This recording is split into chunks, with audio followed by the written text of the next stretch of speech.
How bullets going through the air in one direction are going to do one thing. Yeah, I tried telling him that too, but he just says I don't understand. Well, there's 3 axes of rotation. Would you not Bob, agree? Science guy in here. We got to get Bob in here ASAP. The proof's in the pudding. When we shoot things Bob right now, Jeremy would be a great east or west. Yeah, there's no why, suddenly the Magnus effect doesn't affect them. They're, Yeah, they're right on the money. There's no deviation left. East or west. There's no deviation left or right. Yeah, east or west. There's no deviation. Why is that? Only north or south. Left or That's right? Coriolis. Zanuck, your ass has to be jealous of all the bullshit coming out of your mouth right now. Come on, just stop. I have a question for Zanuck, just for clarity. The Magnus effect. Oh, how does it affect the shell? Which direction, Zanuck? He says up and down, depending on the wind. The shell? Depending on the axis of rotation. The model, he's correct. Depending on the can you stop talking and I'll answer? Depending on the axis of rotation, if it's a ball and it's spinning backward, it'll have lift because the bottom of the ball is facing the wind and creating a higher velocity and you have a higher pressure zone on the bottom, which lifts it up, and a lesser pressure on top. But how does it affect the shell? If you have a crosswind where there'd be wind going across the shell, would have the same effect. It'd be up or down. Shells just drop to the floor. There's no crosswind, though. If there's no crosswind, then it will not be a Magnus effect. Up or down, crosswind. See, that's the if there's no crosswind, there wouldn't be. It would not be. If there's no crosswind, doesn't affect the shell. The Magnus effect. Let me finish. Guys, the rotation affects. The rotation works against the direction of the wind. When you are shooting axially, there's the direction of wind. Hello? I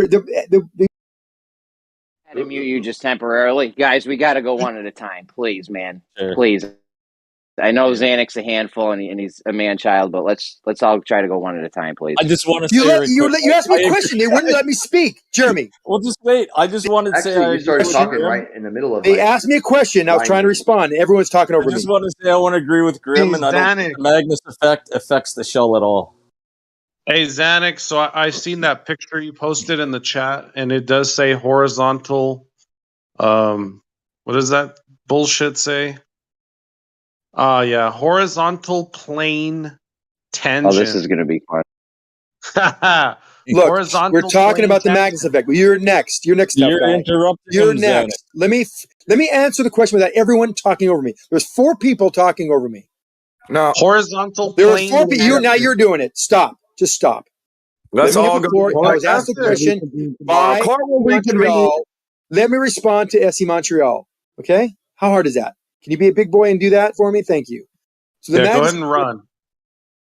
The Magnus effect is an effect where the spinning object will have lift or it will sink based on the direction of the wind to that spinning object. It has to be spinning in the direction of the wind. Otherwise, there is no Magnus effect.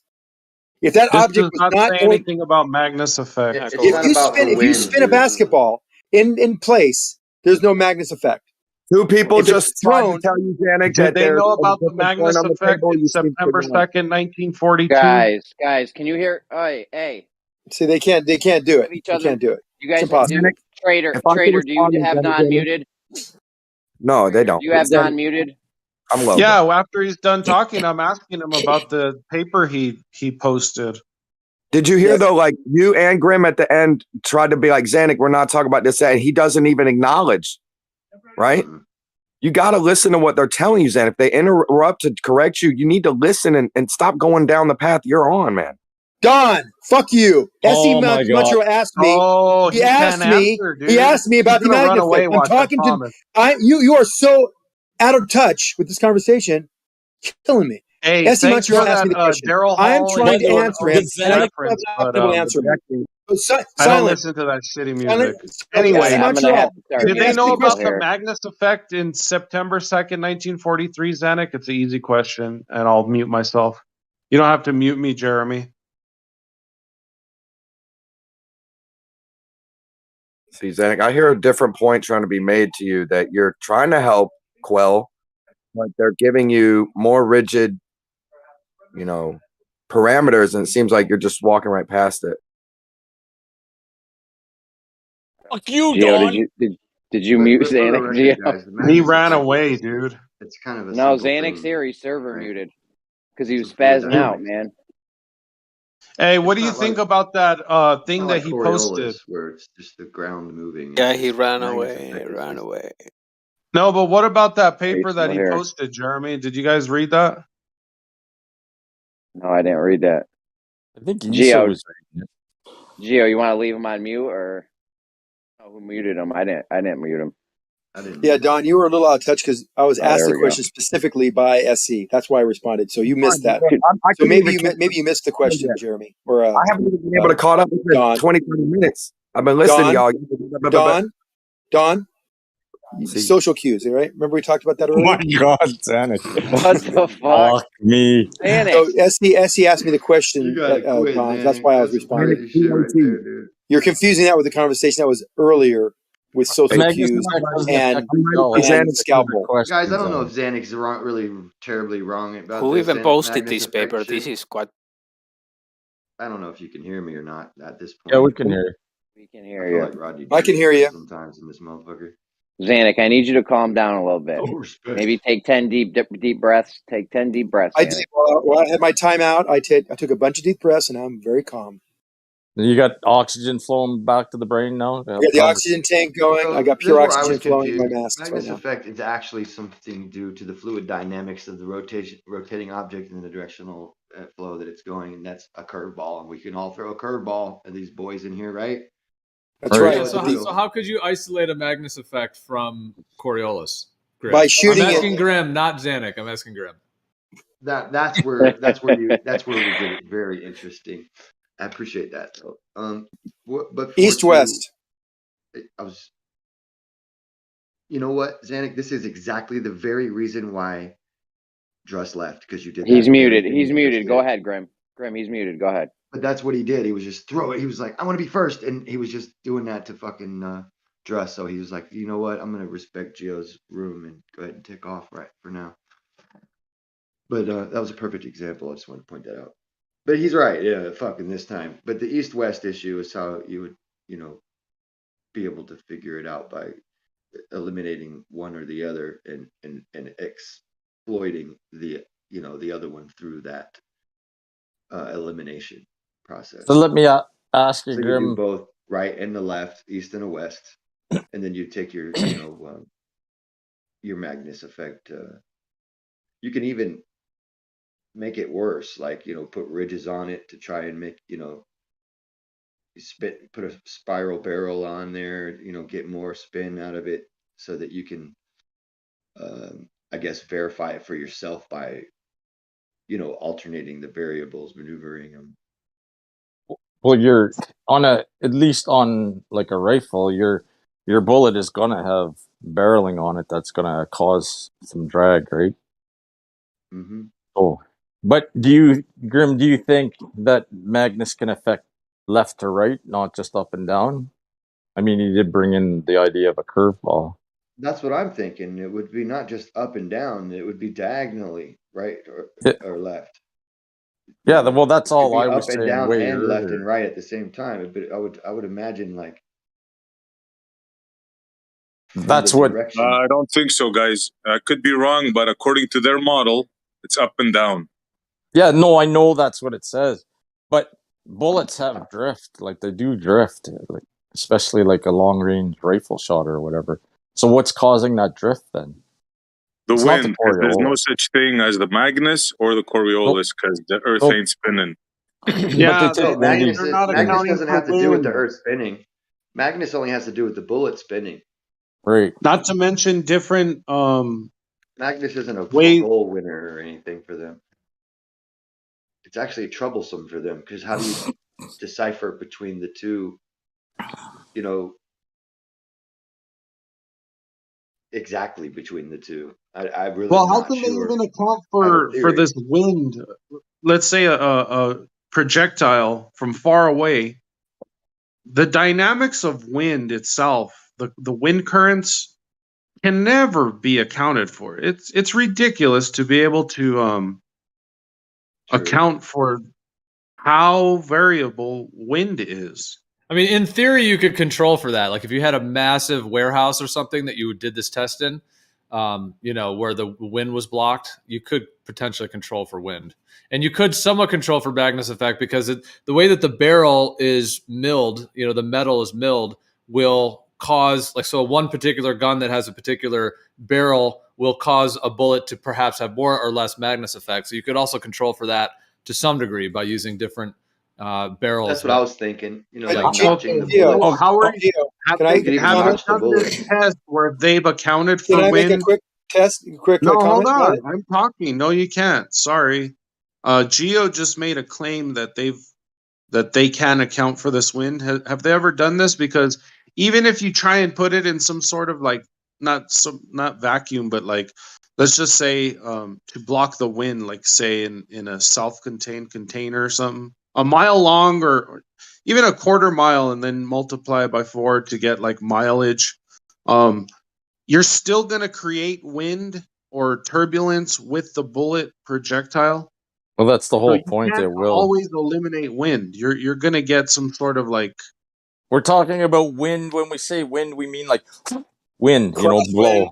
Crosswind. We don't really Yeah. mean wind. Okay, we crosswind. mean All right, friction. can I make my comment here? We I'll mean make it friction short, by I the promise. movement of the bullet through the medium. It's a little different than the wind, what we're talking about. Yeah, Well, right. let me No, but Geo let had me make said a comment. You guys been talking for 10 minutes now. It's an No, they illusionary haven't, wind. Xanax. Shut Yeah, up. they have. I've been It's a timing it. relative It was wind. 10. It was Friction. 50 after. yeah. I like that wind too, because that's what I'm saying. We can never be able to account for the do you know how in which path wind always takes? Well, I was It's just very saying, good. what I was saying is that low pressure you environment. can smoke a cigarette and blow out the smoke, and you can see the different paths wind can take. There's no way one person could map and Yeah, but they definitely do. predict which way wind is going to travel and how They it's going to do, though, affect. dude. Well, No, that's they why, don't. that's why I said I said this could be done if one had the place to do it in a massive warehouse, is what I was saying. So Well, if you have they done it? Is the question. indoors. They have high-speed photography that checks the wobble of the bullet with respect to its spin will make it change direction. That is true. The Magnus effect is axial, so it's not going to affect it up or down unless there's a crosswind. Okay. It will not affect it. So, anyhow, earlier on, I said it's the spin of the bullet that causes the drift. Xanax beat me up for I don't know, an hour and yelled and screamed about it. But so now I'm just going to say that the spin of the bullet does affect the bullet. It does cause it to drift, and you can just simply Google it and find out that this is true. Sure. And anybody that owns a gun, shut up, I'm not done. Anybody that owns a gun knows that this happens. So this is the type of stuff that I'm talking about. It will affect drift. The spin affects drift. Just simple as that. And you can yell all you want about whether it's Magnus or not, but the Magnus effect is the spinning of the object as well. So I don't see why you can't see it as the same kind of type action going on that's having these effects. There, now clearly.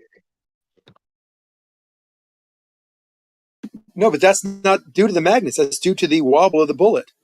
No, it's the spin. Yeah, the spin will spin and wobble. It wouldn't wobble if it was not spinning. Okay, well, it'd be tumbling. It wasn't spinning. Well, it then why are you arguing fucking... with him? It'd be tumbling. You're right. Okay, look, dude, this is not that hard. Can I have a sentence? I've been trying to have a sentence, and I didn't for an hour now, and all this other shit. Is it possible to have a sentence without you talking over me? Always do. Is it possible to have a sentence without you talking over me? Just give me one sentence and I'll be shut up. I promise. That was not possible, bro. No, the Magnus was shown in a picture of this differential pressure between the bottom of the spinning out axially, bottom and top. When the bullet's spinning, it's spinning axially, so there's no Magnus. Yes, there is drift due to spin. You're right. But that's due to it spinning and the nose wobbling. And when it wobbles, it makes a differential pressure, and that can change its direction. So you're right. That's not Magnus. Magnus is specifically the spin of the object. And if it's spinning axially, there is no Magnus. Unless there's a crosswind, then there would be a Magnus because it's opposite to the direction of its travel. It has to be opposite. If it's spinning axially. My general point is it all stems from the same thing. Oh, you're just going to hand wave that. Okay. No, I didn't hand wave it. I said it's not Magnus. It all stems from the bullet spinning. Yes. So but there that's you go. Why I when you didn't shoot hand wave it. I just had to set it twice for you to listen. No, that way, when you shoot it east or west, there is no change of this position of where it lands. It's Well, the always in drift- line. Hold the on, drift- even though there's some drift due to spin, it's nowhere near. It's more than some drift. There's nowhere near the 1,000 feet. Excuse me, 100 yards that you see when it's shot north or south. That goes away. That deviation goes away. It doesn't happen anymore. Because it slows down. The spin slows down too, though. Why does the spin slow down? Because it's running out of energy. It's going the same distance, no, but it's not deviating 100 yards east or west. While it's spinning, the energy That's still during the magnetic. Holy shit! How does anyone ever get a word in edgewise with you, dude? You're making nonsensical. I'm not gonna start yelling and shit. That's weird. The only way to do it is just to mute him. So go ahead. Yeah. Yeah, if you want to be calm, you got to mute him. Well, he does what Rumpus does, which the minute someone responds, he just starts yelling over them every single time, pretty much. Yeah. Or that one guy, Bob, he goes, "No!" Zanuck does that. No! It's like they can't deal with the fact that somebody said something different, and they just have to feel like they need to control it, I guess. Yeah. Then you don't understand. If you don't agree, you don't understand. That's what it comes down to. Not agree equals not understand. That's right. That's what Zanuck says every time. As soon as you disagree with him, No, you that's don't not understand, true. and you're not listening. Okay. Someone said it travels further. Does that make sense? That gets me a little bit irritated because we're not talking about things changing the distances. We're only talking about changing the direction. Hold on, you're doing it again. Sean, you're doing it again. No, you said someone. All we're talking about is changing the direction. You have to talk to him. My God, Hey, man. Zanuck, Just slow let's down. talk about that horizontal plane tangent in your paper. We're not there yet. We're not there yet. We'll get to that in a second. Whoever said that, we did not change. That, right? We did not change around it? anything about the gun except the direction of fire.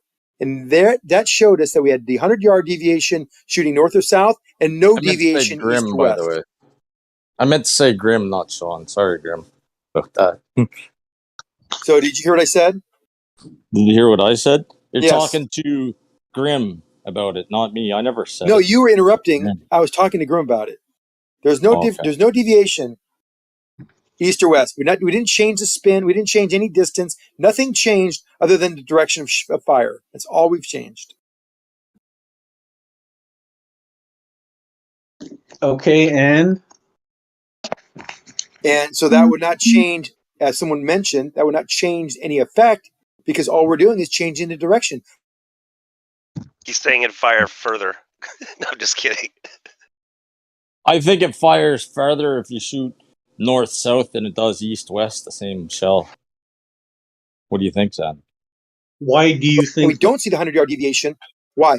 Why would it shoot farther? I know it would shoot farther going east. It does slightly go farther going east because of the Yotvos effect. The what the Yotvos effect is in the manuals as well. No, it does not go farther north to south. Yeah, but let's ask him why he thinks that. Me or him? The guy that said it goes further north to south. Yeah, why do you think it goes farther north to south, Grim, or whoever said that? It was me, God Scalpel. Scalpel, why would you think it goes farther north to south? Because my curiosity got the best of me, and I wanted to see how bad you'd snap over that comment. Well, it doesn't. What we see is it goes farther east and less far west. You're still talking about it. Due to Yotvos. Yeah. Hey, listen, there's some guy on here that wants to talk to you about the horizontal plane of reference for these artillery shells. Now, let's move on to that. Whoever that guy was, I don't know. I wasn't. That's me. Okay, go.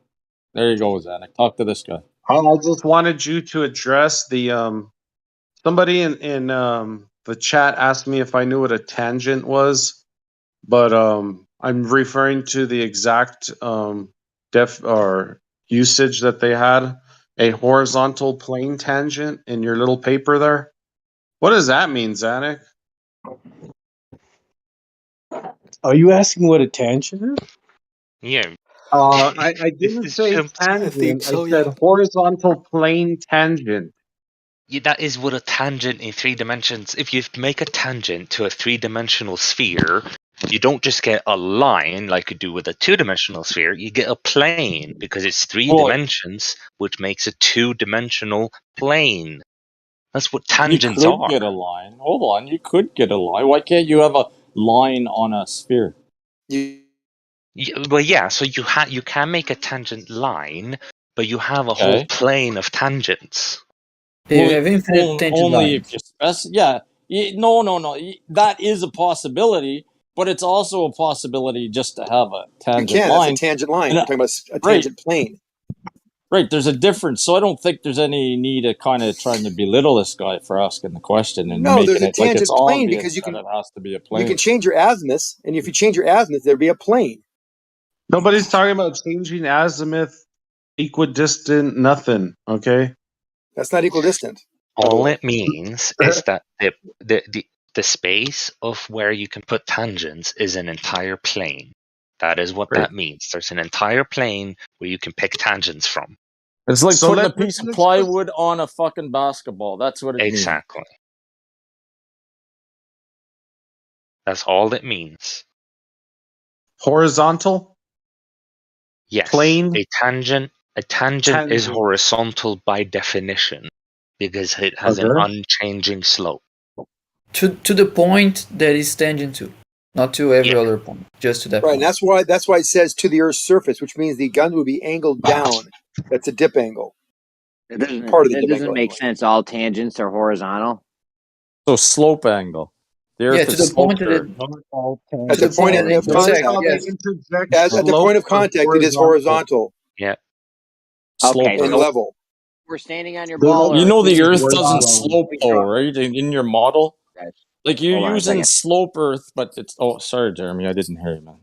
Go ahead. So we're on your spherical Earth, and I draw a line coming down at 90 degrees. You're telling me that's horizontal? Only to the point where it's tangential to the sphere, which would be on the side. The point where it touches the sphere. Yeah. Horizontal.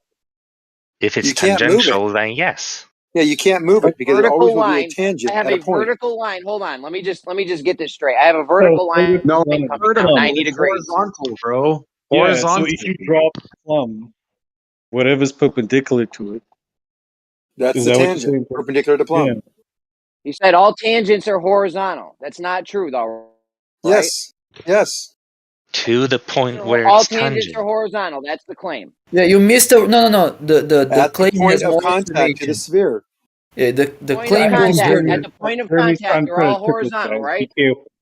Yeah, to the Jeremy, point you're of gonna make contact. these guys' They're all heads horizontal, explode. right? And there's no and they're not parallel. They Not can't be at. parallel. What we need right now is just one guy who's supporting that all Can I try to answer that? horizontal at the point of contact. No, it's not at the point of contact. It's to the point of contact. Point of contact, yes. We need one guy that's representing that position. Yeah, Pick Bacon, one, go. and I'll take It's Bacon. one, and It's I'll you and take the Bacon. other But one. Bacon, don't mess up because Jeremy's trying to catch us out, man. CEO catching everyone out there. You already know that. You can't catch out. You can't be caught out if you're right. Don't Yeah, worry a about it. tangent, Jeremy, settle this. A tangent plane is horizontal to the point of that is tangent to. Yeah, I understand. I understand the claim. You don't need to rephrase it again. All right. So at the Their point, claim, there's but a you line gotta coming read down. what they said in the paper. It says horizontal plane tangent to the Earth's surface at the gun. They're not saying what Bacon is saying. Bacon's adding shit. No, he says to the. You just read it. You just He read said it that. to the point. It's on this thing you just read. Yeah, he said that. But exactly. Just read it again. To the Just point read it of again. contact. Done it, right? To the point, to the gun. It's the same He thing. corrected that. He said to the point of contact on a sphere. He said that earlier. That's what this thing in this little verbiage, this No, paragraph. they're not. He's Is that not the saying gun- what he The said. gun said it has a horizontal He said something to else. the tangent plane to the Earth's surface at the gun. That means it's tipped down. That means why Who said it's when tipped using down? okay, you're not gonna let me finish. Okay. Guns finish. tip down. So I the thought gun this was doesn't between keep Jeremy straight and or Bacon. horizontal, right? We're just The going to gun never let tips anyone finish down. a point. Jeremy, does the gun tip down when it shoot, or does it shoot on a straight horizontal plane? It's not even what we were talking about. That's Yeah, completely can't off Jeremy topic. and Bacon Are we hash trying this to out are we about the trying to retribution? understand what's being said in this paper, or are we talking about something different? We're talking about Jeremy's question. Yeah, Okay, Jeremy had what's a your question. question, Jeremy? We'll go ahead and stop the It's presses not a because question. I These thought guys we were made a arguing claim. what was in this paper. Yeah, Stop, yeah, but man. we can get Go back ahead, to the finish it paper. up. Let's just let Jeremy and Bacon Finish, hash this out right quick. started this before. Go ahead. Finish up your horizontal tangent plane thing with these guys. I thought you were done. Go ahead. No, if you're not finished, go ahead. If you want to like Yeah, Jeremy, go ahead, totally. man. I think what you and Bacon are talking about is a bit more interesting. Okay, Yeah, but so the they're claim talking that about shit in like the ether, and this is like on a paper, so it could be addressed and like explained. What But do you mean? We're talking what about Jeremy geometry. is saying is just he has nothing on paper. He's just asking Yo, questions. my Canadian dude, we'll definitely get back to your paper. Trust me. But Jeremy and Bacon need to hash this out, man. Like they really do. Yo, so busting gun. Hey, go have a Sam so Adams, the okay? You fucking. Do how I you talk doing? like that? Do you want to finish up your thing? Go No, ahead. I was trying to talk like a wise Who guy. needs to get muted here? Because let Do I talk Jeremy If you're and like not that? going to Bacon finish your do thing, their then shut shit. then stop talking. You're mumbling on. So the claim that all tangents are horizontal at the point of contact, which would be the point that where the line meets the surface, right, of the sphere or circle, right? Yeah, no, they're horizontal to that point, not just at that point. They are And tangent horizontal at to that that point, point. and they're horizontal to that point. Because horizontal is relative. Different points have different horizontals. That plane is going to be horizontal. Horizontal is relative. See, man, you guys redefine things, man. Go ahead, finish it up with your paper, bro. You can't help yourself. Go ahead. It's just like normal vectors, for example. Well, I think if we look up the definition of normal vectors, that's going to be pretty unambiguous.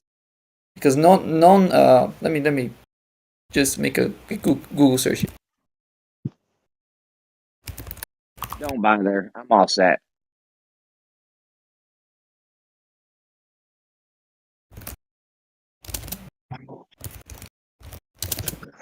What's going on? Yeah, Bacon won? I don't know. You guys make it mad frustrating to do anything. Like it's impossible. Yeah. I can start muting Bacon. people for you, Jeremy, if you want you and Bacon to go through it.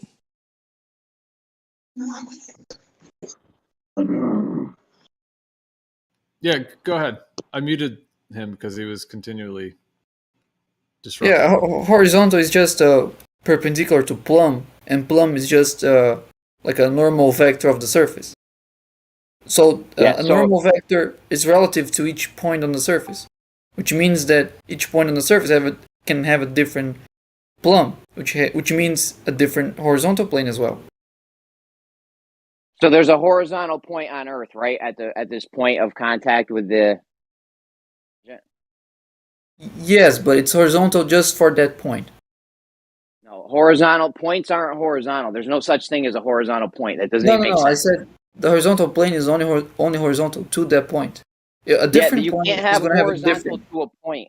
You can't have horizontal to a point. That doesn't Jeremy, even make he sense. Yes, you means if you drew a straight line to that point, it would be horizontal. If you drew a straight line to any other point, it wouldn't be horizontal. Do you get what he means by that? That same plane. There's a point on the ground where you're standing there, and there's a horizontal plane at that point, right?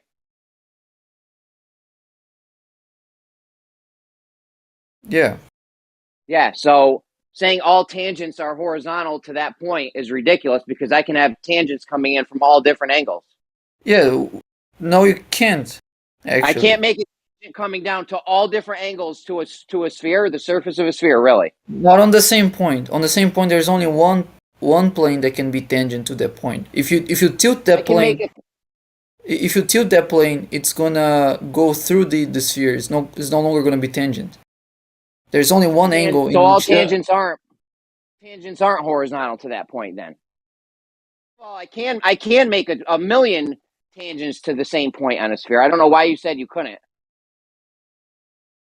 What do you mean? How can you make more than one plane different planes to be tangent to the same point on the sphere. I don't think you can do that. As soon as you change the angle, I can make 1,000,000 tangents to a point on a sphere, right? no. I can't make 10 or 100 or 500 different tangent points coming down, touching the surface of a sphere. Really? Oh, different points. Yeah, sure then. No, 1 point. We have 1 point on a sphere. Right. I can draw 1,000 lines to that point, coming in from all different angles. Oh, lines. I thought you meant planes. Okay, then yes, you can have infinite then. 1,000 planes coming that touch that point. No, you can only have one. Or lines, Jeremy. That's where you're confusing Bacon. No, Yeah, because you if can have one a has any billion more, tangent lines at one point. yeah, no, he but not doesn't planes. realize that for some reason he's missing the fact that if one of those lines has a little different angle than the original tangent line, it only will be a line that stops at that point. It'll go into the earth. So no, you can't have a Yeah. tangent. That's not a tangent. Yeah, there's only one horizontal plane that is tangent to each point. But Jeremy, let me ask you this: what do you think Bacon and Zanuck are saying that's wrong? Because I feel like you're working up a gotcha. I don't know. They said all tangents. The claim was 5 minutes ago that all tangents are horizontal at the point of contact. That's not true. No, to the point. From the To the perspective point of of that contact. point. That's still not true. Still not true. Yeah, that's true. That's how they're defined to be. Because I can draw 1,000,000 tangent points to the same point on Earth from all different angles, and not all of them can be horizontal. This is like basic geometry. That's what you claim. Geometry, dude. It's just geometry. Yes, that's what you claim. It's geometry. Yeah, on the same point. On the same point, there's only one plane that can be tangent to that point. Does someone have like a diagram? I think that would simplify this. Did you have a diagram or like an image? I think you can visualize it. Like, picture No, I can visualize it, but I think you and Jeremy I've are been not getting posting- the ideas across to each other. I posted All right. multiple pictures, definitions, everything you need in chat. Oh, thank you, Gummy B. I think Jeremy needs to draw a picture of this. Gummy B did. Thank you. I feel like there's one thing Jeremy said, that's definitely you can't have a horizontal to a point. That you can. Why? By definition. No, why? To me, you're what's the word? You're conflating two different things. You have your tangent point, fine. The line that makes the tangent point can be horizontal, or the plane that makes the tangent point can be can be a horizontal plane, but it's not like the point is not horizontal. A point cannot be horizontal. No one's saying that. No one's saying that. Hold on. No one's saying that the point is horizontal. We're saying that the plane is horizontal to the point. Yeah, Jeremy Yeah, using nothing that can be horizontal point. horizontal to nothing can be horizontal to a point. Yeah, I was gonna say that too. That's It's not the claim. Yes, That's just purely wrong. No, it's not not a claim, actually. it's A point is geometry. You just don't- where the horizontal plane is touching the surface of a curve. And it does it at one point, one point wait. only. Let me try to address it. Each The point point on is the not surface of a sphere- horizontal. Each point on the surface of a sphere has a different plumb line, right? Sure. Well, that's what you guys say, but Okay. So let's go with it, because that's. No, I don't want to go with it because that's not I geometrically. have the picture But for that- you that on plumb- Slacker. One second. Scalpel. Plumb is not related to, like, plumb is something physical. It's about weight, right? It's not about geometry. A normal vector would be. A normal vector would be defined geometrically. So a normal vector is just a vector that points away from the surface. A line will touch the sphere at one point, and that will be horizontal at that point. No, it's not. You don't Yes, it will. have If horizontal you cannot move points. it, you cannot change that angle of the line, or it'll hit the sphere at a different point. Only at one point is there an equal distance from the surface, the arc, to the line above it. No, on it's either side. touching. There is no difference. Well, There you're is not no listening. You're difference. talking while I'm talking again. I'm trying to make it really easy. If you have a line that's tangent to a circle, it'll touch at one point, and every distance beyond that point in either direction will have the same distance to the arc as it moves away. If you change the angle of that line, it won't be horizontal anymore because you'll change the point of contact on the sphere. There That's what he's is trying no to say. horizontal So you're talking. See, point before me on even a finish, you're talking sphere. over me. See how it works? You're not thinking it You were through. done. I There wasn't is done. no horizontal point on a sphere. Yes, the Why horizontal not? point will be where it's that tangent. That tangent point that plane will be now horizontal to the sphere. No, it's just a But tangent all right. point. It's just a point at which a straight line or a straight fucking plane, whatever you want to say. Will it Let's make? just keep it simple and say a straight line touches a curve. It doesn't even have to be a fucking sphere. It can be any curve. So get fucking models out of It'll your be head. horizontal Think at about that point. geometry. It doesn't have both to be of fucking you horizontal. Bro, you're talking Canadian. around Calm you're down. talking around each other. The big the big difference between you guys' arguments is the definition of the word horizontal. That's the whole It's problem here. conflation of two different No, things. you guys are That's what's using going on. different definitions. That's the Okay. problem. Well, Can I'm we do using it axiomatically? What's we he do? using? Because my definitions are geometric. Okay, let's use Wait a just second. things that What's his definitions? If we're using two different definitions, and I'm using geometry, what's he using? You believe Non-geometry? you believe you are, and he believes he is too. That is why it's a misconception between the two of you. I'm not saying one of you is correct and the other is not, because definitions aren't just objective and true by default. They are defined by people. So we need to agree on a definition in order to continue this conversation. So definitions work. No, that's the thing. This is such BS. You can't have like 10 different definitions like that. Not in an arena like this. Like when we're talking geometry, geometry starts from a base foundation of what a point is, a straight line is, all these different things, a right angle, blah blah blah. So it's a very strict system. You can't just go start changing it, or you're on a different fucking system. So then, if you want to, let's say, we use Euclid's work.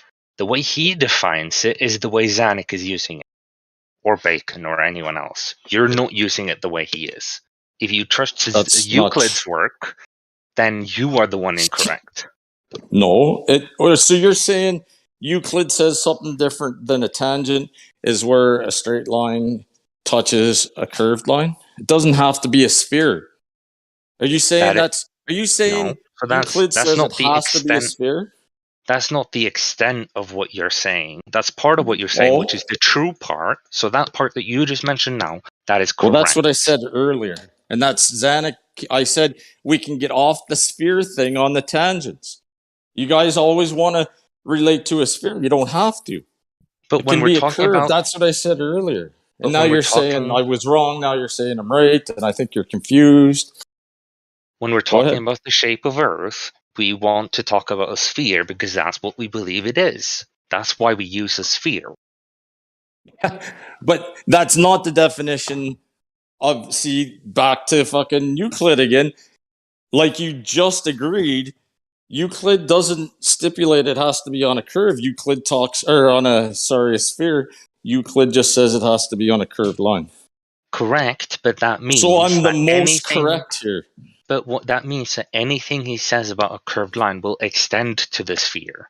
The sphere is a corollary to the straight line case. As in, anything he said about a sphere, a line extends to the sphere. The reason why I'm trying to get away from that is because you guys continually try to insert model throughout the conversation. And I'm trying to stop that from happening. So I'm saying, hey, we don't have to assume sphere every time we talk about these ideas. We can just talk about a curved line. So we don't have to be talking about models and all this shit, because that's where the bullshit comes in. But we don't even have to talk about the sphere as if it's Earth. We just talk about sphere as the geometric shape. Yeah, see, that's you trying to, once again, reinduce your... It's like, you guys it's kind of funny because you can't get past sphere. It's like you have this sphere obsession. If it's not sphere, it's not right. You're trying to trick me with that spherical sorcery. No, I'm not saying that. That's literally what I'm you saying sound you're like. strict, touches a curve. Zanuck. Actually, A curve. I'm saying quite the Touches opposite. a I'm curve at saying one you point. can't. Period. I'm saying you can't see past sphere, I not can. me. A tangent touches a curve at one point. Period. Doesn't have to be a sphere, just a curve. There you go. And every curve has a radius. So this idea that a tangent is somehow perpendicular to a point. Not to a point, to a vertical. Yeah, so it's not a point. No, hold on. To a So vertical. there we go. Any point in that curve that it makes contact, it is horizontal to that curve. Or horizontal, I meant to say. Sorry, I meant to say horizontal. It's not horizontal. You can't have horizontal at a point. Yes. I think horizontal. I think you horizontal has a like a physical aspect that goes a little bit beyond geometry. Perpendicular to. Yeah. Yeah, vertical. it's perpendicular to vertical. Yeah, if you define it as perpendicular to vertical, I don't It is think perpendicular to vertical at that point. You are correct. Just a point alone is not enough. But it has to be a point on the surface at which we can declare a vertical, and then it is perpendicular to the vertical. But it is is still vertical relating. relative? It is still relating to the point, but we still have to talk about the general shape of the object the point is on. It is not the point Well, alone. it could It be is the just a object as well. curve, is what my point has been. Yeah, but if we have a function that forms a curved graph, isn't vertical in that context just like the y-axis? That's vertical in that context is not going to be relative to the curve, right? It's going to be this universal direction. So I'm not sure if defining. So that depends on the definition. Or not the definition. Sorry, it is like you said. It is the y-axis. But the thing is, the y-axis isn't like this objective thing that's the same every time. It is something that you define. This direction is the y-axis. That is something you will define. And when you define that, when you're standing on the surface of Earth, you make the y-axis straight up, away from the ground. That is what determines your vertical. Exactly, and that's what determines your vertical. But if you don't care, but if you don't care about the point you're standing at on Earth, you just talk about it as if you're completely off Earth. Then sure, there won't be horizontal because you're not defining your coordinate system from where you're standing. You're creating it from the outside as if you're not part of it. But this is what I'm trying to bring clarification to, because we're talking about horizontals. So it's true, but only if you speak of Earth as it's this thing that you're outside of. But that's not how you ever use it. You use it from where you're at. I'm just clarifying. Right, but okay, but when I was referring to vertical being something universal like that, it's because when you're just talking about any curve, not just the Earth, not in the context of the physical context of the Earth, then I think that's not a useful way to define it. Maple Street. Sorry.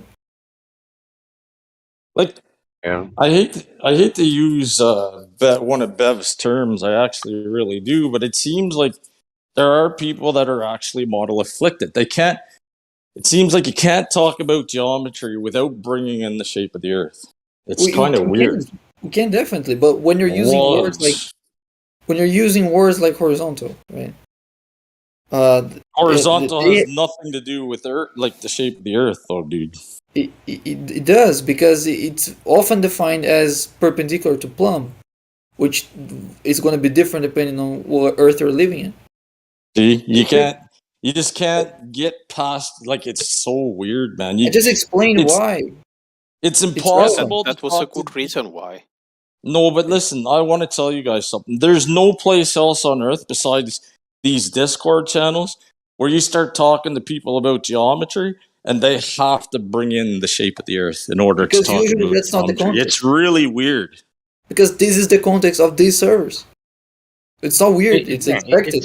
It's like you talk to someone about basketballs, and then you don't want them to bring up the fact that a basketball is a sphere.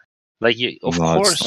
Of course, that's relevant. That's not what I'm saying. Yeah, It's, why are you bringing the guys topic wanna- of this conversation into the conversation?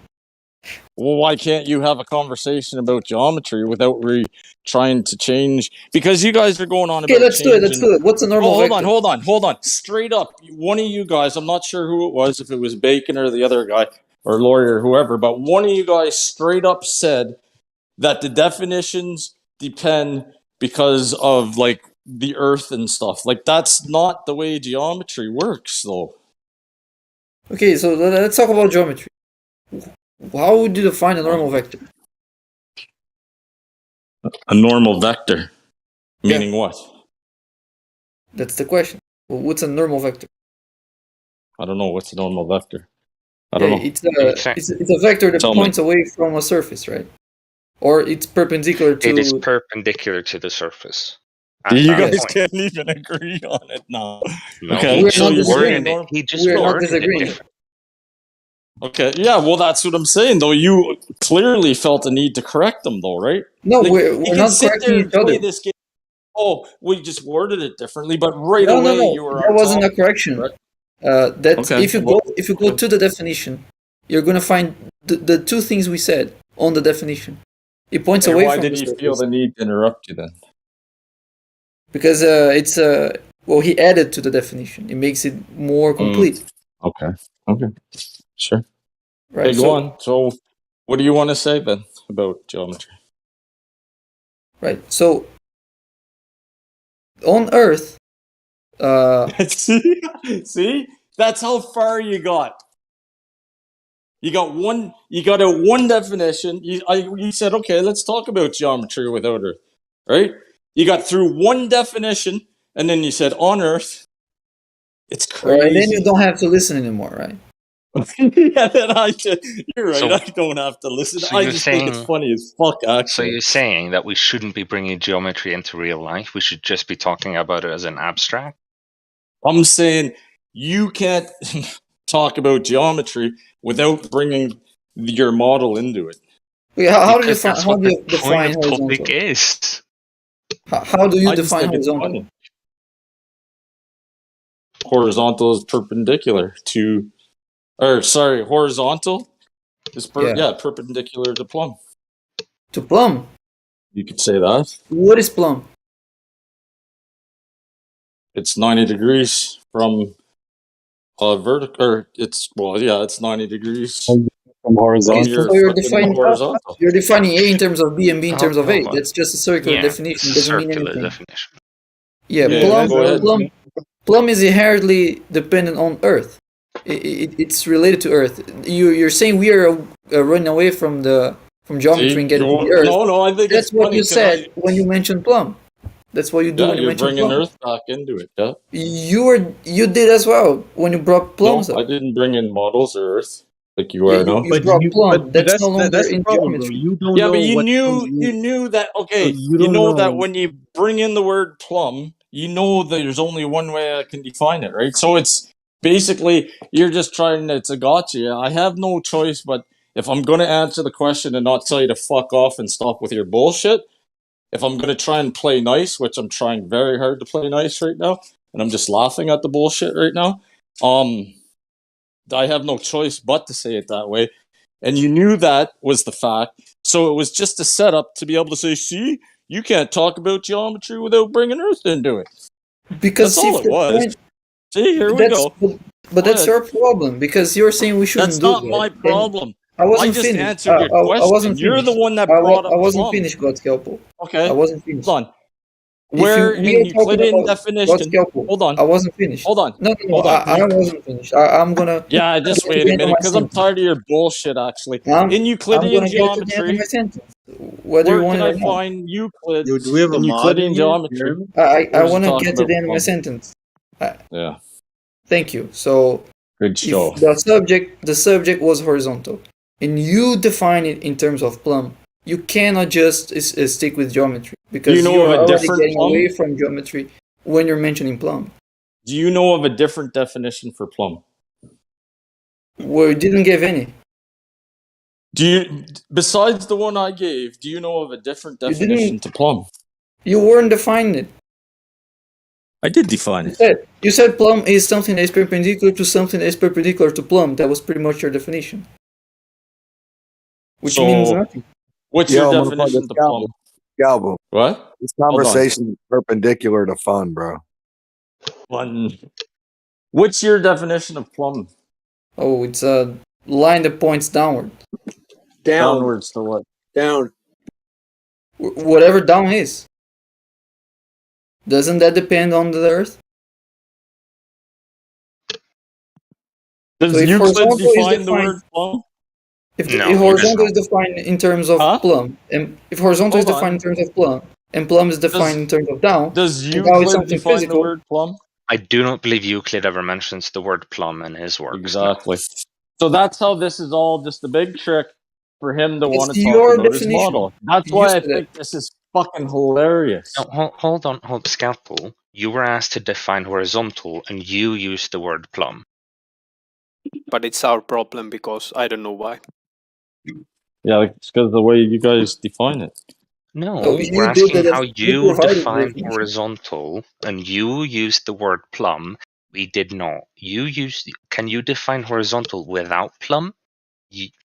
Can you? Yeah, of course I can. So what is the definition of horizontal without using plumb?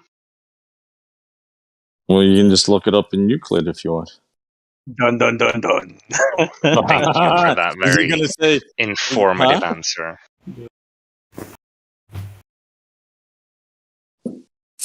Yeah, this is silly, man. Let's just he clearly doesn't know what he's talking about. Let's just move on. Oh, really? Do I not? You don't. And it's evident. Like it's not a bad thing. Don't worry about it. Well, I'm not worried, dude. I know what horizontal is. Okay. So let's talk about something else.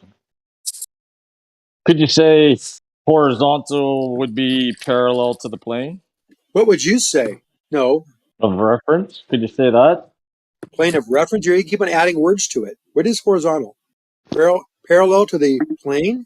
Plane? Could you say that? It's redundant, isn't it? Isn't horizontal the plane? Not necessarily.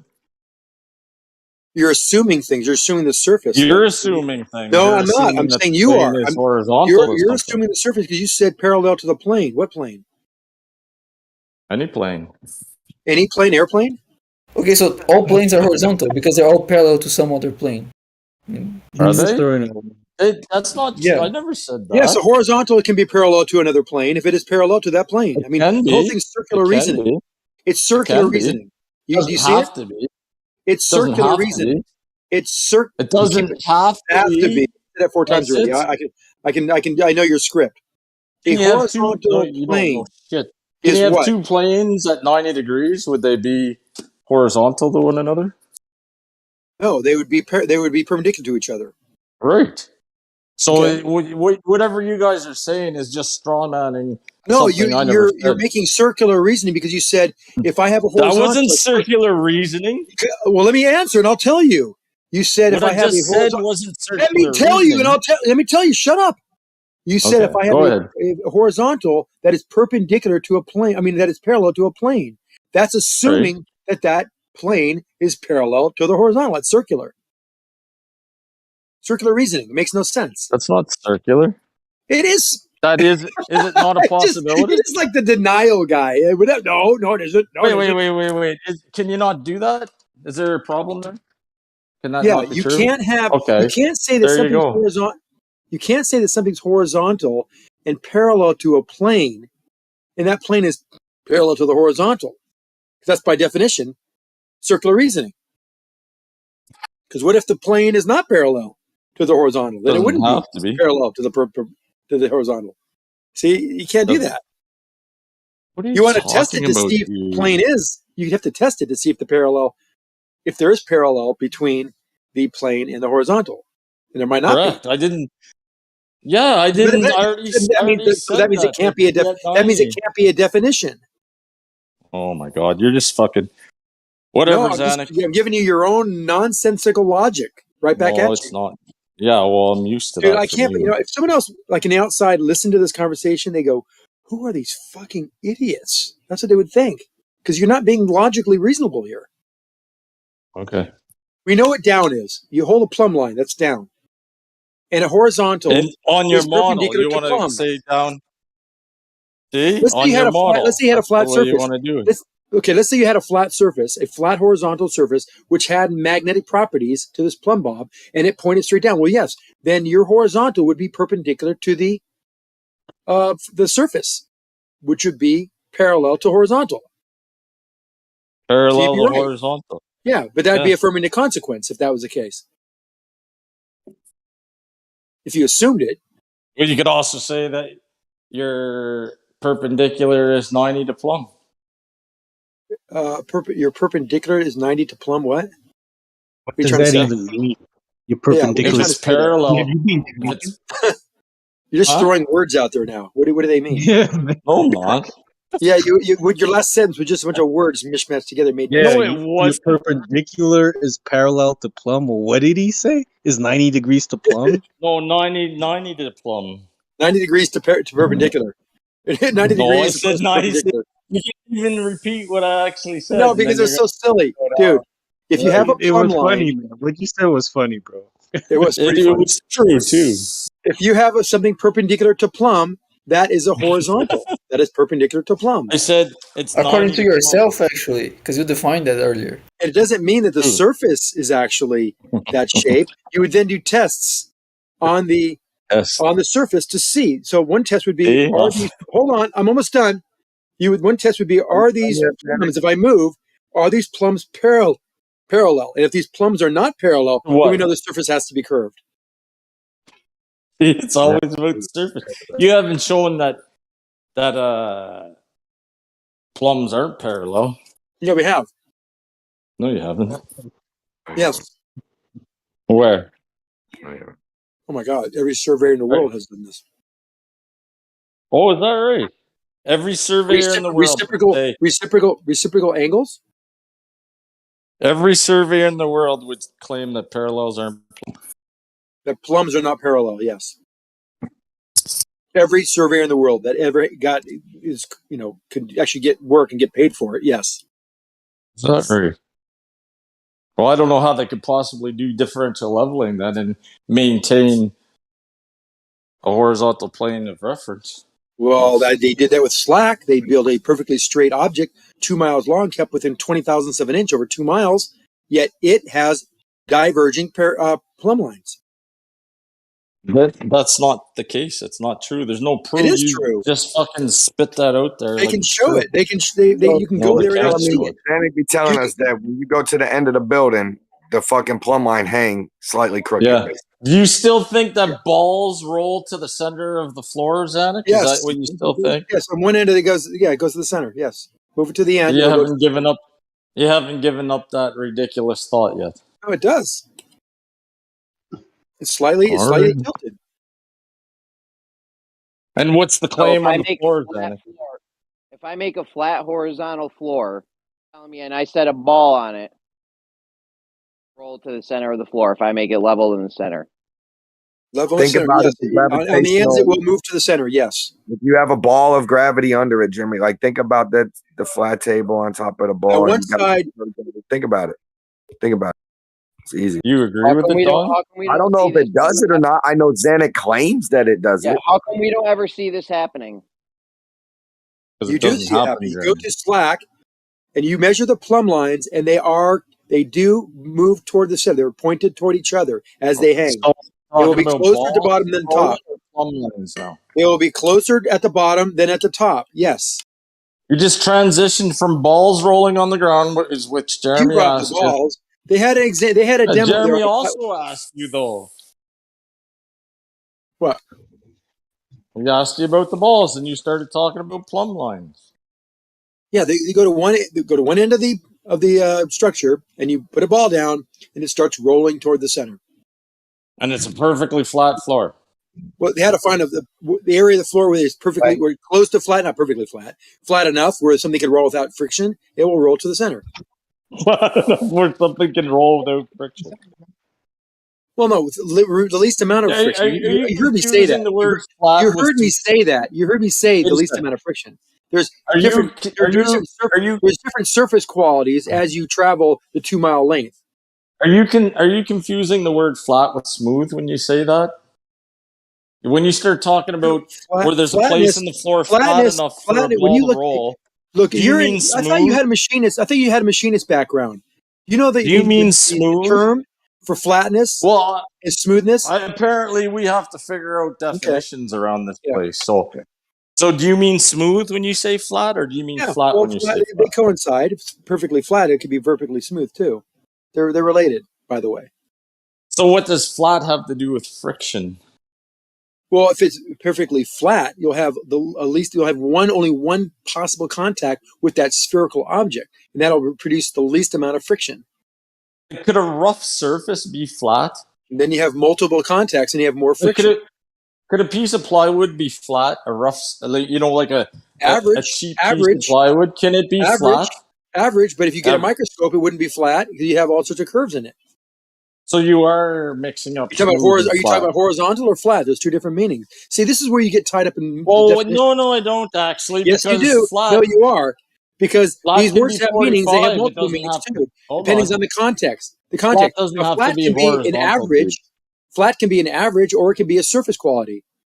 Flat can be 45. You can have a flat shelf. Did you hear what I said? Degrees. You hear what I said? Did you hear what I said? Yeah, I did. It can be 45. You're just fucking talking your bullshit. That's what I heard. What did I say? No, you can have something that has an average flatness, a surface flatness. How many different definitions do you want to attach to flat? I guess that's really comes down to the question. What do you want to call flat, Zach? What does flat mean in your world? Flat to me is a surface quality. Okay, what's the quality of the surface? You can't have a flat curved, right? It have to be flat. If it's flat, it's got to be straight. Well, and the surface quality would have to be straight. Straight. According to your boy Rumpus, they actually call.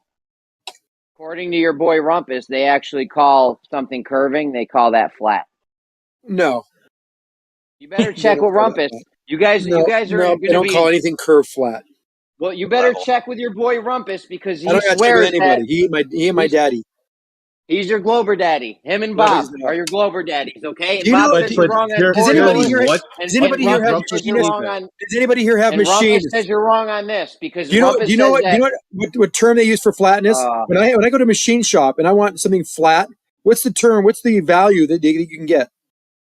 Listen, it's not fucking rounded. That's for sure. Well, come on. If you know anything about flatness, you'll know. I just said. I understand. When I get my heads done, when I get the surface quality of my heads for my race car done, and I want to flat. Hey, I'm talking. You don't own a race car, Zanuck. Stop. Yeah. Come on, Zanuck and Canadian guy. Why not pass the mic and let other people get in? Because you two are just being retarded. Jeremy, go ahead. Man. Why do you think you could tell the mob hey, I'm talking? That really seems calculated authority here, Zanuck. Yeah, Zanuck, come on, man. Just pass the mic on, bro. Jeremy, you were saying? Yes, Rumpus says that there are people that claim a curved surface is flat. Why do they claim that? What's that based on? Dude, it's based on nonsense. Okay. But what made Rumpus say that? Did he give an example? It's because Rumpus is delusional. A curved surface is level, not flat. Well, that's what he said. Wrong. You got it wrong. Admit it. Maybe Rumpus said level, Jeremy? Rumpus, he said flat? No. He said flat. Said level, not flat. He said flat. He might have said that because at least Bob, I think, used this flat with no variation sometimes. So if something isn't varying, the elevation isn't varying, you might call it flat, which can be curved on a curved earth, right? That wouldn't be the same as we mean flat right now. That's a different way to use the word. I think I heard Bob using like that. Rumpus might have used like that as well. Yes, you can Rumpus in Rumpus's world. You can have something curved and refer to it as flat. That's your boy. That's your Glober daddy, Zanuck. Don't get mad at me. I didn't get it wrong.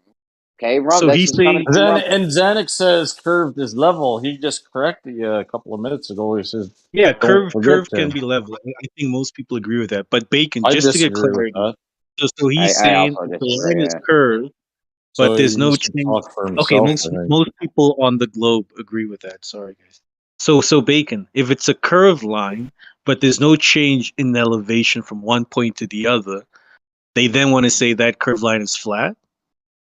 Everybody I know in reality I think no. disagrees with that. I think people might use flat like that because when you have when the arc is very small but the distance is very big, having something as level as you can is usually the best way to make something flat, right? So if you wanna, let's say, make a very flat sheet of glass, you might drop it over like a very dense liquid. Water. They do it over water. No, water isn't dense enough. I think the glass. Yeah, that's how they make big windows. No, they don't use water because the glass is denser than water. That doesn't work. They use like something denser. So even though that's curved, because it's a very small arc, and because it's very level, that's very close to what flat would be. So it might be those words might be used. How can you say very small arc and level? I hear you, Bacon, but I doubt that. Yeah, I say small arc. The angle is small, not the length. The length is big. The angle is small. That makes it very close to a line. So in conclusion, we have something. In conclusion, we have something that is level and curved and flat. No, I wouldn't call it flat. I'm just I saying, also wouldn't call it flat. Yeah, I'm not arguing that this. I don't need think. to check with your Glober Daddy Rumpus. He's not our Glober Daddy. Stop it. But Bacon. By the way, whoever said that picture I posted, Bacon. Whoever said that all Globers agree that curved is level. If I have that conversation with anybody in real life outside of these Discord chats, people would look at me like I have 3 heads. They'd think I was retarded to say that curved is level. They would think you are retarded. So, Bacon, looking at that picture I posted, right, you can see that car is parked on the road and it's slanted. You got no comment. You would say that line is level but not flat, right? Which line? The slope of the road that the car is parked. You would say that's level but not flat, right? I'd say the opposite. You'd say it's flat but not level? The road? The road. Yeah, the house is level. The road isn't, right? The road is humping, right? Humping where? No, just that part of the road we can see. Maybe it does go up a hill to a hump. I don't know. Okay, so I don't get the point. That part of the road we can see. Is that level and not flat, or flat and not level? Yeah, you're saying it's it looks flat and it doesn't look level. It looks like a diagonal, like it's hopping up to the right. Okay. Like I assume the house is level. This questioning. I assume the house is horizontal, and so then the road doesn't look like it's level.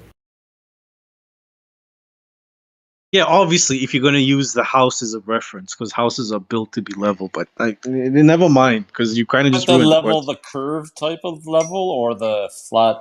Yes, the curved type of level that if you have a very small on the house angle, it becomes very close to a line.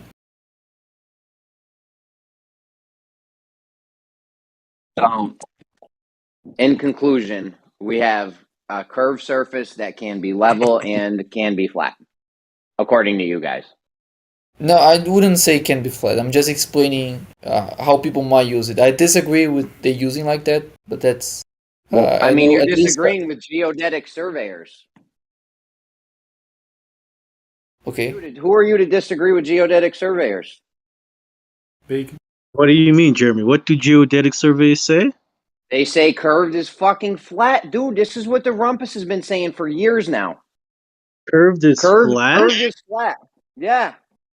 Is Rumpus a geodetic surveyor? Rumpus is one of the best Globers you guys got. You need to take heed and pay attention. That's your judgment. Well, he may be. I mean, if you're using the definition of flat being horizontally level, in Rumpus's world, in that way, he might be thinking of horizontally level being curve around the center of a radius. I don't think anyone defines flat as being level. Well, it's the first definition of the word is horizontally level. The definition. Flat? Does flat has to be level to be flat? Can't I have something that is tilted and still be flat? That's a different definition. That's an orientation definition of flat. It's a different way the word is used.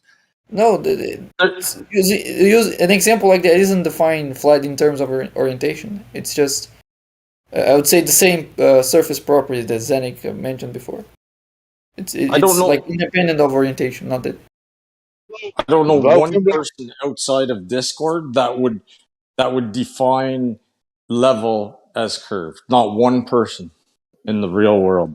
Yes, all over the real world. Geodetics. All over the world. And surveys. Architects. Maybe not ordinary people. I think some dictionaries. Yeah, I mean, definitely ordinary people on the fucking pavement ain't gonna think that level can be a curved line. I think ordinary people would assume level means flat, but if you speak to like a surveyor, like they'll tell you. I've worked in the aerospace industry, man. I've built fucking rigs and oil field equipment. I've built fucking houses. I don't know any of these guys that would say curved is level. But have you ever talked to a surveyor though? What a surveyor say? I've talked to lots of surveyors. Build me a house. I got at least a dozen calls in the surveyors that I have recorded, and more that aren't recorded. And some of them are even out there on YouTube. I've heard them, and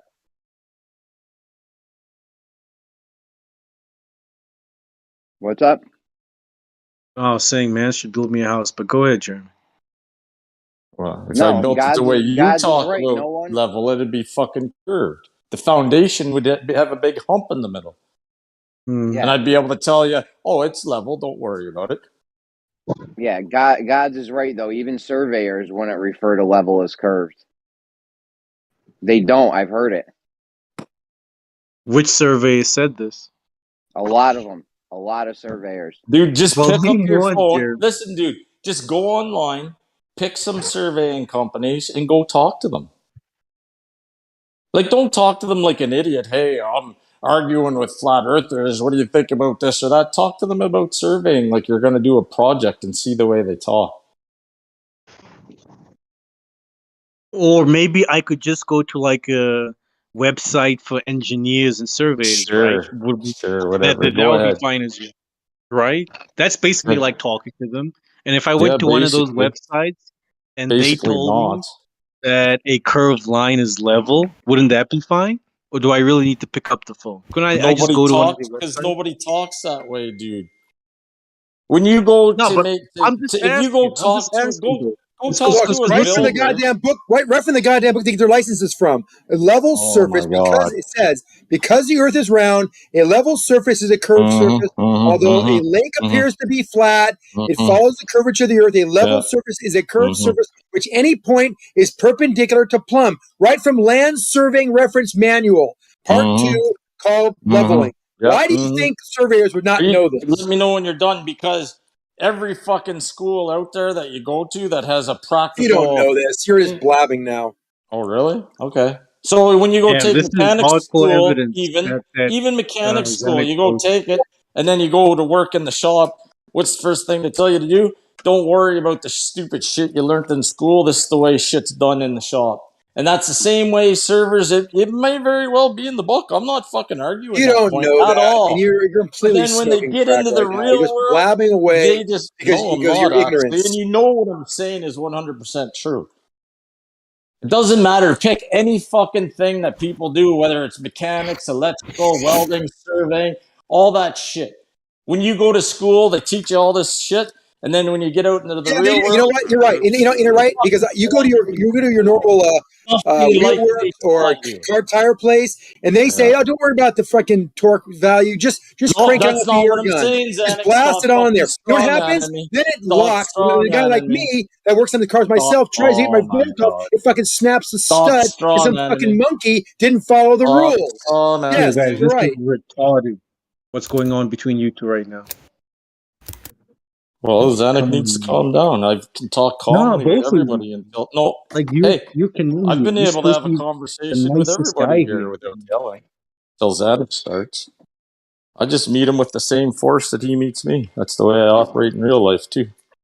Someone starts yelling at me in real life, I yell back. If they talk to me normal, I talk normal. No big deal.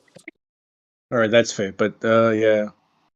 I just escalate to whatever they want to escalate to, dude. I'm talking to you, normal. I'm not yelling. True. I'm talking to you, normal, right now too. These people that don't follow the books make mistakes. Oh my Those God. mistakes manifest themselves in problems. Yes, generally you can take shortcuts. You're saying that all surveyors and all. See, there you go, talking over me again. This is what you do. This is how you do it. Oh my God. See, because you're fucking strong ignore the at books. everything I They say. ignore the books. They say this is the way we do it in the shops. didn't But the say problem ignore is them. mistakes happen when you do that. And I still hear you talking in the background. Oh my God. Okay. Because you're Let's talk straw man about in the hell out of what I said.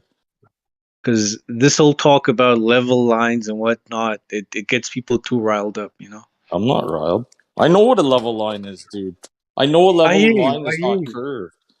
I built enough but yeah, shit. yeah, we clearly have different definitions for the same thing, so we're never gonna agree on what. He doesn't have a definition. He just makes shit up. Oh, I build oil rigs. I talk to surveyors all the time about what they ate for breakfast. Talk to them And so all the therefore, I time. know what level means. What a See, idiot. you just can't stop Jeremy, putting words in my mouth, eh, Sonic? Jeremy, where you at, bro? Well, Zanuck, you would agree that they changed the definition once they quote unquote Copernicus, whatever, you know, the whole story of the globe Earth. They've changed that definition that you're claiming of level. Of level? Yes, that was changed. That's not what it used to be. Well, yeah, a lot of these words were also translated from other languages as well. So that makes it a further problem. No. Yes. That's a wasn't very a good problem. point. That is a very good point. A lot of these words do not have Oh English my God. origins. They come Like from horizontal, Latin for example, and or other horizon. dumb shit. I mean, if you go Almost to totally has an English origin. if you go to dictionary.com, which has like a compilation of a bunch of different dictionaries, the word level, it never says anything about it being correlated to the center of a sphere. That's However, bullshit. let me finish. I However, just posted somebody. it. Oh my Do you gosh! want me Do to I have mute to him mute for you you, while I'm Gio? mid speaking just so I can talk for 15 seconds? I'll get him for Anyways, you. if you go to dictionary.com, there's nothing that says that. However, what's his name? TVT. I forget what his original name was, but that guy last night posted one. Yeah, maybe Xanix's posting it on Merriam-Webster that does say the one Xanix just posted, having no part higher than another, conforming to the curvature of the liquid parts of the Earth's surface. So that's the only one I've seen from Merriam-Webster that has added that little liquid parts of Earth's surface. It still doesn't say that level means curve, but it does say conforming to the curvature. But like I said originally, on dictionary.com, there's none of that says that. So clearly Merriam-Webster has fired one in there, clearly. Yeah, those globiers got a hold of Miriam and held her to the friggin' stake. Yeah, well, let's look at who owns them, you know, for real. There you go. There, it's a conspiracy. Yeah, let's actually look into It's a conspiracy. Merriam-Webster.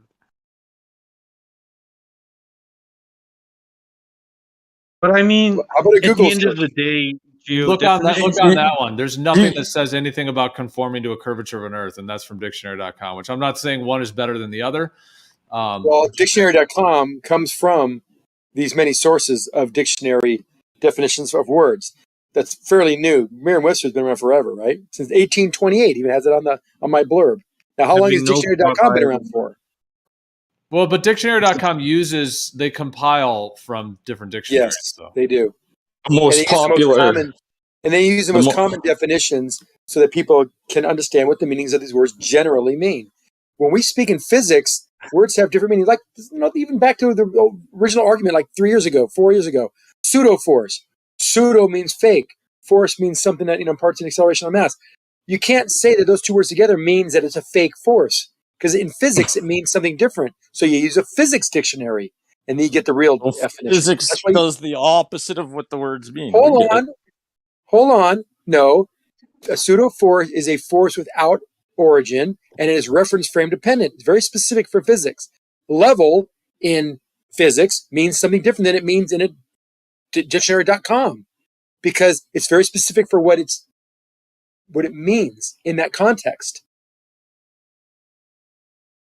When I level a picture, that has a very specific meaning. Leveling it means you got a bubble level and you're making it perpendicular to plumb, right? At all points. Yeah. I mean, none of this really matters to what the truth is. So the larger question of what is the truth is sort of separate from the way humans have labeled or print off dictionaries that they're selling to people. I agree. Yeah. I mean, arguing over the definition of words, knowing that definitions change, knowing that one word can have 800 different meanings based on the context the word is used in, it's not going to get us anywhere, guys. I mean, if you look up the definition of Earth, we all know what that's going to say. That's what I plant. That's what I plant my food in. Earth. Say the planet third in order from the sun, having an equatorial diameter of 7,926 miles and a polar blah blah blah, goes on and on. But yeah, I mean, the first definition is that. So, and that definition could change, man. Well, it already was changed. Really obviously, this was not the definition of Earth until this current time period where they've been pushing this globe thing. Yeah, but tomorrow it could be that Earth isn't defined as a planet anymore the way Pluto was, and then the whole definition changes. I have an 1828 Noah Webster's dictionary. I don't see level being anything about curved, by the way. I think it's something more fundamental than being curved or not. Well, I'm just saying it's this is from 1828, so. I think like no parts higher than the other are equal elevation or equal altitude. Those would be, I think, pretty unambiguous way to define level, and that wouldn't imply it's curved or flat. It would just imply it would be whatever shape the Earth is on Earth. A horizontal line or a plane, a surface without impurities.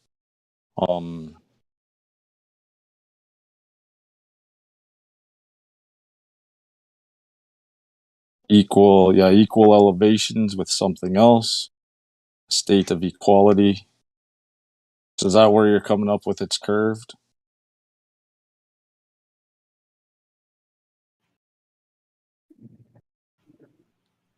I mean, obviously, part of the contention, like, okay, if the Earth is a globe the way that they're claiming, then, I mean, I still think you guys, even if that was the case, you should come up with a different word than level.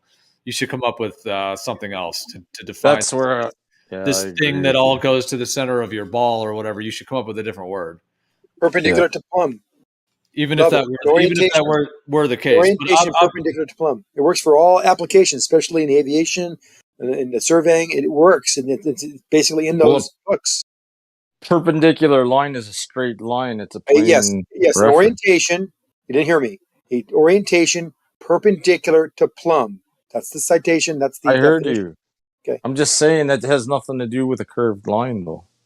Yeah, because when you do that orientation perpendicular to plumb, and the plumb lines diverge or converge, then you have a curved surface. Back to the model. No, back to the measurement. Anyhow, I kind of agree with you. They should make up their own definitions if they want to say, well, non-Euclidean this or non-Euclidean that, then they should come up with their own system and stop stealing 90% of a particular system and then try to put their own little spin on it. But so you think like Euclid and all of these ancient Greeks were flat earthers and we just stole their shit away? Because that's what I said. Right. That's exactly what I said. I said Euclid and all the ancient people were flat earthers. 100%. You got it right, man. Congratulations. Then what are you saying? Like why could you guys fucking put more words? shit in my mouth like all day long? That's all I hear is people putting shit in my mouth. Yeah, clearly that isn't what you said, bro. Well, clearly I said that. I'm sure also being everybody facetious heard to like a certain point. Like I'm trying to be funny and calm it down because I can see you really amped up. Well, I'm not amped up. I just get tired of people putting shit in my mouth.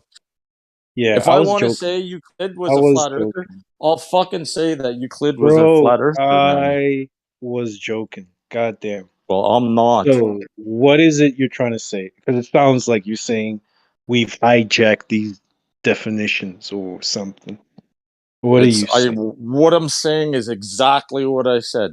If you want to call a system non-Euclidean, then make your own system. Don't use 90% of a particular system and then fucking twist around the rest to meet your demands. Is that really that complicated, what I said?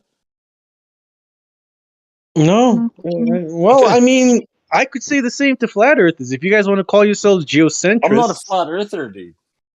Oh, what are you? I'm not a geocentrist. What are you? I'm just me. I'm a realist. Are you a globe denier? I'm just me. I'm just a reality guy. And what do you think reality is in respect to the shape of the Earth? Yo.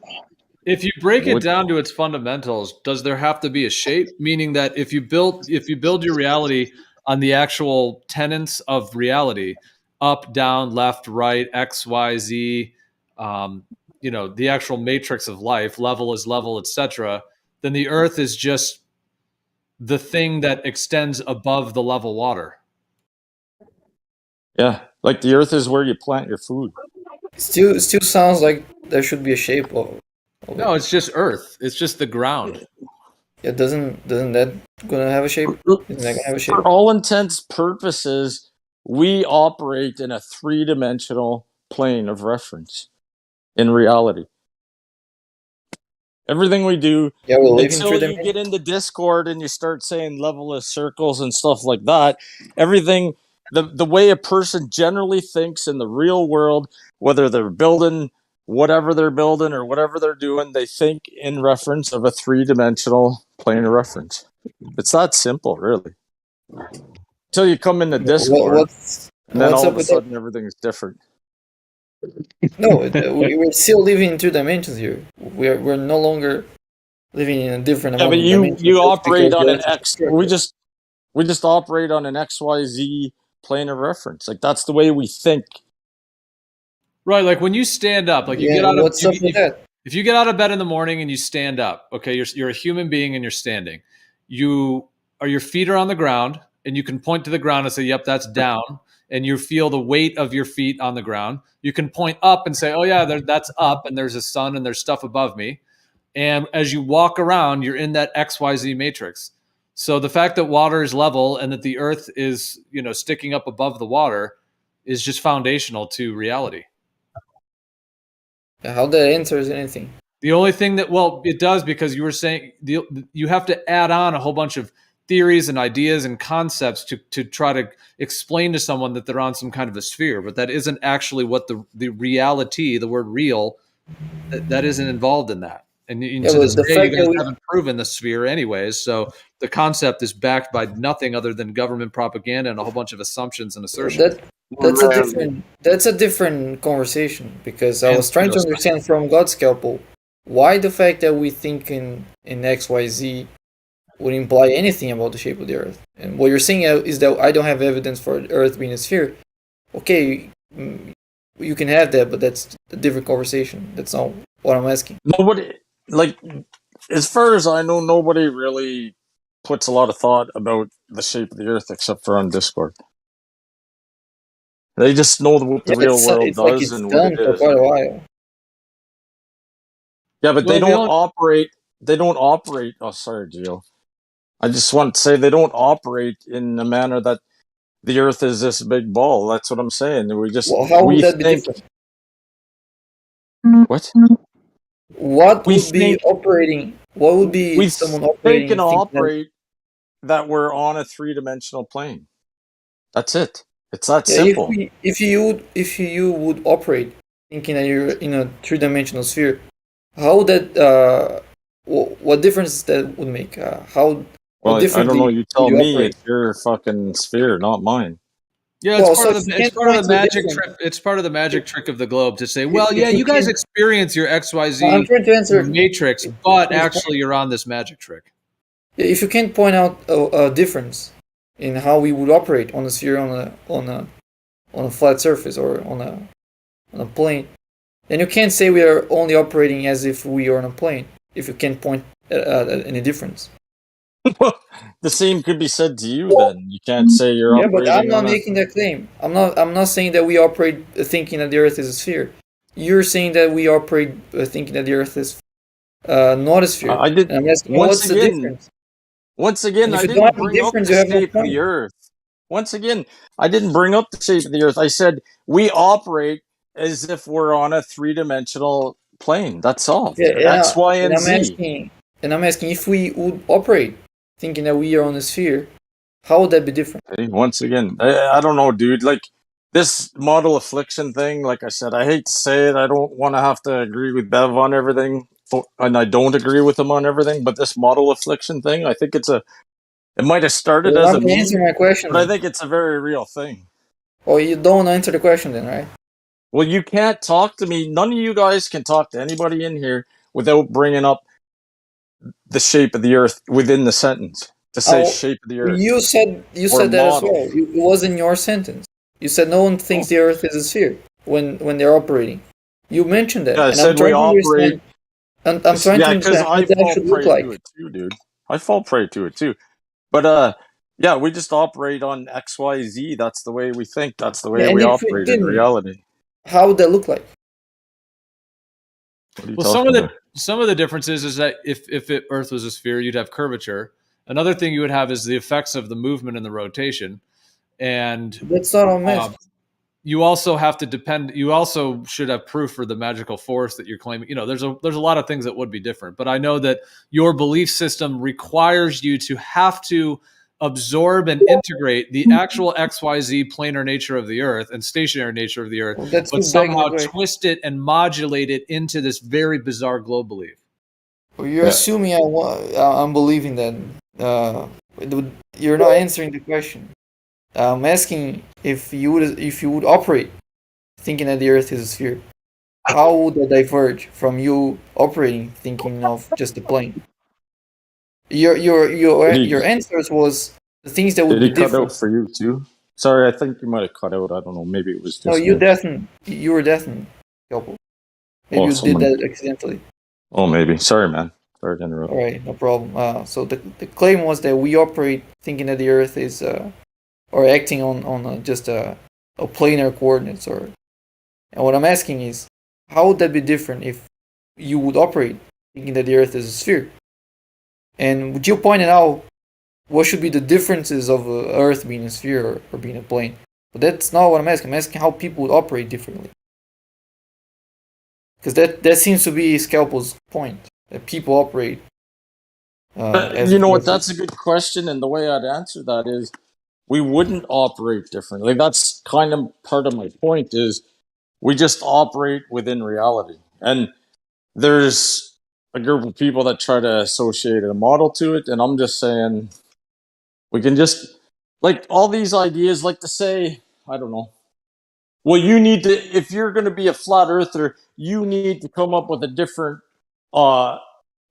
formula to figure out projectiles as if the Earth is flat. It's like, no, because the formula conforms to reality of the way things respond, regardless if the Earth is shaped like a fucking banana, concave, convex, flat, whatever. And the formulas adhere to how things respond in reality. So there's no need for this kind of new system mathematically in certain ways. You see what I mean? Like we just work in reality. No, the formulas aren't like all trial and error and just come from just all of them coming from empirical data and just finding what formula matches empirical data.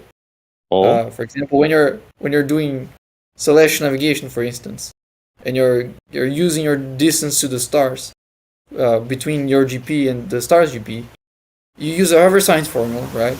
If that's just reality, that would mean the Earth is a sphere, right? No. So if the point of the distance between points are given by the Haversine formula, can those be on a plane? It's the formula. It's what you want to assume about the formula is up to you, but yeah, well, you're saying we operate in reality. I don't agree that the formula proves the shape of anything. I just agree. I don't even know. We operate in reality, right? Yeah, we do. Yeah, and when you're doing navigation, you operate thinking that the Earth is a sphere. I don't think so. You can think what you want. No. Like, you don't think there's people that have navigated at some point, or maybe even in today's fucking society in certain tribes, that navigate with the stars that assume they're on a flat surface? You don't think that's ever been the case in history, or maybe that could have been the case. But I'm specifically talking about modern. Wait, let me finish. I'm specifically referring my to. Answer. But that was my point. I was specifically referring to modern celestial navigation, the one that can work in whatever spot on Earth and that can give your position within like 6 miles. That was never done in any flat Earth model. It was always assuming Earth is a sphere. This is the thing. I agree. Model affliction. There's no. It's just fucking reality, dude. Like I don't know how else to say it. To me, it's that operates because you can't stop talking about the flat Earth fucking model. That goes against what you were saying. Because if people operate in reality and this modern way to navigate operates thinking that the Earth is a sphere, then that should be reality. Okay, so what about when people were thinking that the Earth was flat and they still navigate it? Was that reality then? And then I'm not putting in contention. Whoa, who was I'm not navigating? referring to all forms of navigation. Well, but who was navigating when they thought the Earth was flat? Name me those people. Well, I don't know. Just something simple. According to the dude that found North America, they thought the Earth was flat. They thought he was going to fall off the Earth. What? They were sailing. That doesn't mean they have a way to spot their location on Earth. Just because they doesn't matter. The story goes they thought that they were going to fall off the face of the Earth when they went too far. It doesn't matter because that's the whole point. Oh. The whole point is you being able to locate yourself. No, the point is you being able to locate yourself, operating by thinking the Earth is a sphere. Apparently, there was a writer in America called Ian Fleming who put the narrative of the flat in the story, and apparently, in some ways, they didn't think that. Maybe. Who knows? I don't know. I'm not going to argue it. I'm just saying, as the story goes, that's what we're told. In school. See, this is the thing. You guys want to go on, well, they teach us all this shit in school. You learned that in school, don't you know? This is grade fucking 3 algebra and shit. You put so much... Huh? That people thought the Earth was flat and went... Well, I was. North Pole. Maybe you're just not old enough, dude. Yeah, I don't think I'm old enough. I was. I was taught that when they watched a ship supposedly go over the curvature, they were worried that it was actually falling off the face of the Earth. Sounds like a fairy tale. Sure does, doesn't it? But that's what they taught us. Well, that's what flat Earth is believed today. At this point in life, too. I think you're diverging from the point of the conversation. So sorry, Bacon. So sorry. No problem. But yeah, that argument that we live according to reality, that was you brought this up. Yeah, I did, dude. Like, okay, so for instance, let's go this way. So you live from me 3 blocks west, 2 blocks north, another block east, and there's your house. Okay? Now, they don't care. That doesn't care about the shape of the Earth, does it? Now you're going to say that's small scale, which I would... Hold on. You're going to say that's small scale, which I would agree with you. Now, you live in the next state or province or wherever you live, it doesn't matter, and you live 300 miles or kilometers down such and such highway to the east, and 50 kilometers north on such and such highway, and your house is on the right-hand side. Now, once again, that doesn't care about the shape of the Earth. That's where you live. The straight line difference does change. That's where you live. That's the directions to your house. That's the straight line everything else. You and me are going to go ahead. Okay, yeah, the straight line is going to be different. If you're just saying how much you're going to go north and how much you're going to go west, right? Depending on the shape of the Earth. Sorry? No, it just is. No. There's no depending on the shape of the Earth. It does. That's where I live. That's where you live. It doesn't fucking care. It does.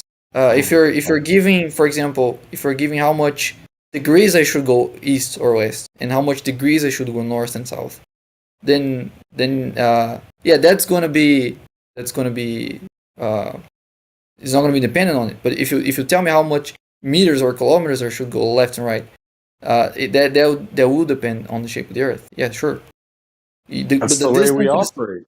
The distance is when I no, said that's not how you operate when you're locating yourself using stars, for example. That's not how you operate. Yeah, you operate.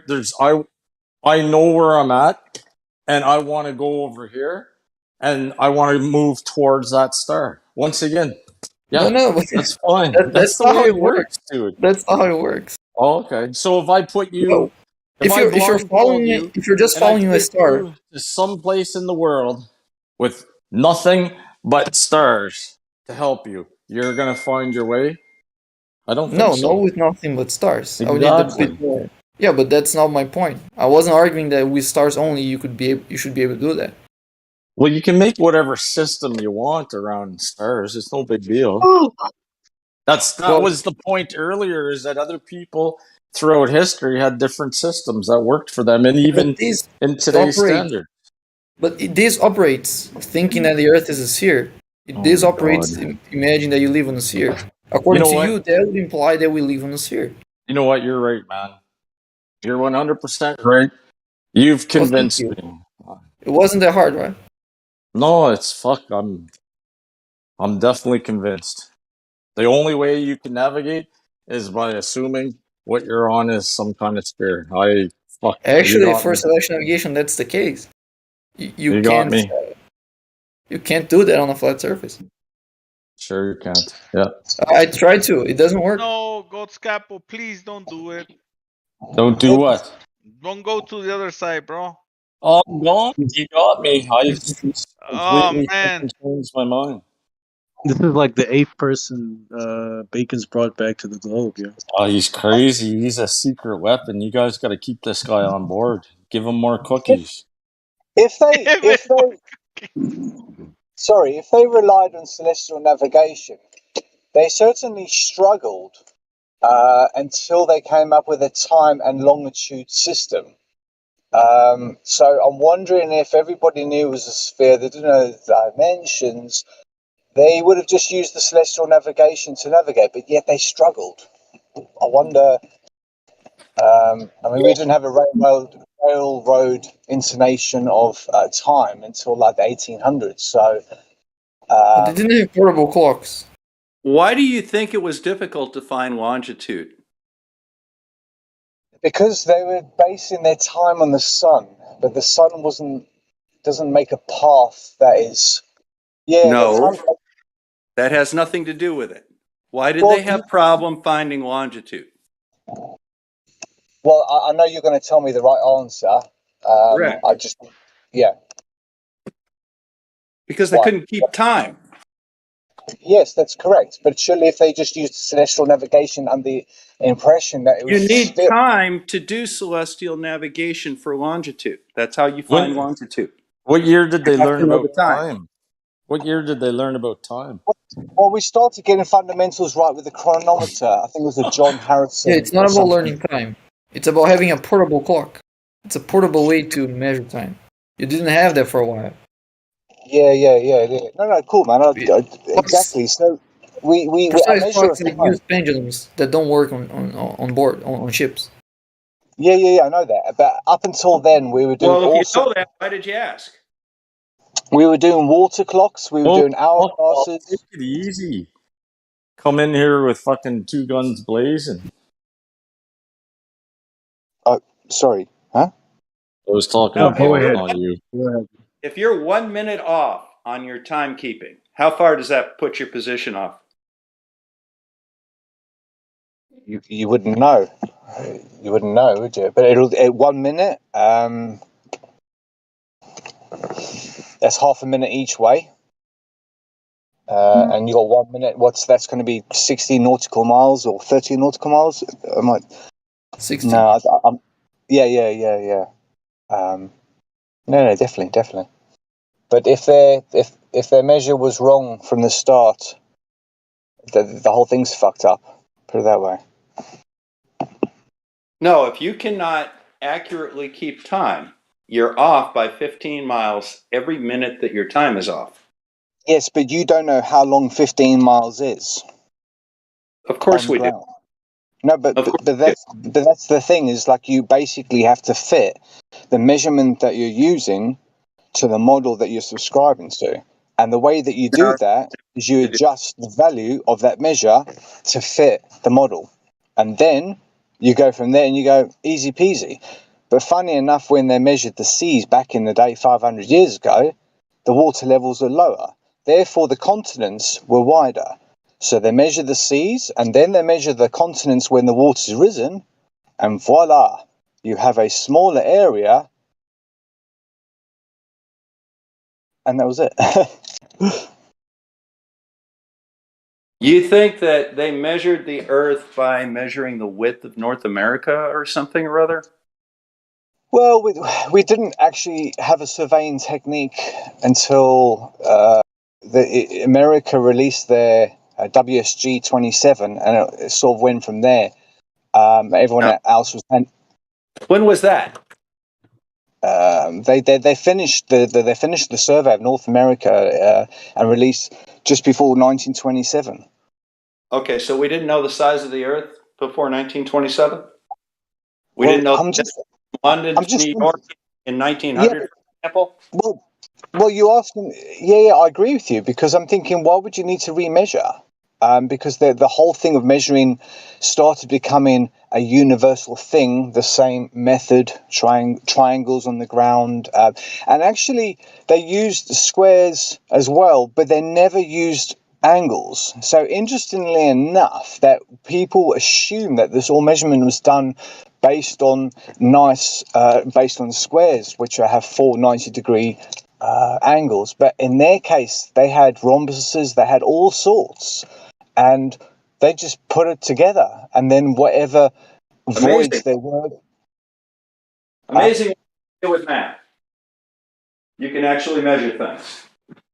Yeah, but the thing is like if you've got a square that's 10 meters by 10 meters, and then you push it to one side so it kind of slants over.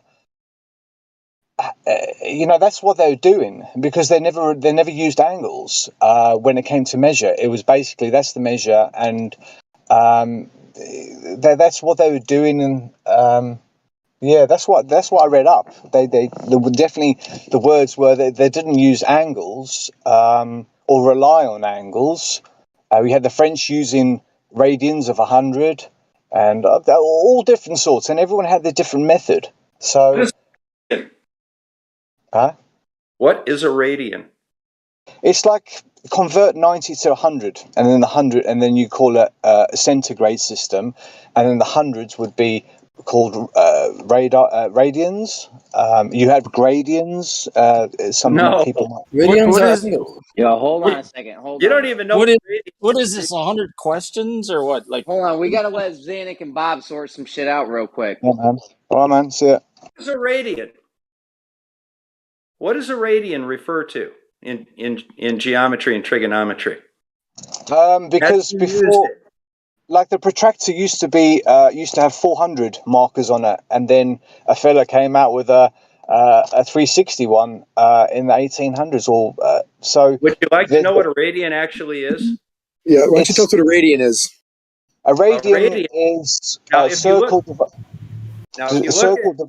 Sorry. If you look at a circle, it has a radius.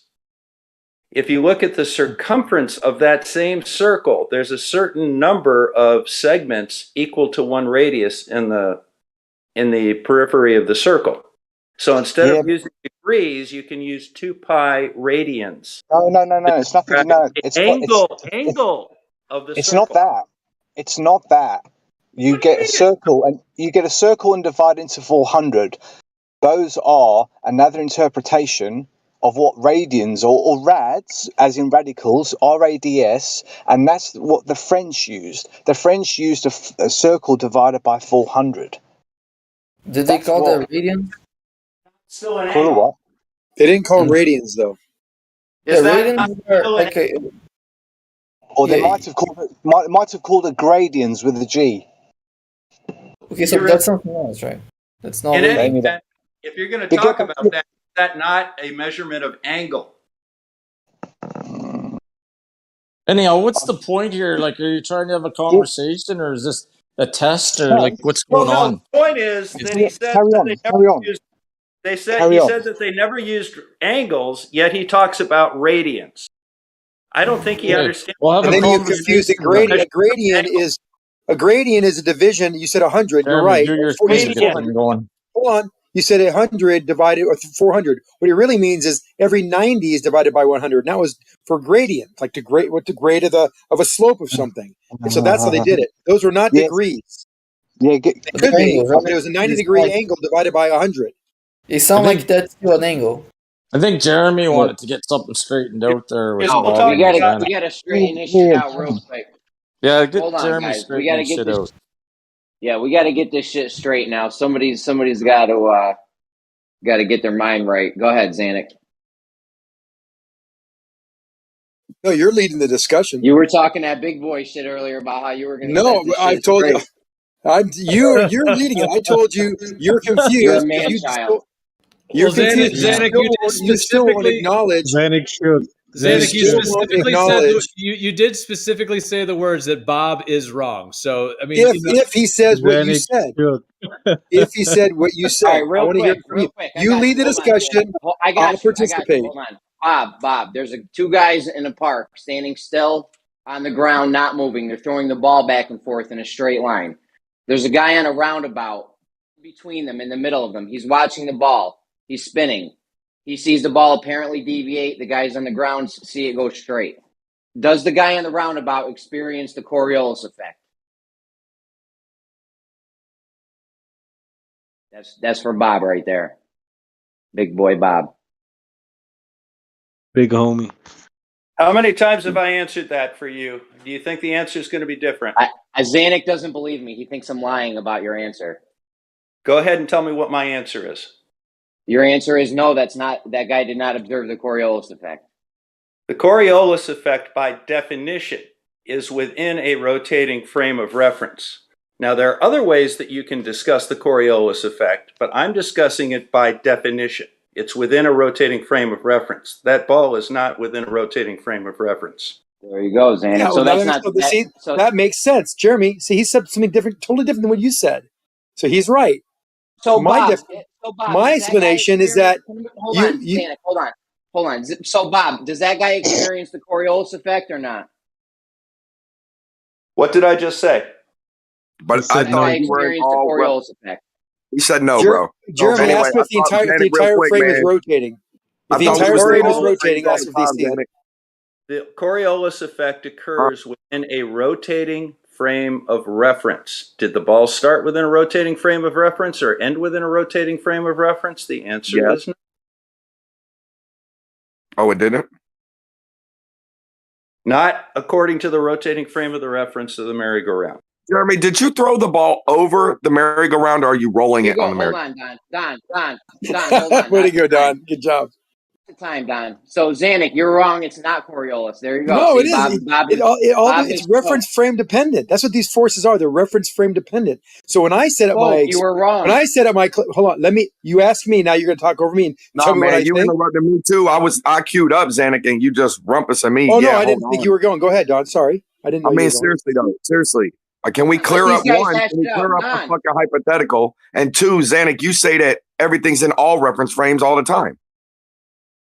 Yes, all things are in all reference frames all the time. Disregard that. Zanuck, Bob said you're wrong. You don't know jack shit about He didn't say I'm wrong. He didn't even hear what I had to say yet.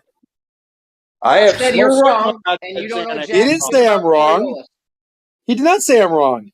You see, here's the problem that you run into with science denial. They have to rephrase all arguments according to their own understanding of the world, rather than what was actually said. All right, Bob. That's fine. Question for Zanuck.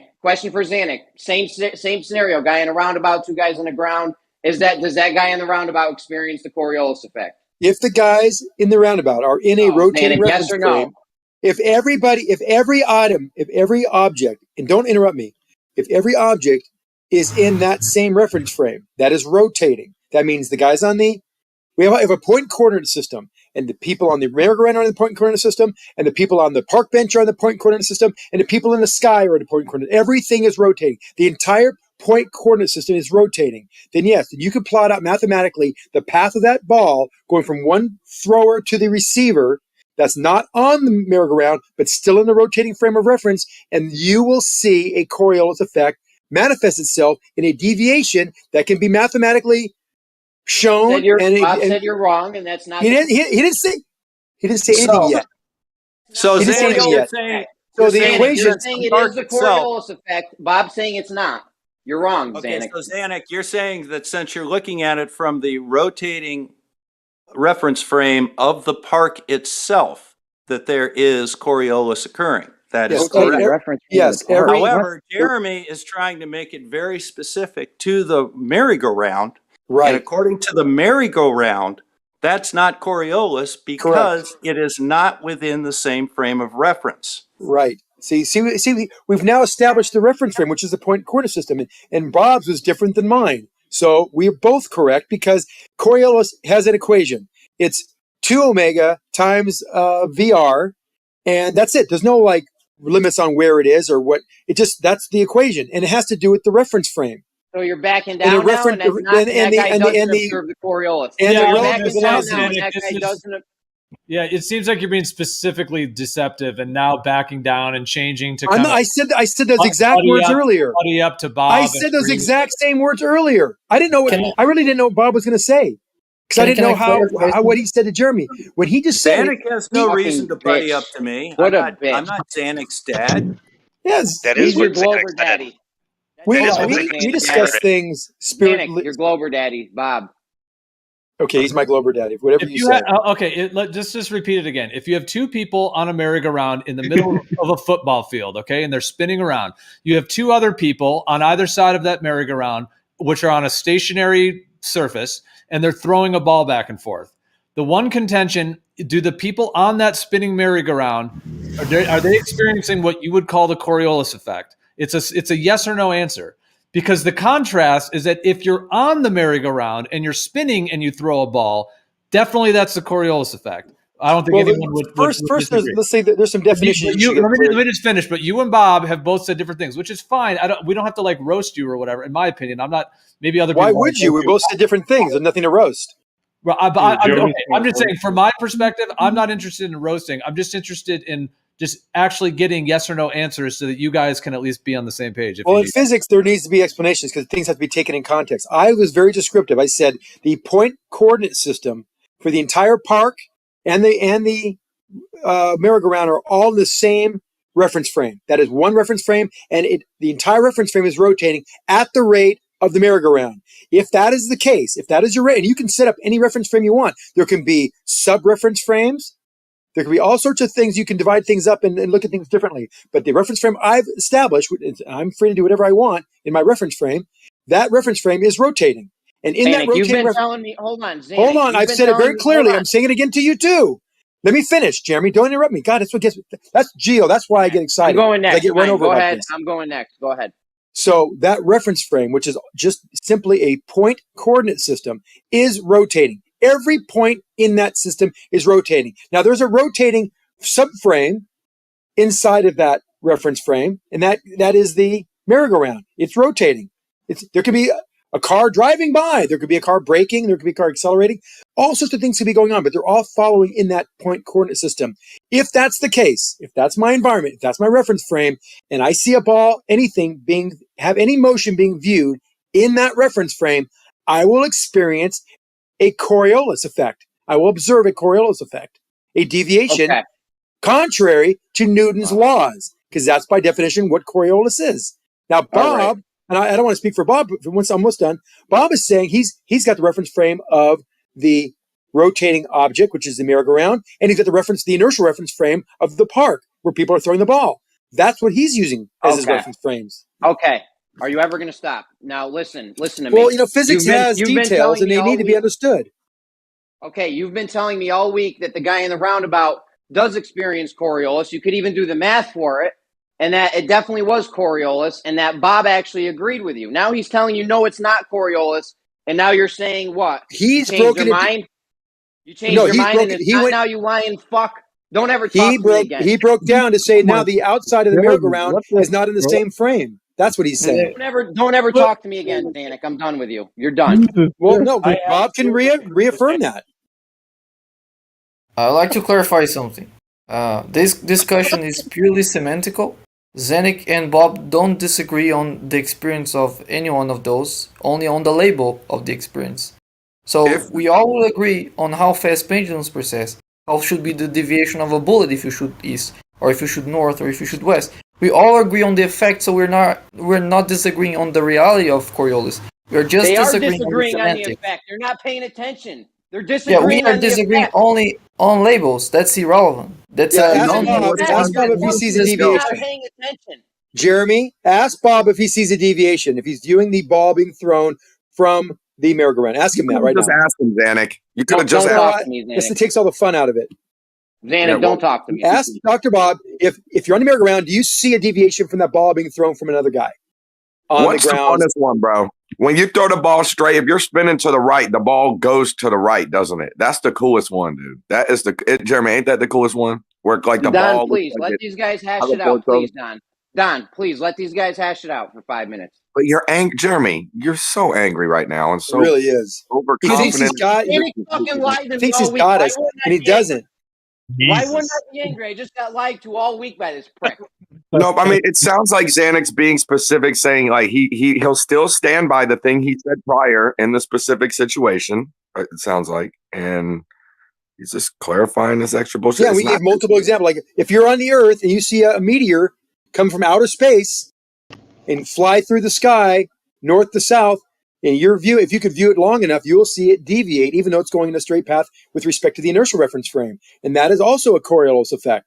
I think Bob thinks it needs to interact with the non-inertial reference frame. Because he's established that, right, Bob? Bob, does it? Hold on a second, Zanik. Bob, does the object that's moving need to interact with the non-inertial reference frame for it to be Coriolis? You have to have a non-inertial reference frame for Coriolis to occur. If you don't have one, you don't have Coriolis. Okay. Does the object that's moving need to interact with the non-inertial reference frame? I think it was the perspective, Bob. Shut up, Don. Don, shut the fuck Thanks, up. Jeremy. Jesus Christ. Jeremy, you're too high strung, man. You thought to talk about me. My God. I don't say much. I mean, Jeremy, seriously, I don't. Don's not helping. Jeremy, when you calm down, I'll talk with you again, okay? You know, I'm attempting to help. I'm going to go on mute. Don, we don't need your fucking help, Don. Jeremy, you're getting way too upset, Sorry, bro, I'm Jeremy. compelled to help. I'm not going to. You're so desperate to catch us. You're so desperate to catch the globe earthers in some kind of mistake or inconsistency. Yet you guys are all over the map with your theories. As I understand, this is the thing between Zanik and Bob. These guys I both revere in a way. Okay. I think that Jeremy just wants to see them settle this obvious. No, he doesn't want to see us settle it. That you guys are like he wants to see us white. in contention. For what it's worth, you guys are two opposites, hot and cold. For what it's worth, my understanding of the Coriolis effect is that if we're in this scenario, the object would have to be thrown from the actual moving reference frame, the one that is actually spinning. So in the case of like a bullet on the earth or whatever, meaning that in a sense, I agree with Bob that actually the Coriolis has to do with that rather than the idea of, let's say, a spinning globe and you have, an asteroid that flies by the globe. Just because the asteroid would look like it's curving doesn't mean that that's Coriolis effect, because the asteroid didn't come from the actual rotating Earth. Well, I hear Gio and Bob say you're and George and Gio. That's a great. That's a you great. Just talk right over Jeremy, Zanik. Let Jeremy go first. Let Jeremy go first, and then Zanik, and then I have to leave. I healed it when I heard him. I agree with Gio. Yeah. Well, I don't. There you go, Zanik. You're fucking wrong. Wait, no, I think Gio gave a great description of what Bob was talking about. I don't disagree with that. That you have to be however, can I make a point? Yeah, so make your point, but I got a point to make after Don as well. Okay. So, yeah, I understand, and that Gio did a great job of kind of summarizing what Bob was saying, and I don't disagree with that. But now, when you talk about the actual Coriolis effect, whether it comes from out of the inertial frame or out of the non-inertial frame, regardless of that, you are viewing some motion of some object in a rotating reference frame. And from that rotating reference frame, if you're looking at something move, the deviation you see can mathematically be described as Coriolis, and the equation is very commonly known, as I mentioned earlier. Now that deviation can be seen, regardless of where it comes from. Any motion viewed in a non-inertial reference frame is considered to be Coriolis. The effect of its deviation is called Coriolis. There you go. You're wrong, Bob. No, Bob's already established he's talking about the reference frame of the rotating Earth or the rotating merry-go-round, not everything, not the inertial reference frame that is established around it. My reference frame incorporated everything. And since all points, hold on, Jeremy, almost done. Since all points can be in all reference frames simultaneously, I have every right in the world to make a reference frame with all points in it to rotate. And that rotating reference frame with observing motion anywhere in it, you will see a deviation. Well, I think I can clear up some of this stuff when you guys are done. Go ahead. Oh, go, Bob. Go, Bob. Go. Well, Bob, go. You cut me too. No, that's why I said you go ahead. Not you, Jeremy. Coach has been waiting. Coach has been patient. Yeah, I've been waiting. Actually, I have something to say because you guys are smart dudes, and this is one of the, I'm not even that smart, but this is one of the only times where I think I have the superior understanding here. Okay, and I've said this many times. I haven't said that many times, but I've said what I'm about to say many times, and it's in line with what Zanuck and I think Don was saying in the background, and I have evidence of it as well. Okay, so the example I'm going to give you is retrograde motion of the planets. Okay, and whenever we're describing the path of the planets, the other planets in the solar system, we generally do that in the context of the reference frame of the sun and the solar system. That's why we think of them in circular paths. But when we describe what we view on Earth, however, if we're going to describe it like on paper, or like the paths what they appear to do on Earth, they don't make these circular paths, they do retrograde motion. Okay, and that would be an example of what I would say would be the same thing as Coriolis, the same thing that Jeremy's describing with the ball in the park. And I looked it up just to be clear. And actually, this is not. It's in the Encyclopedia of Planetary Science. It says the same thing. That's an example of Coriolis. So I think that as long as you're viewing, if the path is being described from the point of reference of the rotating frame, then that path, that's your experience of Coriolis. Apparent is the word they use in both cases. Yes, apparent. It's reference frame dependent. Correct. Bob wanted to go, guys. Your example, so long, Kosha. Say again. Go ahead. You said you had an example to post. Oh yeah, I'll post it. Bob, your turn. Well, I think one of the biggest problems that you run into is this concept of the rotating versus non-rotating frame of reference in Coriolis. You only need a rotating frame of reference, period. That's it. All right. What's the purpose of the non-rotating frame of reference? If you and I are going down the road at 60 miles an hour side by side, you're not moving from my reference frame because you are literally right next to me the whole way. You're matching my speed. You're neither accelerating, you're neither going faster nor slower than I am. I can draw an angle to you and that angle will be the same. The way that you tell that you and I are going down the road is you have to look at it from the non-moving frame of reference, which is the road, in which case we are both doing 60 miles an hour. The purpose of a non-rotating frame of reference when they talk about Coriolis is you need to have some way of measuring whether or not the other frame of reference is doing anything, specifically rotating. That's the only purpose that there's a non-rotating frame of reference there, is to tell that the frame of reference in question is actually rotating. Okay, so oh, my bad, go ahead. Yeah, if you don't have that non-rotating frame of reference, you can't say the second frame of reference is rotating because you have no way of knowing. You have to compare it to something. That's right. So in my example, so let me compliment that. Zanuck, before you go, you should let Jeremy was going to get in, but I think you're okay. So in my example with the guy in the non-inertial spinning reference frame on the park, is that not Coriolis? I'm done talking about your example. I've already answered it 12 times, and so has Zanuck. Zanuck says yes. You say no. Well, let me add to it then. Let me add color to that. So how you do this with Bob to Bob's point, if I have a rotating reference frame that incorporates all these data points, all these position point coordinates, I will know because I've assumed that this park is not rotating. Now we don't know this. We're assuming it. We're saying that's our inertial reference point. That's our inertial reference frame. So by doing that, we know that, well, look, everything in the merry-go-round is not moving in this frame. We had everything around it, the park bench and the people and the guy throwing the ball. Oh, they're moving like crazy. They're like orbiting. How do you know which orbiting? How do you know who's orbiting what?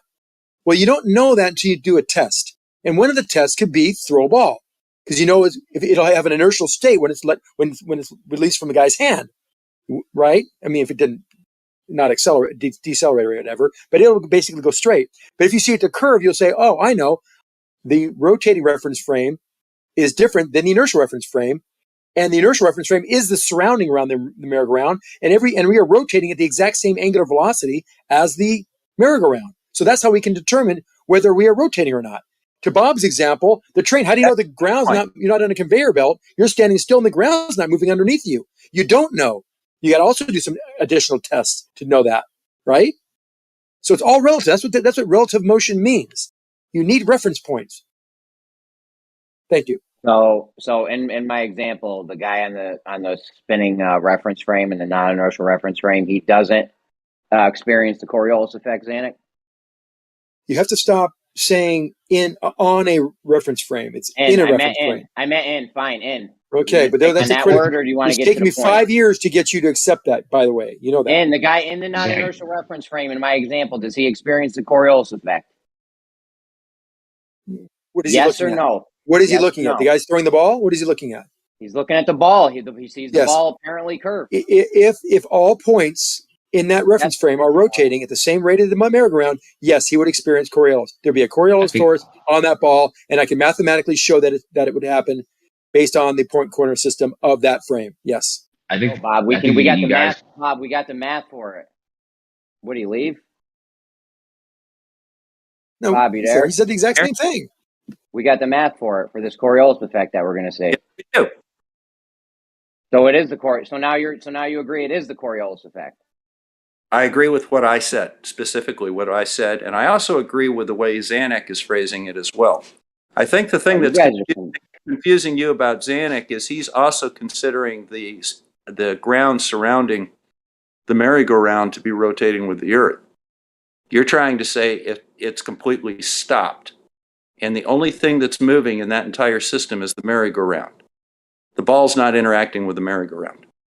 The ball is on the non-rotating frame of reference, and it's within the non-rotating frame of reference. You have to have a rotating frame of reference in order for Coriolis to occur. And we have one. It's the merry-go-round, and there's people on it spinning, and they're seeing the Coriolis effect because the ball doesn't deviation of the ball, and Zanuck can even mathematically show the Coriolis effect math. I don't know why you say it's not the Coriolis effect. The ball is not interacting with that rotating frame of reference. All right. So in order for it to be Coriolis, you think the ball has to interact with the non-inertial frame? It has to be within the non-inertial frame. Right. So this isn't Coriolis. And Zanuck, you think you agree with Bob on this, or? Well, the way he's phrasing it, he's separating the inertial frame with the non-inertial frame. There's nothing wrong with that. That's what's great about this thing, though. This was never okay. In my understanding, the football field or park or whatever we're calling that is stationary. It's in my understanding.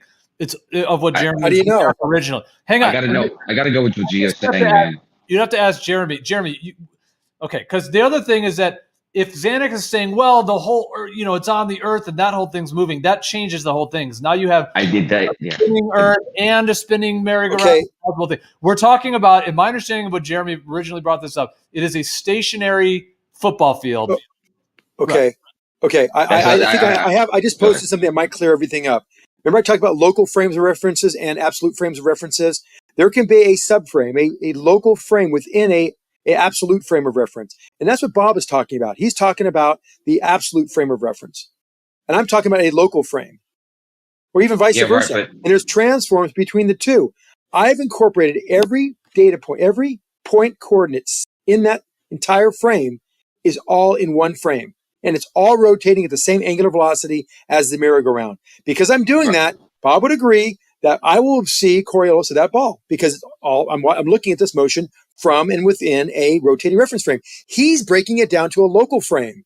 He's saying that the local frame is the merry-go-round and everything else is inertial. It's a rotating reference frame inside of a absolute inertial reference frame. And he's correct also.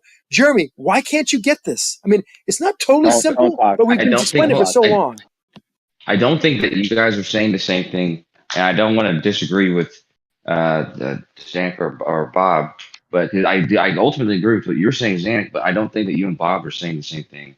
We're not. We're saying it differently. Well, I know, but I think I actually agree with what the way that Gio just described that is the way which makes sense to describe it, right? Whenever you're thinking about two reference frames, like you think about the Coriolis, you're really going to think about it in the sense of the rotating frame, and then even if it's on the Earth, you're just going to view the Earth as a inertial frame in reference to this rotating merry-go-round, just for the sake of the description, right? I mean, you can make it more complicated to say that that's also rotating. Yeah, I know, but nothing is, and then there is no inertial. There is no actual inertial frame. Right, but that's why it's relative. So relative to exactly. That's what, yeah, but yeah. So there's no point in describing the Earth as being non-inertial if you're already describing the rotating frame as a merry-go-round. And that's why last time I explained it in terms of the object immediately leaving the arm, whether the guy be on the merry-go-round throwing it or the guy in the park. If it's all in the non-inertial reference frame, everything is rotating. All the coordinates are rotating at the same rate. If we're looking at it from that perspective, I see a Coriolis of that object because that object became inertial. Once it now it already was inertial, but it became inertial regardless of that guy who threw it, whether it's on the merry-go-round or not. It became inertial once it was thrown because objects, once they're in motion, will stay in motion until acted upon by another force, and they don't have any other forces acting on them, regardless of whether it's thrown by the merry-go-round or in the inertial frame. So we know that this object, once it leaves your hand, it is inertial. It's in a state, it's an inertial state, as they say. And because things are in an inertial state, we're in a non-inertial reference frame, objects that are moving, even in an inertial state, can't be static, got to be moving, by the way, we'll see a deviation, and that deviation is called Coriolis, period.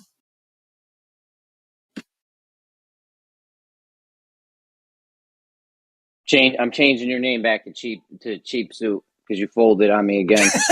No, because I know what Bob's saying. Okay. He's not wrong. Okay, so now that we've got that settled, Jeremy, why don't you answer the great question of flat Earth? Can you have an angle to a curved line? We don't have that settled. We absolutely do not have that settled. This is not settled. Xanix's been telling me all week. Xanix's been telling me all week that you were wrong and that he thought you actually agreed with him that the guy in the roundabout does see the Coriolis. He did. We talked about the meteor. We talked about the guy throwing. I gave him the different terms. He said, "Oh yeah, I think I agree with you that the way you're saying it. You know, I could be in Bob's class and I might raise my hand and tell him the answer, and he might say, you know what? I don't want you guys to explain it that way. That's incorrect, and I'd be done. And he'd be right. You can do, and he could be in my class, and I could say the same thing. But they're not wrong. It's just different ways of explaining the same phenomena, as Kosho mentioned. So now that we've got that settled, can you have an angle to a curved line? It's not settled, Bob. Can you have an angle to a curved line, Jeremy? I already answered this. I don't know. This is not settled, though, this thing with the Coriolis effect, because one of you guys is saying yes. One of you guys is saying yes. Geometry and you're talking about Coriolis? I think one of you guys is saying yes. Why are you trying to change the subject? We're right in the middle of this. It's not settled and it's not over. It's not settled. Zanuck just folded on me like a bitch. Okay? He's been telling me all week that is the Coriolis effect. The guy can observe it from the merry-go-round, and he has the math to prove it. And now he's fucking folding up on me. I think it's over now, don't you? I think we've explained it 12 different ways. I think we've explained it so accurately when both of us were here together to explain to you, Jeremy. And all you're thinking is that all you want is conflict. That's what your goal is. Mayhem. I want conflict. And you're not going to get it because you're pissed. You're pissed that Bob and I understand what each other is talking about and how we're talking about it. So you're mad because you can't have us be fighting. I want a yes or no answer to a yes or no question. And you guys won't do that because you're scared. Yo, Zanuck, could you repeat back the definition of the Coriolis that Bob said? That's a good request. Yes. What so is it? Coriolis is objects that are rotating, that are moving in a non-inertial reference frame, originating and ending up in that non-inertial reference frame, as observed by people in that non-inertial reference frame. And it has to have an inertial reference frame to reference it to. Okay, Bob. Could you go back and tell us the definition that you told us about 20 minutes ago when you started, when you very started? Could you kind of say it back for me so I can see how well they match? Zanuck just said it exactly. Okay, thank you.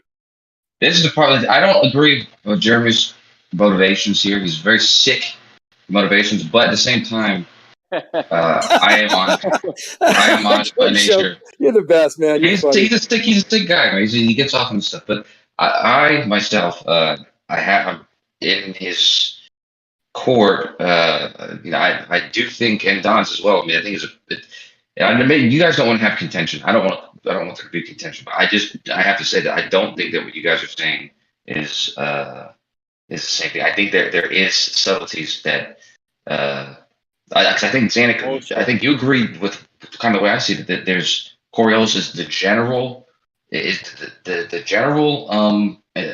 observation description of the path from the rotating frame. If it's being described from the rotating frame, it's Coriolis. Doesn't matter where it originates from. And I think the main point is that Bob's understanding or what his description is, it actually has to take place. It has to have some effect that was caused by the rotating frame. So it's almost like the definition. Kosho, you heard of the term Earth-based Coriolis? Yes. There's a term called Earth-based. I think he's talking about it in terms of that it's Earth-based Coriolis. Would be Earth-based things that happen on the Earth, Coriolis, these deviations happening on this rotating sphere we call Earth. He gave us a definition. I know, but that's kind of what I was. So you know how he's talking about it, but you said it like once, but then you kept like adding on 3 times over the same. Nobody. I hope you understand. Like when you say reference frame like 6 times within one sentence, it's not really that easy to follow, bro. Do you think that the moon in the sky demonstrates Coriolis? See, this is the exact because that's a good question, and this is why I brought up retrograde motion. Is because you can describe what the moon's doing in a way that makes sense, which would probably be in the reference frame of the sun, the solar system, or maybe even the reference frame of the Earth and the moon. Are they inertial? But however, you could describe the path the moon makes in the sky, or the path the moon traces across the ground. And if you do it, if you're describing the path in this way, I would say that that's Coriolis, and it's just because you're describing it from 2 different reference frames. Well, I don't know if I agree with that, Kosho. So you don't think retrograde motion is a description? I thought it was great. I thought it was a great analogy and description before, and now that I think I'm really telling you, I don't know. I'm not saying like you're wrong. I haven't thought about it like that because I don't think that things that are non-inertial can be thought of as have a Coriolis effect on them. That's not how Coriolis works. It has to be an inertial object. I think the retrograde objects, retrograde paths, although they are with respect to our rotation, with respect to the sun, I don't think, and I said I absolutely could be absolutely wrong on this one for sure. Because I think you said you actually got a citation from a text that says that it is. In my mind, yeah. In my mind, it says it pretty. Go ahead. So maybe they normalize it. Maybe they say it's inertial enough to be able to say that this effect is Coriolis. I really don't know, and I will tap out on that one. I will tap out on that one. You're in the accelerating frame. So it says measurements made on a rotating planet occur in accelerating reference frame instead. Therefore, motion in a straight line as viewed from space appears as curved motion on the surface of the planet. Oh yeah, okay. I buy that. Forces seen by an observer on the surface. Because now we see an acceleration that we didn't see before. So again, it goes back to that local frame of reference. And that's why, in the general sense, it makes sense to me that there's I think that's the most general way of describing it. Even though there's very specific ways. Does the moon take any deviation from an intended path that we can see? See, Copernicus saw that deviation, right? Well, I Do mean, we see a what do you call deviation that? that we shouldn't see because of Coriolis? What's the deviation that Well, we what's the actually thing? observe?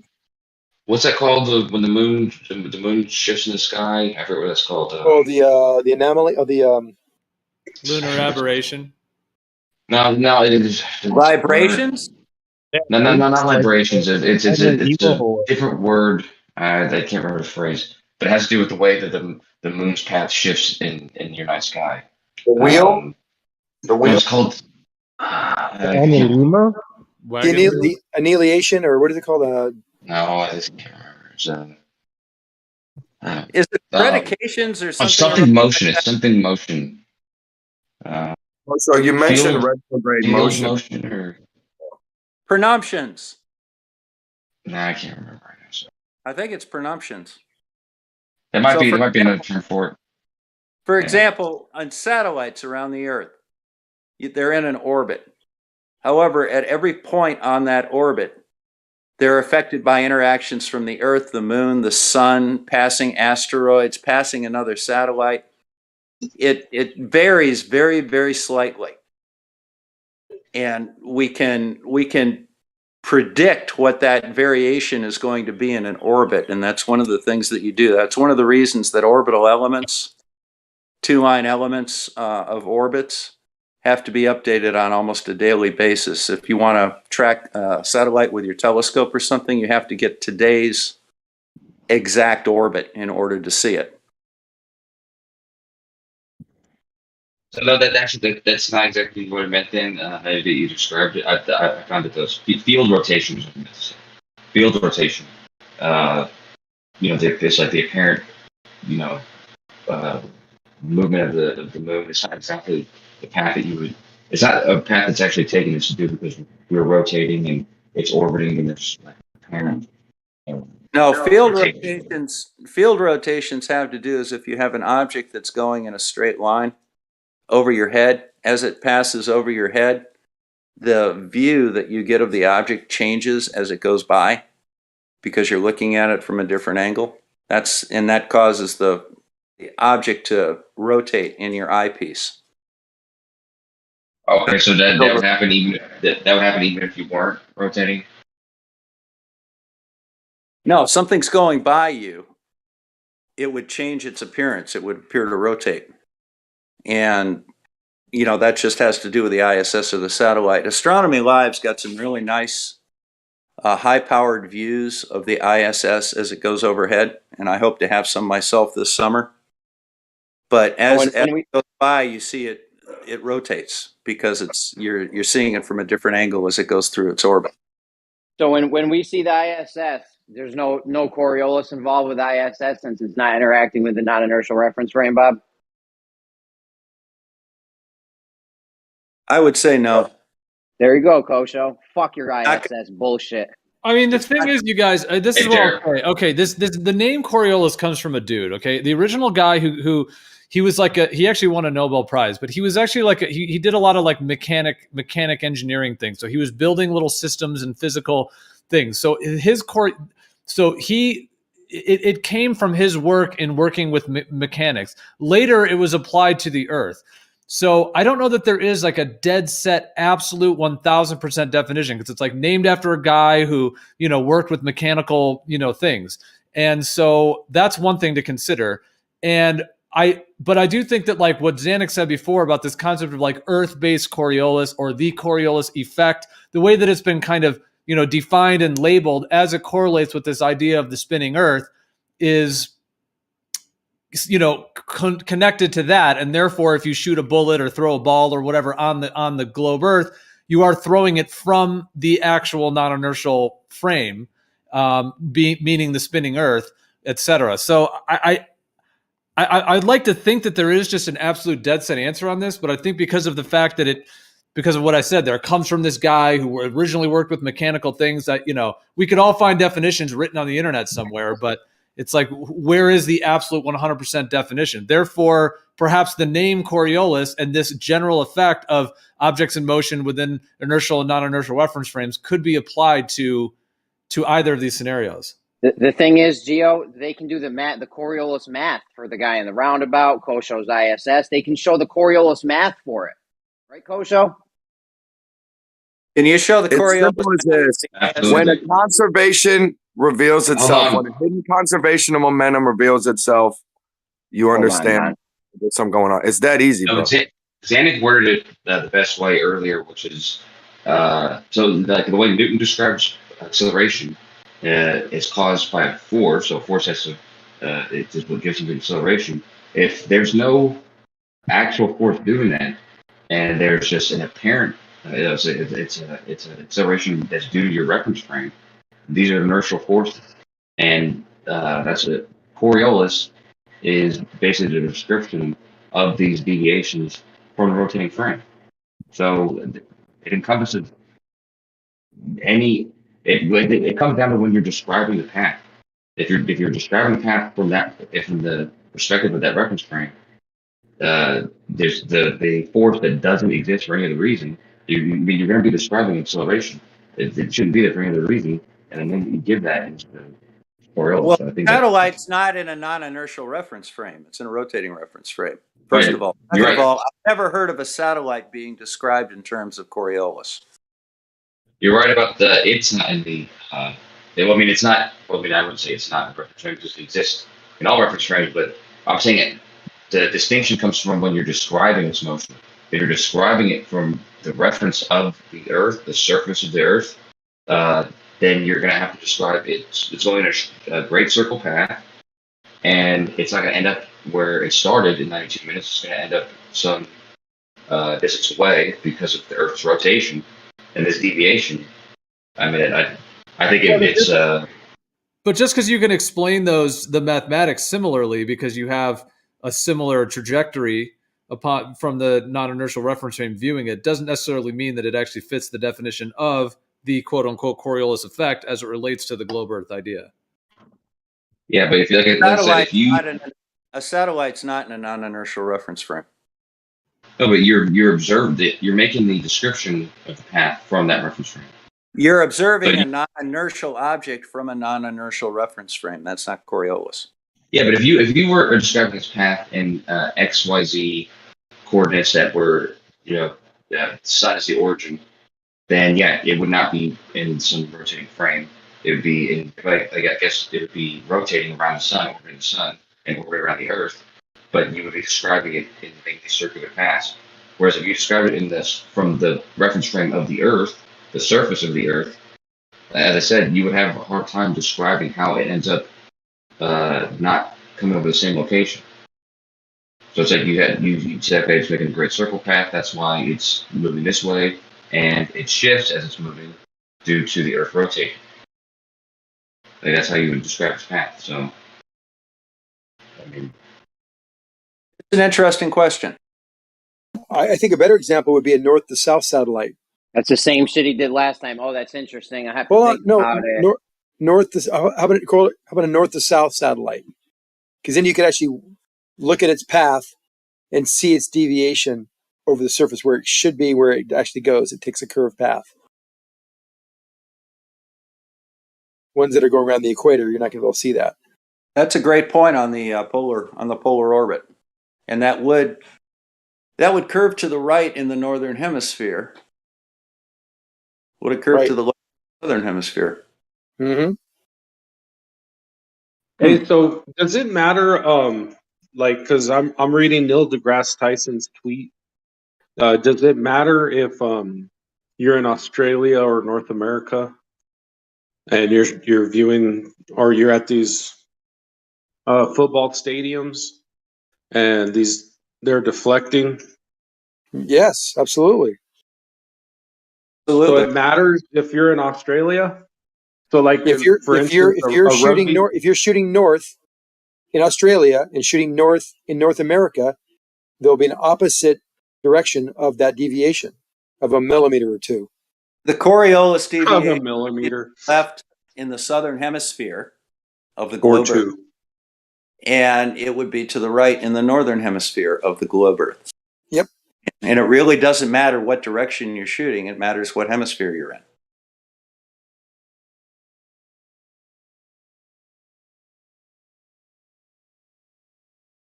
Because you get Coriolis going east and west too. and the explanation for that is a little more complicated. It's easy to picture it going north and south, but you get the same thing east and west. Yeah, for a different how much reason. deviation do we get? It's not a conservation of it's not a conservation of linear Hold on, momentum Zanuck. issue with the east and west though. It's a different phenomena. Well, actually, in a way it is. If you go, it has to do with. Oh, you're right. Yeah, you're right. I'm sorry, I misspoke there. Yeah, it has to do with the rotation and the constraints of the atmosphere. It has to do with you're heading east, but because of the curve, you'll eventually start going south because of if you're inertial and you're just going in a straight line, right? Well, you'll go towards if the you're equator. going east, you will go towards the equator. It doesn't matter if you're north or the southern hemisphere. You'll go towards the equator. If you're going west, you'll deviate towards the poles. Yeah, but one seems like intuitively, one seems like going north seems like this conservation of linear momentum issue, and east to west seems like a directional issue on a sphere, but they're kind of one and the same. It does the same exact. Yeah, they are, and the reason it changes east and west is the constraints of the atmosphere. Right. What type of conservation of angular momentum is that? Linear momentum. Well, angular momentum would make the Earth spin a little faster, but that's something different. So not angular momentum, linear? I said linear momentum. I was very clear. Twice I said it. Linear momentum. I could have swore I heard you guys saying angular momentum. No, Okay. you might have heard that. I said conservation of linear momentum. Both work, but it's a different, the force that would be generated by the concept. If you really want to learn something, Jeremy, you ought to listen to people that are explaining it to you rather than sit down and try and find gotchas on them. No, right. How am I going to learn from you? You guys don't even agree on whether my example is the Coriolis. We do. We've already explained it. Which guy do I learn from? The guy that's right or the guy that's wrong? Both. The guy that's wrong.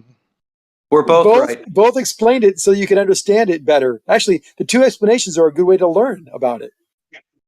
You can't both be right because Zanuck says my example is the Coriolis effect and you say it's not. You literally both can't be right. I preface that by saying the entire area, the park included, everything was in all points were in a rotating reference frame. We're looking at that motion from a rotating reference frame, which includes all points in the universe. It is rotating at the angular velocity of that merry-go-round. If that's the case, and Bob would agree, then I would experience that ball with Coriolis. But he's got a local reference. He's got a local reference frame. It's different. Yeah, but that I think I can't agree with that. I thought you're talking about the Earth rotating too, and that's why you're saying it's Coriolis.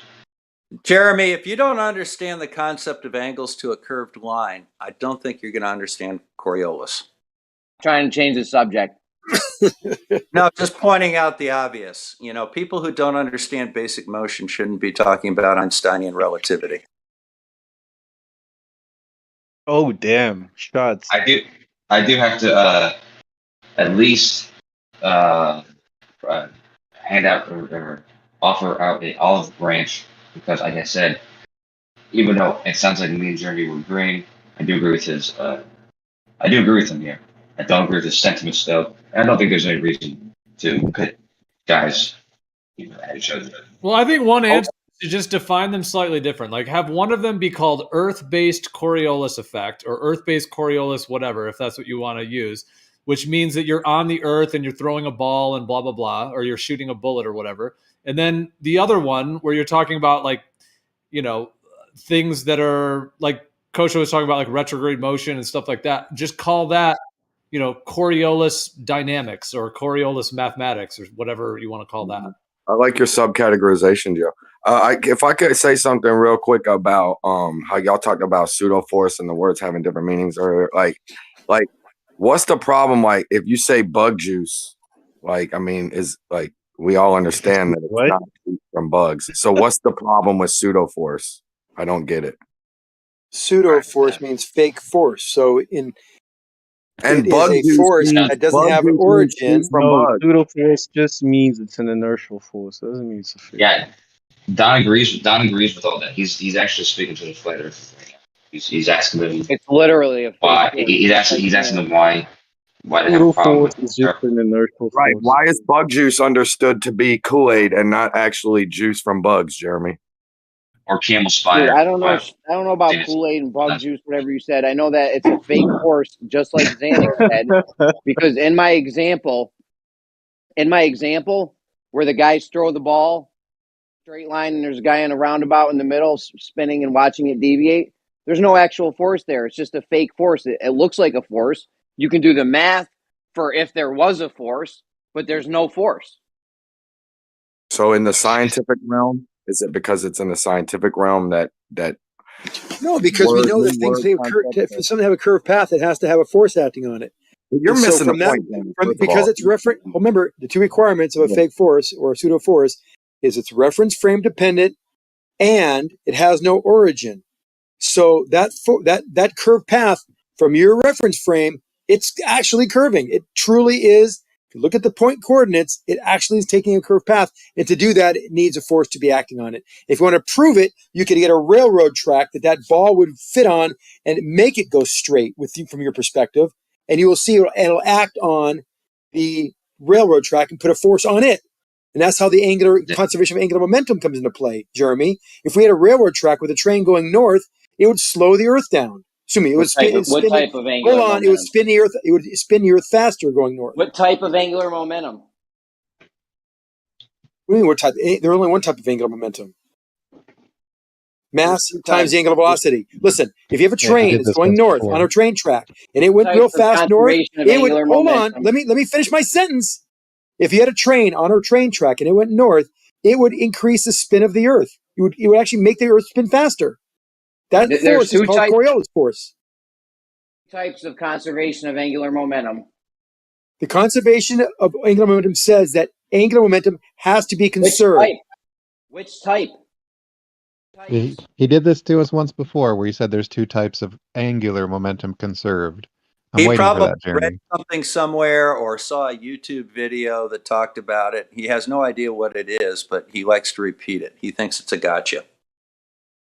You guys think there's only one type of? You guys think there's only one type? When a skater puts, so you guys when a think there's skater, only one type? listen, so you guys think there's only one type? Listen, Jeremy, you might learn something. Zanuck. Zanuck. You guys think there's only one type of angular momentum? Is that what you're telling me? The conservation of angular momentum falls under only one category. But he's not talking about the conservation of momentum. He's talking about the different types of angular momentum that you get. All right, let's see him. If you have a skater, spin and orbital angular momentum.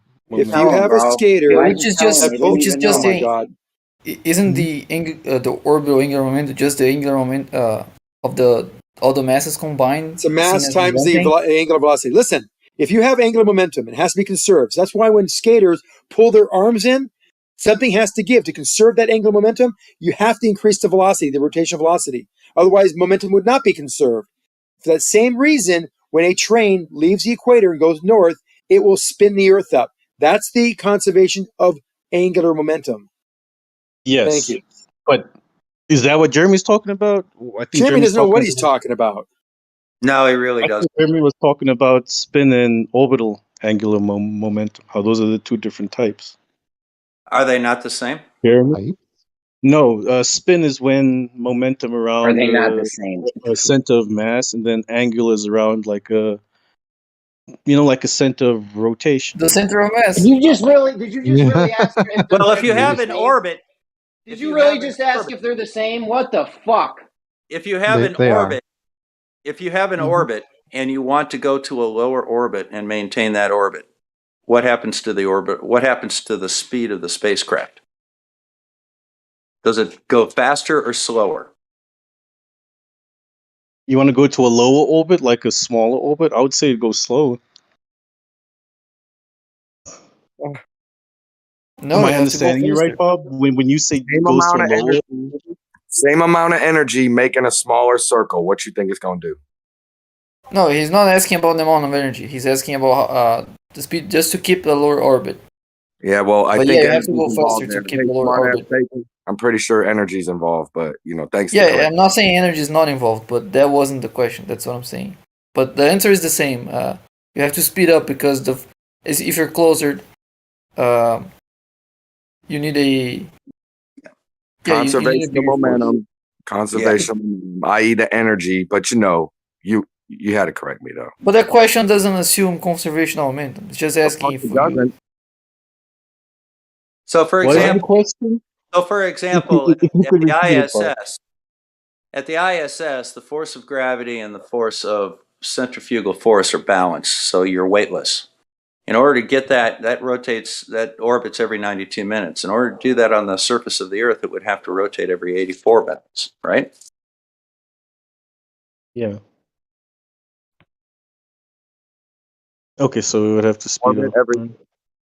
Every. What was the purpose of that question? To know the end? The same thing as spinning and bringing your arms in.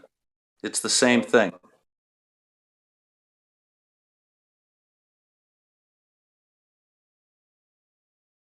Right. So now that we're done with that diversion. Yeah, that was interesting.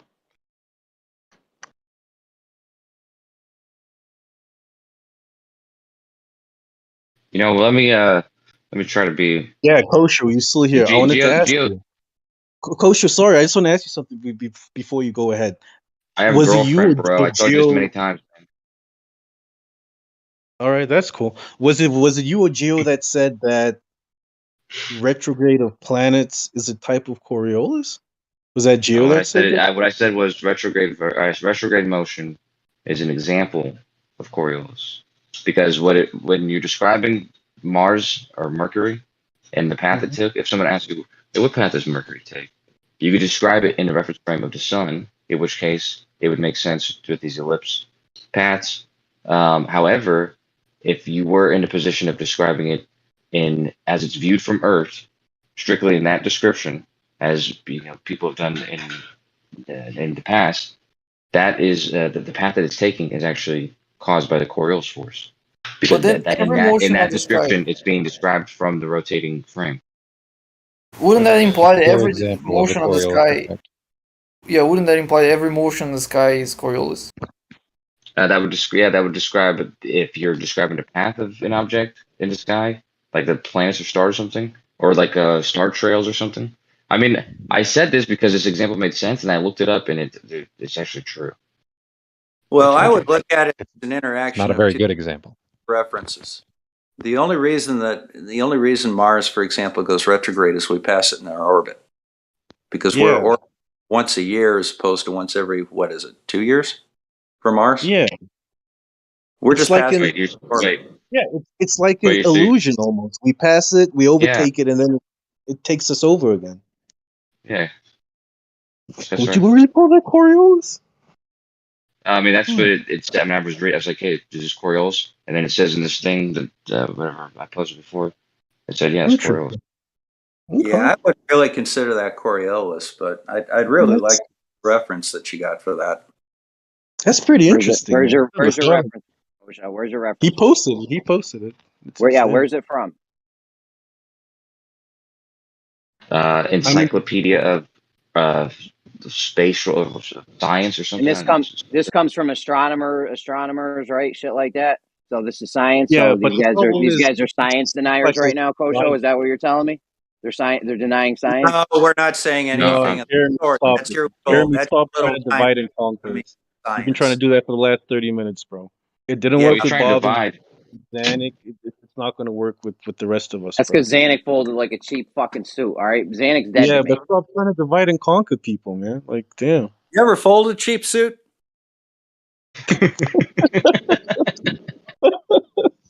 Where's that even come from? What's it even mean? Fucking Bob.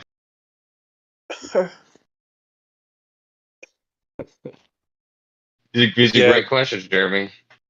Yeah, Jeremy. Nobody buys the idea that astronomy is not science. All right, except for people that deny science in general, because it disproves their little theory or their little narrative. Yeah, that's neat. Well, Kosho's explaining to you how science says that this is the Coriolis effect, and you're denying it. Hey, what we're doing is that's what I'm saying. I'm not the authority on this. So I'm of the mind that what I'm doing with Bob and what I'm doing with Zanuck and what I'm doing with Nate is we're just having a conversation about this. And if we're gaining a different perspective than we had before from whoever, then that's just what's happening. That's not a win or lose thing. It's fine. It's I'm fine, more Kosher. interested in The what he said than astronomers and the anything else. scientists. The astronomers and the scientists are saying that your example is Coriolis. These guys are denying it. It's fine. I believe what I said earlier was I've never a heard good it example. Kosher, I would definitely agree there's an apparent force there, but would you say it's Coriolis? I mean, let's see. What would it end up? What would it be if it wasn't Coriolis and it was an apparent force, or was it a pseudo Optical force that illusion? was? An interaction of two different reference frames? All right, An yeah, right. But interaction that's of two different orbits? well, let's list the inertial forces as we know them. 'Cause I know 3 of them. There's probably more. I don't know the names of them. All right, name them. I know centrifugal force, and I know of Coriolis, and then I know that gravity is it can be expressed as inertial force. Oh, and the But, buoyancy force. Buoyancy force. But it wouldn't be say that. I wouldn't say that that's an inertial force. What It are the is. 4 fundamental forces of the universe, Jeremy? Buoyancy force is an inertial force. Isn't centripetal? But that's just because gravity is, right? No, it's not. It's a non-inertial reference. It's not. No, that's Zanek's answer. It's an inertial force because of gravity. It's Zanek stuff. Yeah, No, it's a I pseudo don't accept force. your answer then. It's a pseudo force due to gravity because gravity is a pseudo force. Isn't centrifugal But on a its pseudo own, force too? Gravity's a centripetal would be the pseudo. inertial. Well, yeah, I guess. Gravity can be expressed as a pseudo force, but that's up to interpretation of what. Yeah, that's the the Einstein. Lace. Yes, Einsteinian. So for you, even in Newtonian mechanics, buoyancy would be a pseudo force? Not in Newtonian. No, not in Not in Newtonian mechanics. Newtonian and No, Einsteinian. not yeah. gravity, buoyancy. Yeah, even buoyancy in Newtonian mechanics. No, I wouldn't have it as a pseudo force. Sorry? Yeah, that's an actual force.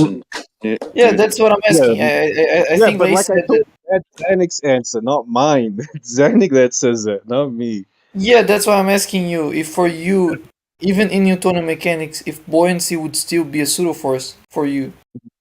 No, it wouldn't. Oh, right. Well, isn't that... So aren't you aligned with Zanek then? Isn't that the same thing that Zanek said? Zanek said that buoyancy is a pseudo force because gravity is seen as a pseudo force. Isn't that your point? Einsteinian, yes.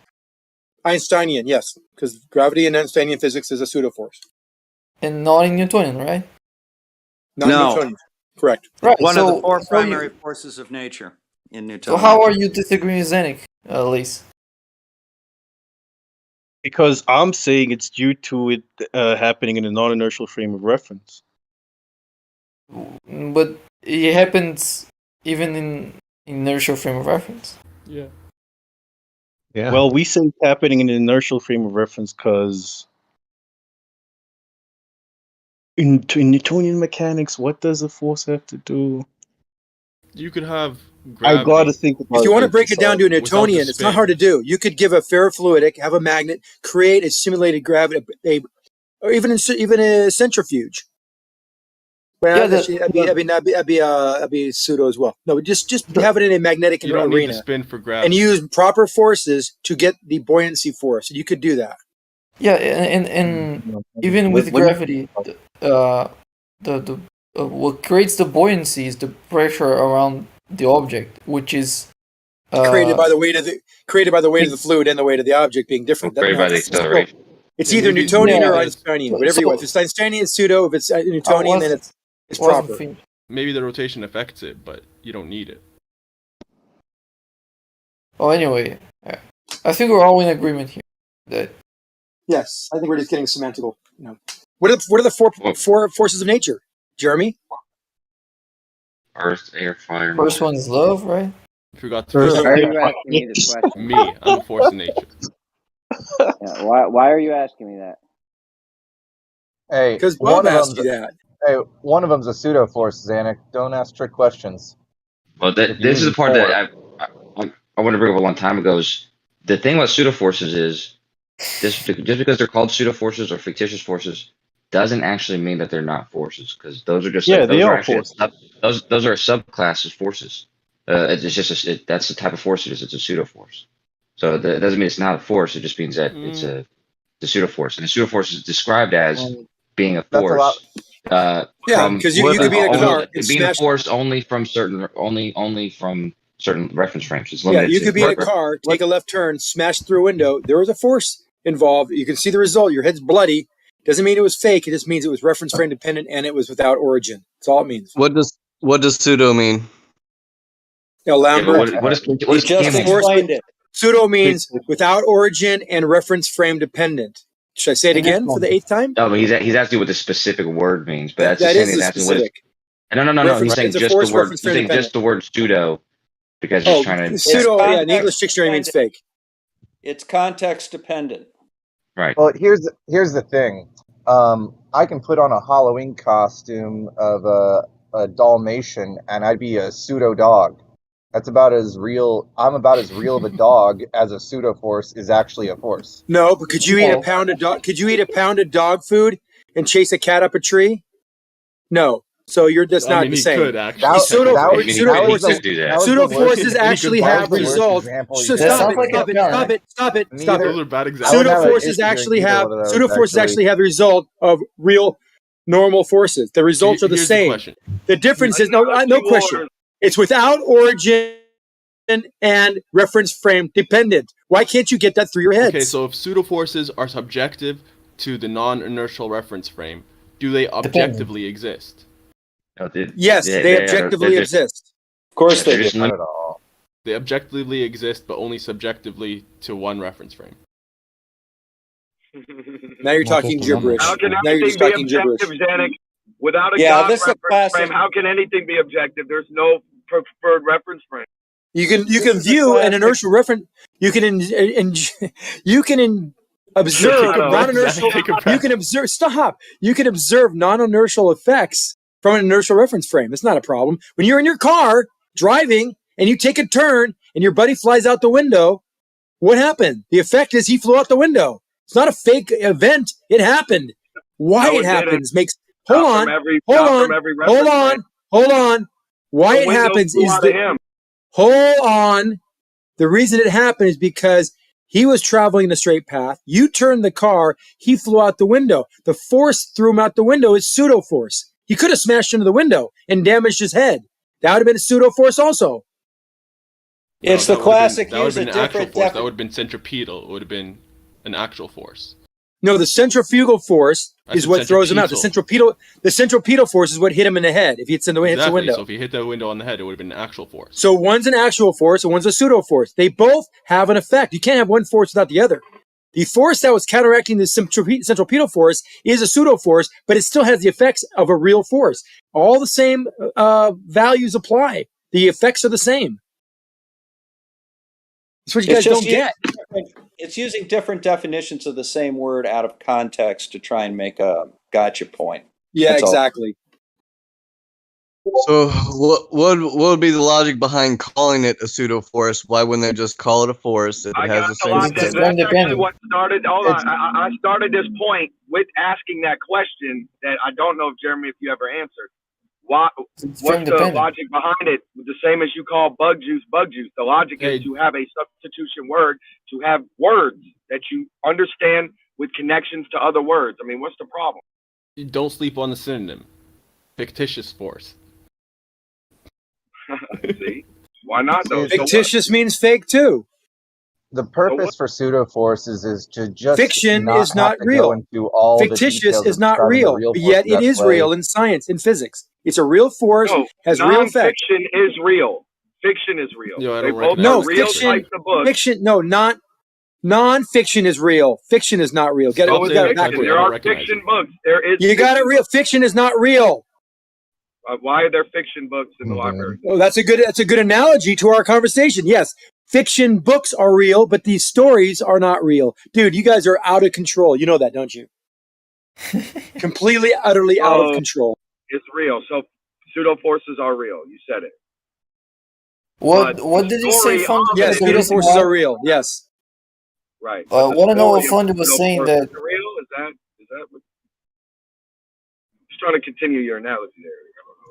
Fundy, can you repeat what you were saying before you were overtalked by Zanuck, please? Yeah, let's go back to the dog metaphor. I'd rather go on to the next point I made after that. I think that's what Bacon was probably talking about. But pseudo forces are a component of language that make it more practical and short-winded to describe something that you want to talk about. It's not a force, but it is a way of taking a lot of information and putting it in a very concise way, as long as we're willing to entertain a sort of imaginary perspective of things. Why would you call it? Why would you like Why that. would you choose That was the term nicely put. pseudoforce in physics? What does pseudo mean in physics? Why would they choose that word? Inertial. Apparent, yeah. Apparent, inertial, fictitious. Imaginary. So something happened. So something had to have caused that, but there's no real cause for that directly. It's an indirect cause due to a reference frame. It's kind of like a gray area of what causes it. It's a mixture of the things like you guys go over a lot. And so that's why they're saying, well, we could just pile up all these kind of, there's the one where you're at this angle, the one where you're at that angle, the one where you're in this frame, that frame. And so they're like, yo, we're just all those things, it's the apparent force. There you go. I would say it's because we have situations where we observe mass move in ways, but we're not able to come up with the force for this mass moving that would satisfy all of. Hang on, let me finish. That would satisfy all of Newton's 3 laws, especially the last 2, the second one and the third one. So you need to come up with a force in order to satisfy F equals ma, and every action has an opposite and equal reaction. You need to come up with these pseudo forces for that. That's what I would say. Now, we're able to go into all the details and describe it in like a more like non-pseudo force way of description. It's just another way of putting it from an imaginary perspective. Anything that can be described as being caused by a pseudo force could also be properly described by the real forces involved. It'd just be a longer story to tell. Okay, use real forces to describe the forces at play. If you're in a car, you turn right, your body gets thrown to the left. What is the force that threw you to the left? The real force. All right. So there's the momentum, right, of the moving bodies, right? And then probably the most important one, not getting into the details of like the chemical energy of the fuel burning and propelling the car and spinning, and torque, which would be one involved here, but mostly just the friction and the torque of the wheels on the ground redirecting one vessel that isn't firmly strapped to another that's being carried on it. And yeah, the force would be the forces involved in the momentum and the turning of the vehicle and the friction of the tires on the pavement. Probably the easiest way to do it is to say that you're going in a certain direction and you have momentum in that direction. As the car turns, it tries to pull you in another direction. That's a real force. But the body, the mass, wants to try and maintain its original momentum and resist that turning. So the force that is what is pulling you to the side is an actual force. What's causing you to try and remain in a straight line is a pseudo force. No, it's the old force. Momentum is a pseudo force? The old force takes you in a straight line. Momentum is no force. That one, well, he just said momentum is a pseudo force.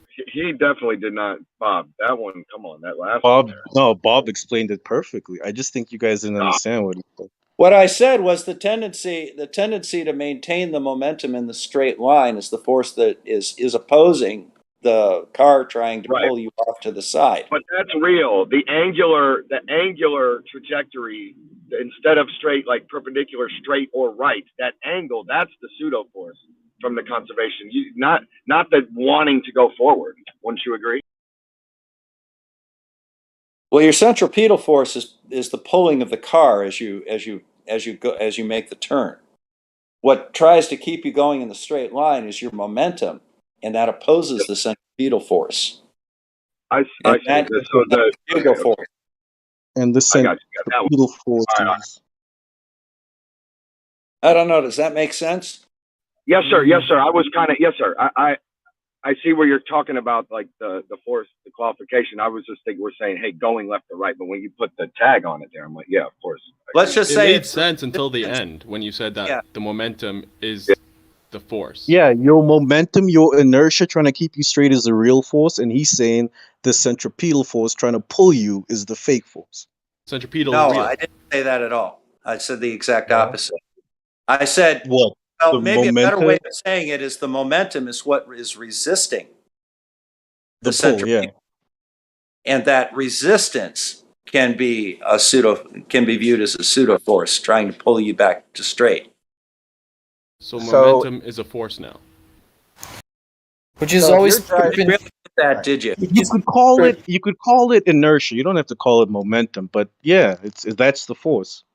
So check it out. If there's two cars driving in two parallel lanes and they're both going at the same speed, and then someone decides to, ram into you, well, the car on the right rams onto you, you're in the car on the left driving side by side, you can actually describe what really happened and say, there's a force of a car that's going to impact you. Or you could rearrange it from, like I said, an imaginary perspective and say there was actually a force that pushed you into that car. No, you got hit by another car. You weren't pushed at that car. The car came at you. Just like the window of the car that turns left all of a sudden when you're trying to go straight runs into you from the side. But Fundy, if a car hits me head on, right, my car gets pushed back by that car that hit me. But I don't get pushed back. I fly forward through my windscreen into the other car. Because you're not secured.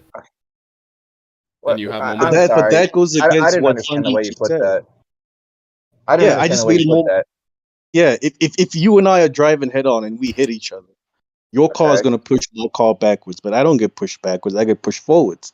So it's the same way if the car hits me from, like, I get T-boned from the right, my car gets pushed to the left, but I'm pushed to the right.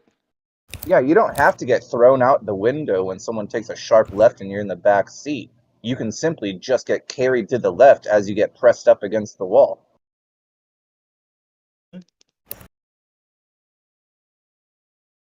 Like, it doesn't matter who wins in the interaction. You can actually describe things from, a real force sort of explanation, or you can twist whatever you want and insert. If it's a give and take situation. If you want to give up some amount of actual accuracy, you can give that part up and introduce a pseudo force as the way you want to talk about it. These are very fundamental questions in physics, introductory level questions in physics and understanding basic motion. Lost me, Fundy.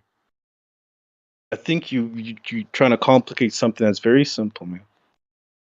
But also, you guys are all over the place. You guys are trying to say the law of things in motion stay in motion. That is a force. That's a pseudo force. That's a real force. The inertial force is the real force percentage. Your mass, when it tries to resist acceleration, that's a real force. Okay. So inertia is a force now. I disagree. If you want to argue that some are real and some are wrong, only that energy putting you in that direction is the force. The resistance, this is play perspective that you're doing. That's just perspective. That's another pseudo thing, the amount of resistance. All you're talking about is that original amount of forward. Was it not the same thing? No. It's not. So you create exactly. You had a primal origin thing, and you're just creating side categories to call it when it's in certain situations. I don't understand what you're saying, man. Maybe okay. Well, you have an original amount of energy doing a thing, having a velocity, right? Mm-hmm.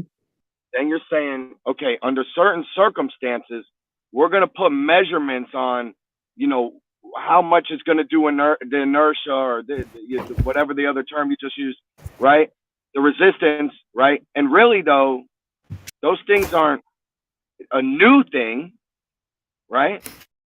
They're the same thing. They were that same So you're just creating like a specific category for what is happening to that original thing. It's not a new force anywhere.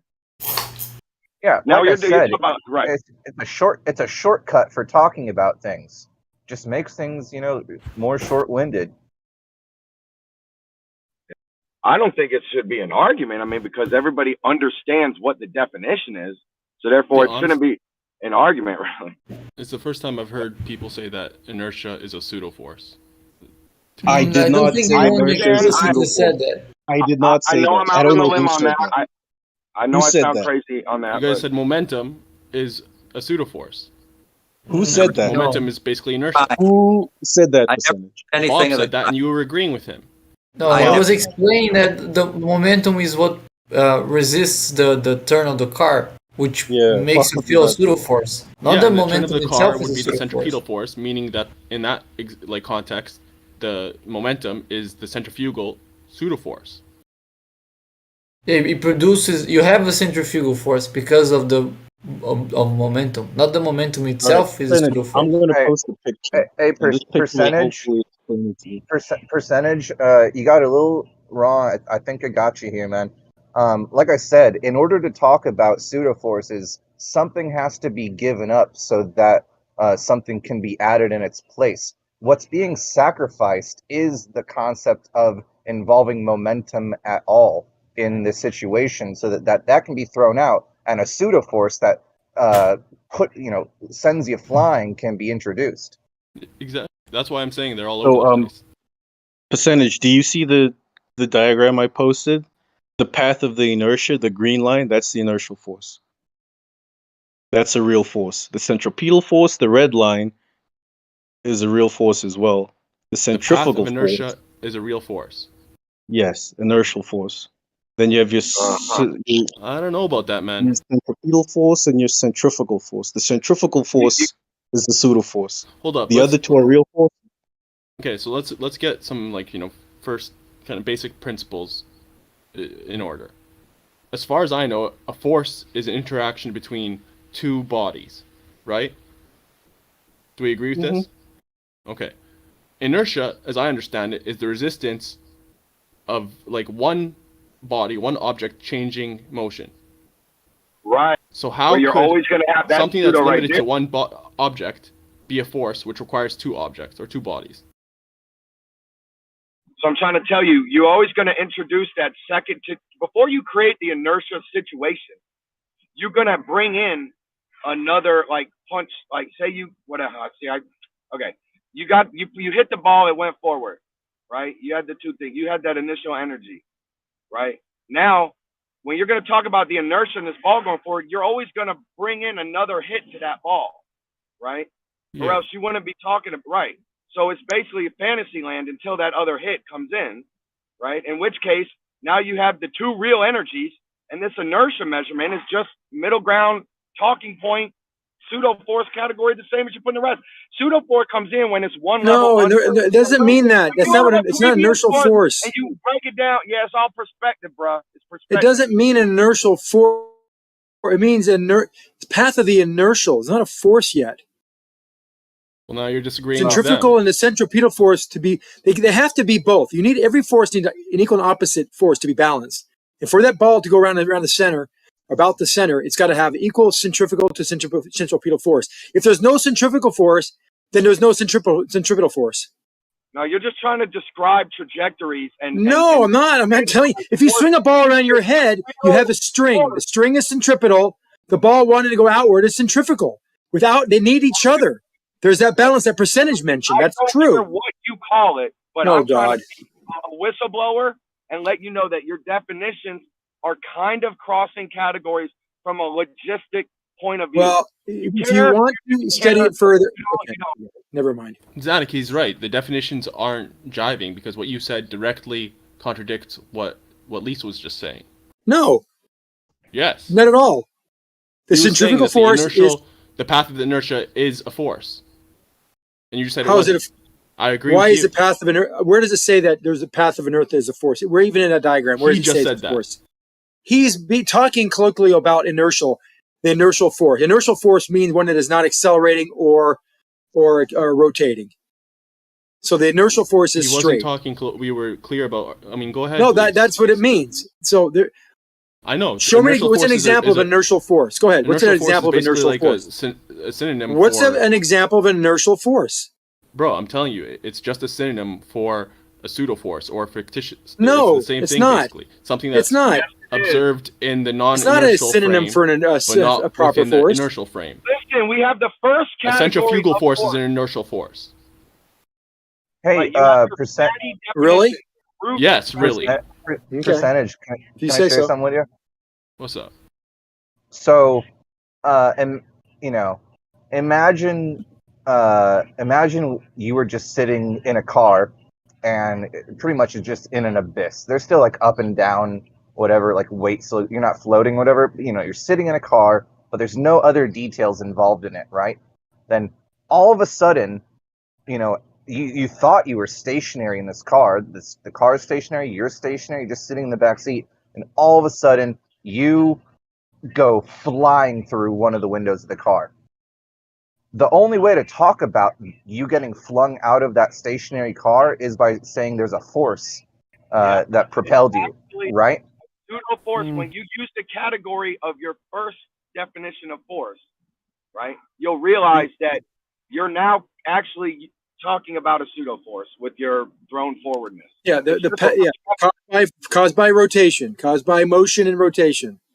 That inertial force is called. Or you could get flung from the back seat out the windshield. It doesn't matter which direction you get flung out of the car. Hold on, please. Yeah, hold on, please. Something had to happen to the car.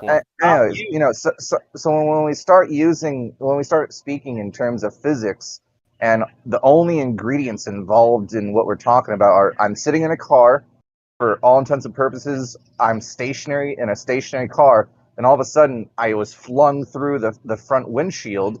The only way to describe that in physics is saying there was a force that propelled me, you know, through the front windshield. That's not true. That's not the only way. You could describe it by saying that there's a force that moved the car. Exactly. No. I was talking. I wasn't involved in any moving parts. I said you're just sitting stationary in a stationary car, right? I know. And we're still right. We still trump your argument. Both of us. It's a hypothetical because you're imagining something that's like, first off, if it's actually stationary and like, you know, it's going to be on a sort of ground, right? So you're going to have this downward acceleration. You're going to have this downward force constantly, right? If it's absolutely complete abyss, then we could say like you're basically in free fall. You wouldn't know, or maybe you're just floating there. Who knows? If there's no forces forget whatsoever. The abyss. Let's go back to it. So either something happened to you or something happened to the car. You don't know. Right. Oh right. yeah, You we're not disagreeing. I was just saying, when visualizing it in the sense that the car is stationary, you're stationary, and you get flung through the front windshield. The only way to talk about that would be if everything's stationary, right? If everything's stationary is what I'm saying. Bro, we heard you. Listen. Okay. It could be relatively stationary. You think you're stationary. You're tricked. But what you stated, we would like you to maybe revise a little bit, because you said the only way to describe it. You could also describe it that a force threw the car backwards then. Right?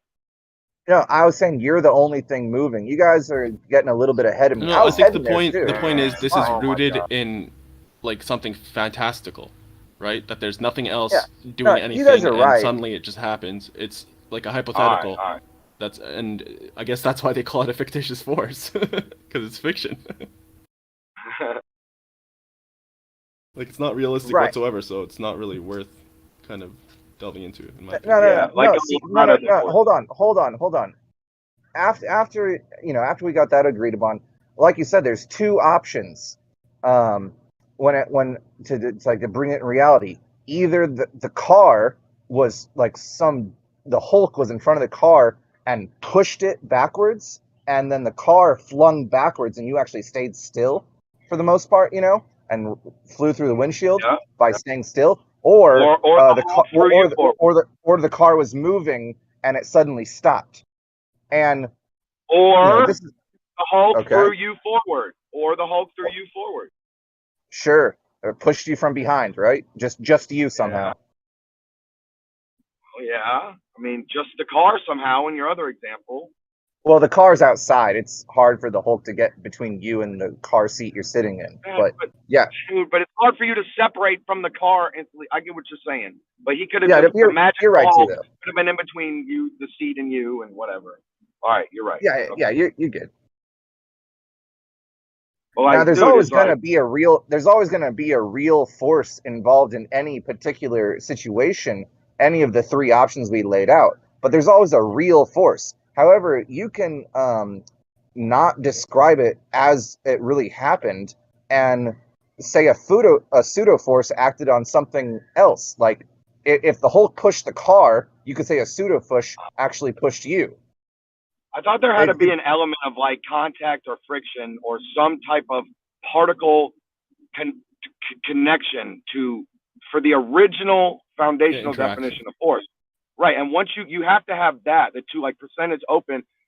Thank you, percentage, because I hear you trying to help me with this argument. And that's a great kind of way to keep us focused. They have this category, right? This is the original, the definition. So once you shift from and add variables, that's where you're getting different. It's called pseudo or fictitious. The definition of force is strength or energy as an attribute of physical action or movement. Just if that helps. That one is a little more. I mean, that one could allow a little wiggle room, I guess. Like, so you can't even say fictitious force then, because the only way that there is any force to begin with is physicality. Right. Yeah, there's always a real force involved. Describing something as a pseudo force involved is a remix of reality. Right. What's weird is that definition. I like that one that I was like, oh, you could describe the strength attributes like it doesn't. That definition actually didn't say about the connection or interaction. I don't believe. And what's interesting though is if we use that one as the baseline for force, now it kind of erases the fictitious force category, and we can just call them all force. So the separation to me is messy. The separation of what you guys think is pseudo and what is origin is very messy, in my opinion. Thanks for listening. Yeah, it seems like it boils down to this notion that inertia is a force instead of the resistance to force. That's a force unto itself. And as far as I know, that's, in terms of physics, that's not correct. It's wrong. What do you mean? You're saying the inertial force is not a force? Inertial force is something else. That's a synonym of just. I'm not saying inertial. Inertia. No L at the end. Yeah. Inertia is not a force. Because it's a resistance to force, isn't it? Yeah, I already explained it. Inertia. It's a resistance body to has inertia. acceleration. That's all it is. Yeah, which is a force in itself. It's just your mass resisting other forces acting on it, and that is a force as well. No, force. Your body doesn't want to be accelerated. Go ahead, Bacon. Or if your body is moving in a constant rate of motion, it doesn't want to be slowed down. Hold up, Yeah, Bacon's so gonna it opposes other forces working on it. Your mass, and that in itself is a force. Now I've tagged you percentage with definitions. Wait. I've even tagged you with before you move on. Newton's own words. Bacon's trying to get a word. Newton himself defined inertia as a force. Yo, moved. Can you hear us? Yeah, I can hear you. What's up? You keep on over talking both of us. Go ahead. Because I wasn't finished talking. I mean, if people are trying to interrupt me, okay? Go ahead, Bacon. Yeah. So if you have something in linear motion, right, it's not changing velocity. The net force is by definition 0, right? And what's keeping that moving? It's inertia. So if inertia was a force, there should be acceleration. The fact that there's no acceleration. No. Inertia isn't what's keeping it moving. There's nothing keeping it moving. Wouldn't You could basically say, wouldn't listen, inertia be considered an energy? Like the energy It's is more like powerful. a tendency to Hold move up, or to not hold up, move, but illegal. you are moving and or are at Hold rest. up, It's a guys. tendency. It's Illegal more and like an lemon. activity. Let moved and bacon like suss It's it out one at quick. a time. The momentum could be, I think, the form of energy, but inertia, I think it's just a property, right? It's just this tendency of things not changing their velocity unless there are forces act on it. So that inertia, yes. Inertia, just inertia, which is basically just mass, yes. But the inertia force, no, it's a different thing. So when you say that an object is inertial moving, forces or inertia force? inertia force, no L at the end. It's a description of what tends to happen. An object at rest tends to stay at rest. We call that inertia. An object in motion tends to stay in motion. We call that inertia as well. Oh my I mean, god. you could look back to the creation of matter and the energies all coming together. I give and up, man. I give up. say that even even mass, they say it's energy too. So you could look at the pathways and the velocities of those initial particles and understand that they're going to connect and do all this mass making that they do. And yeah, it's all a form of energy. But we have the mass category, and then when you start talking about force energy, it's always friction, guys. Like it's always, you have the mass, and then you have a change in the situation from a connection. Oh, Isaac Newton defined inertia as a force. I didn't Yes, expect that's what I'm telling you guys. Newton himself defined it as a force. Yeah, but All right, since then, it's been Bacon, corrected. what I'm trying to say is if an object is standing still or moving at a constant rate, you can basically say it's in superposition because there is no difference physically between those two things. There's no experiment you can perform if you have an object in isolation. Oh, y'all better remember the atomic clock before you go down that route. That's outdated. That's outdated philosophy, bro. I wish I had more time All to right, go into cool, it. cool. Hey, So where's the force? If So it's just the same. there As if it was no force present when it's stationary or moving at a constant rate. No force at all. There's no difference between those two states. That's inertia. Now there is inertia where, bro. It's moving at a constant rate or it's standing still. It's the exact same thing. There's no difference. There are no forces apparent at all. You could say that, this object has mass, cool, fine, whatever. It has inertia, cool. But there's no forces acting upon it. That's what I've been if this saying. thing okay, you go to the biggest reference frame and you see this which is one where has we the might That's not what start you to were saying. I was disagree, saying though. inertia wasn't a force. And No, I'm if it telling doesn't, you, if it's inertia moving is a or not force, moving, and I'm it's explaining where it becomes a force. Go ahead. If it's not moving, or if it's moving at a constant rate, it's not accelerating or decelerating, then there's no force involved. There's no inertia force, there's no gravity, there's no electromagnetism, there's no forces at all. Because all the forces are balanced out, right? So it's superposition. Yeah, you wouldn't be able to tell if it's moving or standing still. So you could have something that has momentum. Hold up. Let's say the that you inertia have force something. comes in. Lise, let's say you have something in a vacuum, right? Perfect vacuum, and it's moving at a constant speed. It's been launched, right? And now it has a constant speed. No longer accelerating. It's reached its constant speed, and it's just going. Okay. How is that a force if it has just the momentum? That is not a force. I agree with you. That's why you need to let me finish, percentage, because you keep cutting me off before I get to the point I'm trying to make. Bro, okay, go ahead, man. If it's moving at a constant rate, it's not accelerating or decelerating, or if it's standing still, there are no forces acting upon it. All it has is its mass or its inertia. Now, the inertia force comes into play where there are unbalanced forces working on this object. So it's decelerating or accelerating. So if it's, for example, accelerating and it wants to decelerate, the inertial force is what acts upon it. So, for example, if you and I are driving head on towards each other and I collide into you, because you were moving forward towards me at a constant rate, that is what your inertia was. Now, all of a sudden, your car gets hit and your car comes to a standstill. Your body, its mass, its inertia is trying to resist my car decelerating it. That's why you're going to carry on flying straight through your windshield into my car. That It's is not the resisting it. inertial force. No, it's not resisting at all. The fact that it's not resisting is the reason that I'm flying through the windshield. If I was resisting, I wouldn't be. Yeah. Right. No, all right, maybe the way I'm wording it is wrong, but your body has resisted this force No, the through car the inertial resisted. force.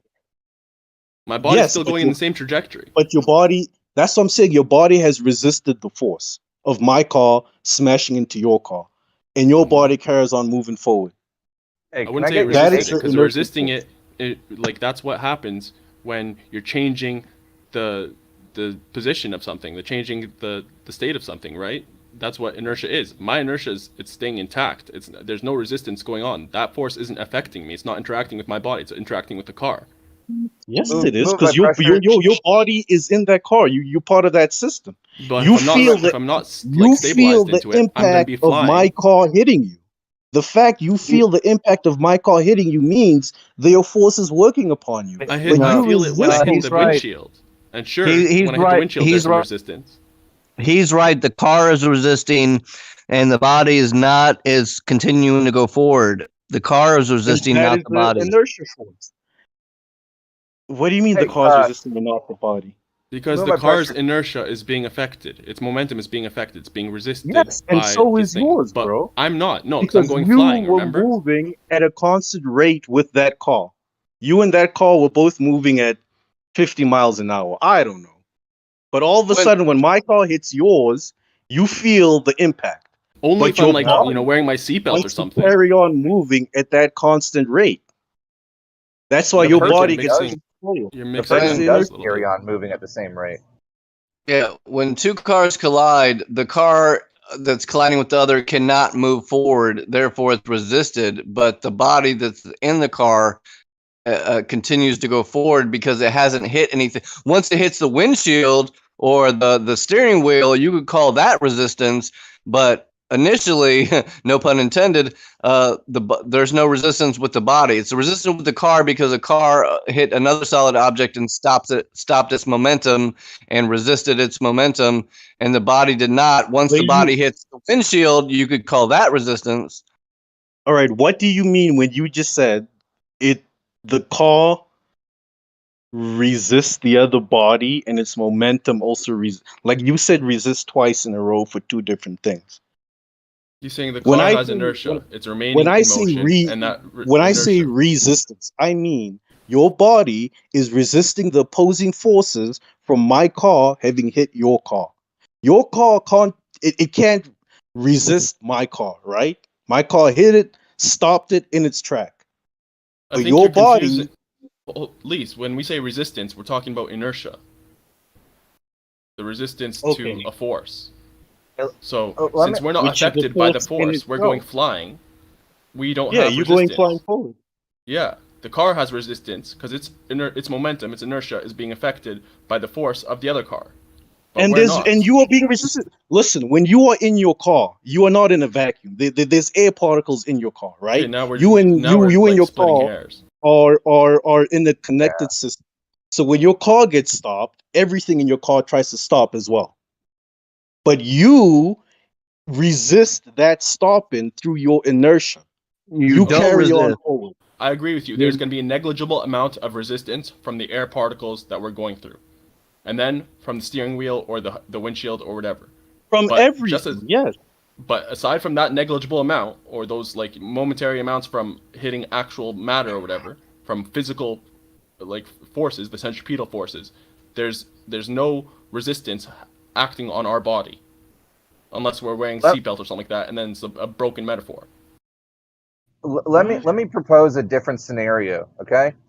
And I want your take on this, Move Up Pressure. I'd like you to break down all the forces involved in this. It's real simple. So you're standing on something very slippery. Let's just say you're standing on like a block of ice or something covered in grease, right? And some really strong guy comes and kicks the block, the very slippery block you're standing on, out from underneath your feet, right? So you stay still while the block gets kicked out from underneath your feet. Go ahead and break that down. So the block's being kicked from underneath my feet. I'm gonna fall. Yeah. You stay still until the block's completely slid out from underneath of you, and then of course it'll drop after that. But let's just stop at the point where you're at the same altitude, the same height on top of the block, and the block gets kicked out from underneath you, but you stay still. Mm-hmm. Why don't you break down like where the inertia is in that, and where the forces are in that, and where the resistance is in that?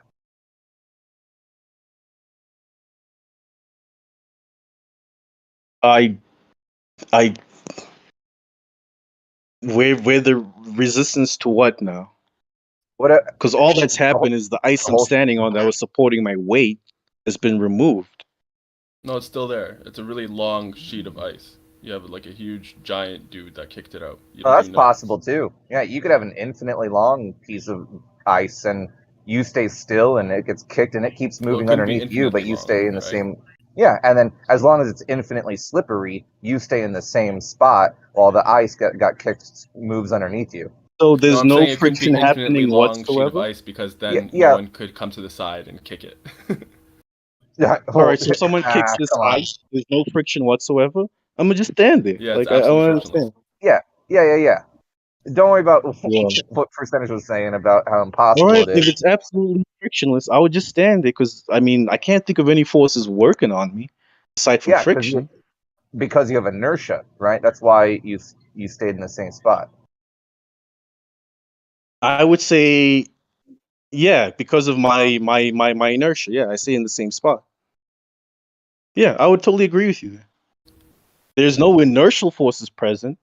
My body isn't trying to resist any type of acceleration or deceleration because there's no friction happening. All right, check this out. You're strapped to a wall. You got like a brick wall, and you're strapped to it, and it's traveling straight forward, but you're in outer space. Well, you're not strapped to it. You're just pressed up against it. There's this wall, and you're like spread like Christ on one side of it. And due to it accelerating, you're pretty much pinned up against the wall in 0G. All of a sudden, the wall stops. Your body continues because you were in front of the wall. You know what I mean?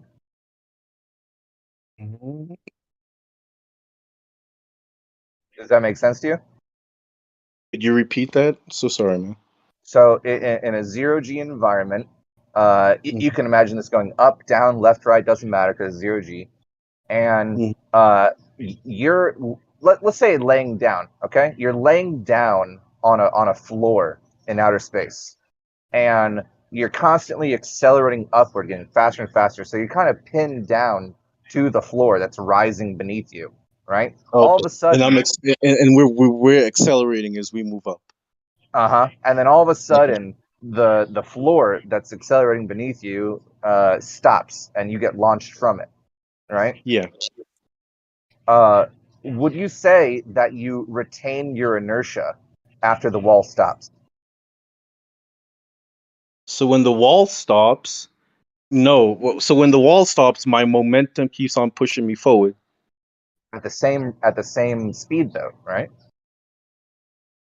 I would say at a decelerating speed because eventually my inertia is going to start taking over and I'm going to start being slowed down in my acceleration upwards. So the inertia force will start working against my upwards acceleration, and then eventually gravity would take over and I'll start falling down. It didn't involve that factor, but I suppose you're right. If you want to, Yeah, I mean, I wouldn't accelerate upwards anymore. You know, my mass would work against this acceleration, and that resistance to being accelerated upwards is the inertia force. Yeah, I was talking 0G abyss, but you're right. If you want to involve that. Okay, 0G. All right, in 0G. Let me say this. So your hypothetical doesn't work unless you have matter, unless you have some sort of it's not, if it's a perfect vacuum, it wouldn't work because what would be pinning? What's the resistance that's pinning you down to the floor? I forgot that part. Yeah. The acceleration of the floor is what's pinning you down to it. Yeah, the floor accelerating is what's causing a force, not gravity. And then once it stops accelerating, because I'm in 0G, even though I'm made of mass, we're just gonna assume I'm gonna just carry on floating, yeah. At the same exact speed. Yeah, so And, instead of 0G, you meant to say perfect vacuum. well, you can have a perfect vacuum and still have G's involved. Sure, you meant to say and a perfect vacuum.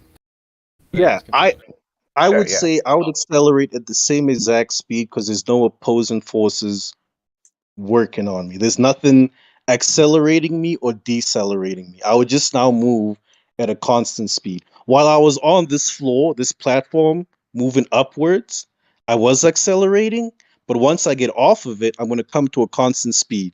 Because there's no way I can carry on accelerating. Like, what is accelerating, right? Now, does a piece of matter always have the same amount of inertia due to its mass, or does speed actually add to a thing's inertia?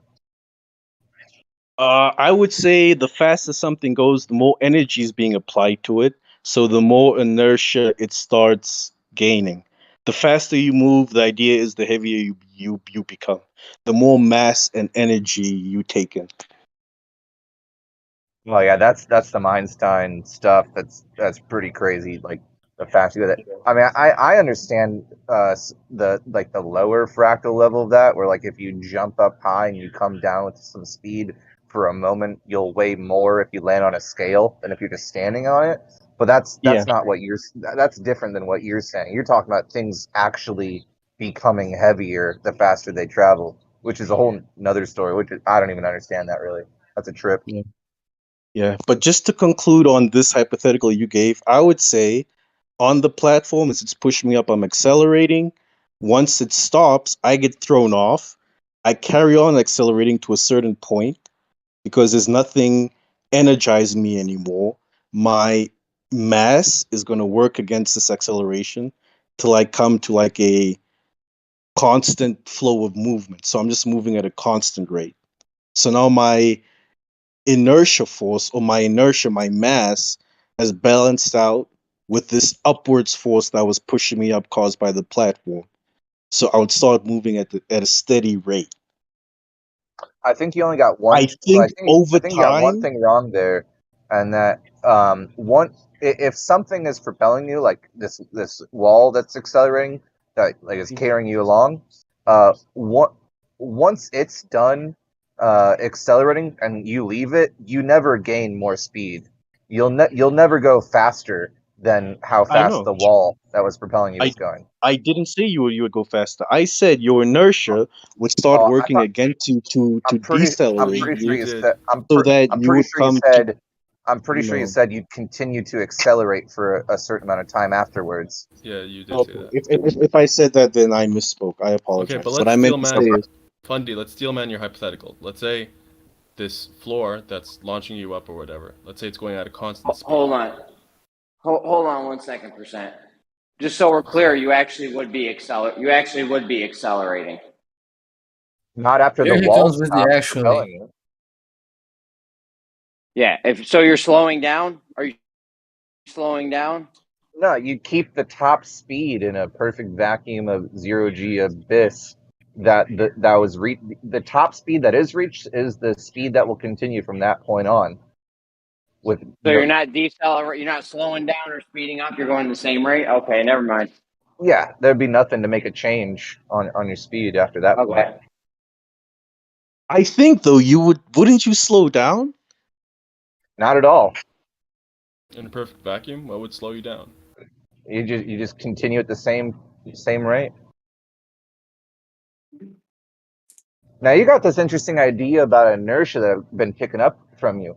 And I'm not saying you're wrong, it just goes against my current understanding, which is open to change, of course. But maybe there is something. I mean, it goes against like understanding of physics, I believe, but I'm not saying that makes it incorrect. Maybe there is something about being a body of mass that literally does bring you to a standstill for some incredible reason. No, it can't be an incredible reason. So, if it's any reason whatsoever, then it's something else. It's a force that's interacting with you. You'd have to have no reason for it to be an inertia force. Right, incredible means like not credible. Okay, yeah. Right, All that's why I put it that way. I just have a question. So once the platform stops, I get thrown off it. I carry on moving upwards. But do I move up because I've been accelerating now?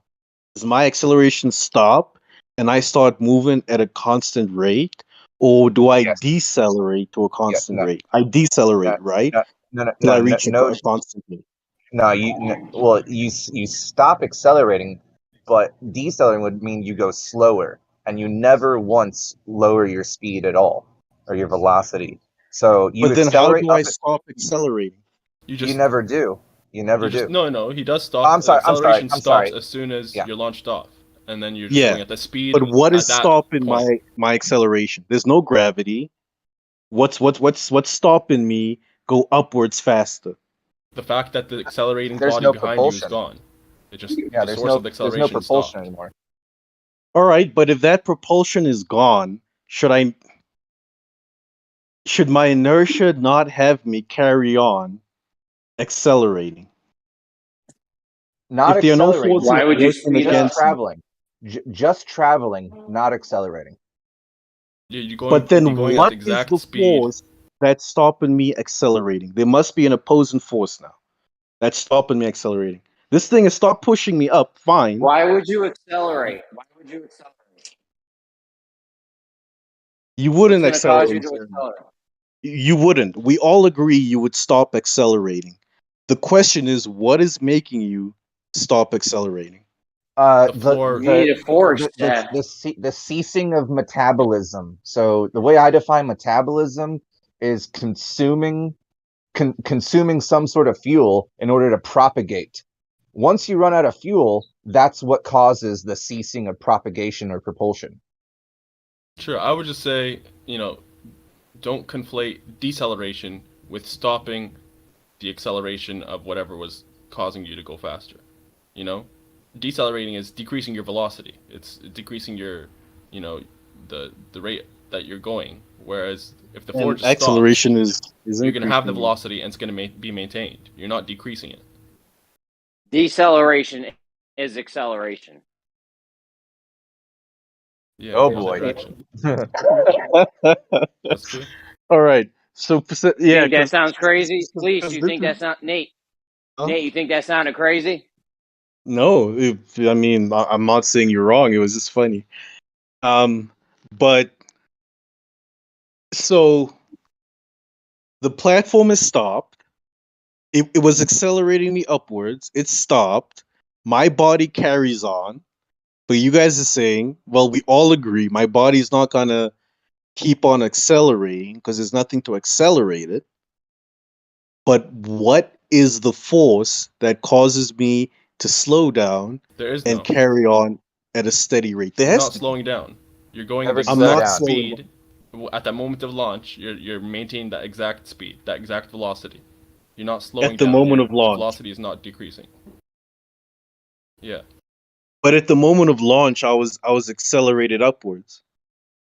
I would say at the moment of stoppage of the floor beneath. I wouldn't even say that you were launched, because technically, like a launch is like, it denotes that you're going quicker. Okay, but if the floor stops, it stopped, but that floor had me accelerating upwards. So are you saying because the floor stopped, it exerted some sort of force that stopped me accelerating as well? Like, what is it that stops me accelerating? Nothing's like I said, you run out of whatever was fueling the propulsion. It's a ceasing of metabolism.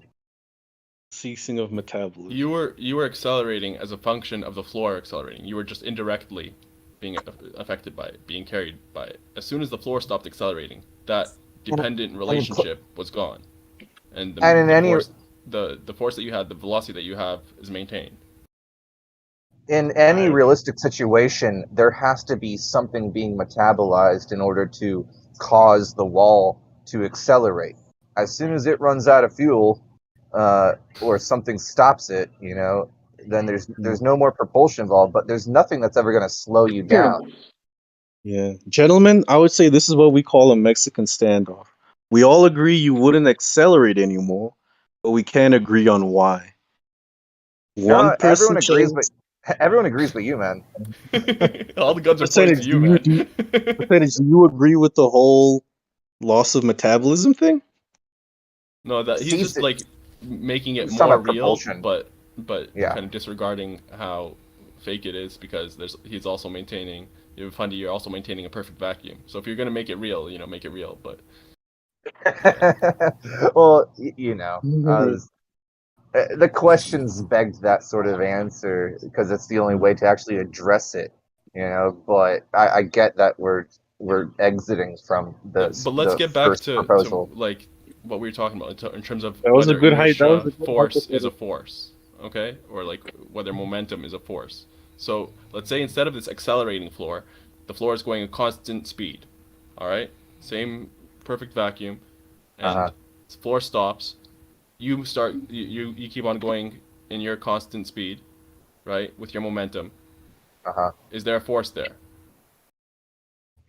In physics, I think it would be no. There's only velocity and inertia, but neither of those I think are called forces. So I suppose the answer is no.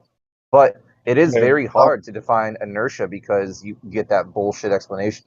It's a resistance. Well, a resistance to change is just some sort of abstract concept, even to a larger degree than the abstract concept of a force. So it's like double abstract at this point. What do you think, Lise? Like what's that? Oh, asking Lise what he thought. Yeah, I would say if it was accelerating you at a constant rate and then stopped and you kept on moving up at not accelerating you, but moving you at a constant rate, and it stopped, you would carry on moving at a constant rate as well, I think, because there would be no forces acting upon you. So you'd have momentum, but it wouldn't be considered a force.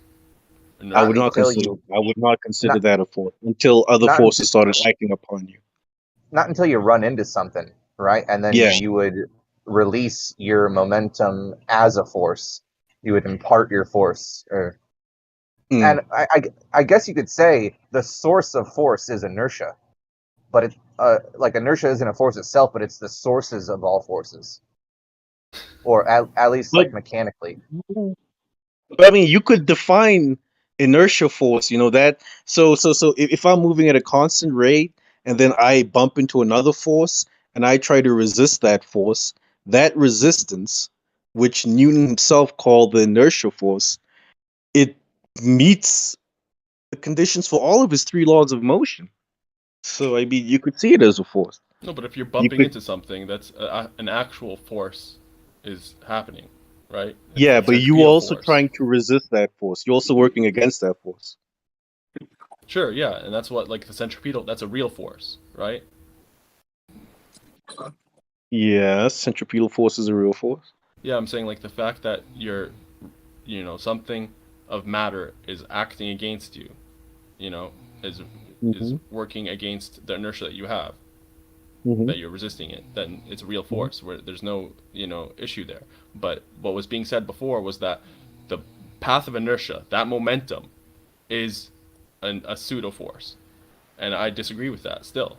And I don't think you guys can kind of shown that path of inertia is an inertia force. Well, check it out, percentage.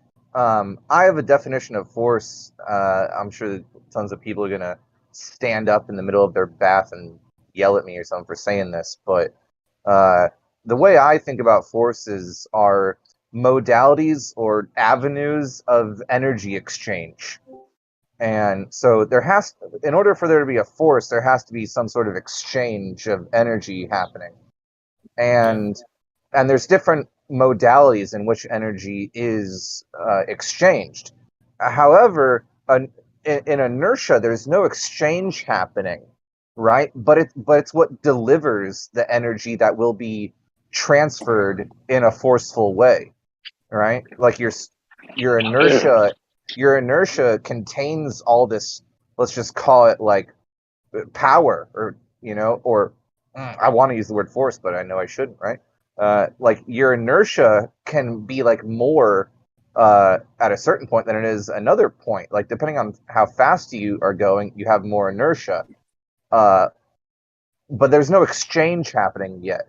But the more inertia you have, the more force you can impart, the more energy that can be exchanged once contact is made. Here's a question. Does inertia exist? Let's say it's just an empty abyss, perfect vacuum, and you just have one body, right? Like one object. Does inertia exist?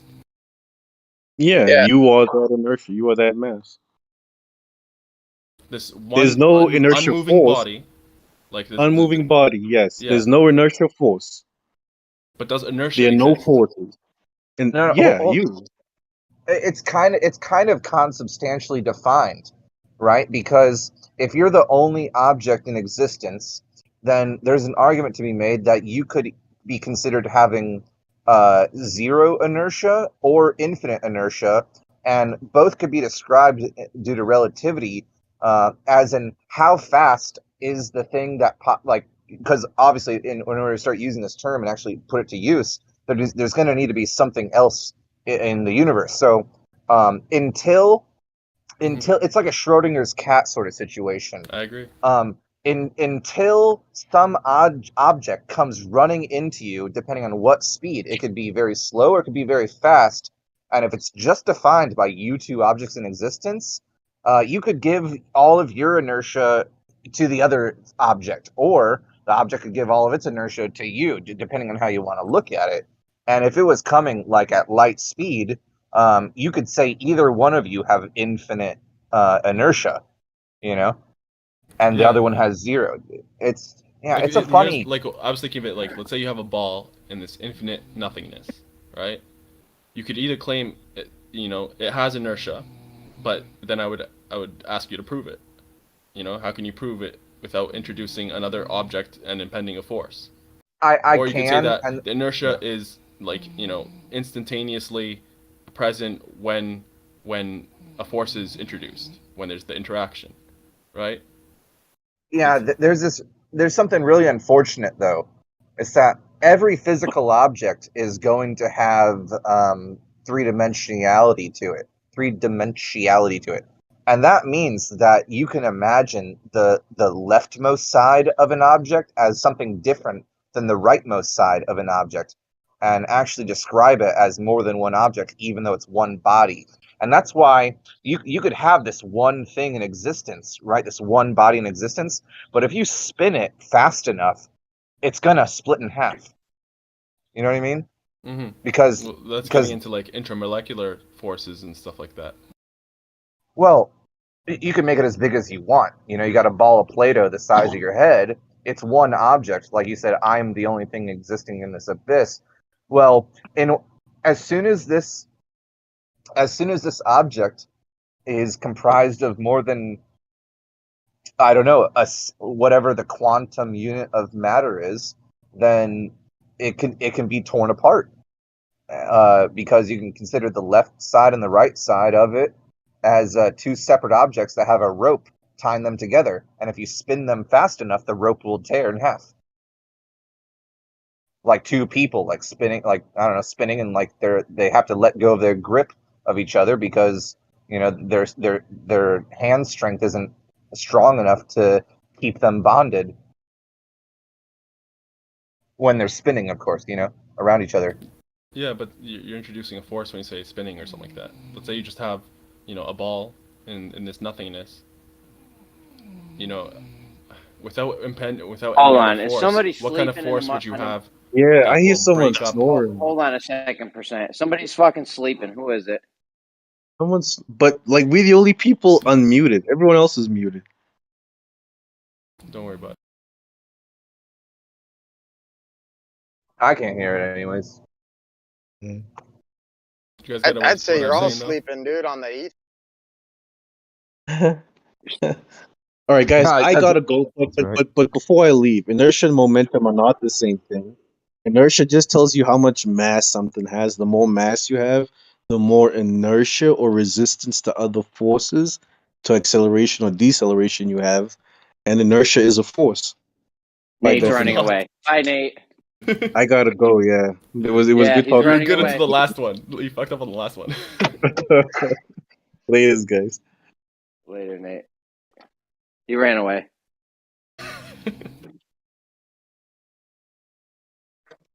Percentage, you were saying something?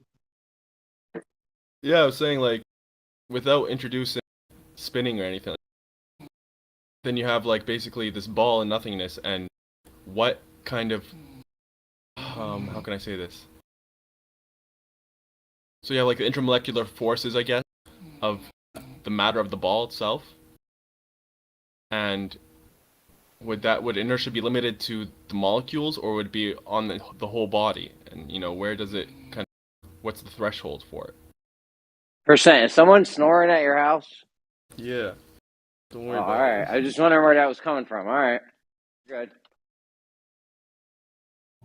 Where's the threshold? Could you ask it one more time? I just want to hear it one more Yeah, time. so like, does inertia act on the body, or is it acting on the molecules? And if so, is it aided by intermolecular forces? And what would break apart those forces without introducing a different force? Well, yeah, okay. The threshold is, like I said, the quantum of matter. And that may be something you don't even want to entertain, because I really wouldn't be mad at you for saying, it doesn't work the way we've been told. But, any piece of matter could have one state of inertia, and then this other piece of matter could have another state of matter. And whatever's bonding them, whether it be rebarb, concrete, energy, magnetic attraction, or whatever, any of these bonds can be overwhelmed and broken by enough inertia. So the threshold would be imagining some sort of quantum of matter that could never be split into two parts by spinning it fast enough. I don't know if that exists. That might be like a fairy tale. That might not even exist physically. See, I disagree. Like you said, it could be broken up by the inertia. These bonds can be broken up. I think the bonds are the inertia. The bonds are what makes something, like, things have different, amounts of inertia because of how much like intermolecular bonds or strong force, whatever you want to say, is within that body. Well, that definitely. Well, we're only working with the ingredients on the periodic table, right? So, one like, do object. dense objects have more inertia? Yes, they do. So maybe inertia is just like, I don't want to say measure, but the value of density of like the molecular bonds of this matter. That's correlation, not causation, right there. You're right. Maybe. Like that's a true recognizable pattern. Okay, like you can have like the same size like cardboard box filled with air, or filled with water, or filled with sand, or filled with rocks, or whatever, right? And of course, the denser materials filling that box gives the overall package more or less inertia, right? But it's not a. You could theoretically compress, enough air into a vessel. I'm gonna quote Ken. I'm gonna quote Ken on this topic. He says inertia and acceleration are set as reference to the eraser of space, formlessness, and the ether, or the homeostasis within counter space, which is pure potential energy.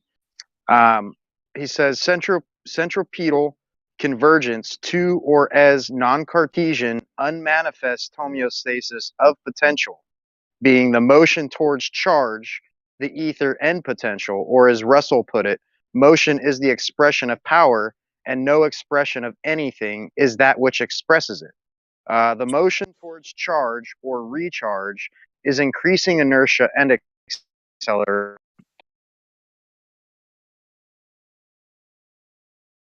I think you cut out Dicelo just a little bit at the end there, but I liked a lot of what you said.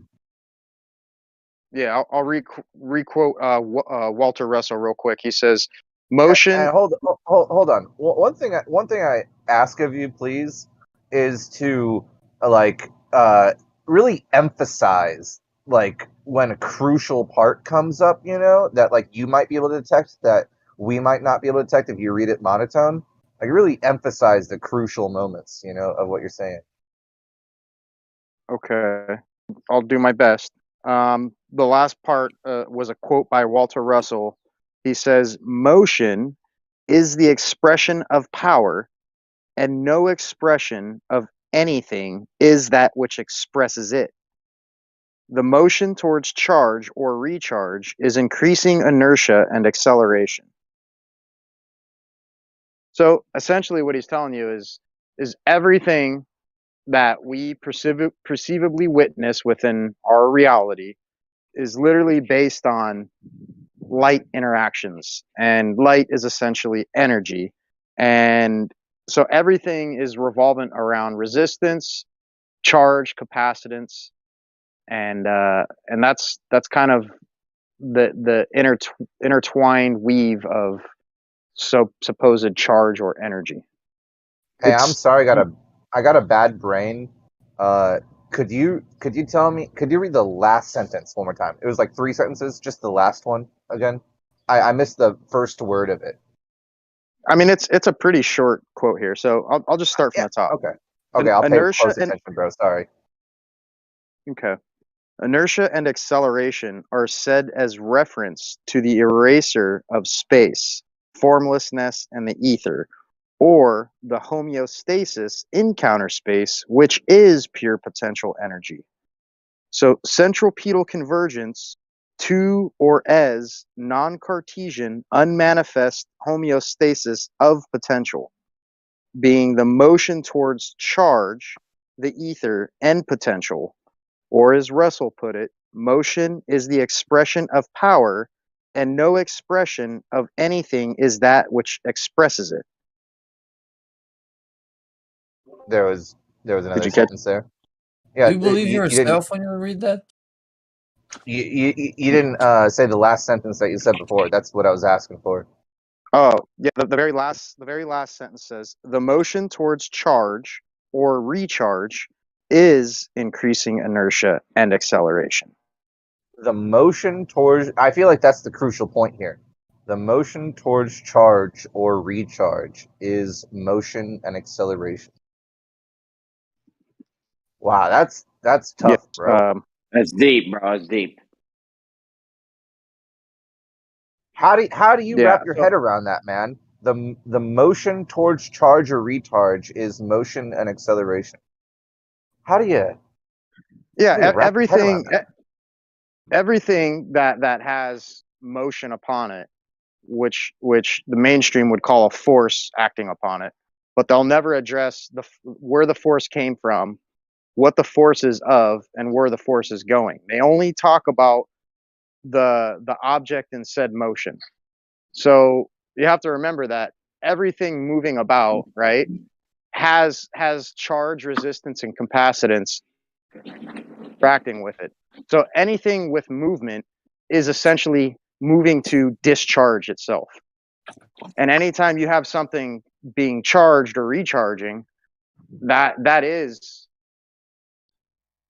by definition inertia and acceleration. Let me bounce something off a percentage, because I feel like I might be able to tie this into what we're saying. You still hear percentage? I want to bounce something off of you, if you don't mind. He's cuddling with that person that was snoring. Well, we were talking about how. How's it going? We were talking about how something going faster, it could be described as having more inertia than the same object at rest. And I was talking about how there has to be an interaction with this thing, however fast it may be moving. There has to be some sort of, it has to bump into something else in order to express its force upon that other thing for that energy transfer to happen. And that makes perfect sense, I think, with what you were saying, Dicelo, in the sense that when something fast runs into something, say, stationary, it's going to discharge and charge up the thing it runs into, like Newton's pendulum balls. Right.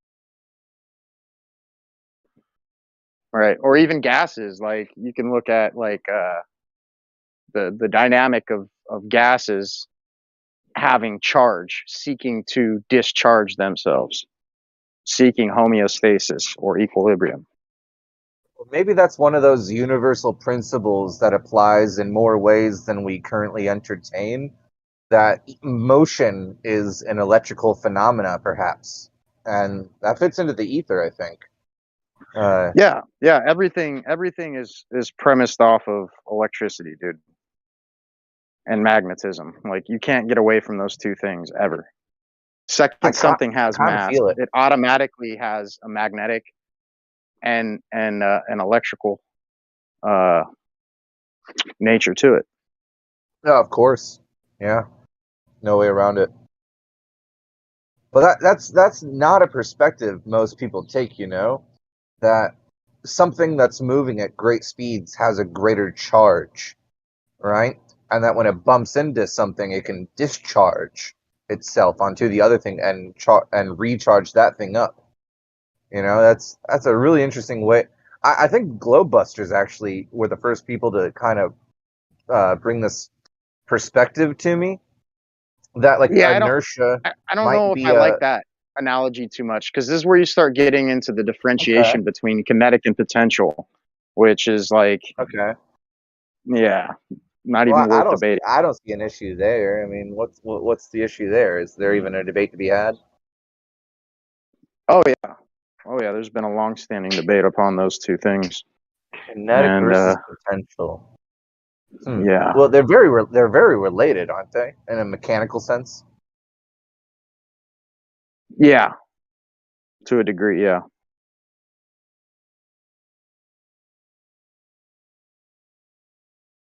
Trying to pull up what Ken says about this.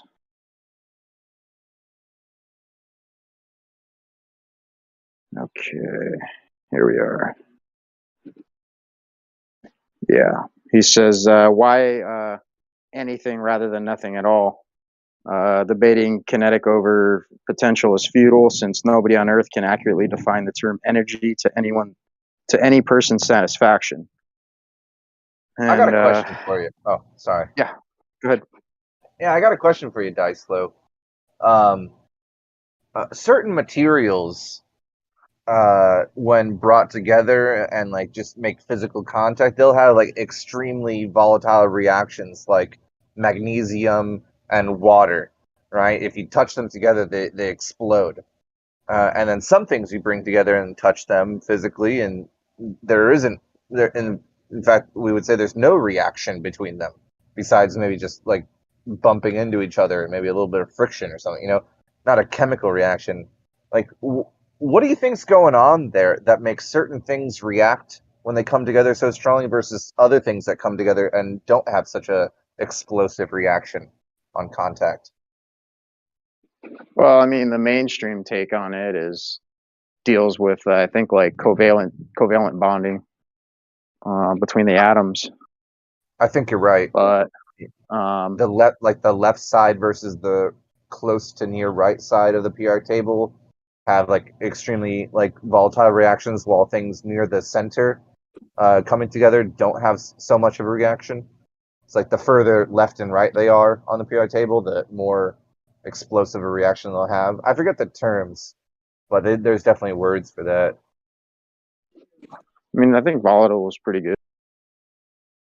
I mean, there's names for like things on the left side and things on the right side in a certain way that when they come together, those are like the most extreme reactions.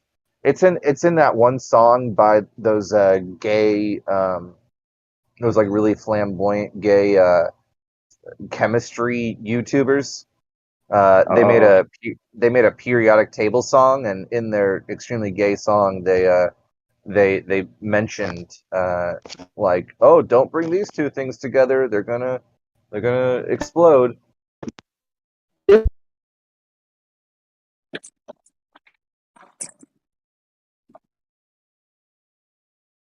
A lot of hot micing going on there. Is it me? Kosho, Jeremy. Is it me? Yeah, you and Kosho, I think. Kosho, come on, bro, with the hot mic, man, all the time. Yeah. Yeah, come on. I'm Probably trying to more be adult Kosho than here. me. All right, I'll try to keep it under control. Come on, Kosho. Come on. Yo, Even with Kosho's that not even in name. here. Kosho's not even in here. Who has the purple? No, I saw the like purple outer space thumbnail. And he must have left right after he hot mic'd. He ran away. What's on your mind lately, Jeremy? I'm just absolutely disgusted with everything. Absolutely disgusted. The people that we're interacting with are not coming from an intellectually honest framework, and it's. Hey, bro, you need to me out. balance that out. You need to balance that out, bro. How about some gratitude? What are you grateful for?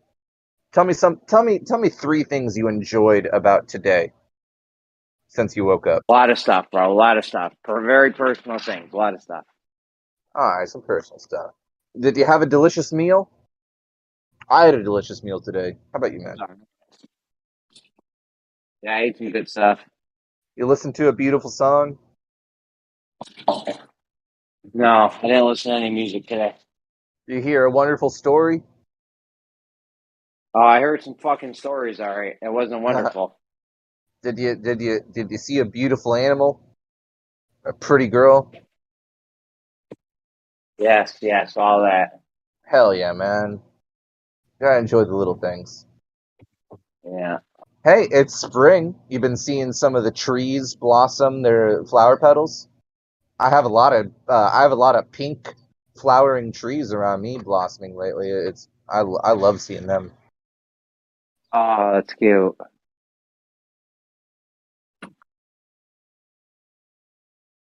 Not you? You haven't seen any flowering trees? I don't know. I really haven't been paying attention. I'm very busy. That's too bad, bro.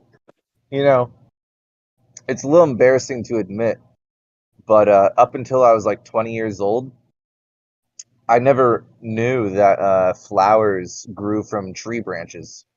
I thought flowers like grew out of the ground, in little stems or whatever. But no, I mean flowers, they literally grow out of like tree branches, twigs, That blew me away. It blew me away the first time I realized it because it happened so late in life. I was like, "What? Trees grow flowers? What a novel concept." Yeah, it's interesting. My favorite tree that grows a flower is called a magnolia tree of a certain variety. And they grow this like a 12-inch diameter white petaled flower out of them. And then after they're done, they have this like really interesting take on like a pine cone that like once the petals have gained enough like sunlight energy and collect enough water and direct it to their center, that there's this really nice phyllotaxis, pine cone, beautiful little thing that they create out of the center. It's my favorite tree. Their branches are so fun. It's an evergreen, but it's an evergreen with their. Most evergreens have needles, right? The magnolia tree is actually an evergreen, grows all year, green all year, but its leaves are actually in the shape of leaves. It's a leafy evergreen with like these really giant waxy leaves. They're like thick and they're like very waxy. They're not like pine trees, but they're still evergreens. So those are all the reasons it's my favorite. Oh, that's great. It's wonderful, dude.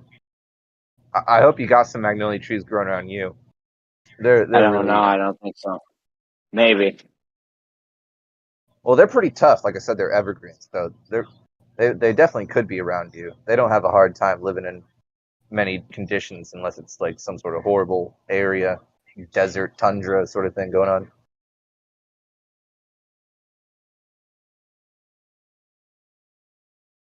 What happened over at Pseudo, dude? Fucking, I took off for my lunch break, came back, and everyone was fucking gone, dude. Huh. Yeah, me, Brett, and Steve were hanging out there for a little bit, but that lasted for about an hour until we dipped out too.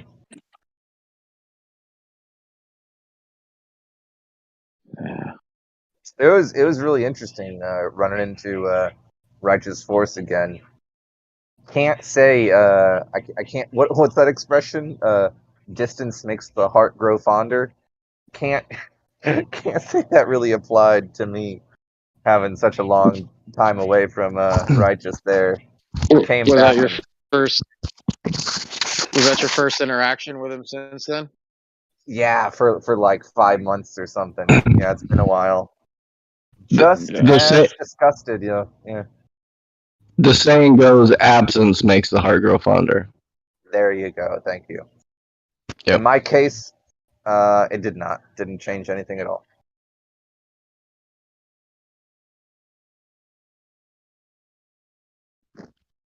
I thought it might. I'd say, oh boy, it's Righteous. And then I heard him talk, and I was like, oh yeah, this is why I've been avoiding that guy. Well, it's technically true. Absence does make the heart grow fonder until you're reminded of why you weren't so fond in the first place.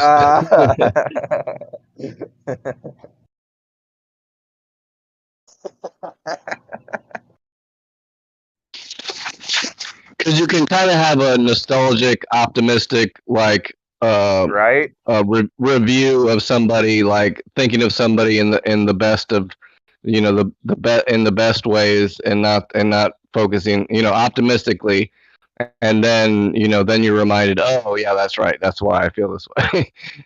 Whoever just talked, can you turn your mic down just a touch? It's like a little loud, please. Yeah, it is a bit overbearing. What's the word for like when somebody like always sees themselves above you? They don't necessarily have to say it, but just in the way they respond to the things you say, like they just kind of show it. You know what I mean? Is there a word for that? Yeah, maybe. Holier You're than breaking thou, up. condescending. I think Illegal broke up. Yeah, patronizing, condescending. Patronizing can be used in a completely different sense, but yeah, that comes along with the whole package in a sense.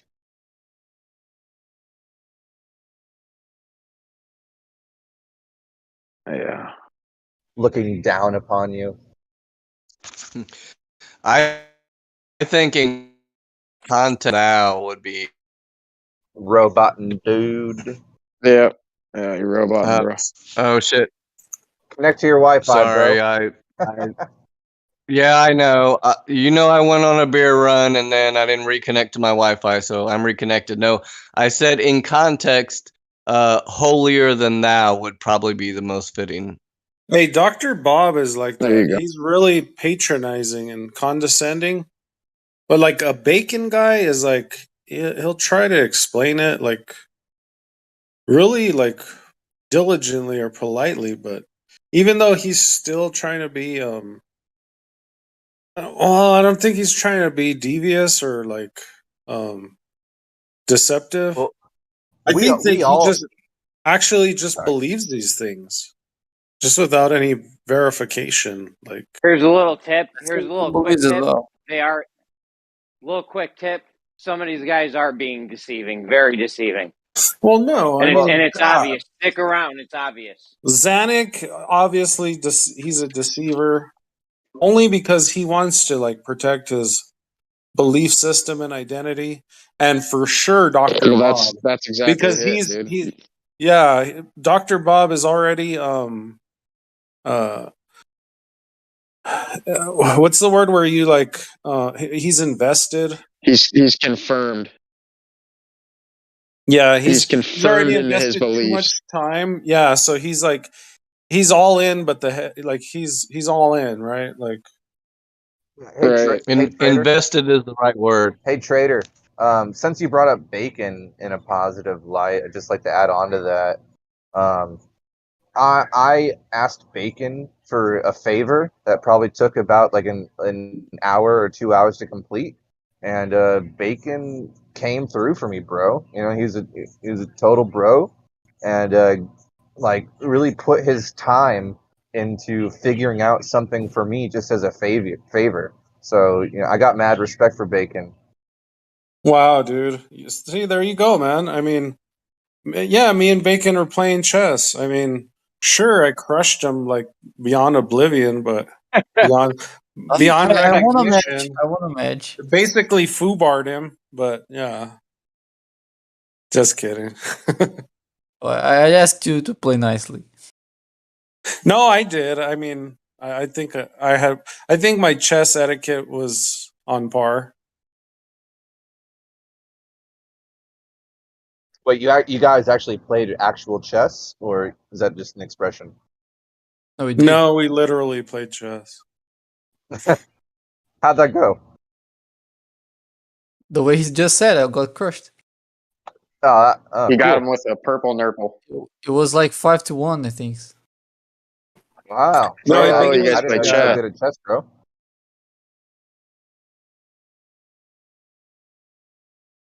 I bet I could kick your ass in a game of Yu-Gi-Oh cards. Oh yeah. Hey, Magic the Gathering. My mom wouldn't buy because she said it was like something from the demon.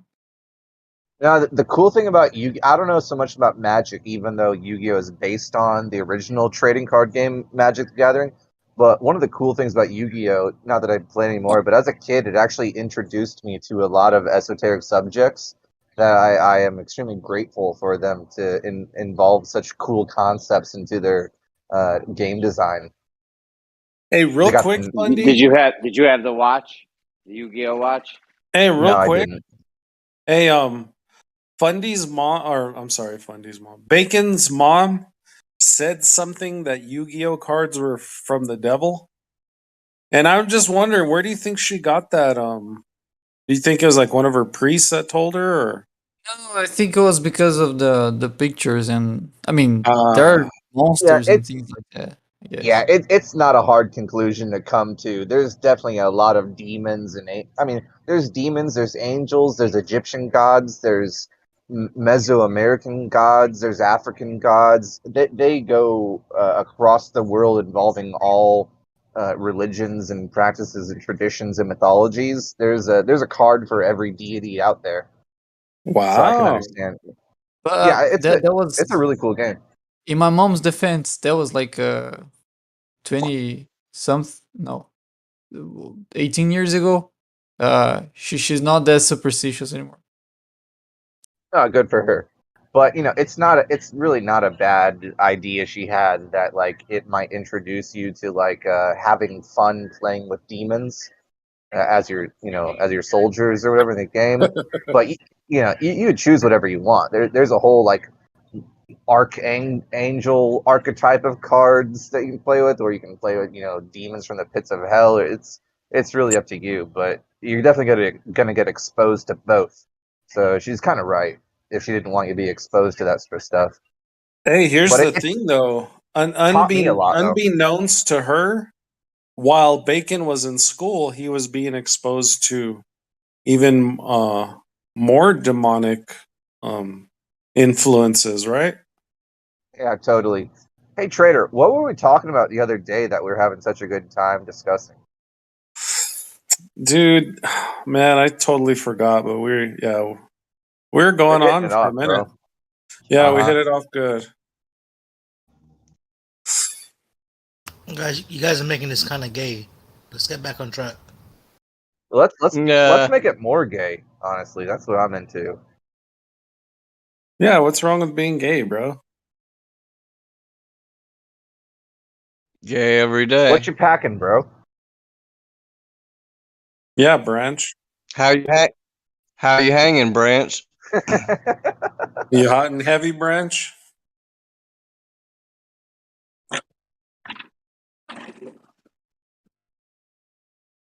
I guess I guess we shut him up there, right?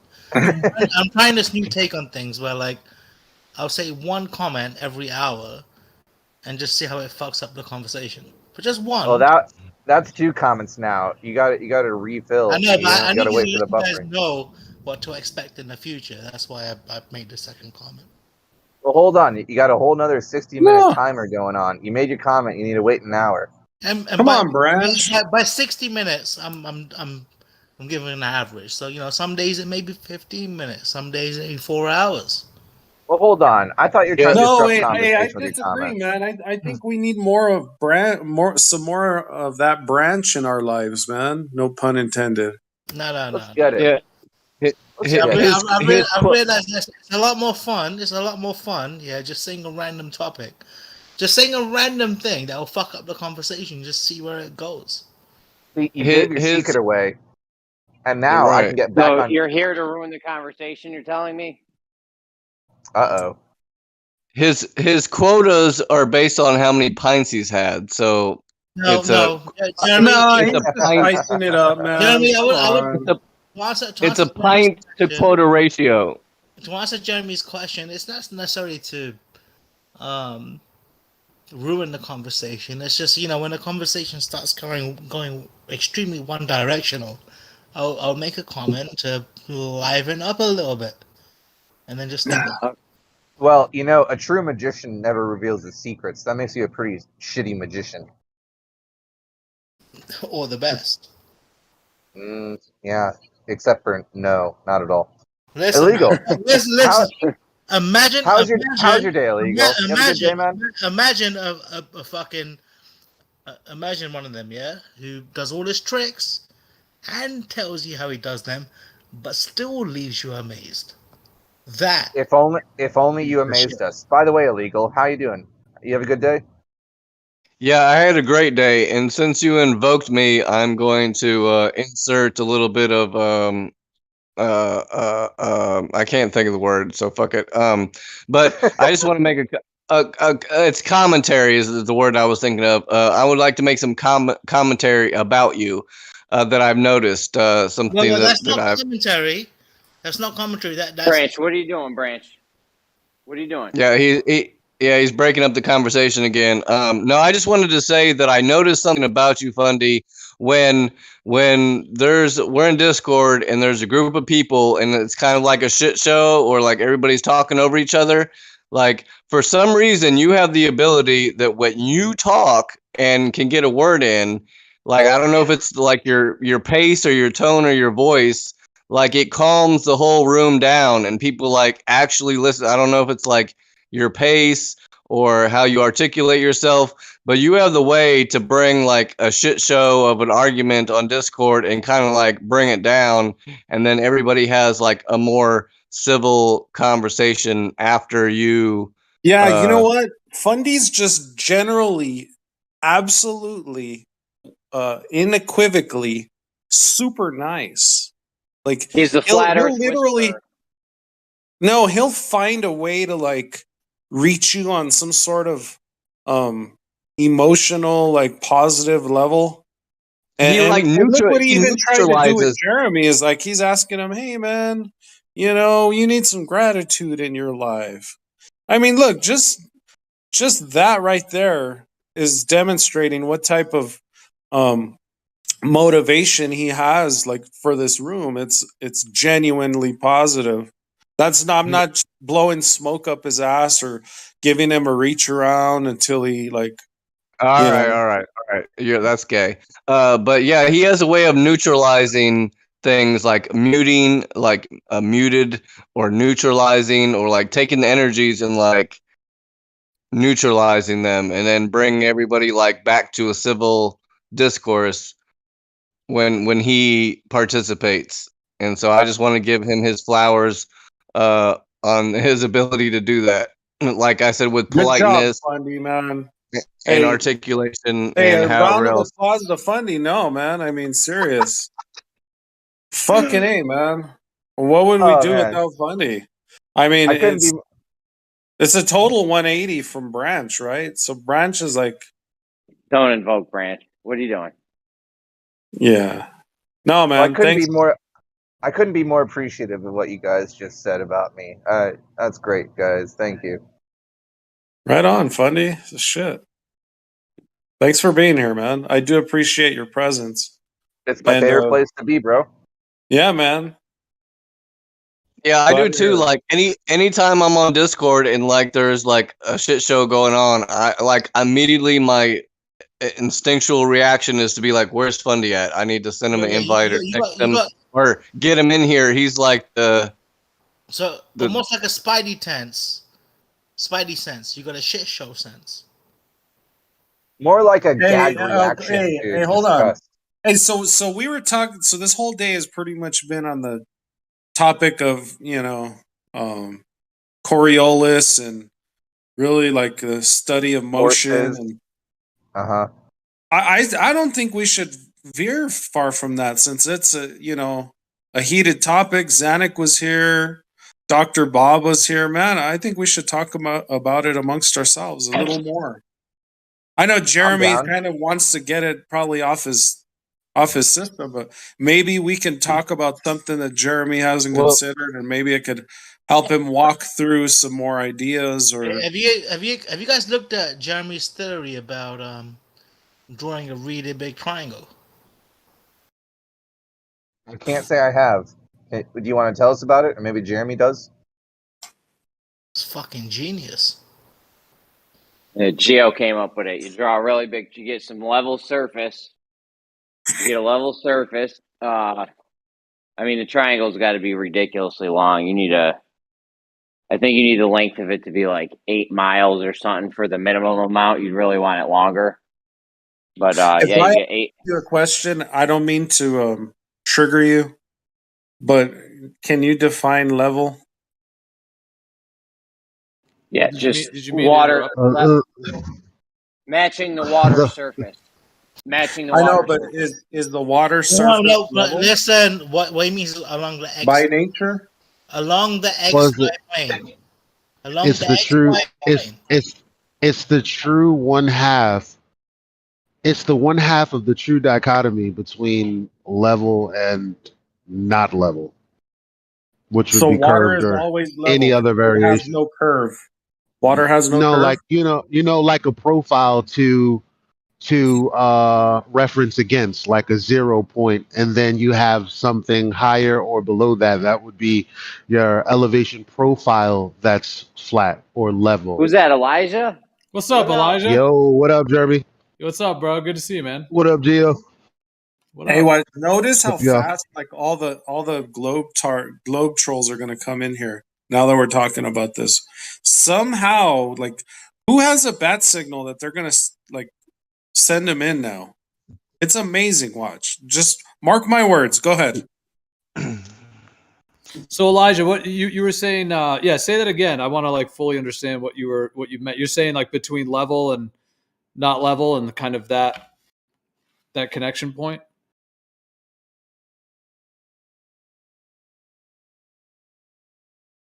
Hello, level, not level. Anyone? Yeah, my bad. We're just using from level versus curved is quite literally a true dichotomy. Unless you let a glober redefine level and take the, you know what I mean? Like that it is a dichotomy unless you redefine the terms. Exactly. We were going pretty deep on that earlier. God Scalpel and a couple others in terms of level. Yeah, that word and how they. I mean, for the most part, the word level in the dictionary still correlates with the original meaning of it, but there is one or two insertions that they seem to have put in there that try to define level as, conforming to the water, on a sphere, essentially the liquid parts of a sphere. Although they still don't quite say level is curved, but of course it would be if you extend it out, which is the dichotomy, like you're saying. So they're saying flat. They're saying flat is curved. Have you ever heard Rumpus talk about how geodetic surveyors reference the level curved Earth? They call it flat. Well, no. It's curved. No. I'm not joking. Definitionally, it is a true dichotomy unless you redetermine them for a worldview. Because there's no practical reason. For instance, you can't have an elevation profile. It's not like you can talk about elevation in both contexts, because if you're an observer at a point on the sphere then then the elevation from you to whatever point in the distance, that elevation change is 8 inches per mile squared, for as good as the parabola formula will allow us to say. Now, it can't be that and that the elevation profile is flat and tells you the difference between above sea level and below sea level. It's a contradiction. You can't have both functioning at the same time. It's impossible. That's why you have to talk about it either or. Here, let's just read the definition. How about that? Right. So, The way that they've used number one, a horizontal plane or line with respect to the distance above or below a given point. And here's an example. An example would be give a flat and even surface too. For example, contractors started leveling the ground for the new power station. It's not like they're saying, okay, we're curving the ground for a new power station, or it's not like we're giving a curved and even surface. It's flat and level does not even equate to even being curved. But then they'll talk about relative. What I was suggesting earlier is that these guys should use a different word.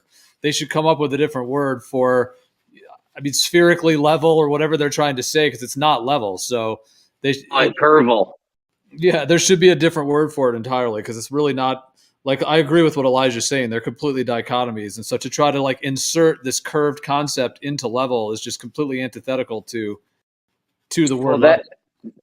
That's what you do if you're trying to make things. If you're trying to make things as confusing as possible, you just start to exist and calling them the antithesis of what they actually mean.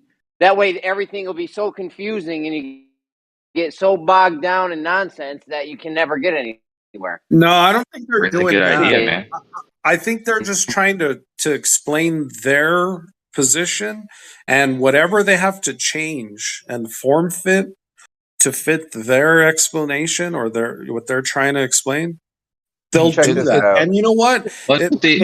People can hold on real quick. It's kind of like the liberal narrative, where they don't like to define words, they don't like definition, they don't like facts, and so they change whatever it is, the defining things, to fit their narrative or their worldview, whether it be the earth or gender or whatever else. It's kind of like the whole liberal concept. It's like just the correct hear it. White.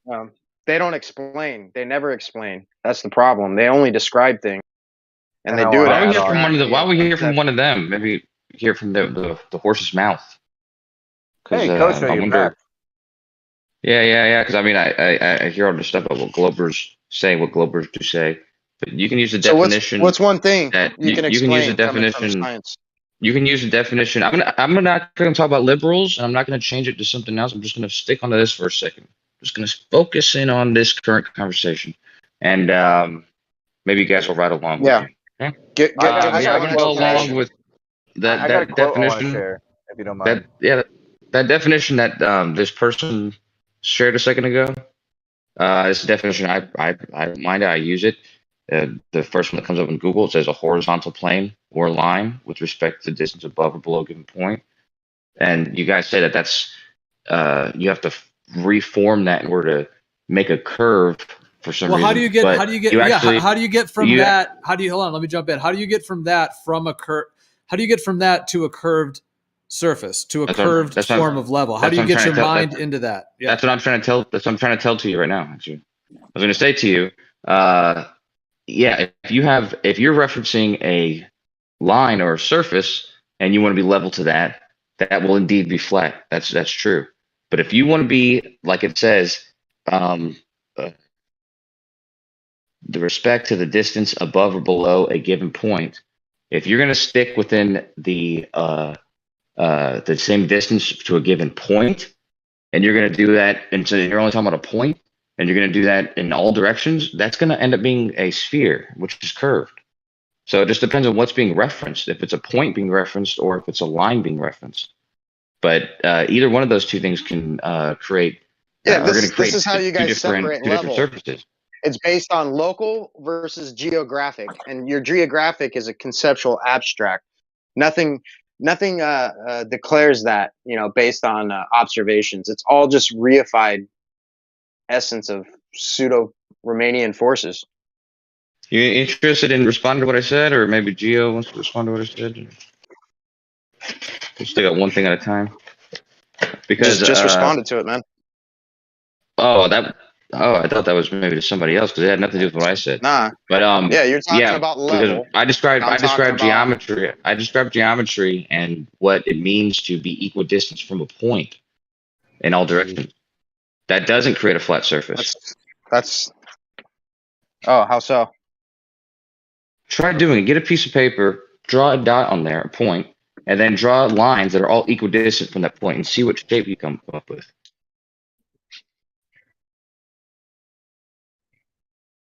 And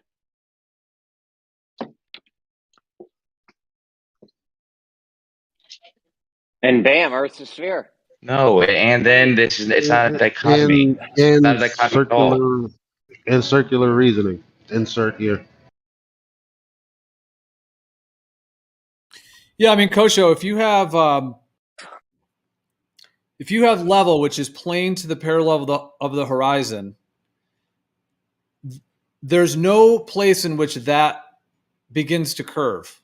Meaning level is level, like left, right, like an actual like a balancing, almost like a scale.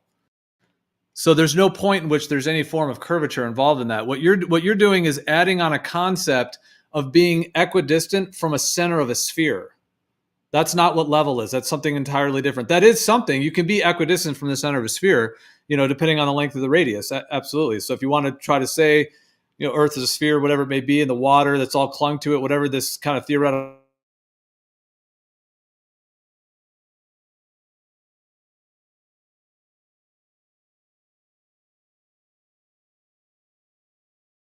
Mic check. I thought maybe it was my internet. I thought it was me too. Yeah, but no. I just was saying I didn't read it because it's not the definition you just said, Gio. I've never seen that it's a plane in reference to the horizon. I've never seen that definition of level. The definition I was referencing when I said equidistant from a point is the first definition that comes up when you type it into Google, and it's the definition that was just shared by somebody right before I had brought it up. So it's not like I didn't come up with that. That is actually what it states. I have it in the chat. It says respect to the distance above or below a given point, and that a horizontal plane. Well, hold on. There's a first part to that. A horizontal plane or line with respect to the distance above or below a given point. So horizontal plane, 3 points make a plane, and if you're relating that to a fourth point, you now have 4 points creating a plane. They're all coplanar. Okay, well that's a horizontal plane, but it says or a line, and the line doesn't have to be a straight line. But I don't. But you said about the plane. Well, what do you mean a line doesn't have to be a straight line? Yeah, lines don't have to be straight. Yeah. The definition of a line is a zero angle. I mean, there's curved lines.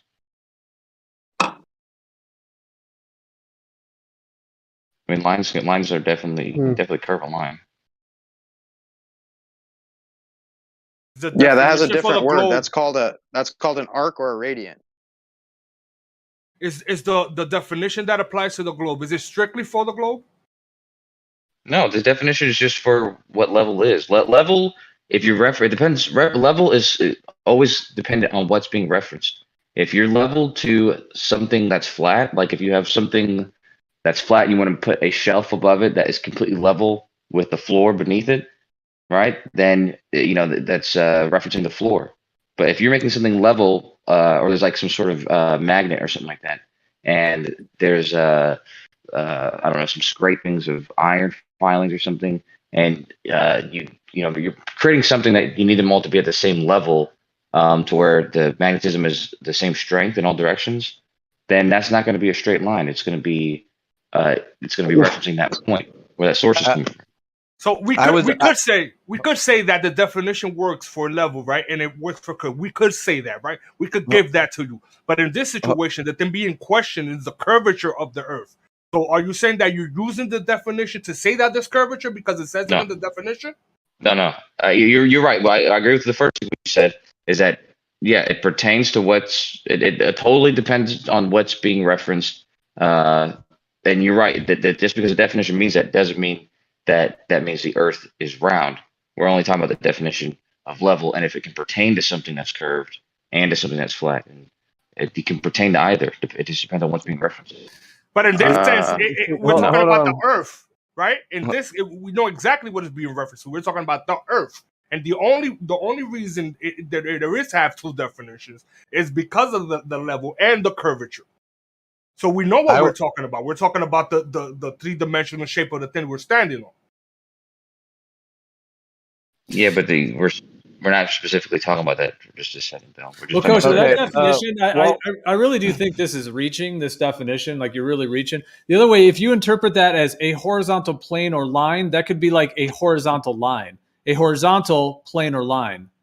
So that is one thing. And if it's a horizontal line that above and below a given point, that's correlated to like this definition, which is from dictionary.com, being in a plane parallel to the plane of the horizon, horizontal. So if you have a horizontal line, then that is interconnected to being above or below an elevation to that horizontal line. He's reaching more than Dalsum in Street Fighter. Yeah. See, with the word line is you can have a straight line and you can have a horizontal line and you can have a curved line. But the thing is when you're talking about the word line, once the line curves, it then has like a new name. So it's a line, but then you have a curved line, which puts it in a different category as like an arc or non-horizontal or so you can have a straight line, a horizontal line, and you can have a curved line. That is true by definition. Like you said, you can't have curved lines. But once the line is curved, it then becomes something else. It becomes like an arc or an arch, or you call it something else once the line is curved. And so a straight line is not the same as a curved line just because it has the root word line in it. How does straight lines and curved lines are different. How does it apply mathematically? How do you take the equation for a straight line and then add on the equation for the curvature? And what Illegal Jex explained, how something goes straight and as soon as it curve, it changes what it was what's the straight line. How do you calculate or prepare for that mathematically?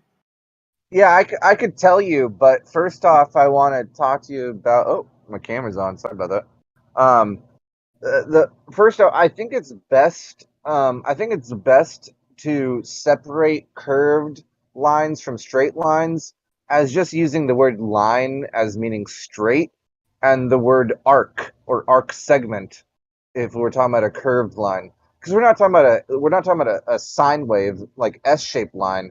We're just talking about a bent straight line, right? An arc. So there's arcs and there's lines. Lines are straight, arcs are bent.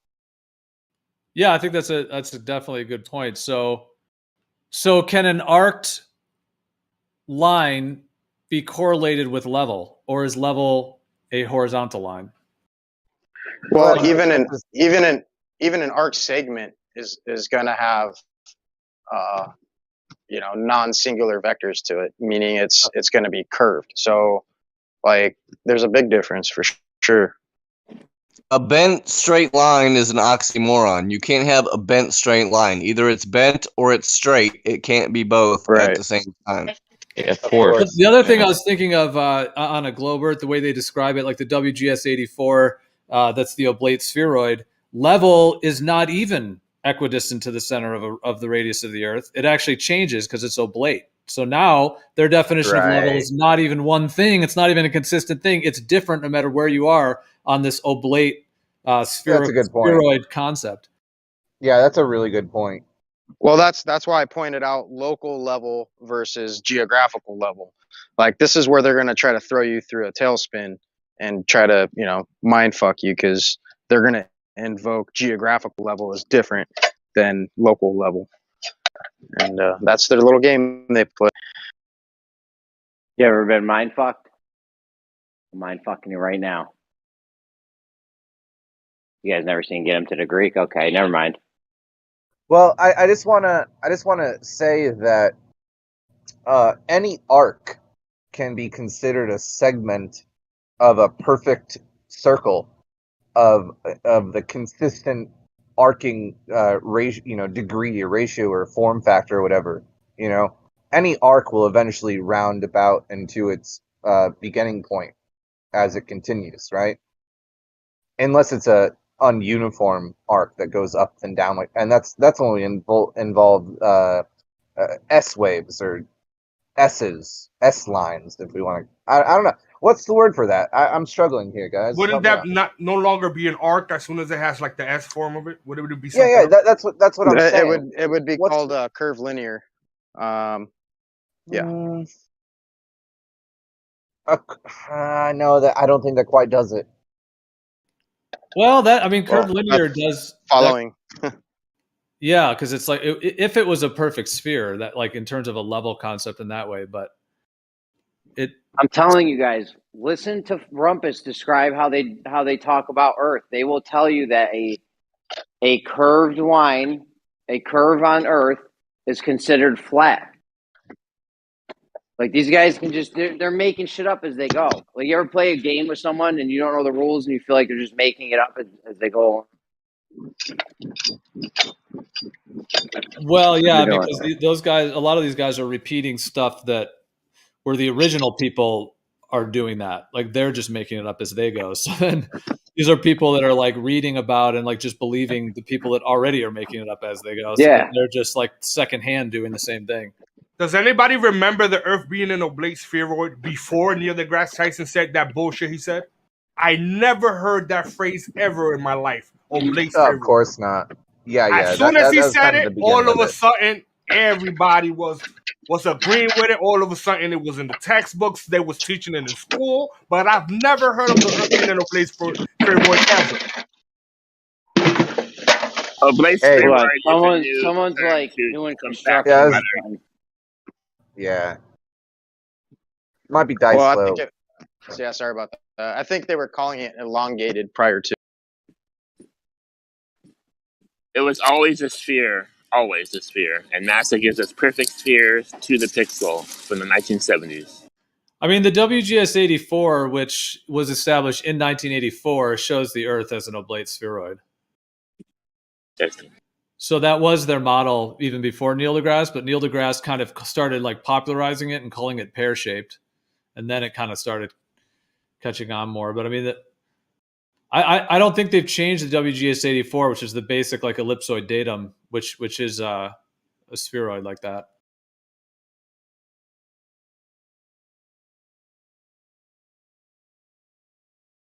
I've never heard it called oblate until after the flat Earth came around. Never heard it called a pear-shaped. Can I ask you a question, Gio? Yeah. What's up? Have you ever had a themed episode of your show? Well, we've done the Earth Awakenings live shows. We're actually going to start doing them again soon. We kind of took a bit of a break from doing them, but on those shows, basically that's a time period where, like we do an actual show to where we can, there's like several different kind of modes basically that we can do. And so, that's kind of what most reminded me of what you're saying. Yeah.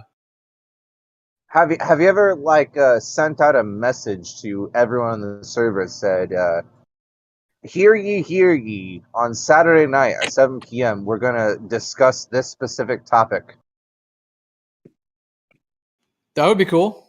I'm up for that. Yeah, anyone's welcome to host as well and can do that. We can make a specific video for it. We can make a specific YouTube stream for it.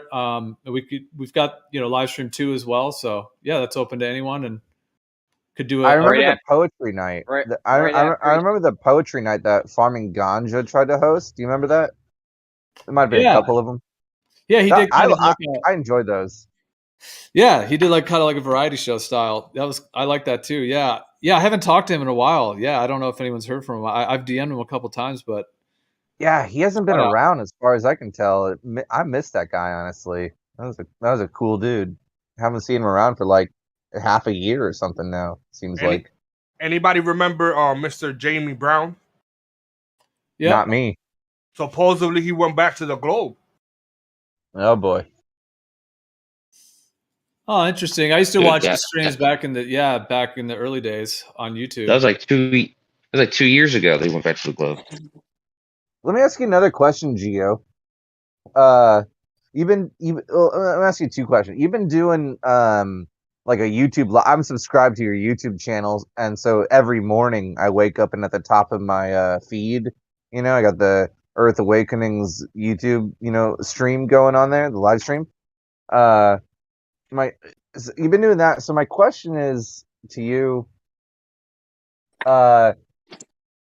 That's been a pretty consistent thing. Is there anything that you are thinking of having in the works coming up soon that like you're gonna shake things up a little bit and maybe like go against the status quo of your own self? And, you know what I mean? Yeah, absolutely, man. I'm with you on that. What's in the barrel? Yeah, I mean, I've always said, I mean, this current platform is really just like a holding place, like a placeholder for what's coming in the future in that sense. Meaning that, I mean, Discord, of course, is someone else's platform as well, so there's that component. Like, but I think this is great for now. I mean, they've done a great job. I think Discord has. So, but yeah, I would say on the larger time scale, there's a lot in the works for the future. In terms of the immediate, yeah, I mean, we run the live streams, all the time. So they're always running. And then we do have, like I said, the Earth Awakenings live show. And then I'm open to, like I said before, anyone hosting and, adding in as well in terms of that. And I'm just also open to any, ideas or like community, different, community kind of suggestions or involvement. I'm open to all of it. So. If somehow the organization just fell into place, what would be the next thing that you would want to create? Like some big grand, performance that you would put on? Or do you have aspirations like that to say like make like the best show you've ever had, and any ideas towards like what would be involved in the greatest live stream ever hosted by yourself? Wow, that's a deep question. Hold on, Joe. Before you answer, let me clarify. Are you asking him like in the realm of flat Earth, or like in the artistic sense? Oh yeah, as general as possible. Yeah, not anything to do with fixating on flat Earth or anything in particular. Just like what's the basics here? What's the fundamentals? You got people coming to have a conversation. Maybe there's a topic in mind. Maybe there's something that you want to like provide an organized delivery of information on, like something you really care about expressing, like a message you want to share or anything like that, or a project of some sort. You know what I mean, Matrix? So we're going to bring the thunder to your dome like a baka. Right on. Well, I mean, actually, when you're asking this, like, what my first thought is, like, I'd like to hear everybody's viewpoint on this. What everyone's would be for themselves, because I think there's a lot of potential, when community comes together in different ways.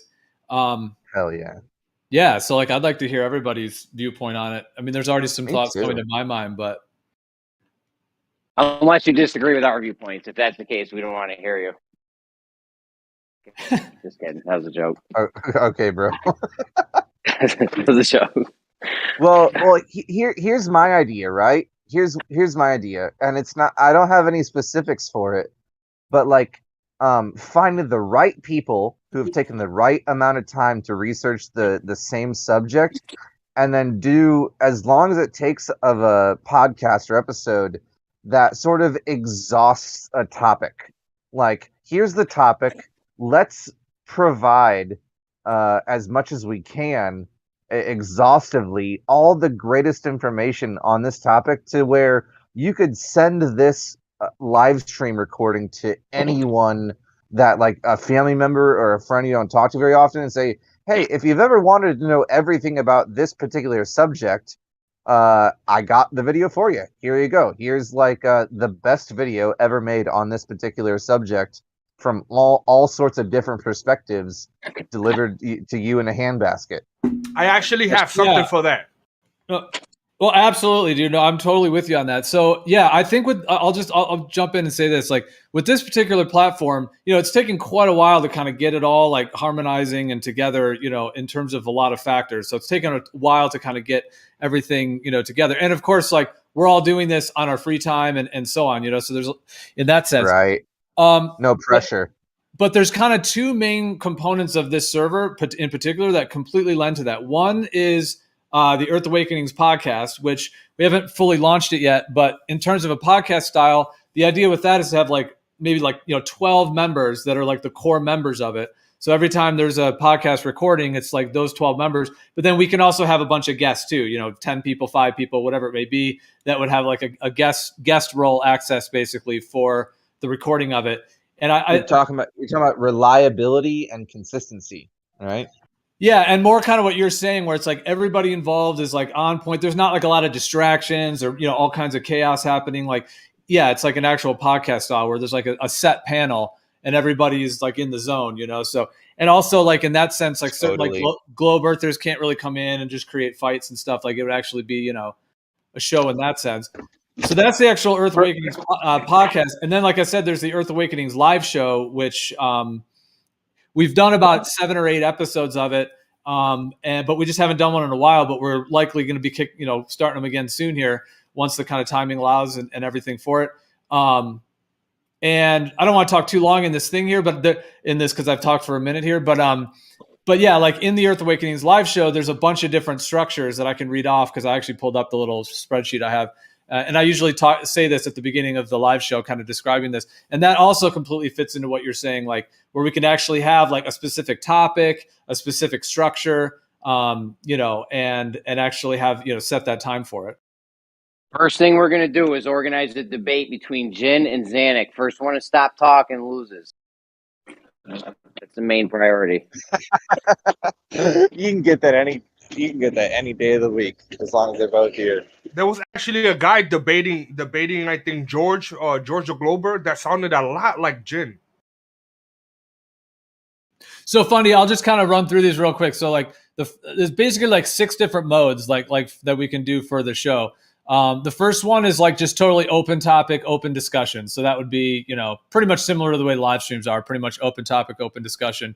The second one would be like a set topic, but still an open discussion. So in that case, it would be like, all right, we're going to talk about, spirituality or whatever it may be. There's a set topic, but it's still open in terms of, anyone can just jump in, like open panel in that way, but it is a set topic. Then the third one is like a 1v1 or like 2v2 or 3v3 kind of thing, where it's more of like a debate, or it could be like a discussion, but also like it could be either more debate style or more discussion style, but it's like a set group of people. So maybe it's just 4 people. And maybe just to make up an example, if it's, abortion or something, and one would be, pro-abortion, one anti, something like that. But it doesn't even have to be that much of a contentious topic. It could just be, ether, the way light travels through the ether. And it could be 2 people and then 2 others just discussing it. Kind of Jeopardy kind of thing. Like, let me get level for 200 there, Gio. Yeah, but Gio, I told you that. That's just the show I'm doing. I'm doing that like next couple of days. That's when I was inviting you to. Though it was 2v2. There's one specific discussion. 2v2. I told Gio that 2-on-2 thing that was my idea from a long time ago. Oh yeah, okay, Jeremy. Yeah, okay, dude. I was gonna invite you to the first episode, dude. Now you're not invited, dude. But yeah, we're doing an episode. The first episode is going to be about the history of the flat Earth, I think, and we're doing that in a couple of days. That's why I was going to invite you, Gio, and Jeremy for the 2 flat Earthers. But Gio said you're going to do something similar. So, but yeah, anyone's willing to, anyone's invited to do it. But it's just going to be 2 specific. It's just going to be 2 people at a time. That way, a discussion or debate or whatever can actually take place. Will you be doing one on the history of the globe Earth? That one sounds very interesting, actually. No. Just we're doing the first one is probably going to be the history of the flat Earth. But it is like a whole list of topics. Right on, dude. Well, yeah. So. That's awesome. I was just going to read the last 3 here on this as well, because I that was the third one.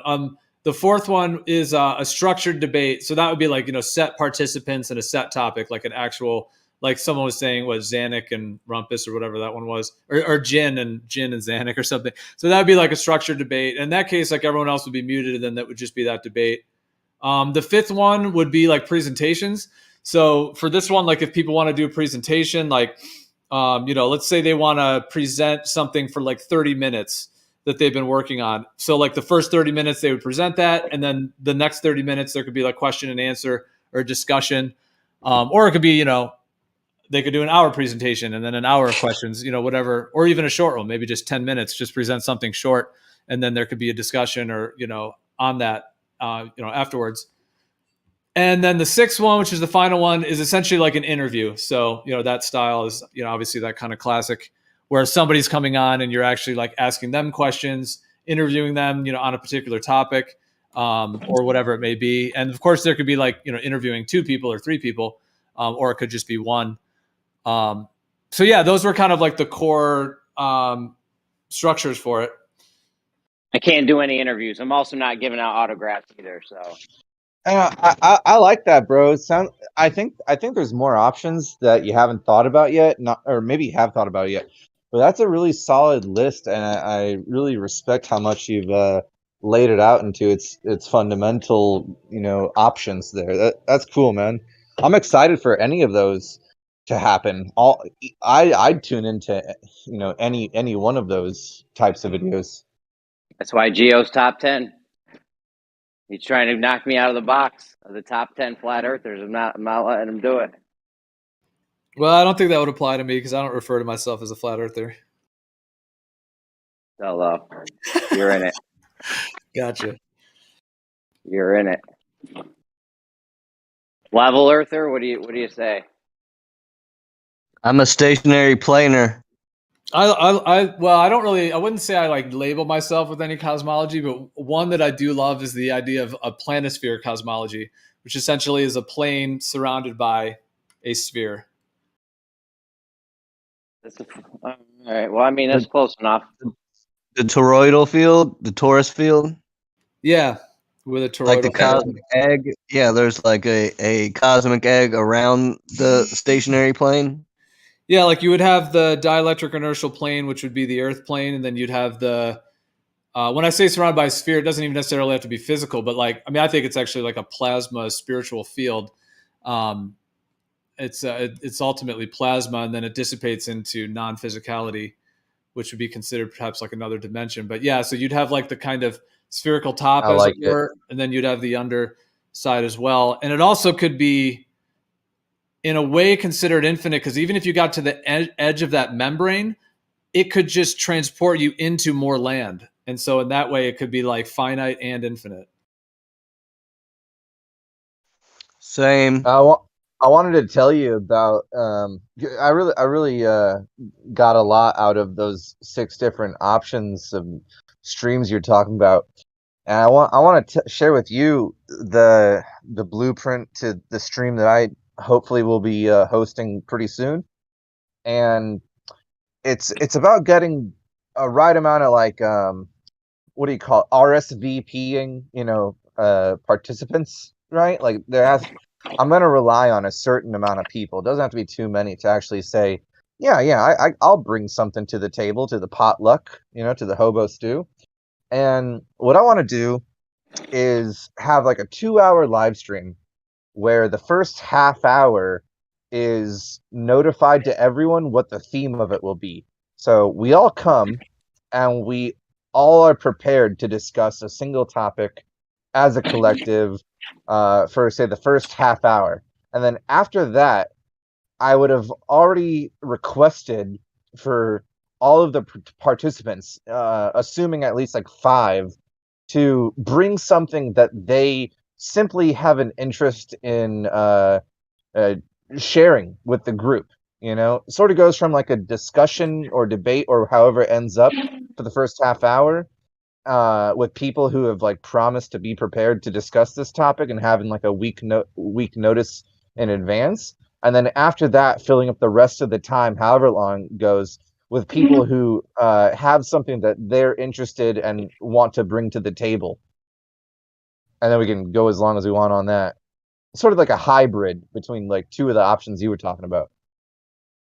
Yeah, dude, absolutely. And like we've had a couple times. There's this guy. His name is Roland the Boulder, and he has like this list of questions that he came up with. I don't know if you ever heard him do it, but he's done it on a couple servers. But like kind of physics based questions and whatnot. And there's like a series of questions. And one night, like he was asking people the questions, and like it was actually it went on for a while. It was like several days, and there were several different times where it was like just on point. But it was really cool because it just reminded me of what you said there. Like that was kind of like his offering, like he was bringing it, and that, and then it was so engaging because when he was asking somebody the series of questions, everyone else was just listening, and you could really like get an actual like insight into that person's viewpoint on it. And it was anyway, so yeah, it just reminded me of kind of what you're saying. Like when one person kind of brings something like that, like especially when there's just mutual respect, like in the room and everything like that, it can be really beautiful where like, on so many levels where we can actually share like either our mind or what we've come up with and then get reflection and feedback on it. That's really one of my most favorite ideas, because one thing I encourage everyone to, entertain the mindset of is that the world is not as figured out and settled as you might have been inclined to think throughout your life, that there's a lot more mysteries than answers that we're currently surrounded by. And we should really put a lot of our focus. I mean, I think it's a worthwhile endeavor to maybe try to focus on some of the, all those mysteries that are still out there about the world, or else, what are you doing if you're not trying to, just figure out the answers to these mysteries that we all still hold? That's sort of like the definition of human development, in my opinion. Well, like they say, like for every answer you have 3 more questions. So exactly, never-ending mystery. Absolutely, bro. No, that's well said. I know. Well, it makes me actually think about, I mean, in terms of like our time spent here, like, I mean, I actually would like to do a lot more of that. And we do get to do that. I guess like there's just the factor of when globe earthers want to, kind of be more contentious is when, which can still be, fun and interesting and whatnot. And I'm not trying to like call them out or anything like as a group, but it kind of is the case, like in a way, like it kind of blocks us from being able to like be creative and kind of go into like other topics sometimes. To be fair, it depends on the baller or the glober, Yeah, because Kosho, we can go deep. Like Kosho will go on all kinds of interesting combos with us. Yeah, one person who's always down to entertain any of the interesting ideas I have that are kind of anti-mainstream but still based in some line of logic is a guy named Ball Lives Matter.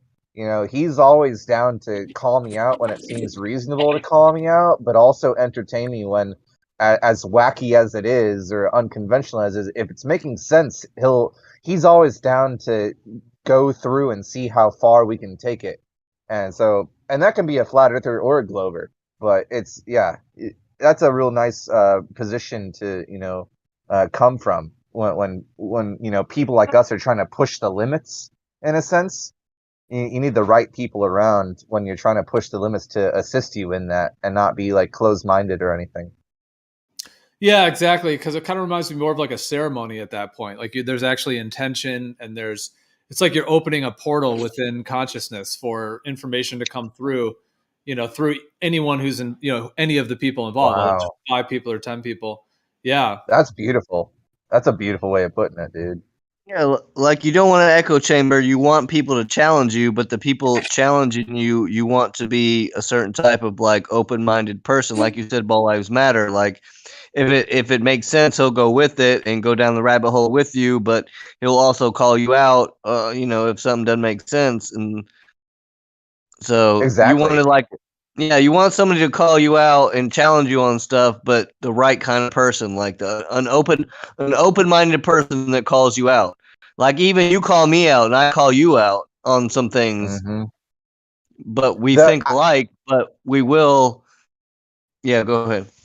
I think the definitive factor in this is that when you consider something a mystery, and maybe rightfully so, like you recognize a mystery, And for someone else to be down and also acknowledging that the mystery you're acknowledging, they also acknowledge as a mystery. While sometimes you'll bring up something that you consider a mystery when they'll say, no, this is settled. This is not up for debate.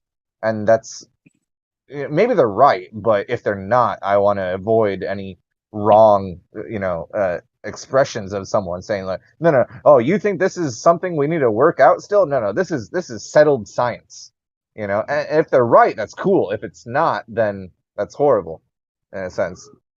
But it takes discernment and patience and stuff like that, and you get a feel for the type of, because we've all known each other here for several years at this point, right? I mean, it's a pretty what do you, tight knit? Is that the right expression? It's a pretty tight knit community. There really aren't many new people coming around too often. It's pretty much the same people day after day, in my opinion, around these areas of the internet, these esoteric corners.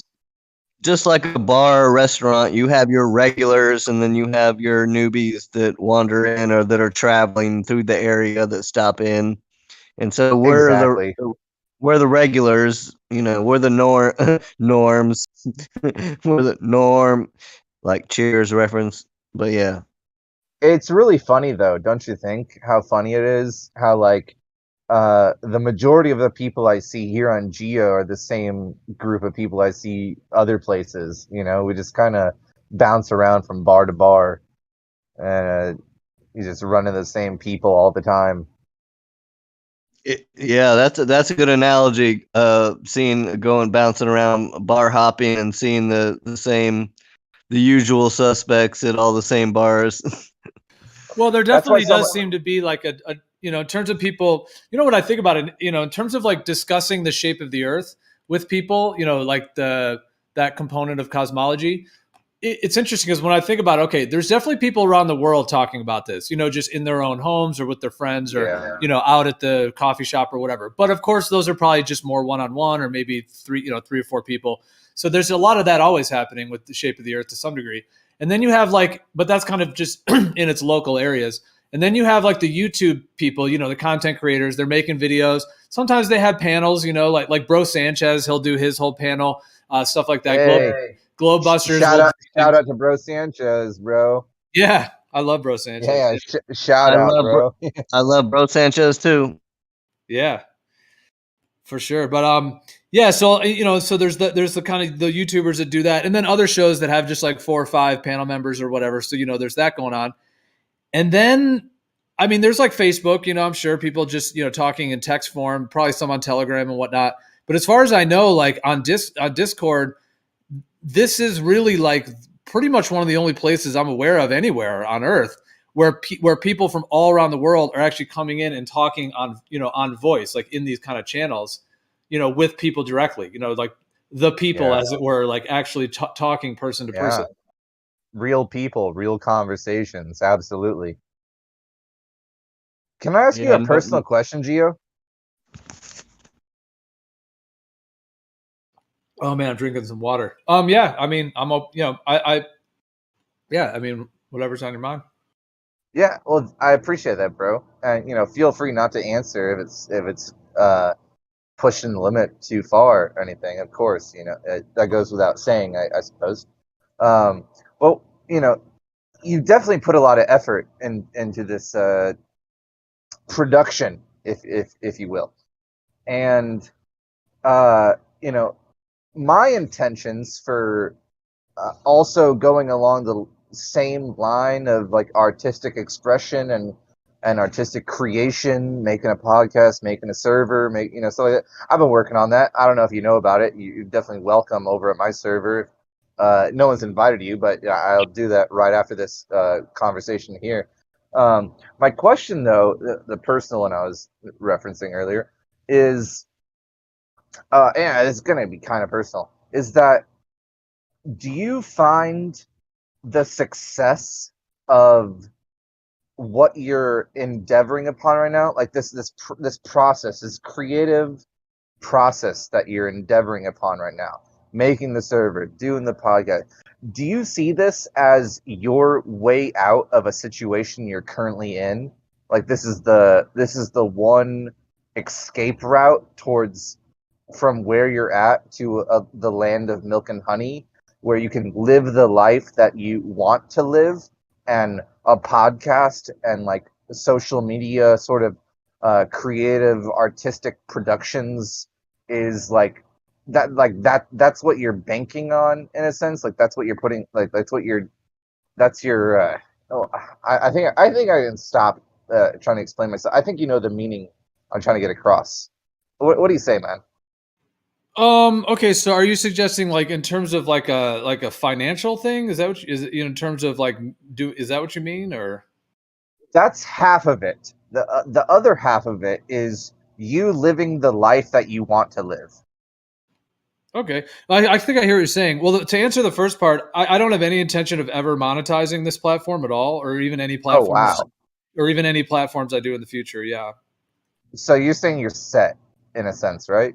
Like you're already set in a sense. You could continue doing the other things that you do in your life and not really worry about making a living off of this sort of style of creation.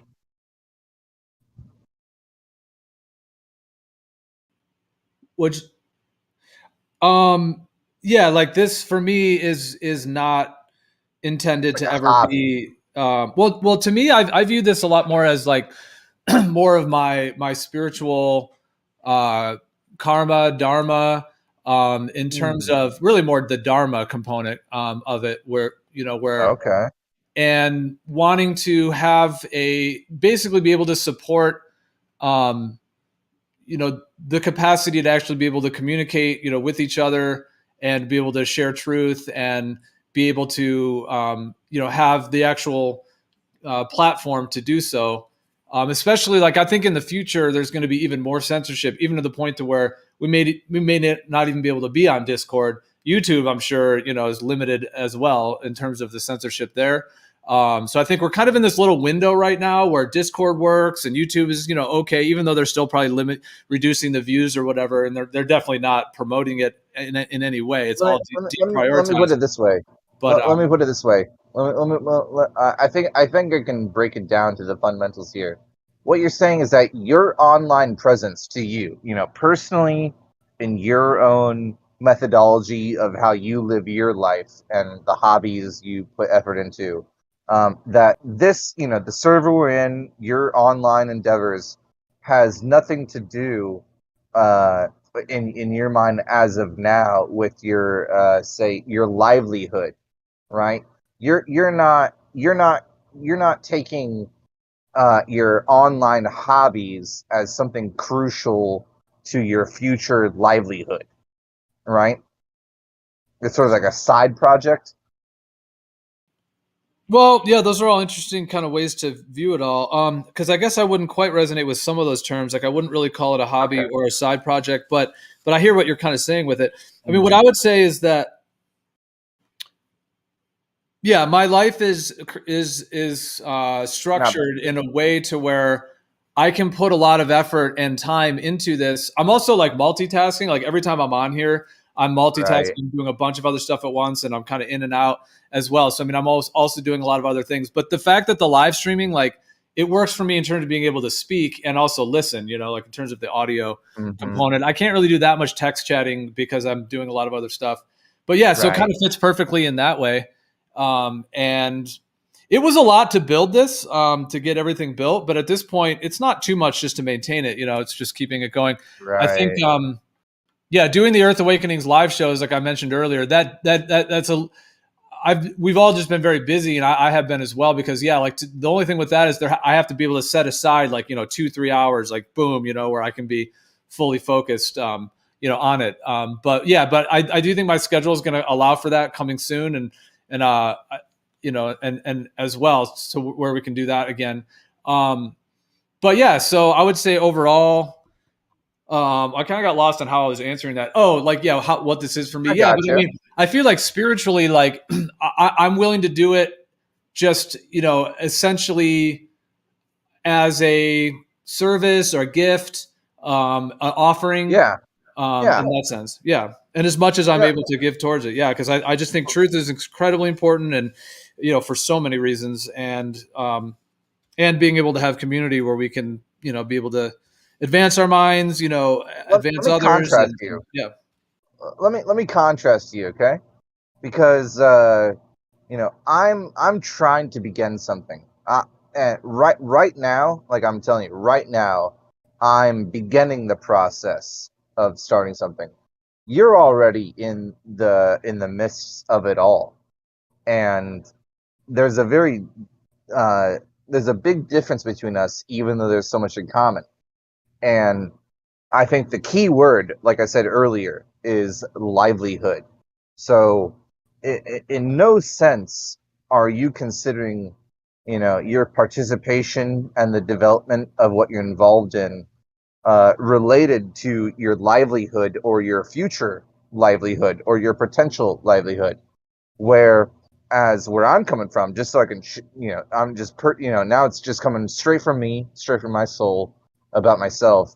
It's like, as much as I don't need this, it is something I potentially see as my preferred attempt and style and endeavor of like involving it as deeply as possible in combining, my online presence with my livelihood. It's really great that you're free from that because that offers you so many. That offers you a sort of what do you call it? An essence of like patience and an essence of disconnectedness to whatever degree is necessary, where I see an online presence as almost like, the way I was raised, the talents I have, the skills I've developed, the knowledge I have. I don't see it really. I don't see, the life that I've lived and the talents I've acquired really leading me anywhere in any trajectory besides choosing the one trajectory of like, the only way I'm going to get to where I want to be in life is through an online presence. That's great that you're not in that situation. And I'm not necessarily in that situation. It's just my feelings that I'm going to need to eventually develop something through an internet fashion in order to get myself to the lifestyle that I eventually want to achieve. And I don't see that happening through working 50 years at a certain company, you know what I mean? And getting a raise after raise, promotion after promotion. I don't necessarily believe in that anymore. I think that's sort of like a lost cause nowadays in contemporary society. And I think you're going to, in order to live the life that you want to live nowadays, in my opinion, unless you're in the situation that you're telling me that you're in or whatever, I almost feel like it's the only escape route available. I know you expressed it. You don't feel that way, but do you understand that how I feel in a sense? Well, absolutely, man. What you're describing. Yeah. I mean, it's always amazing to do what you love and to be compensated for it in today's world, because we do need the finances in today's world. It it has the potential for so much like harmony and just spiritual growth. And I hear what you're saying though, too, when money's involved, it can activate different, kind of temptations, as it were, in different ways for different people. Some people handle it better. Oh, well, screw that. Screw the temptations. Screw the. I'm talking about virtues. Right. Like people that are able to do it well, like let's say, for example, let's say you have a big, channel or something where, a lot of people are hearing out what you're saying. What if you, and you're making, let's say X amount of dollars, right? You're making whatever it is a month. Okay.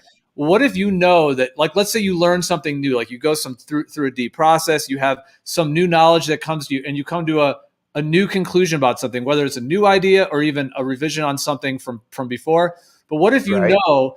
What if you know that if you come out honestly to your whole community and to the people listening to you, if you come out honestly, that half of them are going to leave, and now your money is cut in half.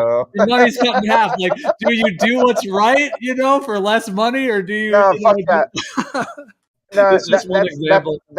That's Yeah, so in from my perspective, right? Because I have personal virtues, I have personal ideals, I have personalized morals and ethics, right? Maybe I could succeed more by abandoning my personal virtues, ethics, and morals, right? But you know, honestly, the past like 10 minutes or maybe 20 minutes has just been between you and I discussing our personal morals, ethics, and virtues, and dreams and goals, and you know, attempts and goal. You know what I'm saying? But that's a line I'm not willing to cross right there. Like that's where I draw the line. I'm not willing to fake it to make it. Now, faking it to make it does work. We've all seen thousands of examples on TikTok, on YouTube, on Instagram, whatever, of people faking it until they make it, and they do make it. They succeed in their faking it to make it, right? But I can't operate in that fashion, right? So what I'm telling you is that, you know, and the reason, like, you know, when I was asking you earlier about the types of episodes you want to host, that was a selfish question that I asked you. I was actually trying to, you know what I mean, like draw information from your answer because I respect your answers and I think it could educate me because you've been in the business longer than I have, and you know, I don't really know where to go after that. I think I expressed all I wanted to express. I could go on, but you know, what's on your mind after hearing what I said? Well, dude, what first comes to my mind is actually how like just beautiful and awesome that is, because by your willingness to be brave to yourself and to be like your own version of your own hero, to try to maximize yourself, even though that could seem selfish, but by you like honoring that and really being deep enough within yourself to be able to honor that and then ask me those questions, it actually allowed me to feel like, whoa, the spotlight's kind of on me, you know, in a way that allowed me to then share my viewpoint. So it's almost like I was able to then, you know, share myself. So it's like by you being selfish, it didn't, by you being brave and what you're calling selfish, which I don't see it as selfish, like self-centered in a way that was like, you know, trying to take someone else's energy, but you were actually being giving and abundant with it by kind of being, you know, honoring enough to yourself to be able to do that. And then it seemed like it then gave me the ability. And when I say spotlight, like it just allowed me to think more about myself and about, you know, in those ways. And then anyways, it was just like I don't mean the spotlight on me like that I felt special and like in an ego way. It was just more like, oh, like I was able to actually think about like creatively and just think about these things like within myself. And it's beautiful to be seen, you know, like someone else to actually see you and then like care about your response. It just seemed to inspire all that. Welcome to the power of Fundy. Man, I'm getting way too many honorings and compliments today. Man, I'm blushing honestly. But Gio, you're matching me, man. You're matching me with everything I propose. You're answering and exceeding my expected answers. You're blowing me away, bro, with how you're responding to me, and I'm gaining a lot from this. I just want to tell you. And maybe there's like some conversations, some other people want to like interrupt something that's on their mind, whatever. But I gotta say, I'm completely fulfilled. Like you gave me your time, you answered my questions, you heard me out, and I gotta tell you, man.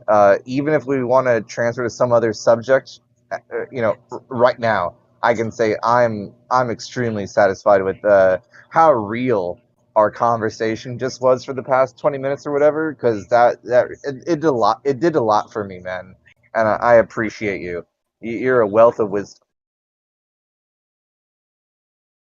Right on. Well, thank you, and much love and appreciation to all those kind words. And dude. Well, it was interesting because we were talking before about like level and curved, and it was like you know, there was a lot going on, and then it kind of seemed like you took it to this, and it was like, but it was like awesome. It was like, whoa, it's like this new direction that was just it's like the energy shifted, and that's the power. That's the power of Fundy. Like I said before, he can transmute, neutralize, muted, neutral.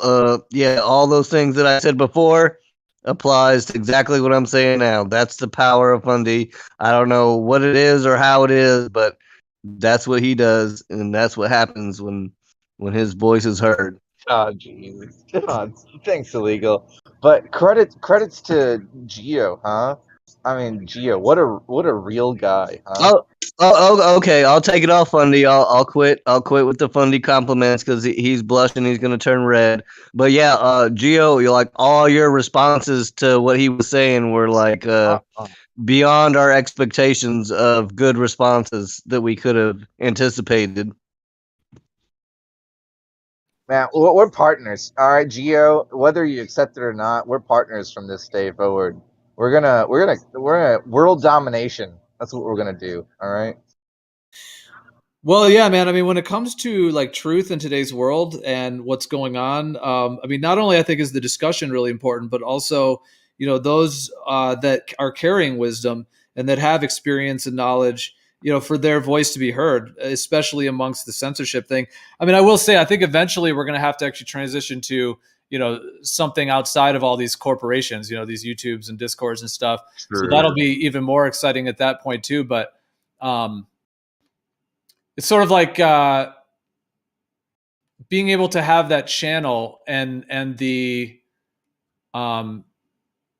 grounding and the environment for knowledge and wisdom to be shared and to be like generated, I think is really important, especially moving forward. And those that, like I was saying before, that kind of are carrying certain knowledge or wisdom, which we all are, ultimately, everybody has.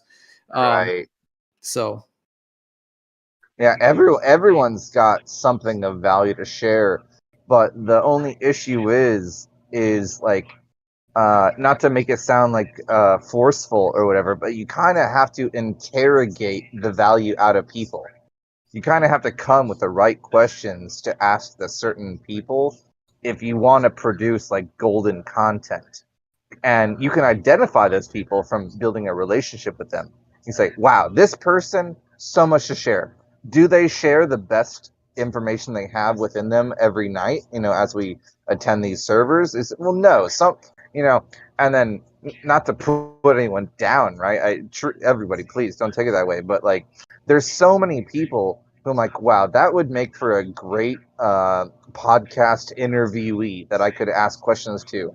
But are they giving it their all every night? And no, they're not. But the same thing everyone has to accept is that, you know, a lot of people, you know, they work all day, you know, like myself, right? We work all day, and then we kind of come here to kind of blow off some steam, right? And we all do that in very unique ways. The ways we, you know, let down our hair on Discord after a hard day's work and get out all the tension, you know, release all the tension we've built up. Well, some of us, different people have different motivations in being here, but like people like me and you, yeah, that's what we do, but not everybody, unfortunately. Yeah, I hear what you're saying with that. Well, Fundy, let me ask you this, man. Like, I'm actually interested now, like, okay, like, because I think this can be a very powerful exercise, and I'd love to hear your viewpoint on it, just kind of tagging on to everything we've been talking about. So, because I mean, the idea of our thoughts create our reality is like an understatement. I mean, it's like our thoughts like envision the future half true. Multiple levels. That's half true. So let me ask you this: like, what would be your ideal? You know, how much money would you be making? How easily would you be making the money? What would you be doing? Would you just be doing shows, live streams? Would you do one a day, one a week? I got two answers. Yeah, it's a two-part answer. One half of the answer is simple. Okay. The other half of the answer is involved. Okay. So it's a two-part answer. The first just to get the simple stuff out of the way right away, right? It's one expression: get paid to play. Okay. The ultimate goal of anyone financially is to get paid to play. You know what I mean? Like a person who enjoys what they does never works a day in their life. It's a similar expression. You know what I mean? He who does what he loves never has to work a day in his life. Go on. Exactly. Get paid to play. So that's one half of the answer. Now, what kind of game do you want to involve yourself in?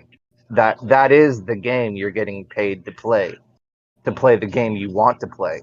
Now, that's personal when you take it to that second point. What kind of game do I want to play? Well, that is personal, but I can answer it. And that it really comes down in the most summarized way to talking about like my personal goals. And my personal goals aren't very personal at all, in a sense. My personal goals involve a lot of cooperation, teamwork, and and camaraderie. And because my goals aren't selfish. At the same time, they are, because it's very hard to define the line that separates selfish desires from selfless desires, when the selfless desires that would ever actually happen in fruition would also make you happy.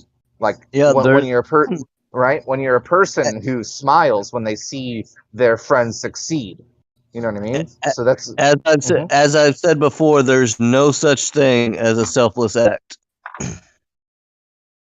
Right, as long as you enjoy your selfless deeds, right? Mm-hmm. So maybe that answers the question. I could go into more detail or examples, but I think that kind of lays down the archetypes of it all right there. Yeah. Oh, well said, man. Yeah, absolutely. Yeah, that is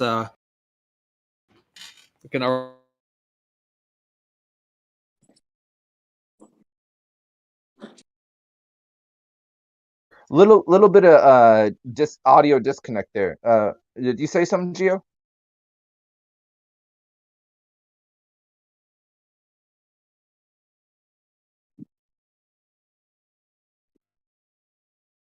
Maybe my internet connection is failing. So I'll reconnect. Yeah, there's some words to it. I can hear you.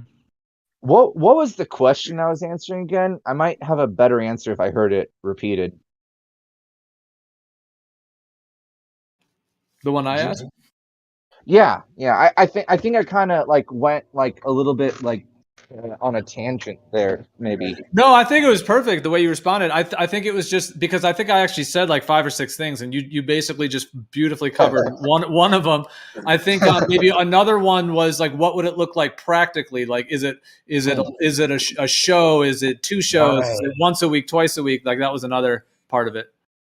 Right. So okay, I can answer that because I've actually thought about this question a lot. I've asked that same question to myself because my dream goal, my golden future, right, it is based upon how I answer that question. That's my direction I head towards. And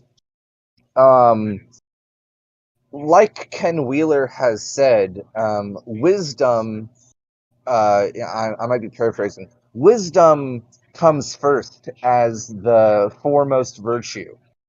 And so wisdom for all is the ultimate virtue, because that would make me happy, and I'm also included in that all. So as much wisdom for me, as well as much wisdom of others, a better world, and that would be the road traveled upon to get there.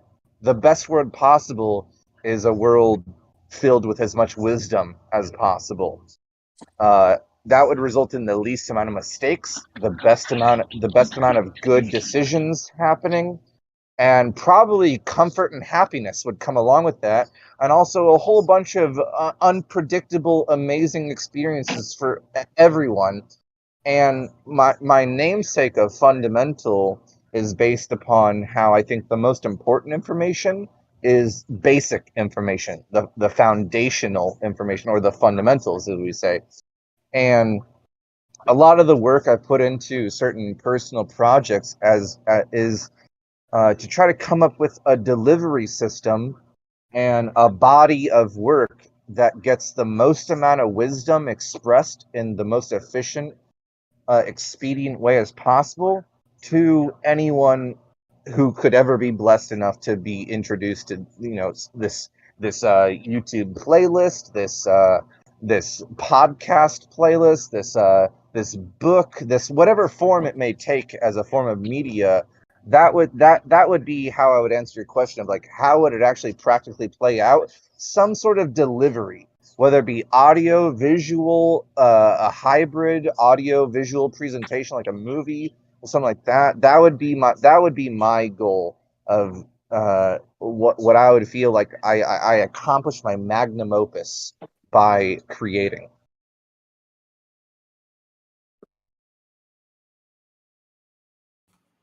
Nice, dude. That's awesome. It also relates a lot to like homeschooling, because I, as soon as possible, I'd like to have children, and I definitely don't want to send them to be educated by my enemies. And I'd like to be able to provide them with some sort of very efficient manner of delivering as much wisdom as fast as possible into their minds, from me to them. And I don't have that. Like, I don't have a single book or playlist or any sort of delivery method in order to get as much as I know, all the best things I know. I haven't made a creation that can inject as efficiently as possible into them what I know, so that they can receive my wisdom in a more expedient time frame that it took me. That they can know all I know at the current age of, let's say 30. That's not my age, but let's just say I'm 30 years old. I would love to have a child, right, who knows everything I know as a 30-year-old by the time they're 12. Right? I mean, that's just beautiful in that sense. Nothing wrong about that. It's amazing. It would give them so many more you always want to give the next generation opportunities to do bigger and better things. And the only way the next generation can achieve bigger and better things is by somehow learning what you know through experience, through communication, through some sort of media delivery. And and there's lots of ways to make lessons learned through experience taught faster through communication. You know what I mean? Yeah, there's so much interesting about that's coming through my mind right now, dude. Absolutely. Yeah, you're just sparking a bunch of thoughts in my mind, because hell yeah. Like in our ancestors, nowadays we have this like, well, okay, I'll start actually with the ancestors. Like my understanding of it is that, you would have your elders, in the human community, and and then obviously the kind of adults, and then the children and everything. And ideally all of the knowledge that is accrued, the spiritual and practical and everything kind of stays in the system, through the elders and the adults and everything. And it's the elders, passing along that knowledge. Now in today's world, hopefully, right? Ideally and hopefully, yeah. Yeah. Whereas in today's, and of course it would be actual truth and real wisdom and knowledge. But in today's world, we have this like boom, total hijacking, whatever this like demonic, this whole deal is, where they're taking that role of the authority, as it were, the elders, but then they're just, there's obviously a lot of lies and deceptive agendas. But I think just also what you were saying, like with it, what I was thinking with it is how interesting it would be if, instead of sending the kids to like school or making them, do that stuff, like actually just have, it could be like audio, like podcast style, or it could be, in a book, whatever it may be, but of actual truth that of course that would, it'd be, who's coming to that truth, who's defining it as truth, all of that. But I mean, ideally, if we're all actually working together in honesty, then we can come to what that is. And it's just interesting to think about actually like sharing. Let's call it advice. Let's not call it truth. And let's just call it the best advice that we're trying to offer. Right? See, I also see kind of, what do you think about this? Like with children, because there's one idea where you don't really have to like outwardly, like actually teach a child anything. They just like hang out. They just hang out with you and they pick things up on their own. Come on. No. There's the style of actually giving information. Hold on. There's definitely times where you approach some youngin and you say, "Listen, I would need to tell you something. Okay, you can either learn it from experience, and God, I wish you never have to go through this experience. I learned this the hard way. I had to suffer and clean up afterwards and deal with all the repercussions. But instead of you going through the exact same experience I went through and learned the lesson that resulted from that experience, I want to tell you a story. I want to tell you the story of my experience instead of and therefore you will learn the lesson from that experience verbally, storytelling wise, rather than you having to go through the exact same thing I had to go through. One of the best lessons my father ever told me was it's an expression, right? It's just like a saying. I don't know if you guys ever heard this, but my father used to tell me all the time, a smart man learns from his mistakes, but an even smarter man learns from other people's mistakes.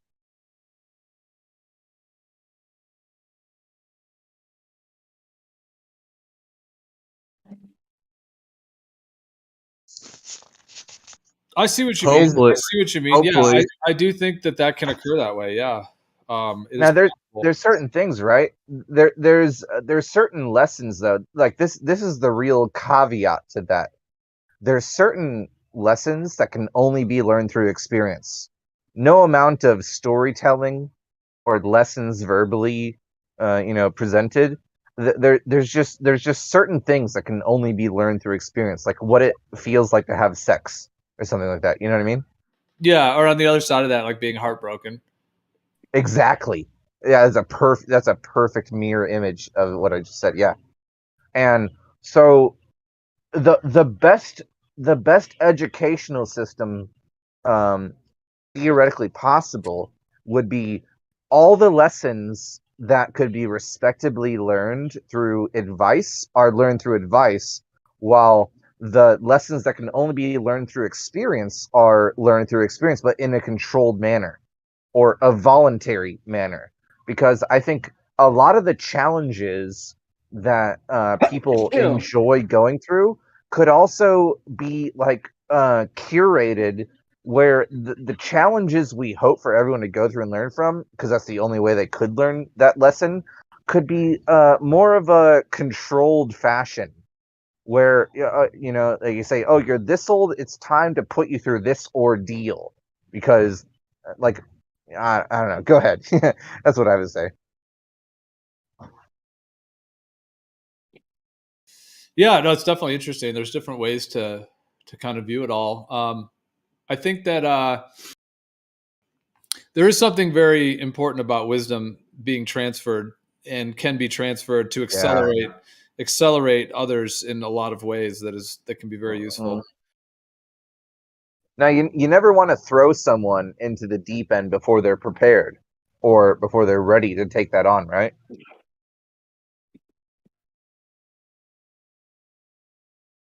Yep, I would say so.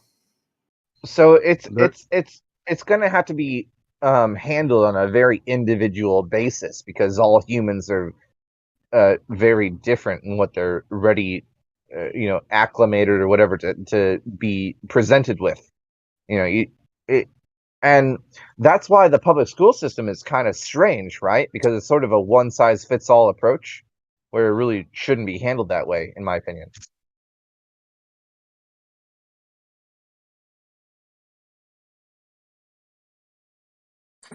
Yeah. Are you aware of the Waldorf schools? I have no idea what you just said. Well, do you know Rudolf Steiner? As a name, he's like a philosopher, but I don't know really what he says. Gotcha. Well, yeah, he basically the Waldorf schools are connected to Rudolf Steiner's work, and there's a lot of them all over the country in different areas now. There's a lot more, now than there was previously, but I mean they've been expanding a lot. But I'm not actually a good thing in your opinion. Well, I'm not necessarily an expert on the entire. I mean, I did study Rudolf Steiner's work, and I studied with several scholars that were like Rudolf Steiner, like historians and experts in a lot of his work. Whoa, tell us about that, bro. You study with scholars? I've never done that.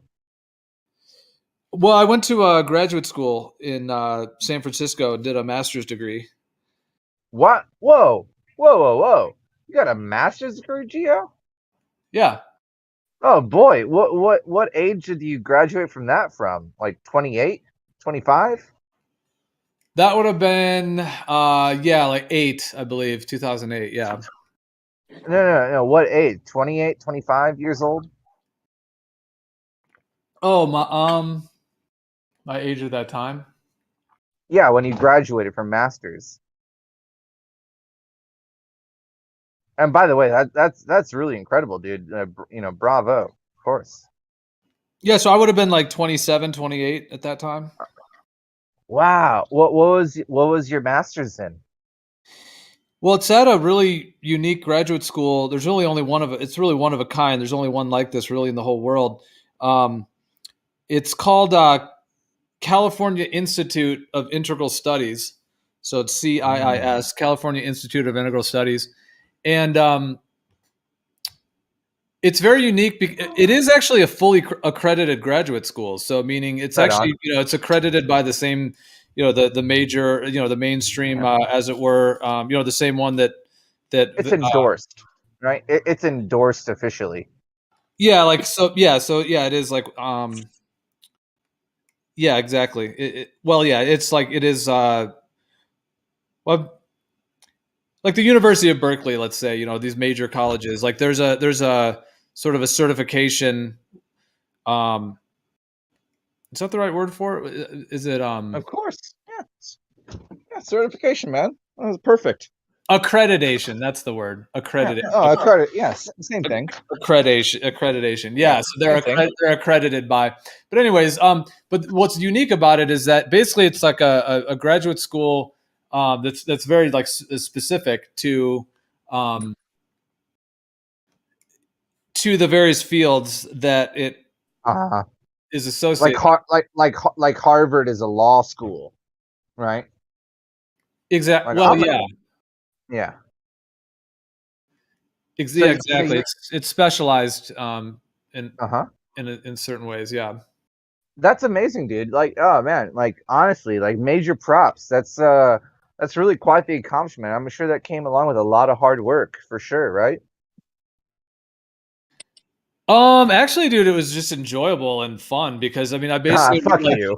I basically it was all like writing papers, and the papers I wrote, I got to write on what I was interested in, and yeah, fuck you. Nah, I'm sure it was hard work. You're being modest.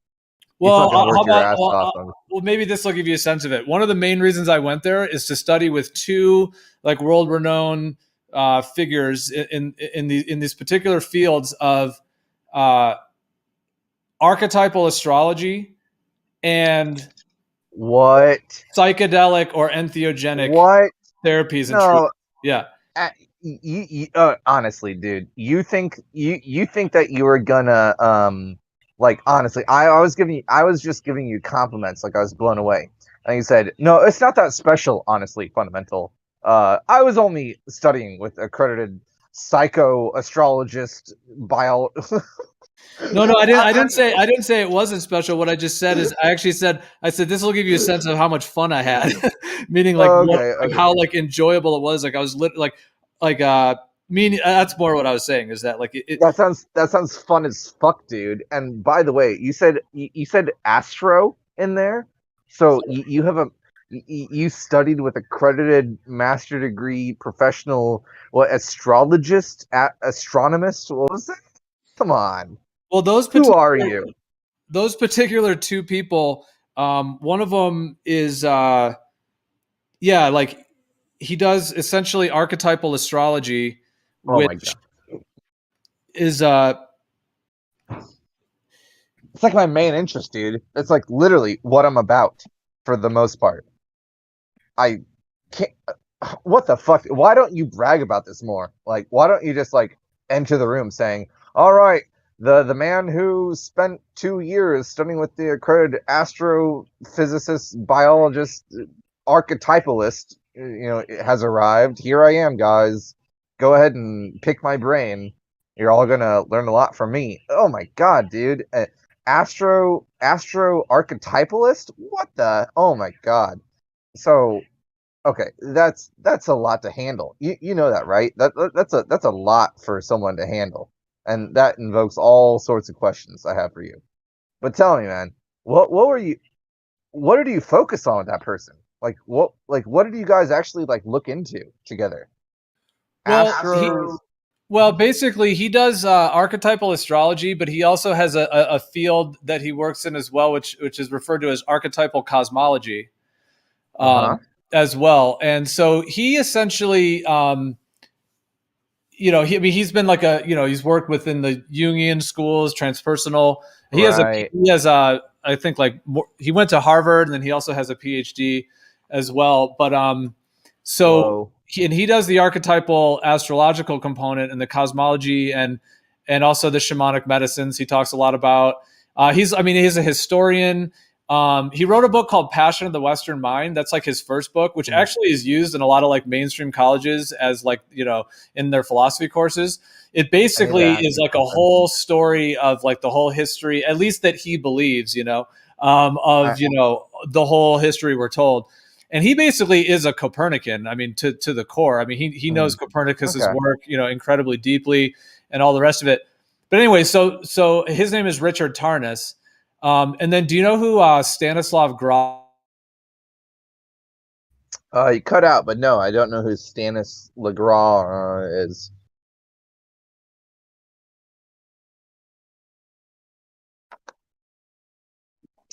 It might be disconnected there. Anyone else having technical difficulties? Yeah, he cut out. All right.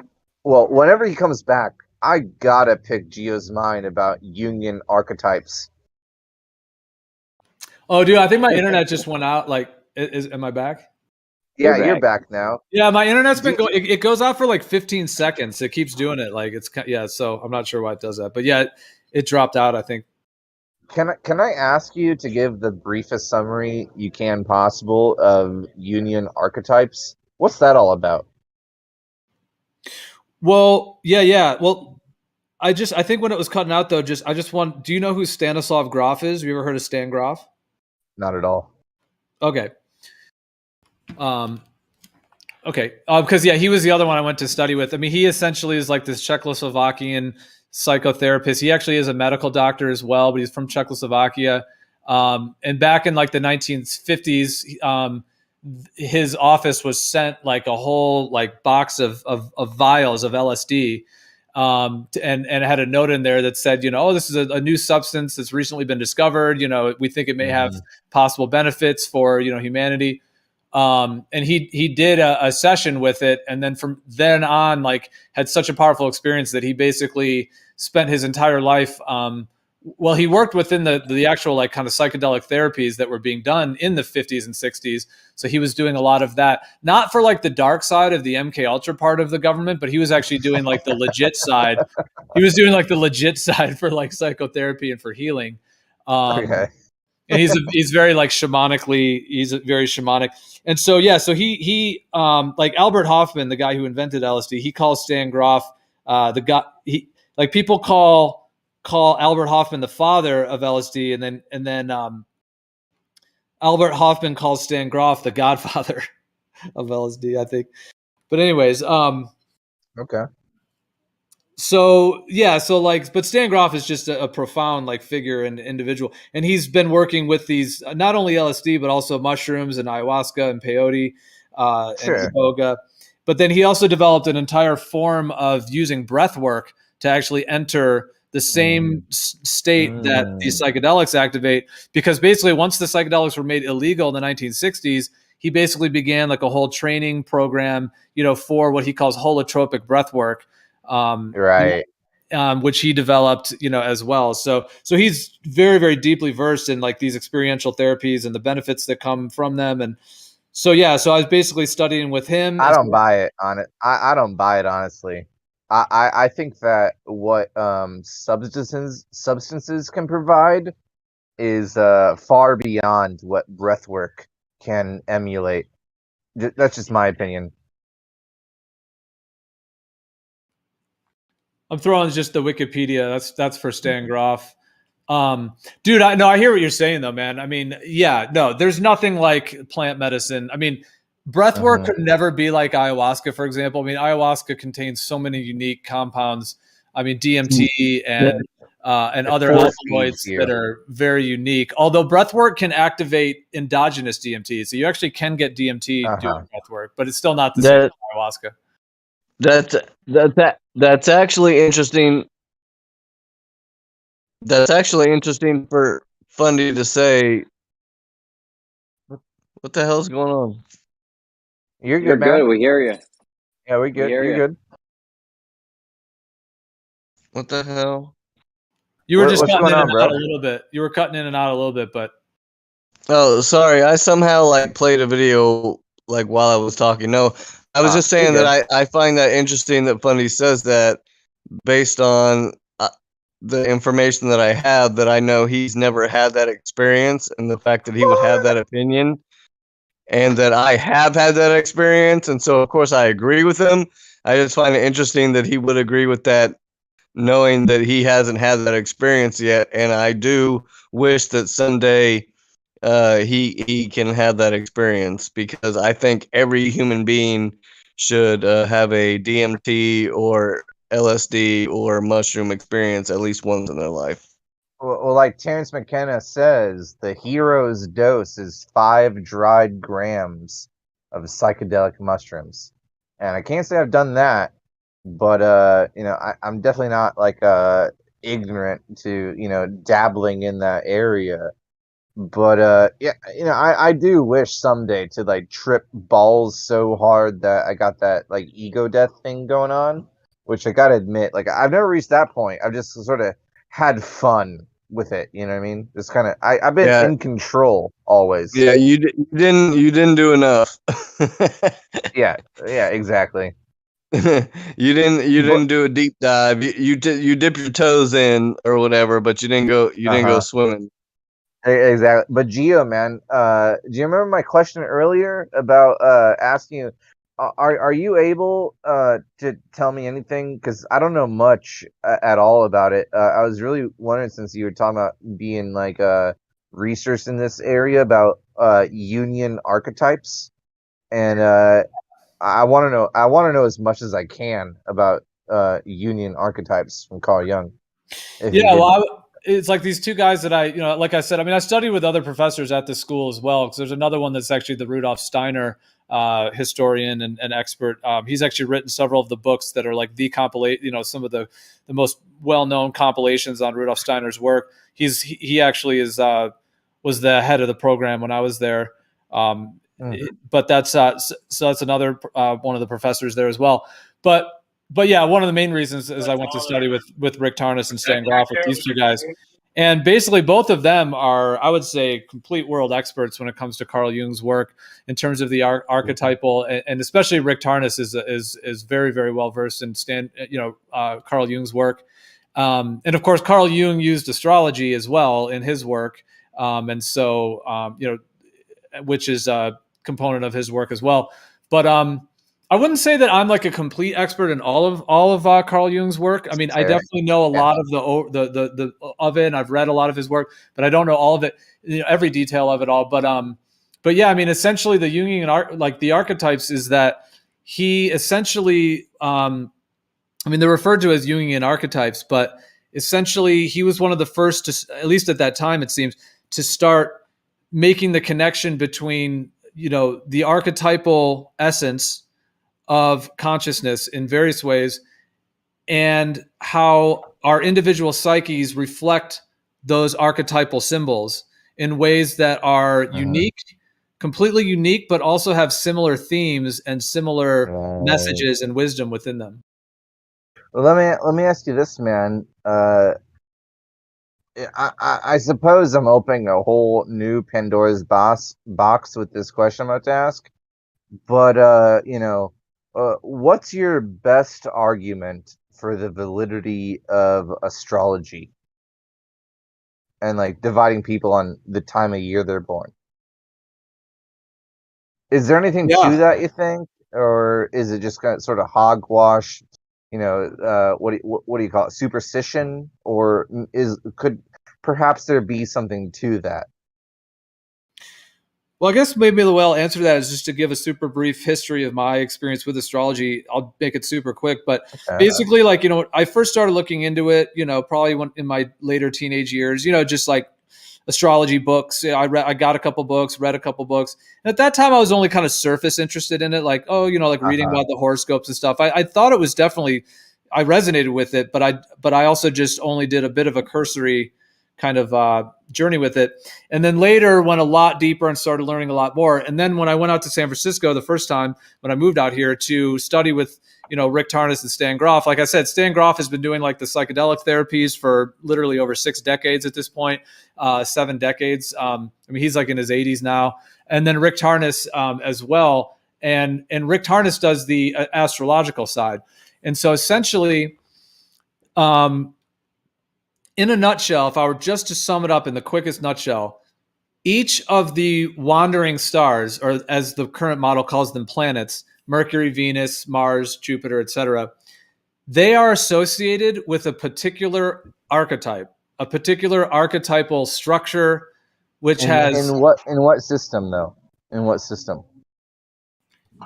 Well, I would say in the Earth system. Like, let's just take like the Mars archetype. That, like, Mars is a particular archetype, and the archetype of Mars is intimately connected to its position and how that comes through us. Well, the things that come to mind when you say Mars is red, man, iron, and war, right? Just kind of being like syncretistic across lots of the major systems. Like Mars is symbolized, its planetary symbol is the same archetypical, the same alchemical symbol as man, and the similar alchemical symbol is iron. And like Venus would be female and copper. And there's these systems I'm familiar with. I don't know where they came from. It seems to be kind of like very traditional and lots of old systems. But I can't really tell you where they originate from. Yet I see connections of the alchemical connections of like female copper, male iron, Mars, Venus, and all, and even continuing into the traditions of the heliocentric model, I think, which is sort of like in my opinion, the heliocentric model is sort of a system of carrying the torch of previous traditions, where they've made up their own style and interpretation and expression of just carrying on traditions that have always been held in certain ways. But I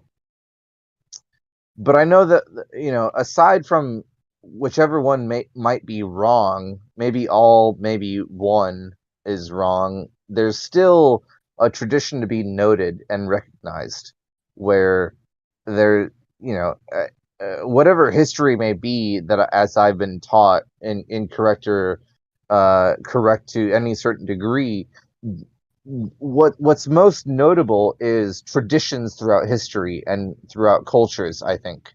And when you especially syncretize similar traditions throughout cultures, throughout time, you see that a lot of them are pointing towards the same ideas and referencing the same things and drawing the same connections between things in a way that I can't understand, besides entertaining the idea that there was what's called a Prisca Theologia, or like an original doctrine, and very related to the idea of like an original language, like is related to the Tower of Babel before all the languages were confused. The idea of a connectedness in ancient times, where people were once more unified than they are now, really interests me, because I almost feel like we can reverse engineer certain things to come closer in achieving more connectedness and understanding amongst the world, in a sense. And that's my main focus, in a sense. Unification and sorting out differences that might cause turmoil and and turbulence between people who can't seem to get along. Well, I think there is a way for all of us to get along, and the only way to do that is coming to mutual understandings, and it may be sort of a pipe dream or some sort of ideal, heavenly, idea, is saying that there's something that we were all once connected with in history that maybe we can reclaim. That's sort of the romantic version of it. Well, yeah, and that plays into the potentials of like knowing about the archetypes and the astrological correlations, because like what I was saying before, like if each of the wandering stars or the wandering luminaries, let's say Mars, for example, it represents a particular archetype, which is like a primordial form, like it's a primordial foundational essence of a particular dynamic within the human psyche. And its position is always moving, and therefore Mars is being expressed through our individual psyches and through our collective psyches in those ways. And so by being aware of it, and there's always a positive, okay, for each of these archetypes, like Jupiter, Saturn, Mars, whatever it may be, there's a positive expression, like a life supporting, life enhancing, a virtue and a vice, right? Virtue and a vice, opposites. Exactly. So there's the more positive angelic expression, but then each one also has its more, dark side, demonic, negative side as well. So like in Mars, for example, like Mars is like assertiveness, but it's also aggression. So in a negative form, it could be like a negative form of aggression where someone, does something like that. Whereas on a positive form, it could be somebody being assertive or being, stepping up, fulfilling a role. Exactly. Yeah. Yep. Yeah. And or it could be like Mars, like for like accomplishing something, like getting something done, like having that motivation. So yeah, so each one has its positives and negatives. Like Jupiter, for example, ironically, Jupiter is like large or whatever in the heliocentric model, but ironically, that is its archetype is of expansion and growth and positivity. So that can, joviality and laughing and buoyancy and all that positive stuff. But the negative side of Jupiter is being like overly indulgent. Being excessively indulgent or overly inflated. Overly inflated, yeah. Wow, dude. It really can be broken down into those simple comparisons between vice and virtue, all centered around a neutral point between them. And the neutral is very hard to explain and express, while the extreme, opposites centered around that central part are very easy to describe. And the practice that we can, the practice that we can, practice ourselves is recognizing the opposites and then trying to like address within our own selves, what does black and white have in common? What does good and bad have in common? What does overindulge, like you were saying, like what does that have in common where we can come to center ourselves? Exactly. Yeah. I didn't mean to interrupt, but I just got excited there. Go ahead. Exactly, because like a lot of what people do with this work, with like the archetypal astrological work and just working with astrology in general, especially if you're doing like some of the like, newspaper horoscope stuff, that's not even, a lot of that's not even the real deal. That I would call that I would call that fake astrology, pop astrology. A lot of that is not the real deal. But when you do the real deal, I mean, essentially like when you're aware of it, you have this, and I've been doing this for years, this practice where I look at my birth chart. So I know what my birth chart alignments are. I know where my weaknesses, I know where my strengths are. And then I'm always working to harmonize that. And I'm intentionally, purposefully doing it because I can see the parts of myself that are coming through me. And I can then be more aware of it. And I can then work to actually harmonize those dynamics. And by knowing what the archetypes are, and then knowing how those archetypes are coming through me, I am then able to look at the positive and negative and kind of and work to try to harmonize it and synthesize it, and to basically like, refocus the energy or do whatever actions are needed to make it more life fulfilling and life giving rather than, blocking or restrictive. Man, I don't even know what to say, because that was so beautiful. I suppose the only thing. Let me ask you this: have you watched the cartoon? Pretty much, a majority of the episodes of SpongeBob SquarePants. I'm sorry to make it silly all of a sudden, but did you watch SpongeBob SquarePants as a kid? No, I've never seen it, but I just on the last thought, I was also going to say, like, kind of what I was describing is it's like a form of like spiritual alchemy. But no, yeah, I haven't seen that. No. No, I mean, I agree. Like a lot, the big misconception about alchemy is that it's obsessed with physical transmutation, while the other half, and maybe even the more important half, or the equally valid half of alchemy, is the mental or the spiritual side of it, which a lot of people never get introduced to, which is a real shame because it isn't all about turning lead into gold or a base metal into a noble metal. It's also about taking the base state of your mind into a more noble state of your mind. And exactly. And I think just to jump in real quick and say this, like, these controllers, whoever these group of people are that are, kind of doing this controlling thing in the world, they use this. Okay, they sell it to us as if it's pseudoscience. So they it's bullshit astrology. They call it a pseudoscience. Right on Wikipedia, they try to say astrology is a pseudoscience.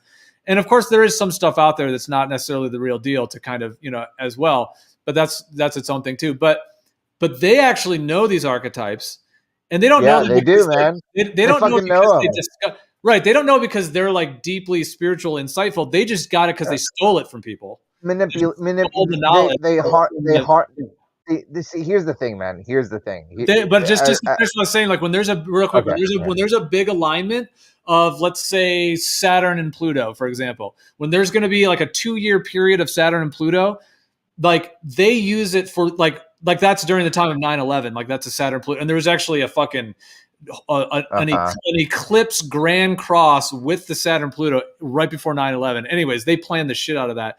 But the point is that they know how to use these archetypes, the ones that are actually happening, because like we all have our individual charts, but these things are in the positions in the actual sky clock above us. So like if you have like a Pluto and Saturn conjunction, that's happening for everyone. It's called a world transit. So it's like everybody in the whole Earth is getting that for maybe, sometimes these last for 2 years, sometimes they last for 6 months. They all have different cycles. And so when that's happening, these people that are in control, they know how to use the archetypes to get, to their end, as it were, and to activate human beings to, in the way they want the archetype expressed, versus us actually knowing and being aware of it and being like, and like not allowing them to do that, essentially, like having our own free choice to be like, no, we don't want to express it in that way, so that's how they use it to control. I'm so ready to carry on along this like tangent or trajectory, but I just want to make a comedic mentioning real quick of how absolutely out of our minds we must seem to any normie coming along this podcast that's being recorded right now. It's like, oh boy, they're gonna watch it and like tune into 10 minutes of this and be like, oh, this is obviously crazy people, not worth my time. Done. Next. How funny. The most deepest, most interconnected, profound topics that you and I are just ranting back and forth about right now are going to be the exact same words that are going to turn away so many people. Be like, well, this is obviously crazy talk going on. Yet to you and it makes perfect sense.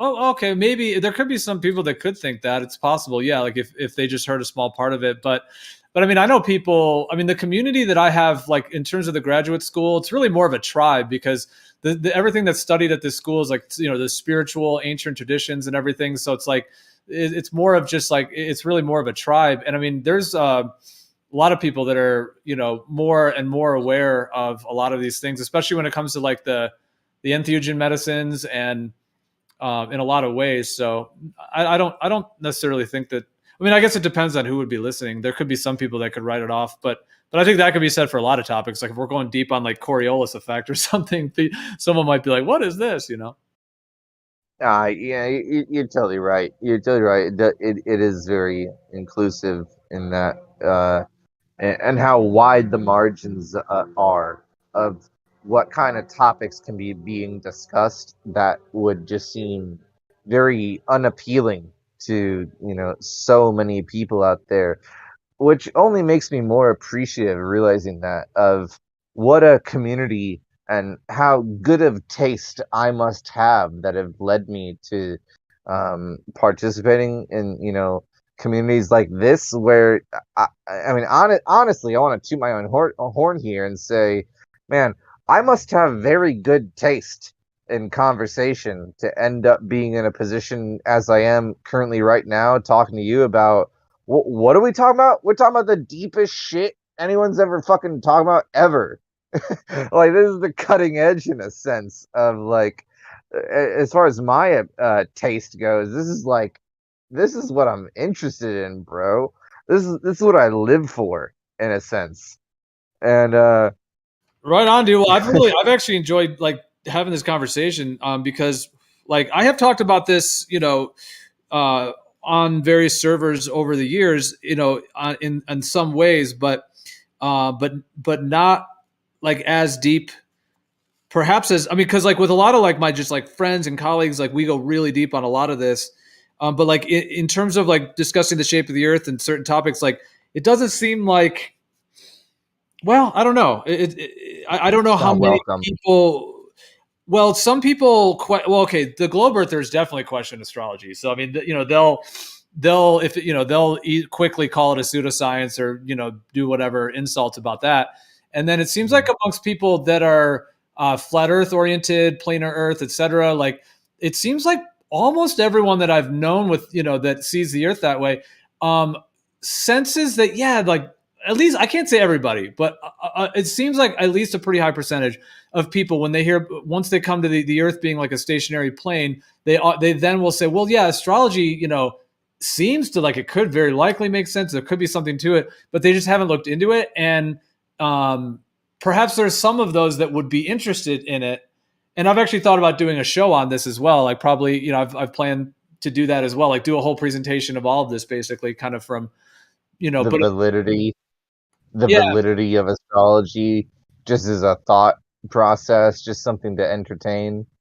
Well, just you know, my entire journey with it, because I mean, I've been working with astrology, and I actually have a different name for it because astrology is kind of the old paradigm term for it. But essentially, you know, looking at the positions of the especially the wandering luminaries, and you know, the sun and the moon, and the luminaries, and then of course the star, the actual constellations as well. What's your name for it, bro? Luminariology.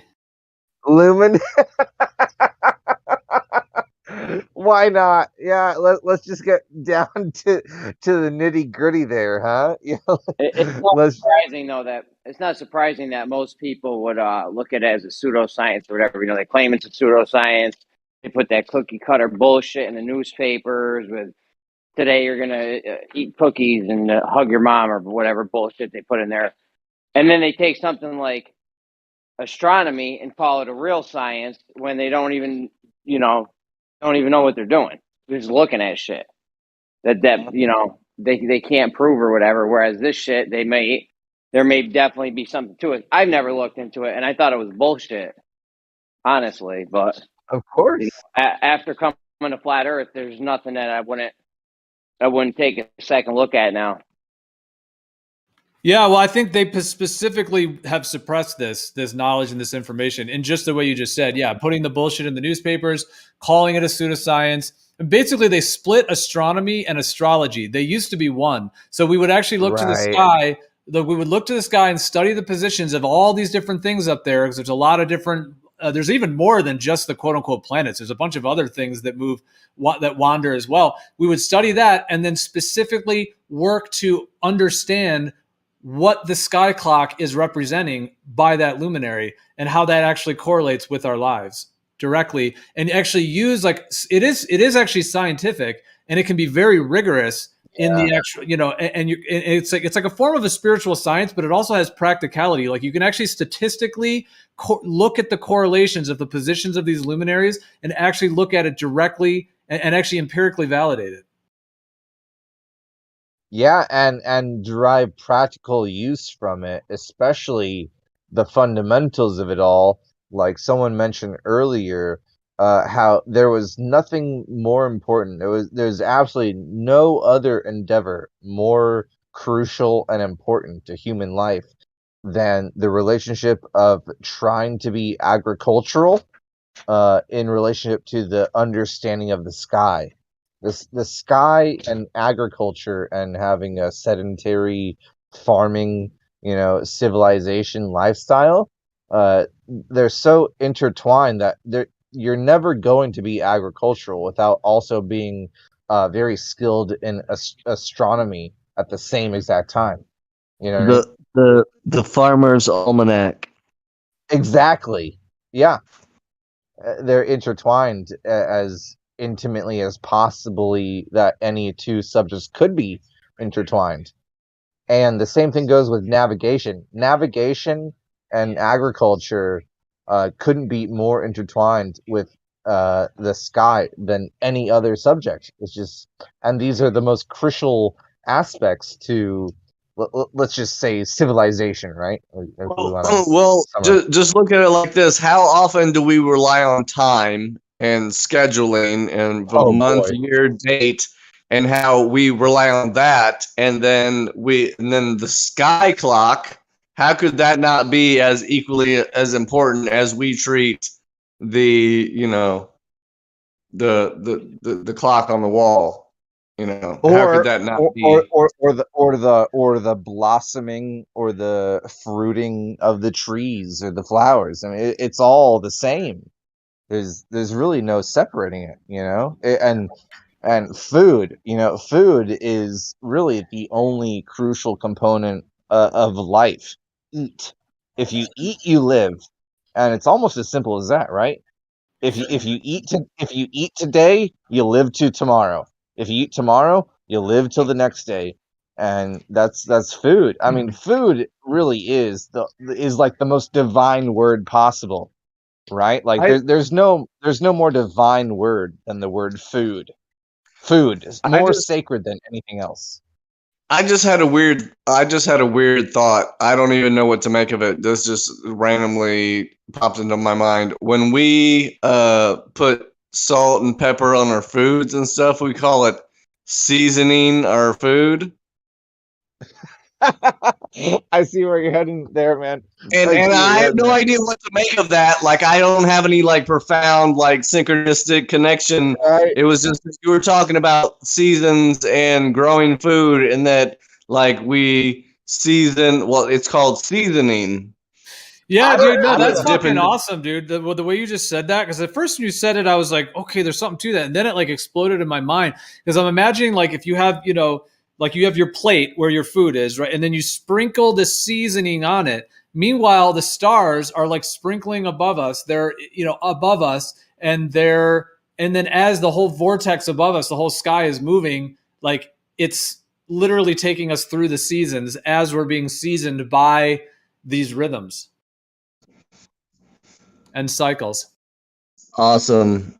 Thank you. I didn't even think of that before I said it, and you just made the connection of our plate, our daily bread. You know what I'm saying? And the stars are sprinkling their seasoning on our flavor of life. Well, variety is the spice of life. And you said, give us our daily bread. And I can't help but just think that there's a lesson there that we've all been just whistling past. That's really incredible, Illegal Man. Seasoning.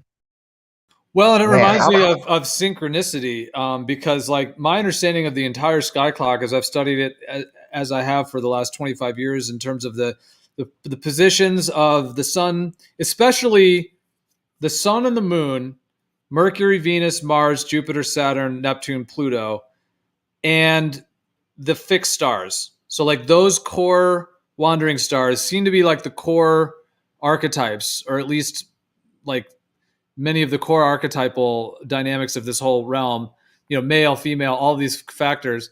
And then the fixed stars are like the 12 signs are just basically breaking the sky up into 12 sections, 12 30-degree sections, and each one has a constellation which seems to have their own archetypal dynamic. So like the luminaries are positioned in alignment with one of those 12 constellations. So you can have like your Pluto could be in Scorpio, your Pluto could be in Sagittarius, etc. Like each one of your luminaries is in because it's amongst the fixed stars. And with those dynamics, it seems to be, from all that I've studied with it in my own life and others as well, it's this infinitely complex and perfect machine of synchronicity, of like perfect synchronistic correlations.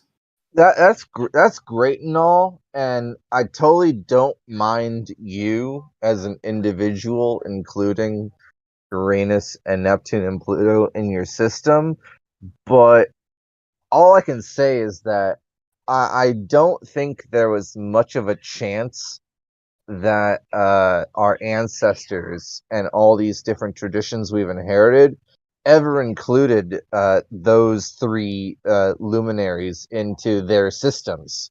So it's a little bit more new age when you start involving the lights in the sky that are invisible to the naked eye.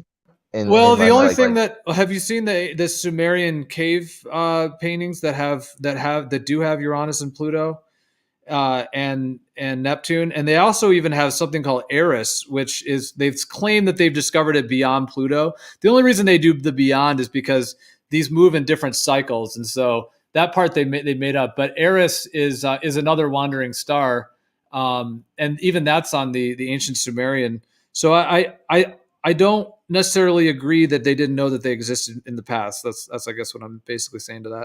I don't know either, but I gotta say the name of Eris is already taken. You know what I mean? So it's funny. Well, this is it's a ERIS for that one, whereas Aries is AIRES, like Aries the ram. That's the first sign. Well, there's also Eris, the god of war. So there's Aries, the Greek zodiac sign, the ram, ARIES, Aries the ram, and then there's also ARES, the Roman god of war. And right, and that would be the one that is Eris, the ERI. That's the one that they named the planetoid. Well, they call it a planetoid or whatever they call it, but that they claim is beyond Pluto. And that coincides with the god of war. That would be Mars, or MAR, or WAR, war. So Mars and war and Ram all kind of like sync up. Hey, Illegal, do you want me to run through that real quick? But I do hear what you're saying, that like in terms of our modern day, they do claim that like Uranus, Neptune, and Pluto were, quote unquote, discovered like somewhat recently. So I do know what you mean by that. And it is interesting.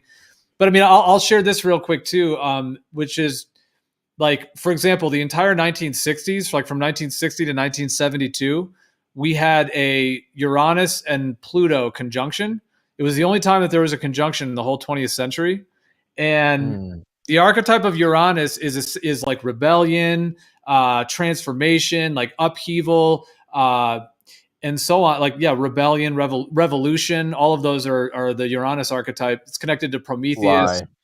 And then Pluto is connected to like, it impels and drives things, and it brings like upheaval and decay. So you have this like upheaval, decay, power energy of Pluto, and then you have this like revolutionary, rebellious energy of Uranus.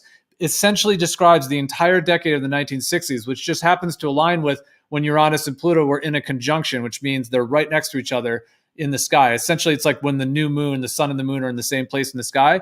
That's what it is for Uranus and Pluto from 1960 to 1972. And that whole era, all the just like revolution and rebellion that was happening. There were more riots across the whole world in 1965, like right in the middle of that, than any other time in the entire 20th century. Like more cities where people were rebelling and revolting. So it's just an example, like even though like you were saying, like the Uranus and Pluto, they claim were somewhat recently discovered, but at the same time, like they seem to be like, these core dynamics to where like that entire decade of the 1960s, which most people would report as, the Revolutionary Rebellion, the whole 60s that happened. And the fact that that's directly coordinated with Uranus and Pluto, which completely fits those archetypes. Yeah, it lines up well.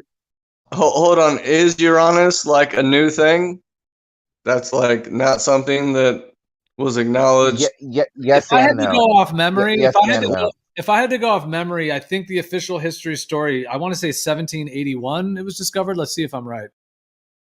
Well, it's a yes and no, depending on what perspective you're trying to take, because the planets Oh, I are was named right. after. Did I say 1781? That's what I was. I'm pretty sure that's what I said. Sorry, or whether 1781 is when that's when they claimed that Uranus was discovered, but that's just their history. That we know.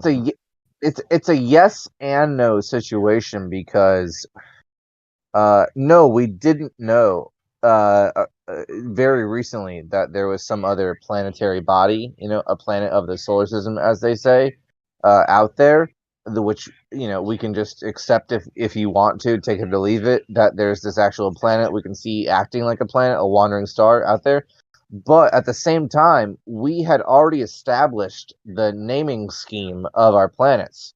And who would be the father of Saturn or Kronos? Well, it'd be Uranus.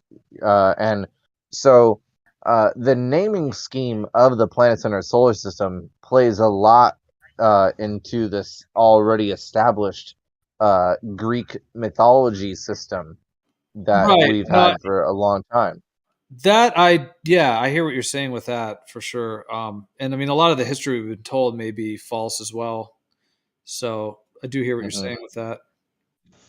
It's like if we can all see Saturn with our own eyes, and Saturn is Kronos. So we've already for all throughout humanity, all throughout previous civilization, we've all been aware that like you can see Mercury, you can see Venus, you can see Mars, you can see Jupiter, you can see Saturn, and they have their substitutes of Hermes and Aphrodite and what would be Jupiter? I'll mention like that the archetypal astrologer, the professor that I studied with, Richard Tarnas. I'll mention one thing because he wrote a book on Uranus, which was called Prometheus the Awakener. It was a small little like a little pamphlet book. It was really good. And essentially he talks about that. Okay, like a lot of the namings of these planets or these wandering stars actually do seem to fit the archetypes quite well. Like Mercury is connected to communication and thinking and talking and everything mercurial. Right. Venus is connected to beauty and love and relationships and, like the whole archetype of Venus, but it's connected to beauty and the feminine beauty in that way. Whereas Mars is more, has more that masculine, side and so on and so forth. But and then even Saturn fits really well because Saturn is connected to like discipline and structures, and it's like time, exactly, all those structures. So Saturn fits. Even Neptune fits because it's all about like the watery and the spiritual and all that. Even that fits, and then Pluto even fits because it's like the god of the underworld and everything. Because Pluto's all about that.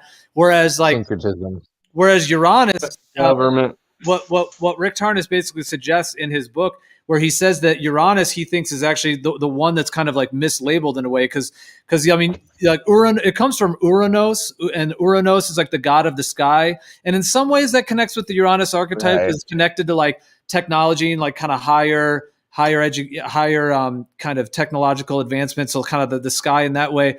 But really what he suggests is that the archetype of Uranus is really more closely connected to Prometheus, and the whole myth of Prometheus, who is like the rebel that like, stole fire from the gods to liberate humanity. And it's connected more to that, like just upheaval and revolution and like genius, like insight and like breakthroughs of structures and like new beginnings and like in very, dramatic and like expansive ways. So yeah, it's interesting. Let me tell you something, bro. go ahead, Illegal. You go ahead first. No, I was just gonna say, are we sure that with no light pollution or anything like that, that we can't see Uranus with the naked eye? My understanding is that it can't. I don't think it can be seen with the naked eye, but it can be seen quite easily with a telescope, even one that that you verified is like only just magnification with lenses. Like not one of these crazy digital ones. Right, but like you can definitely get a pretty basic telescope and spot it. Yeah, possibly. I've heard that as well. I can attest to that possibility as being likely. As far as I know, I haven't actually seen it myself in a telescope. I've seen some of the other ones, but I actually haven't seen Uranus that I can remember in this lifetime. Although I think I have in other lifetimes, but I definitely think it's. And I would say, from my perspective, I really know that it is like that is a luminary that's there because I can tell how intimately connected it is to all the astrological stuff. Like people that are born with like Sun Uranus, for example, like their sun is in alignment with Uranus, then they carry that Promethean archetype. So I've studied that. And when people have Mercury and Uranus, so now that's the communication and the talking linked with Uranus. So those people often like they communicate like great like insights and anyways, yeah, it's really like the way when Mercury connects with it. So I'm just saying for myself, I've studied it in its actual position, in the sky clock. I've studied it within my own life, within many other people's, and I've seen the larger cycles and I've studied the historical cycles of how Uranus aligns. And it seems to be like directly connected and correlated to the position that it's in the zodiac at any particular time, what it's aligned with. I feel you, bro. And with all these more details that could eventually be delved into, this happened at this point, it had a conjunction with this, it's in this particular position. Not to discredit any of that, because I think that there really might be a technique of harnessing understanding based on observation of the sky and like learning from the sky clock and all. I just gotta tell you, and maybe you can relate, that here I find myself knowing of all sorts of deep ass systems to try to become, as much as I can respect myself, a master of. And I say, how many esoteric systems do I find a self-responsibility to become a master of? Oh my god. Oh my fucking god. Well, I can hear you on that. There's certainly a lot to look into. I would say with the astrology in particular, like it would make sense that like some people might not be interested in it at all, and that makes sense. Other people might be super interested in it and they study it all themselves and they figure out they want to read their own chart and everything, or even help others with it. And then there's people that might just want to like have a session with someone and just have someone like kind of just offer them an actual consultation of sorts, like even a divination can occur where. What I was saying though, what I was trying to get at is a sort of self-fulfillment, and there's so many things that I can aim towards, like, oh, I'm a jack, or I'm a rookie, or I'm a novice in certain areas, but I have a lot of respect for these different disciplines. But as a truther, as an open-minded truther, in indulging and exposed to all these different traditions and techniques and systems and ideologies and practices, I just say every once in a while to myself, like, I hope I relate to you guys in this way. Geez, the amount of shit on a truther's plate. How am I ever going to finish this meal? There's so much on my plate. Do I even think I'll be able to ever eat it in one sitting, in one lifetime? The answer is no. Let me just say it right now. The answer is fucking no. Okay, Yeah, there's no, no I think way. there's no way. Yeah, exactly. I think. Oh, sorry. Were you done? I didn't mean to. Yeah, I'm done. You got my point. Yeah, I'm done. Well, I know I was kind of chomping a bit to get in because I was thinking right along the lines of what you're saying, but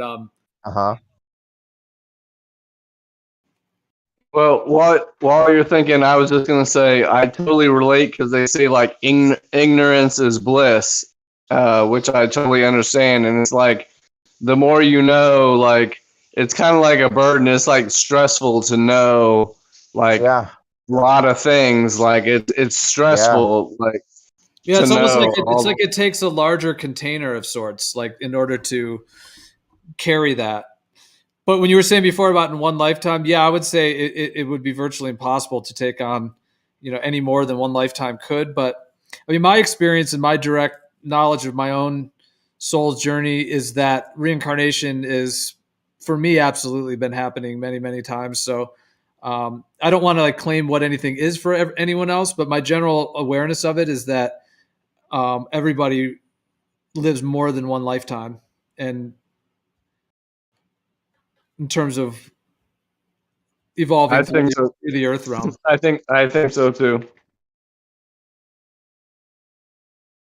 It only seems fair, honestly. Like we all know these human desires and human passions we all have, especially the higher chakra passions of wisdom and compassion and understanding and deep relationships, and it only seems fair that you'd be given more than one lifetime to fulfill the utmost accomplishments in these different areas of human just like as a video game, actions. if you got a PlayStation or Nintendo Switch, would you only want to have one game that you could play forever, or would you want to buy like more games and different experiences? Like, if life is a video game, like you would not want to just buy one game. Like, you want to have many human experiences possible. So you want to feel like, well, what it's like to be a female, what it's like to be a male, what it's like to be a male in this century or a female in this time. Like if I could choose, like we're choosing our avatars and our human experience, we wouldn't just choose one 75-year human experience and that was it. No, we would do a bunch of different experiences, right? I mean, yeah, I'm down. Yeah, I'm down, bro. If when I die, someone says, "Hey, are you done, or would you rather give it another shot from a different perspective? Maybe you're a girl, maybe you're a different race or something like that." I say, "Oh yeah, that sounds interesting as hell. Sign me up." Yeah, I definitely sign myself up for that other attempt from a different perspective. Absolutely. Even if it's suffering, even if I'm hungry and I die at the age of 3 or something, you know what I mean? Like, let's see what that's like. As long as I get more attempts, then really I'll go ahead and experience all the different styles of human existence. Yep. And that is creation, perhaps. I mean, that's the impetus to it all is experiencing one of everything and maybe more than one of everything. But yeah, I agree. I mean, if you had that capacity to be able to create lives and live them, and each one feels like a new life, you do them all. Yeah. But then there's from the creator does them all, let's say. But then do you think that there's like something to like our actual souls, like me, you, that we have a soul energy which will only live a portion of those lives. Like maybe I do someone does 1,000, another one does 500, another one does 2,000.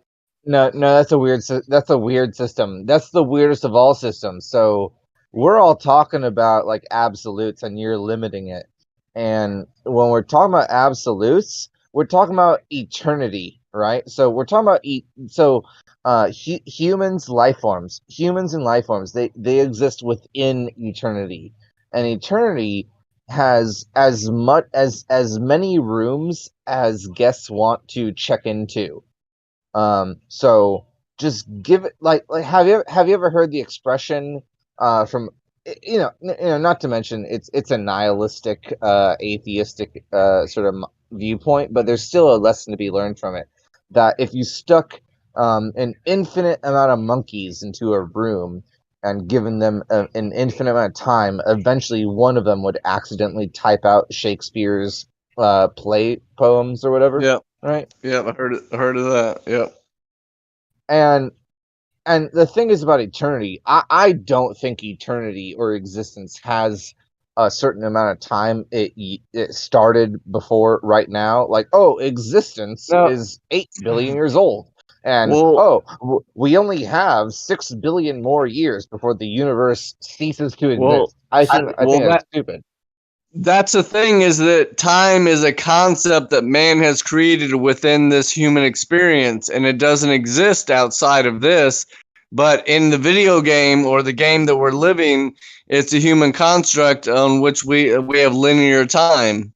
And so it only exists here in this experience, and it's hard to wrap your mind around non-time or eternity or infinity, because we can't grasp that, because all we know is linear time. So it's like we're within the video game and we can't grasp anything outside of it because we never experienced anything outside of that we can remember. Given enough time, all things that are possible to happen will happen, in a sense, right? Well, it's interesting to link time to like the idea of the soul, because like if there was a beginning to someone's soul, then that would imply that the creator separated it from itself in a way, even though they still are connected, but it's somehow like birthed a separate unit of itself in order to experience itself subjectively. And if that happened, is that happening in time, where it's like, okay, there is no birth of you, and then now there is, and now you're going along, that you're incarnating in different worlds and spirit worlds, like you're a soul. But then, so is there it's like maybe there's not time in the same way we experience time here, but is there perhaps like an evolution from beginning to end in some way? And I don't mean evolution like Darwinian shit. I'm talking about just the actual word of like going through something. Yeah, that's the hardest question, dude, and it gets even more complicated. Like, here's the full stop, right? That's a good full stop question. where like we can't even. There's really nothing to say after I ask this. If there's ever such thing as perfection, right? Here's the question where I feel like all humans have to stop at, and then just almost like not even talk about it. Just like go on to your own corner of the room and meditate on it. And there's really nothing to even share with each other. After the point where you ask yourself, if God is perfect, how could an unchanging God? Let me put it this way. Actually, what relationship could perfection have to imperfection? Here we are experiencing a constantly changing, imperfect, finite world. And how in any way you could express to me, and there's nothing to say on it. Like, we can ask the question, but honestly, there's no answer you can give to me. Sorry. There's no answer I can give to myself. Sorry. Yes, there is. Sorry to myself. I bet I can. Okay, let me just say it straightforward then. Let me just get on with it. Sorry.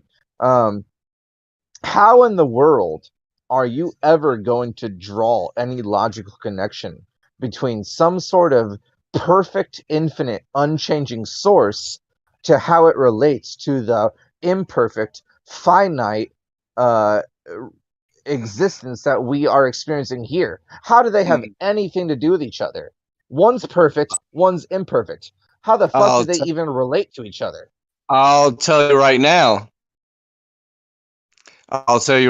We're having a human experience of duality, and imperfect and perfect only exist in the dualistic experience of human beings. So you're talking in terms of human experience of perfect and imperfect, when those are just concepts that man has conjured, when perfect and imperfect doesn't exist in the infinite totality, wholeness that is the other thing. I mean, I'm yeah. All right, I'll address that.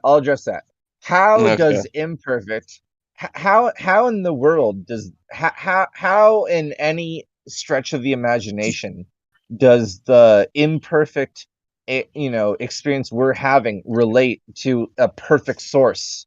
Because what we call imperfect could be perfect. Like I say the term organized chaos. It's like a paradox. And me and you, we've talked about this many times about the paradox, perfectly imperfect. So it can be perfectly imperfect. It can be the whole paradoxical, infinitely finite, limitless, limited. Well, exactly. I think those are polarities that are within consciousness that can be like bifurcated and experienced. I would agree with that, and it makes me think of like, okay, let's say from a concept of there being one singular creator that is just infinitely everything, perfect, bliss, love, all of it. Okay. Perhaps it would want to experience something other than itself. Let me stop you. Let me stop you there. Something that's imperfect or painful or whatever it may be, and then we, the ones that are in the bodies that are separate, we want to go back to the wholeness. So it wants to be separate, and we want to go back to the wholeness. And there's death, rebirth, like dynamic. I could not agree more. Go ahead, Fundy. Big problem though. Yeah, there's a real big problem though. And I'll give you guys the chance to just speak for me. Like, what's the big problem with that? Go ahead. Or if you just want to tell me to say it, I'll say it. Because if God is perfect, he would know what it was like to be imperfect. And so he wouldn't have to like do all that and create all this to know what it was like to have an imperfect, perfect creation. So yeah, he wouldn't need it. Yeah. Right. Why go through it if he's all knowing and perfect? He would know all that already. He wouldn't have to create all this shit to know something that he should already know. Yeah. Did I answer your question correctly? But what if we are that? What if we are that creator? He asked me a question. Experiencing that. Hold on, Gio. Illegal asked me a question. I think he wanted an answer to it. Yeah. Illegal. Yes, you answered perfectly, but it doesn't solve the question, but you did answer perfectly. Yes. Which is a paradox in itself, but yeah. Right, you answered perfectly, but you didn't answer our question. Right. Exactly. So are you saying that, okay, like if you're a completely perfect state of consciousness, why do anything? Right. Why even create time? Why do any of it? Why? Because this is what I compare it to as the when you compare let me put it this way. Because you can. Why do instead of be? Well, what if it's doing both? It's infinitely being and doing. Well, why do if you're already being perfect? Why do perfect if you're already being perfect? Okay, so let me say something real quick. So it's just like life is a video game or in a matrix simulation or whatever, and like when you play a video game, if it's super easy and you can it's not challenging at all. It's not fun. Easy. It's no fun. So it's a challenge of being hard that makes it fun and like a good, unique experience, and you have a sense of accomplishment once you beat the level because it was hard. If it was easy and you beat it, you wouldn't feel gratified in any kind of way. So it's like making a challenge. In reality. That's what you're doing is talking about one of the deep. See, I'm not going to discount you. Okay, I'm going to give you credit. What you're talking about is one of the deepest things anyone could ever say. So kudos to you. You've hit on the deepest, use of English language anyone could ever use.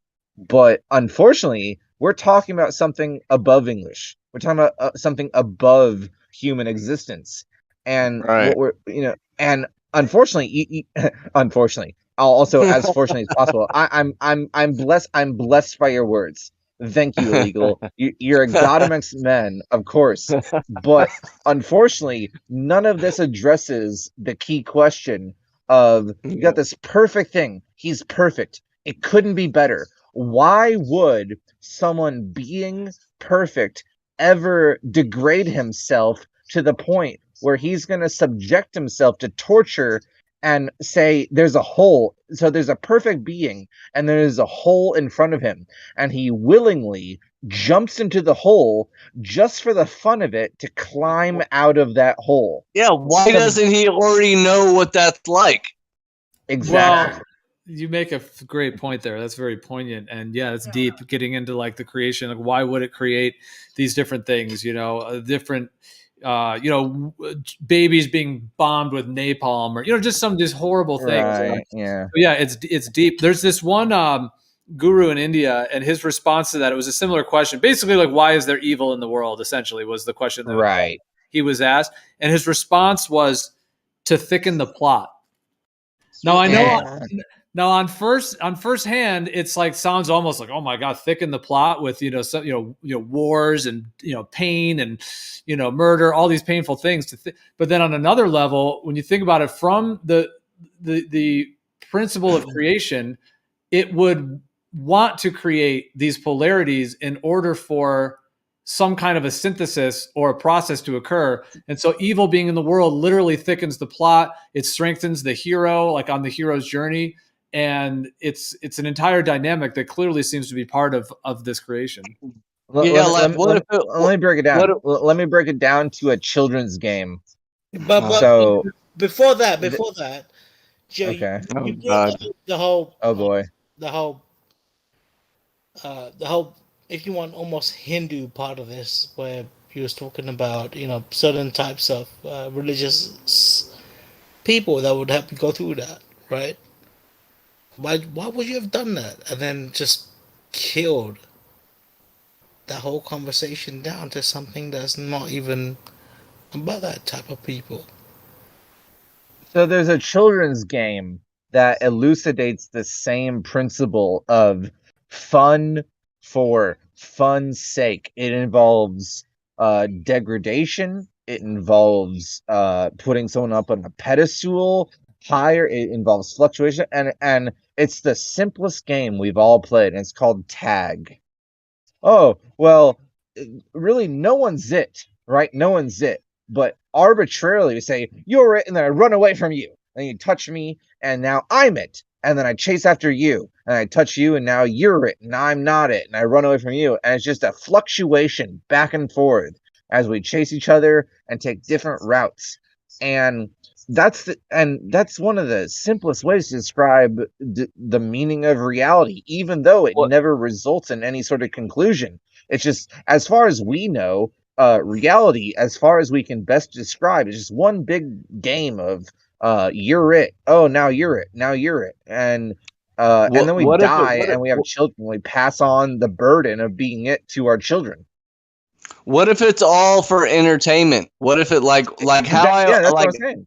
How I would say is like 2022, it feels like 50 different movies all playing out at the same time, overlapping each other. So what if this is like God's entertainment or movie, or we could go into like Kanye had a song called God's Dream. So God is perfect and he knows all things, but if this were his dream of where things he dreamt about, things being imperfect, where he didn't know everything, where he created a situation where he didn't know everything, kind of like how we forgot and have amnesia of all things. He created a scenario where I'm going to forget and pretend I don't know everything, and then entertain myself with this hold on, legal. Hold on, legal. You're backtracking to something I already said. There's this perfect being, and then there's a hole in front of this person being, and he dives down to the bottom of the hole just for the sake of climbing out of it. Oh, I'm above the hole. I'm going to voluntarily fall down into the hole just for the sake of having the fun and enjoyment of climbing out of it. And that is very personal. That's like a bored person, right? We're almost saying God is bored. Right? We're saying God is bored in that sense. What if we take drugs like DMT, mushroom, to understand everything, but God's version of drugs is to take something where he forgets everything and doesn't know everything. Like when we take mushrooms, we know it all. And then his drug is that he forgets it all so that he can have an experience where he's not the all-knowing. Yeah. He wants stimulation. He's bored. Yeah, He that's his shake drug. it up His a little drug is to de-stimulate himself or to not know everything, and our stimulation is to know everything. All right. Hold on though. There's no end. I'm not saying that what I'm saying has to be true. I'm just going to point out to you that line of thinking has no conclusion. That's a back and forth. Like I said, tag. You're it, now I'm it. Now you're it, now I'm it. That's tag. Just a back and forth, passing back and forth sort of style. And like I said, there's no conclusion to the game of tag. You know what I mean? Just back and forth, back and forth, back and forth, endlessly. And I'm not saying you're wrong, but that's what it boils down to. Just saying. The way he described it was a little bit similar to even like a video game, where you put in the Super Mario Brothers and you pop it on and you're a new dude. You got 5 lives or whatever, and you start jumping through the world and exploring it. Like you start each time and you kind of play the level. And so I resonate with what Legal was saying about that in terms of like that being a factor that the creator essentially in some way revels in creating individual units of itself, and it's experiencing all of these different possibilities. I'll share this one thing too, just kind of linked into this whole thing.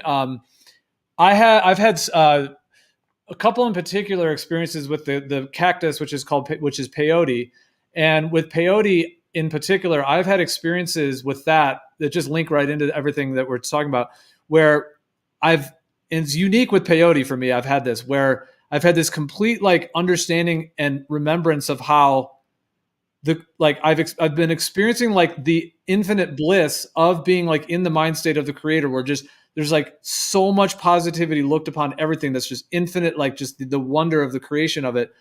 But then while simultaneously understanding how when it separates itself in the part that's separated, the part does feel separated. It's very authentic. It's very real. Like you feel like you're in pain or, you're in existential despair or whatever.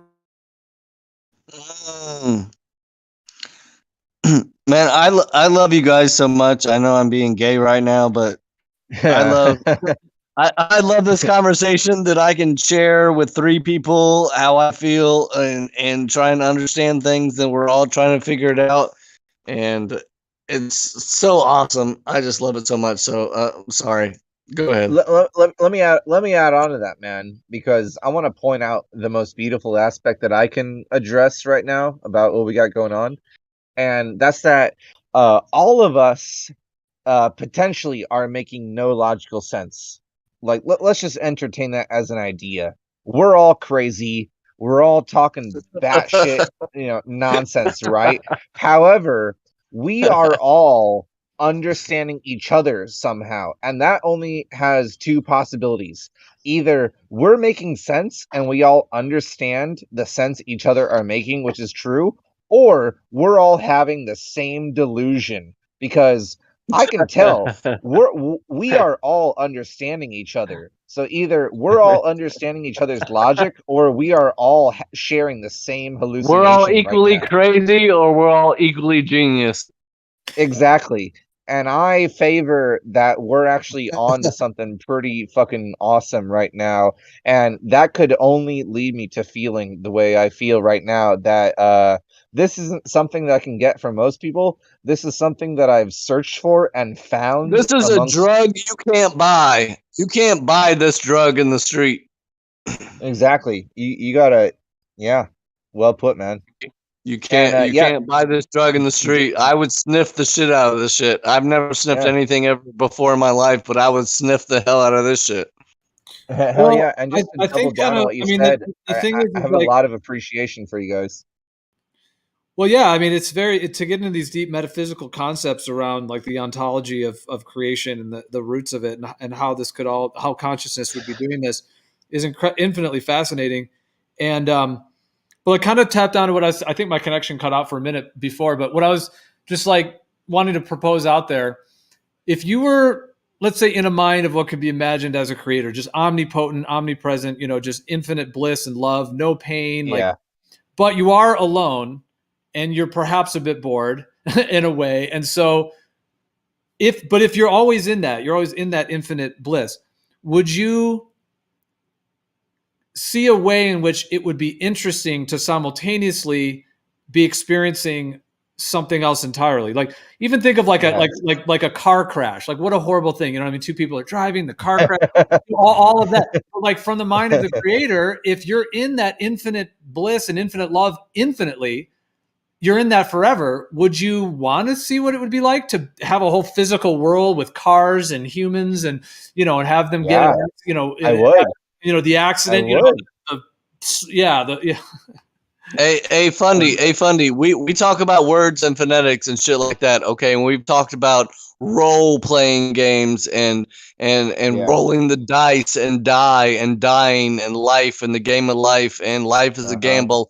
We've dipped it. Okay, but check it out. This is one thing that I've never brought up that I think about all the time that I meant.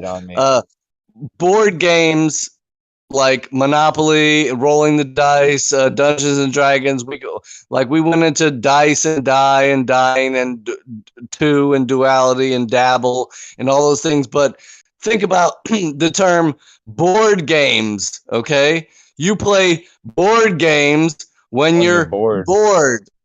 Yeah. And so if God is, like you said, like bored, we would create board games to play. And so life is a board game where you play your role, where you roll the dice, where life is a gamble. Dice, die, dabble, die. It's a fractal, man. It's a total like esoteric fucking metaphysical fractal. The way we play a smaller because what is a board game or what is a video game but a smaller fractal version of life? Right, maybe blown up. We recreate it like Rick and Morty. It's like I know the episode you're talking about where he goes into the phone booth thing and plays the game where he lives a completely life within a life in like 10 minutes or something, and he dies at the age of 90. That's a beautiful metaphor that cartoon included in that episode. It's wonderful. It sticks in my mind very strictly. Like, I'm always thinking about that episode and that moment.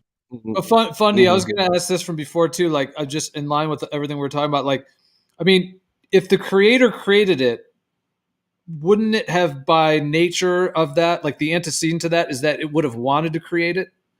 So therefore, it actually is choosing to do every single thing, whether it's the most blissful or painful, or whatever it may be. Signed up for it. Yeah, it's signed up for it, right? Like it's intentioned. Like the creator's that's the macro, and we are the micro. And on an individual level, we signed up for whatever experience we're experiencing right now. Me, you, Geo, Fundy, Illegal. We signed up. We signed a contract. To play this game and to experience what we're doing right now, me, you, him. Let me downgrade the fractal to Geo and make it really relatable. So, Geo, do you remember being a kid losing a tooth?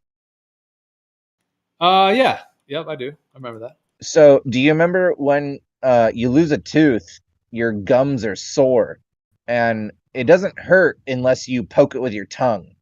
And that's pain, right? Pain is something usually to be avoided. But when you lose your teeth, there's this gaping hole in your gums that's sore. And just like everyone else, even though it causes you pain to stick your tongue in that hole where your tooth used to be, you still do it every once in a while, like 100 times a day. You cause yourself pain by tonguing your missing tooth gap, right? Well, and I could see that being a thing. I don't remember myself necessarily doing that, but I know that that is like a psychological kind of thing that some have more than others. I do get what Here's you're the thing. from the point of the creator, like the idea linking that to the creator choosing to. I mean, think about everything that's happened: car accidents, cancer, heart attacks. I mean, all the stuff that has happened, like that's a lot that the creator is, essentially orchestrated. Yeah, So, putting itself through, right? You're pointing to putting itself through. Yeah, exactly.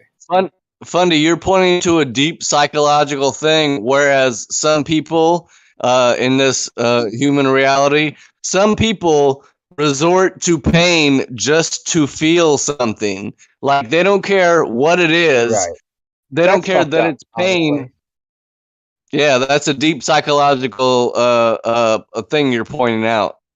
It is. And here's the concluding point about it. Humans actually really enjoy humans enjoy every stimulation and sensation they feel. There's not a single stimulation that we feel that we aren't fond of, but when it comes to pain, there's the way humans enjoy pain the most is pain that they can turn on by control. Yeah, that they can. And humans we've actually talked about this before. Me and Funny had a whole conversation about this. Last sentence, bro. Last sentence. Humans actually are very fond of stimulating themselves with the sensation of pain, as long as the pain can stop when they tell it to stop. If I can hurt myself and then suffer no serious negative consequences from experiencing that pain and tell myself to stop experiencing that sensation when I say I'm done, then we actually don't mind going through pretty much any duration of pain as long as it's over when we say it's over. Yeah, we talked about this as far as tattoos, and then we talked about it as far as like female experience and their like pain pleasure paradigm, right? We talked about both of those things, tattoos and sex. Especially with a trusted pain and pleasure. Partner, All right. Yeah, because you can control it. Yeah, as long as the pain stops when I want it to stop, I don't mind experiencing it. It's actually fun. As long as it stops when I say stop. All right. The safe word. Yeah, exactly. Yeah. Pineapples. Yeah. Because that's really. Go ahead. Well, I was just going to kind of link that as well with, like, for example, when people do work with ayahuasca, like high doses of peyote, also iboga, just as an example, like these experiences can be incredibly blissful and positive in many ways, but they also can be challenging and painful. Like traumatic. Yeah, if somebody has a lot of darkness within them, like demonic energy or traumas, things like that, these medicines can bring these things forward and can bring them kind of through for processing, and it can be painful as one is going through it. So, like, let's say, like in a certain case, if somebody has like very severe depression and then they start drinking ayahuasca, they might have, they might be purging like during the session, and when they're purging, like they're purging physical toxins, but they're also like literally purging the depression. Like the actual psychological energies are being purged through the actual physical purge. So that can be a thing. And also just facing different parts of like their psyche in various ways. And so one would think it's like, wow, like that's kind of the ultimate, like, in a sense, like if you're going through something challenging or painful, even though it's within you and it has to come out of you, like it has to be worked through, nonetheless, it's sort of like being in a state of the depression and you're just in that. But if you do something like ayahuasca and you kind of just surrender and face what needs to be faced, it may be have challenging parts to the experience for like an hour of it. It might be hard, or an hour and a half or whatever. There might be a section of it that's difficult. And then another part where, other parts that are very blissful, but usually at the end is when there's much positivity and integration. And if someone were to go through that whole journey, they come out the other end, they don't have the depression, they feel a million times better, like physically and psychologically, but they also sort of chose to go through that and to face and to be the hero and to go through the death and rebirth in order to transcend. I can give you. I can give you. I can give you. Right. That's. I can give you multiple. I signed up for this. That's a whole nother approach. And it's within you, so it's native to your being as well. So it's sort of like it's all part of it. I can give micro versions of examples of what you're talking about where we choose to do something and we get extreme pleasure, but we have to go through the pain first to get that pleasure. So there's a few examples that just instantly came to mind. There's probably many, but there's two that I thought of. So one of the most for any human being, especially a man or whatever, like tooth pain. If you got a fucked up tooth, like it's the worst pain in the world. Like you want to literally saw your head off to stop the pain.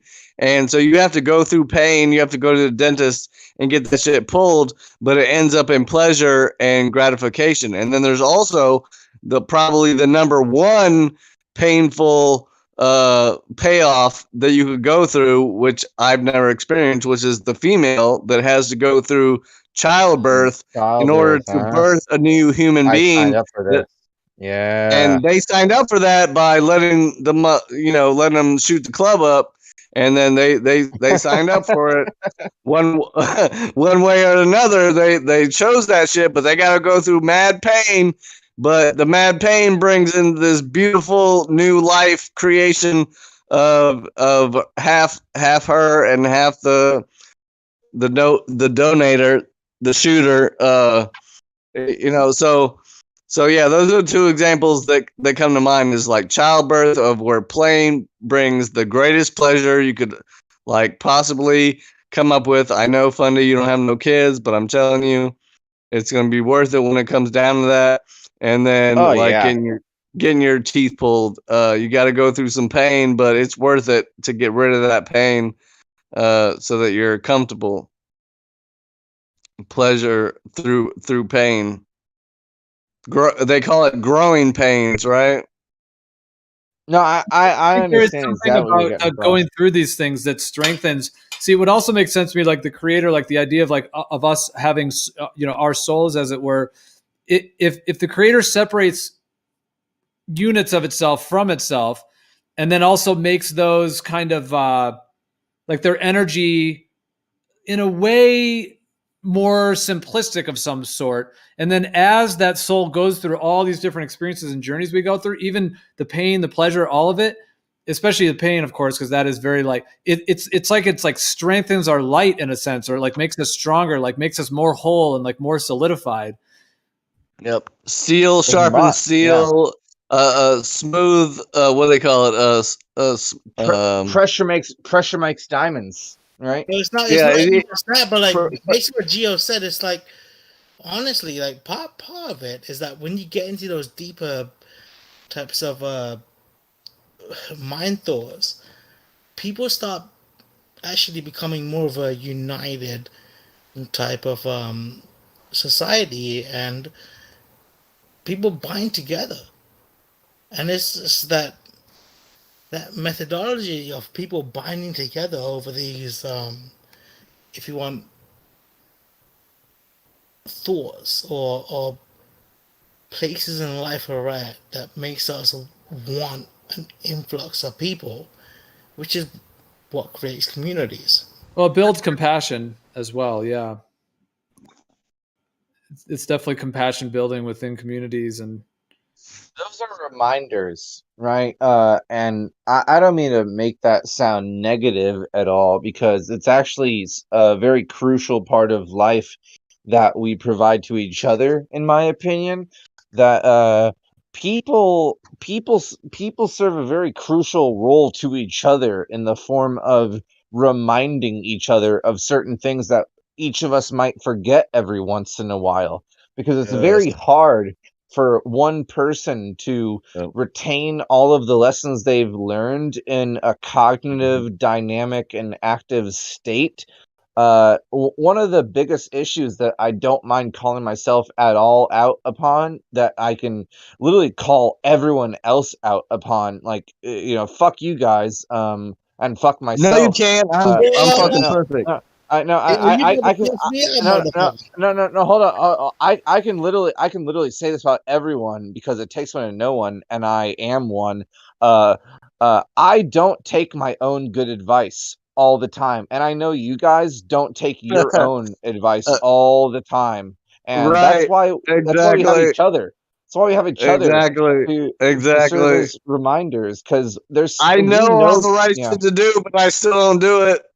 Well, and that actually taps into, we were talking before about like the creator being alone and being bored. Well, if it is singular, then it's alone by nature. There is no other. It is the creator. And then boredom would be, that it has the infinite capacity to create anything. So it could create it all. But I often think that even though we are alone, ultimately, this creative thing, if we can create experiences as real as they feel of connection, whether that's humans connecting, lovers, friends, community on all those different levels, or like even with our pets, like incredible relationships people have with their dogs and their cats, and then even with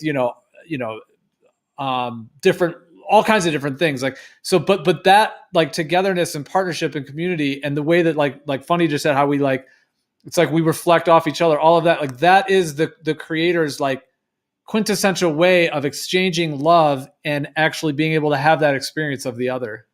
Well, here's the funny thing, adding on to what you just said, is phonetically alone is also all one. So you can be singular and embody everything.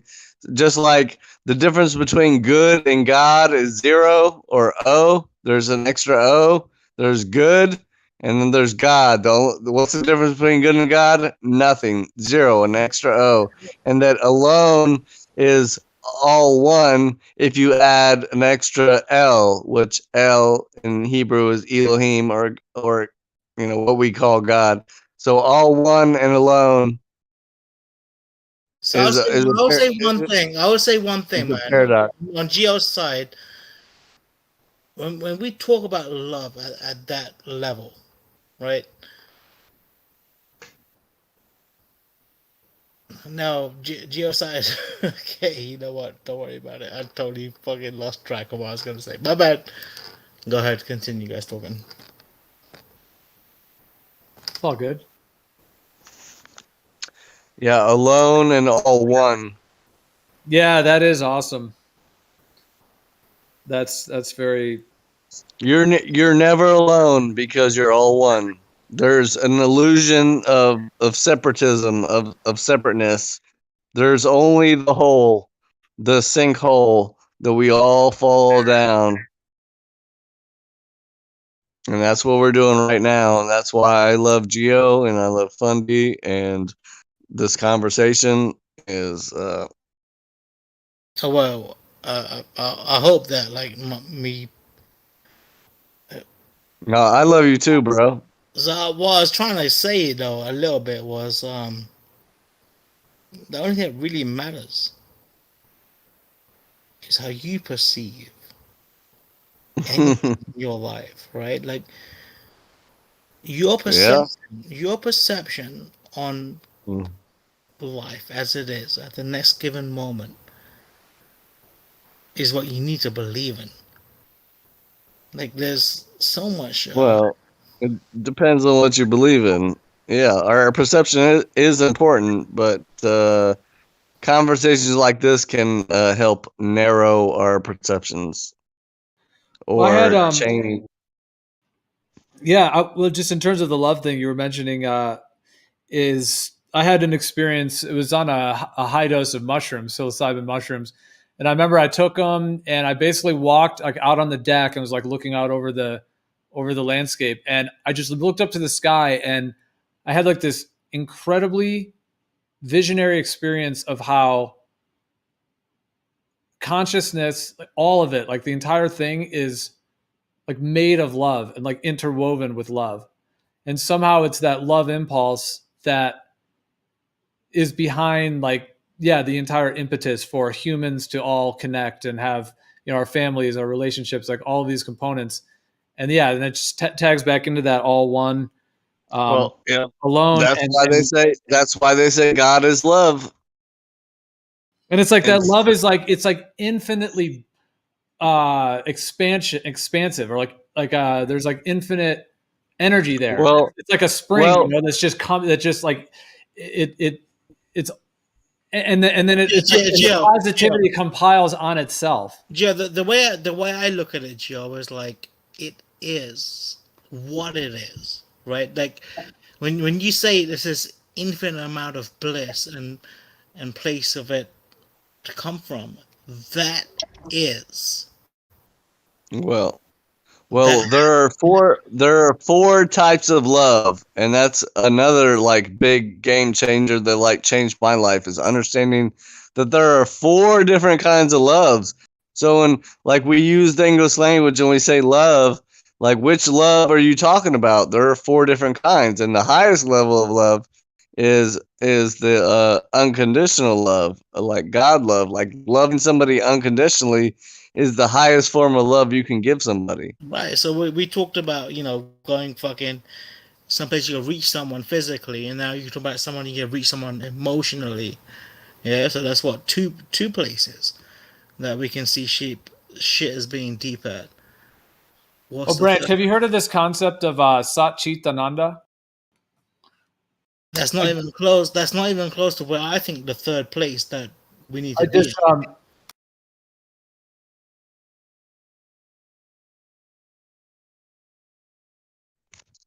But go ahead, bro. If you want to.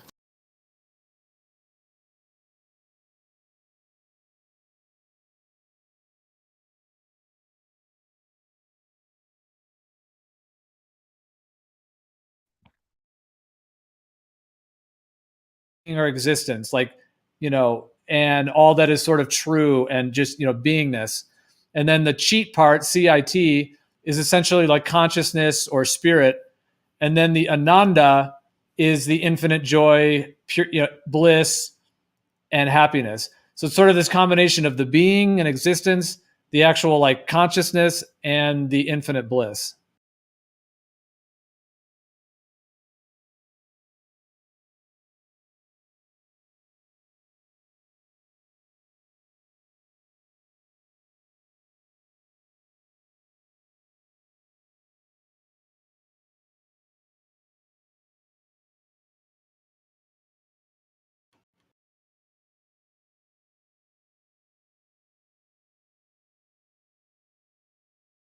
I sure hope that when we like, I'm a Pisces, so like I'm supposedly in my last cycle, and I surely hope that when I pass on, that I get some of these answers that we're talking about, and get some conclusions to this thing.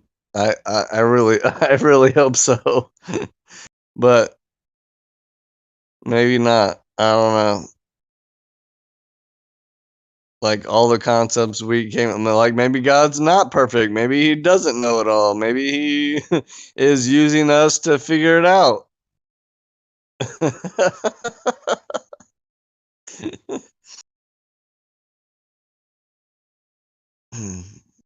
That would be interesting, right? Like maybe he's wise and poetic, and given There you certain go. There you go, Illegal.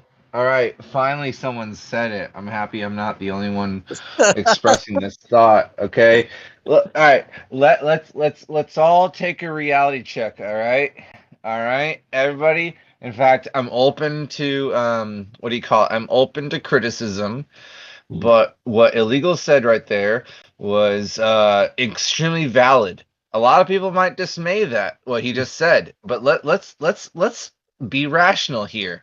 Right. Why do we hold God on a perfect pedestal?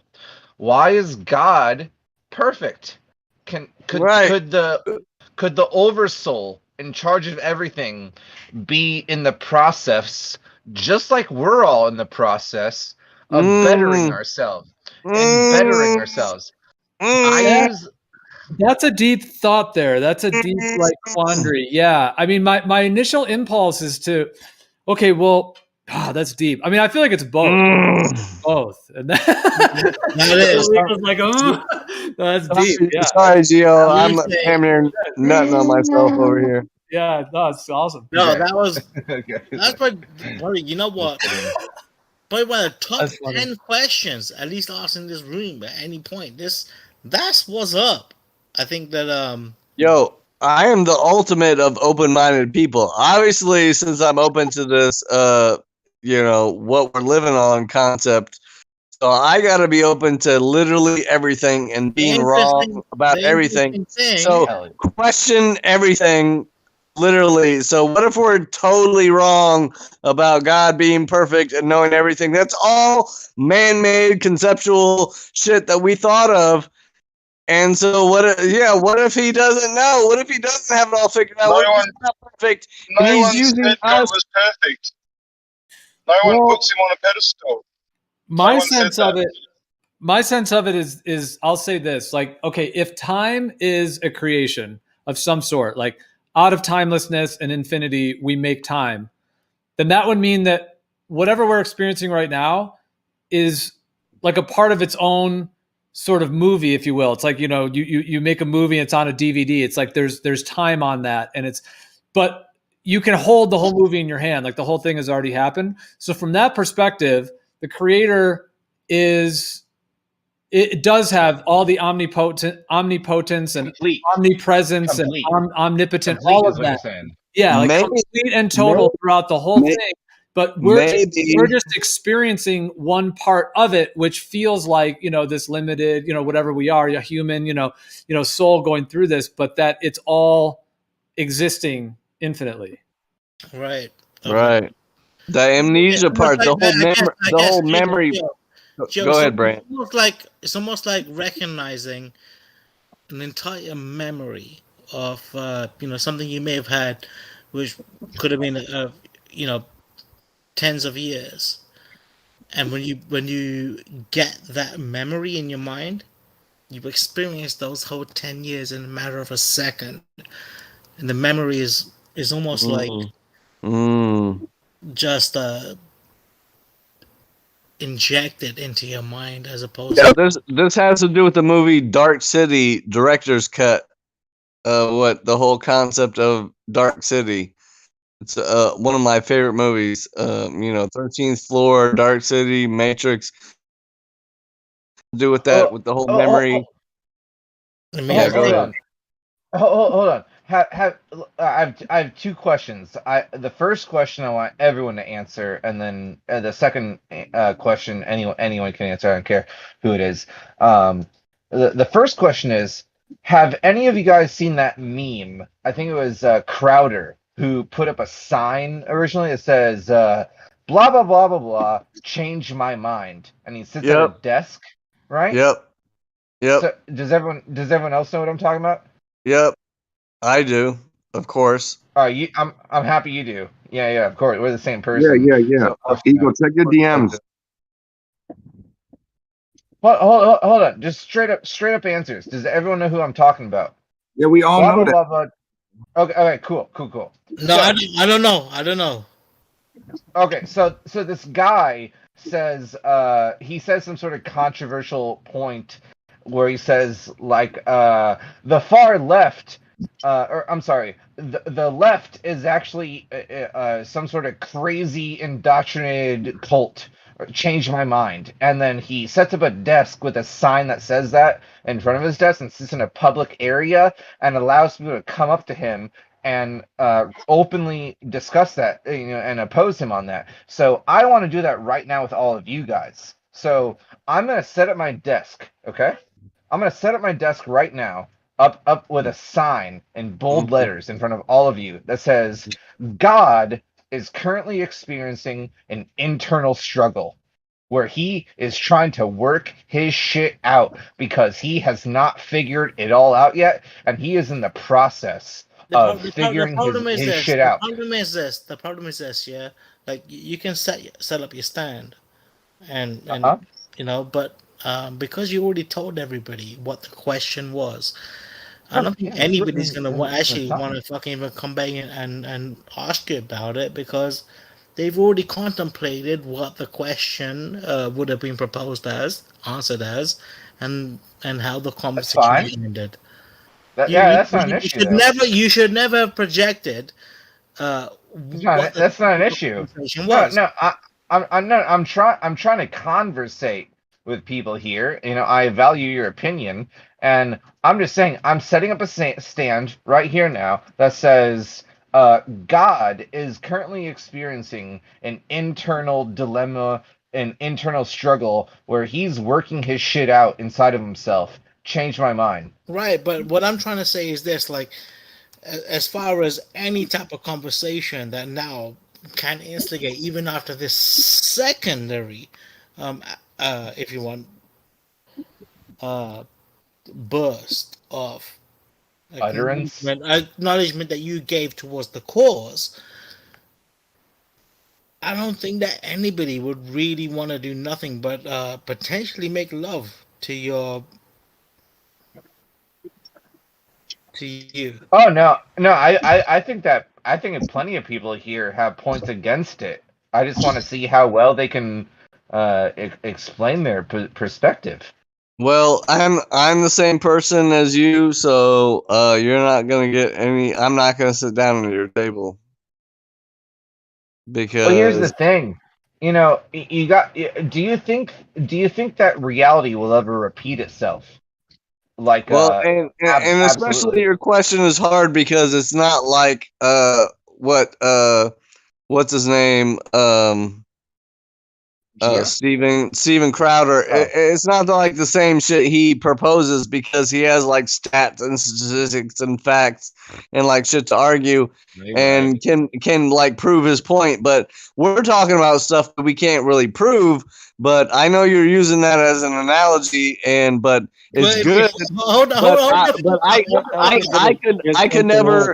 can never change your mind because I can never prove anything. No, if you talking about shit you can't prove, why are you talking about that shit? Yeah, no, I can never prove what God's intentions are or where. I would say that if you can't fucking prove shit, you can't prove. Don't talk about it. Don't bring it up as just because you can't prove doesn't mean you can't talk about it. That's not the point of that thing that I'm referencing. That's a completely opinionated sort of style of interaction going on there. Well, let's see where that goes. Well, let me argue against myself, okay? Here's my counterpoint against the stand that I put up. There's not a single rock that will ever be the exact same rock as any rock that came before it. Every rock that's ever existed is a different shape and color than every rock that came before it. So the idea of the flow of nature reveals an infinite creative process. Now, infinite creative processes must come from an infinite source. And what could ever supply an infinite source of creativity that never doubles down or repeats itself? That would be something so unnatural and transcendental. Mr. Fundy, yes, you got an enormous problem in your logic, and that is this. Yeah, you said that it's an infinite amount of configurations. Therefore, there must be a twin configuration. No. If there's infinite numbers of configurations, then there has to be a twin configuration. Nope. You're talking about infinite, bro. Yeah, infinite is entirely unique. Twin is repeating, and that has no place within motherfucker. Listen, look. I don't appreciate that, bro. Notion of word is if you don't mind, please don't talk to me like that. Yeah, Branch, you're pretty close to being muted if you're gonna do that stuff. He's just saying that there's an infinite amount, that if it's infinity, then one of those infinite things could be the same as what you're saying. I think that's what he's getting at is Let's go with people then. Let's go with people then. No human will be the same human as any human that's ever or will exist. Oh my god, I'm getting deja vu like a motherfucker. Well, wasn't the original thing that you brought up about is the creator in a very real type process of, like you said, working its shit out, as it were, like going through something? Yeah. I mean, I thought that's kind of what it was on, and then it went a little bit. But yeah, like I don't know if it's still on that topic, but yeah, no, I would like to actually keep it on your hypothetical question of, what if God was not perfect? Like that would be a good philosophical question to ask. That I can guess kind my of sense of it when it comes to that, like I can say for myself in my own life, let's just say in this lifetime, I have definitely had to work through a lot of things within myself, like face a lot of deep parts of myself, and it's been a journey. So without any question, my life has been that as a human, and in my own spiritual process of like death and rebirth. I mean, I've had to face death on multiple levels in many ways, and have gone through a lot of that. However, my sense of it is that the creator is infinitely perfect in its own sense, and it chooses to experience us going through those things, the working stuff out and all these different components, as an interesting thing to experience, but it isn't authentically going through it. Like it already knows the other side. It already knows the completion, right? Simultaneously, if that makes sense. Because here's the thing. Hold on. Here's the thing I would say is perfect and imperfect again are concepts of the human mind. And that perfect and what we consider perfect and imperfect, like we could see something we could see flaws in, but it's like perfectly flawed, and it's like we see it as, it's like the whole good or bad or perfect or imperfect. Like we try and chop things up into boxes and say this is good, this is bad, black and white, where really reality is like gray, where you can't chop it up and break it up into black and white boxes or whatever, and just perfect and imperfect, and things seem fucked up, but they could be. It's like, or like I said, the term organized chaos. Things seem chaotic or random, but if you zoom out on life, you actually see the organization, and it's actually organized. So it's not chaotic, it's not random, it's organized. Or we could say it's not imperfect or flawed, it's perfect. And it's check it out. And it's flawed. Yeah, go ahead. I don't think there's a single one of you in this conversation that would wish that every female looked the exact same way. Yo, check. We say variety is the spice of life. And I think that we would all actually live a much worse life if every female looked and behaved and acted in the exact same manner and looked the exact same way. I actually derive a lot of enjoyment in the variety of appearances, of beauty, and men, women, whatever you want to call it. Let's just stick to women or whatever, right? Not to keep it, not stay away from gay. I'm just saying, variety is the spice of life, and if we didn't have spice, it'd be a very bland meal. I don't know, bro. What's interesting?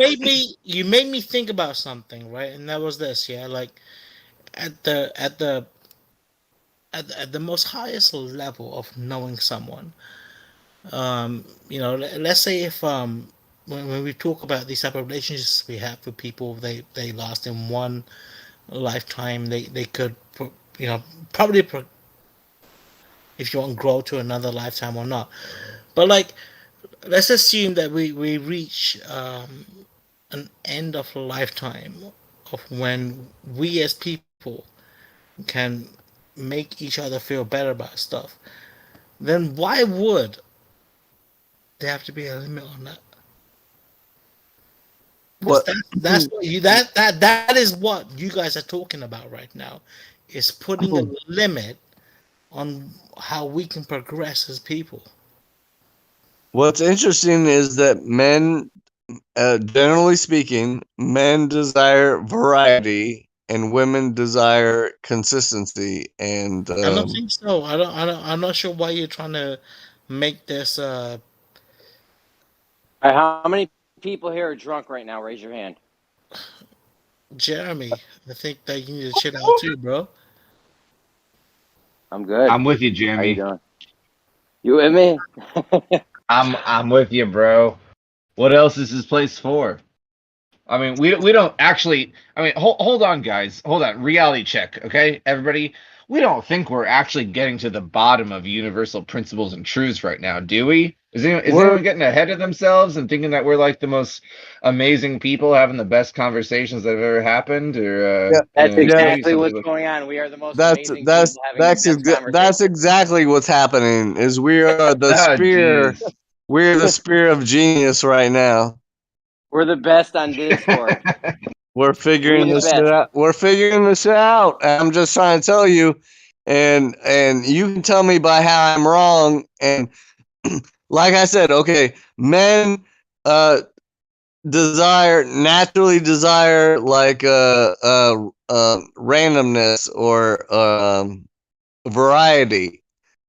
Like we try and like we try and get with multiple. Don't make it a male versus female thing though. Yeah, I know. I'm trying to figure out a way around it, but I can't. I'm trying to make a point without trying to do that. You're trying to say humans enjoy that variety. men like variety. You mean like what do you? No, I'm just going into the deepest depths of our like natural instincts, where men desire variety. That's like you can't avoid that, and then like women want consistency and reliability. Stop it. No, illegal. I can debunk you with one question. Does a woman want to have the same meal for every meal she eats her entire life? Women like variety too. Okay, no human. No, okay. In a general sense, like people, like in a general human sense, people don't like variety. That's a human quality, man. That's a human quality. I'm talking right there. about. Yeah, I'm being more specific with it. Of like It's not sexual, worth it, bro. like, It's not worth diving into some specific sexual, consistent, Okay. Tendencies or anything. We're on to bigger things.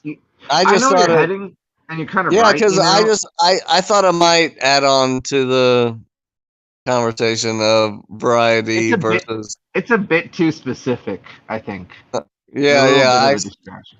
I specified it too much. You're right. But who is piping up so much? Who was it? Slapper be slapping? No, that was me. That was. Oh, Branch. Not you, Branch. You know who you are. Yeah, but Can I get something in? like that was me, but now I've decided not to do it. Mate, pipe up, mate. You know all about it. Yeah, White's Yeah, like- there. What's up, Whites? Like Geo. Hold on, Branch. Let's let Whites say something. I want to hear from Whites. If he wants. No, all good. I'm in a shop right now. I can't really speak. But hello, everyone. Well, thank you, Geo. Nice, dude. Thank you, Geo. That was bad one enough. That one. Oh, was somebody I'm gonna talking speak on the or phone. Are you gonna let me? He unmuted his mic, so you were You shot me screaming down as usual. Yeah, you you're shut me screaming at down. people. You shut me down, bro. I feel.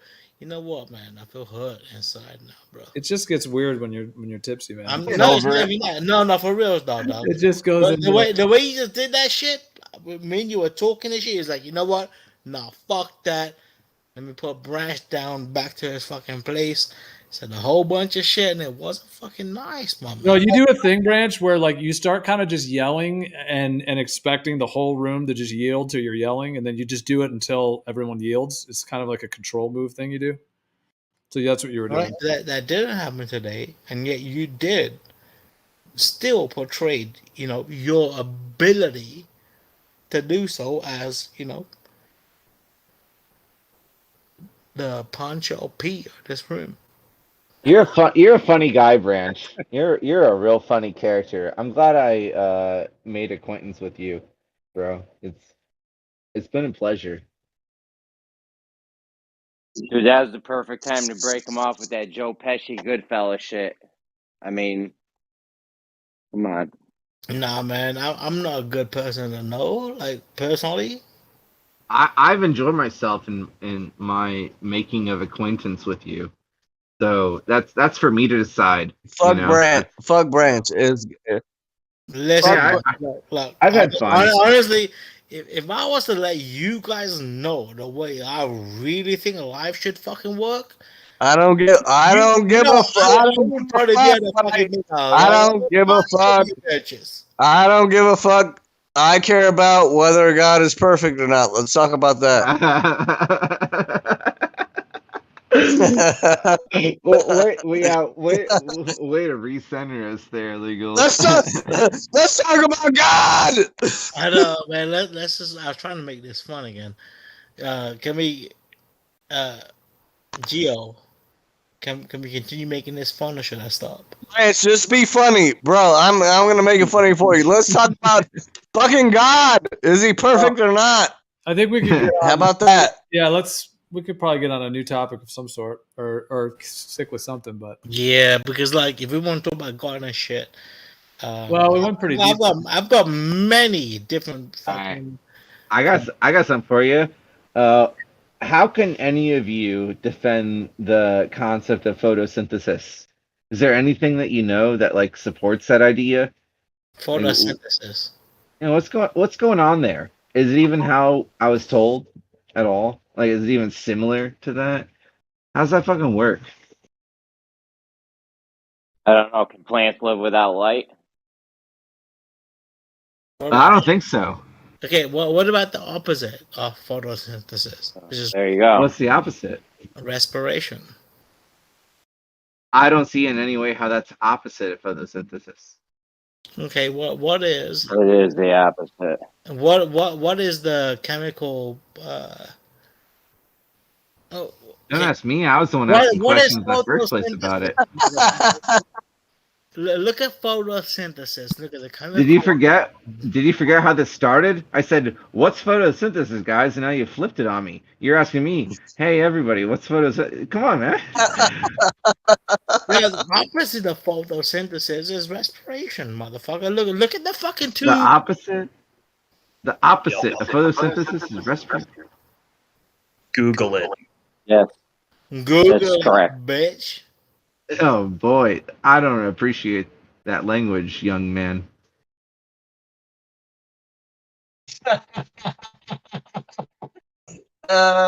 You told me.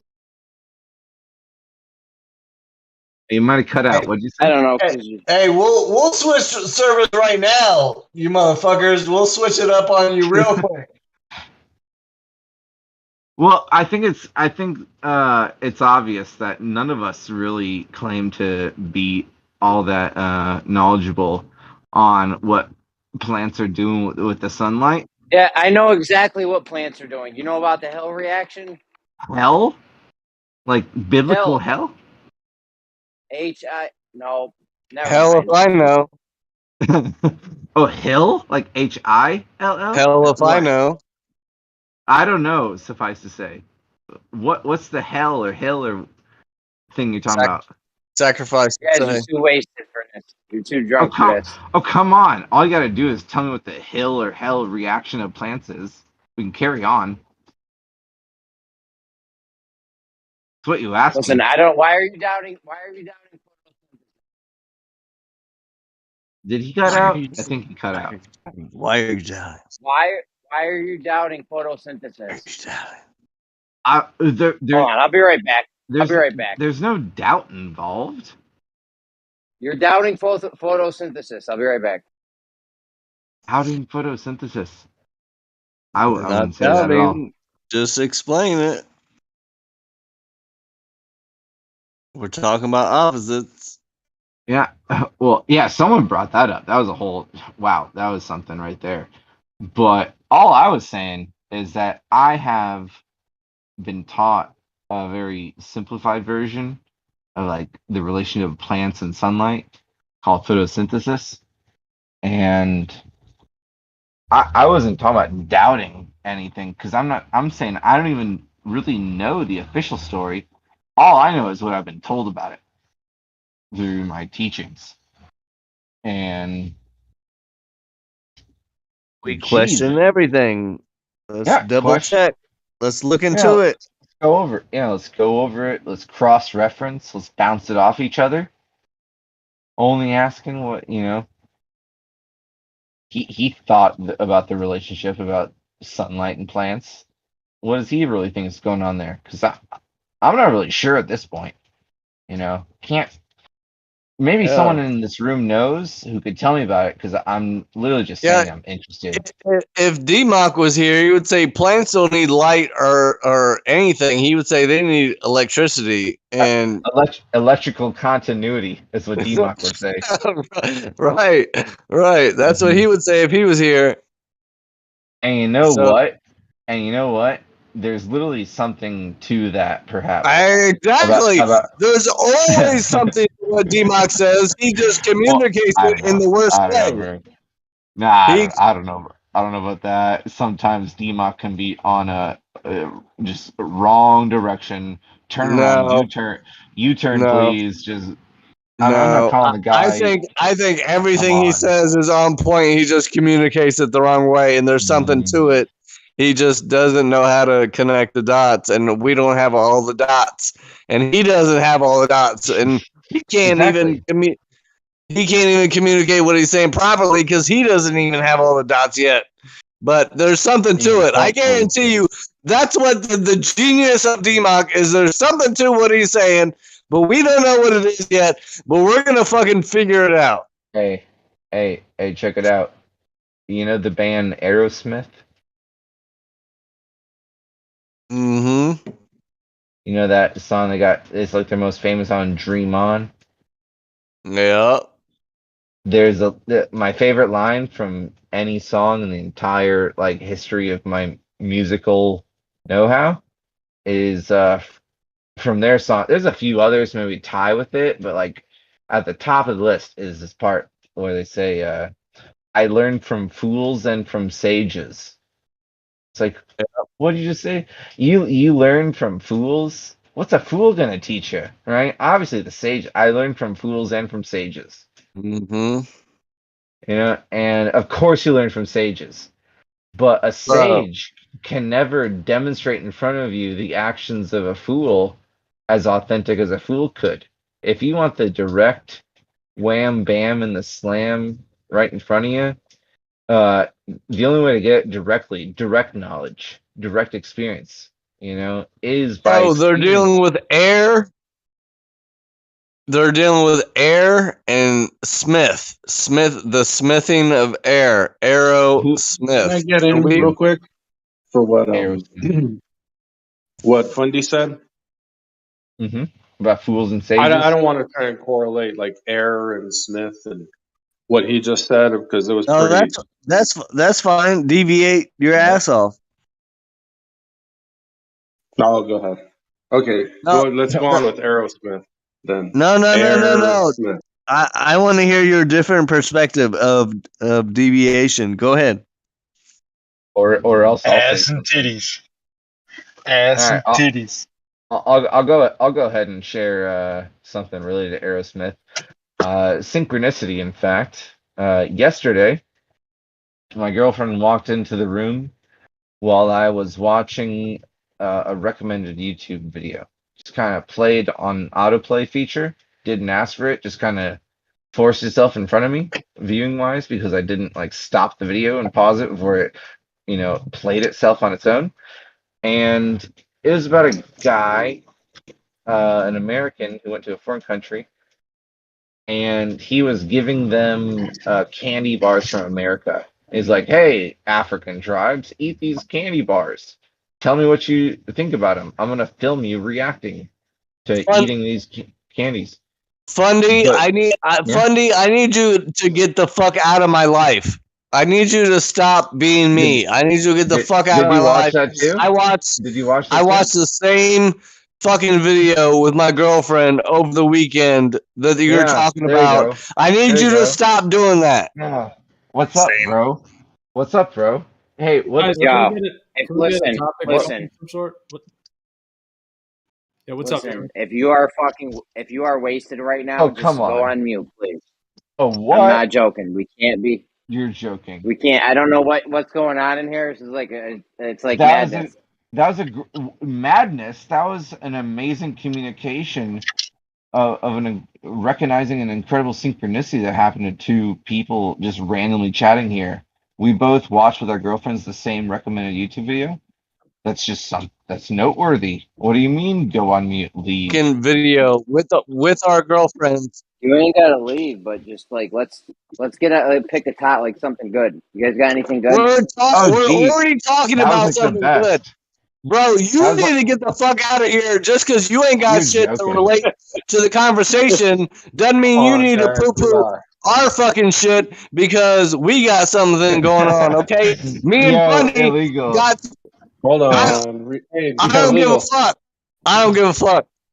Yo, just Hey, relax. what Fundy was Are you saying though was joking, though? pretty cool, right? That shit, no, we're talking about good shit right here. We're talking about good shit right here. Me and Fundy and our girl both watched a video over the weekend about this dude who shared It's not me, fucking man. food with native tribes, and we're sharing our own unique personal synchronicities. He had a synchronicity of his own, and then happened to perfectly coincide with what I did over my weekend. So get the fuck out of here. All right, that's awesome. That's All awesome. right. We all saw the same video. Great. No, you Yes, didn't. please. No, you didn't. Did you watch the same video with your girlfriend over the weekend? I did. All right, We all there saw you one go. girl. There's 3 in a row. So shut the fuck up. It's You give them relevant. a Reese's Bro, you Pieces might at be one too point. drunk for this right here. What's up, Just Jeremy? calm down, man. Just calm down. Oh, is that all? Hey, illegal. Let's just continue chill like. Yeah. Go ahead. Sorry, I'm not as neutralizing as the fun master. Yeah, appreciate that, bro. But that is spectacular, isn't it? It's and someone else said they had the same experience, or maybe two people. I thought one of them was sarcastically joking, though. I don't know. At least one person, I think, honestly. He's Australian. He doesn't know sarcasm. I saw that one. And does he give them Starburst at one point? Yeah, he gives them Starburst and Twix Yes. and Twizzlers. And Reese's Pieces and Reese's Skittles. Pieces. Yes, Yeah. we all watch the same shit. That's what's fucking awesome. And Sour Patch Kids. Sour Patch, yes. We will all watch the same fucking video over the weekend. How awesome is fucking that? Fuck you, Jeremy. Fuck you. That's some incredible marketing, don't you think? Don't you It's think? the algorithm. Somebody put out a video. Somebody put out a YouTube video this weekend, and it got 1 million hits over the weekend. There's literally 1 million people saw the same video. And 3 of them are here. It's Jeremy? divine intervention. Everyone Jeremy? should come together and sing about it. Jeremy, I want you to know that I have a very narrow broadband diameter of my internet activities. So if anything Very reaches narrow me, broadband. if anything reaches me that I spend time on the internet looking into, that other people are saying, it's because it was pushed on me. I don't go looking out for anything. I stay in my lane, in my research, in my internet activities. I stay in a very narrow lane. I think so. If anything out of the blue comes to me, it's because it's being pushed on me, and especially when that's what they double do. down authenticated. When 4 other people in here, it's like, yeah, that was pushed on me too. We all said the same thing in the same 2-day span. It's like, oh, that was like something, not just viral, but literally like encouraged in some sort of This is their systematic game. way. They push the stuff they want you to see, and they hold the stuff they don't want you to see back. Yeah, censorship and propaganda. It's not synchronicity or whatever you think, whatever you said. I don't know how that would even play into it. Who's to say that universal synchronicity doesn't underride or override algorithms of YouTube? Who's to say what's synchronicity and what's algorithm? Who's to say? First of all, let's talk about it. Okay, first of all, we should be talking about things like this because everything we've said about indicating this happened amongst all of us as a collective experience is at least worth mentioning. No matter what sort of philosophy you want to have about its cause, we can all address the fact that like this did happen. Now, let everyone be free to think what they want about it and have fun discussing your different opinions. Okay, I think I ate cereal this weekend. Who else ate cereal? I did not. You didn't eat cereal? Maybe the two people here ate the same cereal and they have the exact same expiration date and they bought it at the same time of day and their moms have the same name and they have the same middle name. Now things can stack up is what you're underestimating right there with that comment right there, because once one connection is established, you can build upon it and see what else was occurring simultaneously. And when enough of those build up, then that's something to have some interest into, pay some attention towards. But I'm not saying one thing seals the deal. One thing never seals the deal. Oh, my name's Dylan. Nice to meet you. Your name's Dylan too. Wow, this is Never one thing. No. Yeah, never one thing alone. Okay, it's about can we call it? Consubstantiality.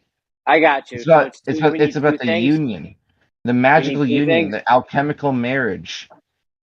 Do we need two things then, or how many things do you need before it's the chemical reaction, bro? The alchemical marriage, the union of opposites, the hermaphrodite, the yin yang. That's what we're talking about. So we need two things then, or do you need three things? Ultimately, it's one. No, you need at least two for change, back and forth, up and down, left, right. You got to have at least some duality.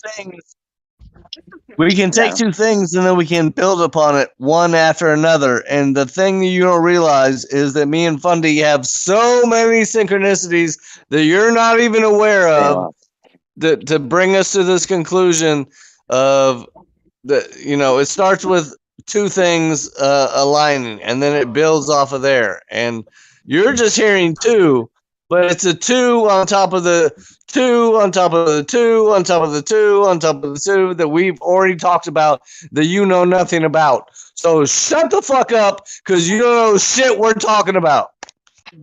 Settle down, illegal, will ya? Yeah. Funny as all right. Yeah, I know I'm on my harp shit right now, but what I'm saying is authentic. I'm on my harp shit, but like don't talk about what you don't know about. You don't know how deep this shit goes. We're not in our server right now. We're guests in someone else's house. We're guests in someone else's house, but we're all right. I'll calm down. All right, I'm sorry. I apologize. What's up, Whites? It's all happening, Gio. It's all happening. Couple days closer to the test is closer on the horizon. Just a It's all happening, man. It's a solar flares. I blame it on the solar flares. What are you doing? A test? You doing your test, Whites? Yeah, I'm doing it in a few months, mate. Yeah, it's getting closer though. That's what you said. Every day, mate. Every day. Don't let Bandsaw touch the fucking line. I'm telling you right now, he'll be down there drunk, wrapped up in the line. He's going to be fishing. He'll be fishing just next to the line. Yeah, he's going to get his fucking... No, don't let him anywhere near the line. Make him be a lookout on the edge, on the perimeter. Okay? He's going to be down there drinking martinis or whatever the fuck he drinks. You're going to think you got a reading. You're going to go down the line. Bandsaw's going to be wrapped up in the line on some Looney Tunes shit. That's a good picture.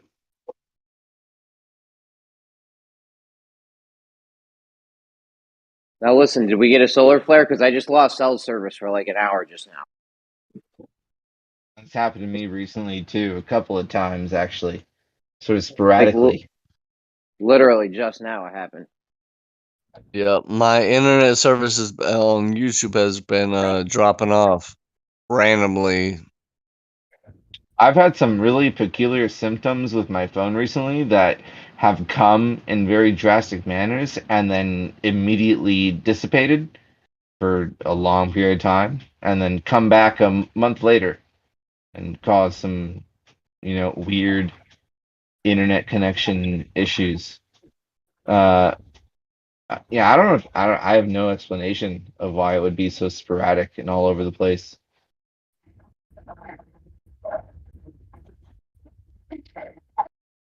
With long periods of like it's fine and then it's bad for like 3 days. It's fine for a while in the same locations around town. Just cut off of connection. Is there a stadium or anything that holds events where lots of people go and all connect up at one time or anything like that? Well, just the fact that we're able to talk to each other vocally from all around the stationary plane is fucking amazing by itself. Like this shit is fucking amazing, and so we should appreciate all the way out here, and it can get all the way into you guys. Truly incredible, of course. Almost simultaneously. There's really no noticeable delay in our communication. Yeah, that always kind of blows my mind that we can like talk almost with no delay as it, to people in Australia. Sometimes there is a second or two, delay, but it's like people from the UK, Australia, United States, all around. Jin will be over in Japan. It is pretty incredible to kind of be able to have like instant communication. Just like NASA in the 60s. Yeah, right to the moon. Yeah, 250,000 miles. Except now it takes 12 seconds. Yeah, that was. They'll do an interview with the kids, and there'll be like a 12-second delay. This is so retarded. Remember that one on the ISS where like they were doing a song, and the one guy was on guitar, and it was all synced up like perfectly, like there was no delay at all. And then there's other times where like it looks like they're fake doing a delay, like they're reading their script and it's like they're purposefully waiting like 4 or 5 seconds. But there's one time where the woman doesn't do it and she just speaks right away and there's no delay. Yeah, one time they forgot to add the delay. Yeah, I saw that one. Well, we're just gonna toss the ISS into the ocean and not save anything from it, and yeah, we're gonna go along like everything's perfectly fine. We're just gonna dump the ISS, we're just gonna dump the old shit and just dump it in the ocean. We don't need any evidence of that shit.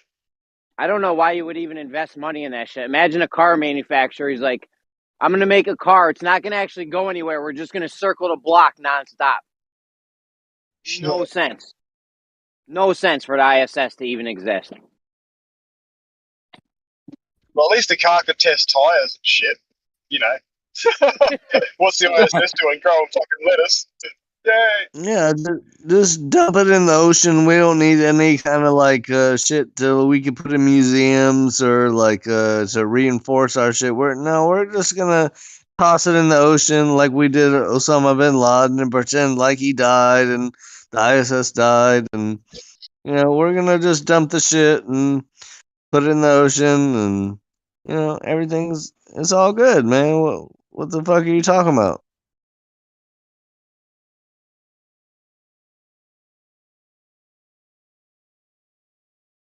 What you talking about, Willis? Yeah, it literally makes no sense for the ISS to even exist. Oh, it makes sense, all right, if you're looking to write a whole heap of money off and create some contracts for your mates and I've seen it on my telescope. It's real, bro. I've seen it. It's right where they tell me it is, and I can see it. I can see it up there. Did you see the thing? Did you see the thing in front of it? It's towing it. Did you see that thing as well? Yep. No. Earth is a globe and everything's just like they say it is. Still doesn't make sense to have the ISS. It does nothing. There's nothing accomplished. You went nowhere fast. Really fast. What's the new thing?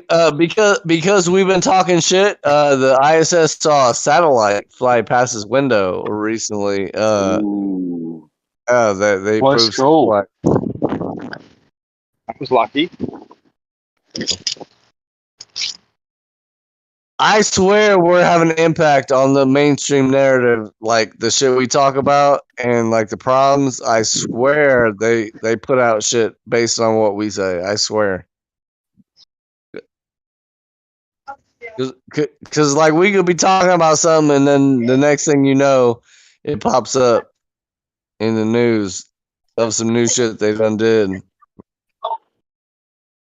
They're listening in, I swear.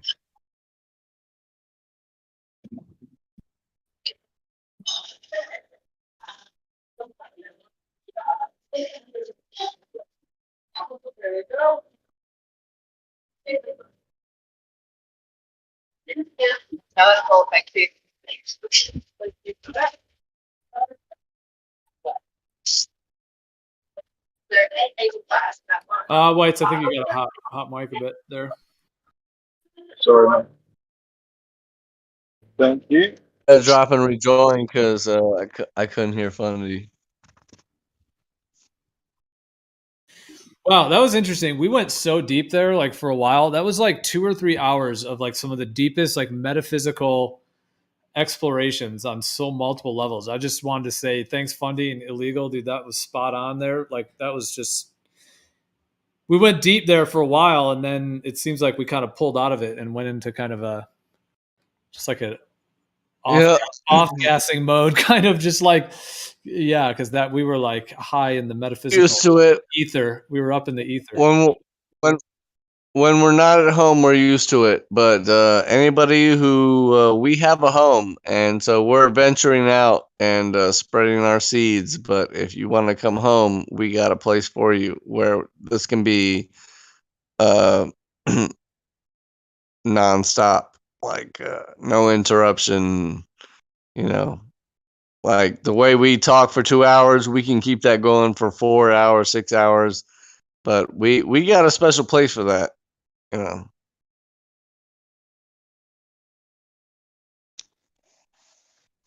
I just told Zanuck I'm writing his obituary.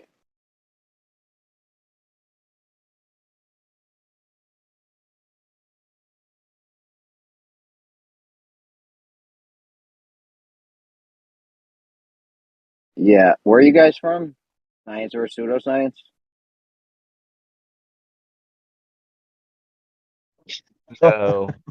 No, we That's a have pretty our funny own question. We have our own house. Like you guys live together? Spiritually.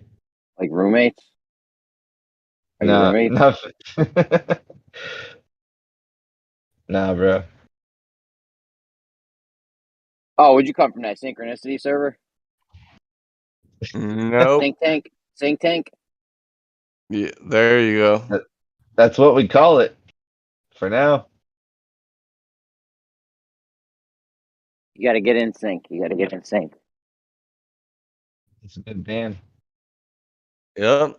It's not for everybody, but the ones who are, if you have realized, then we'll give you a shot. Together. Oh, how does it go?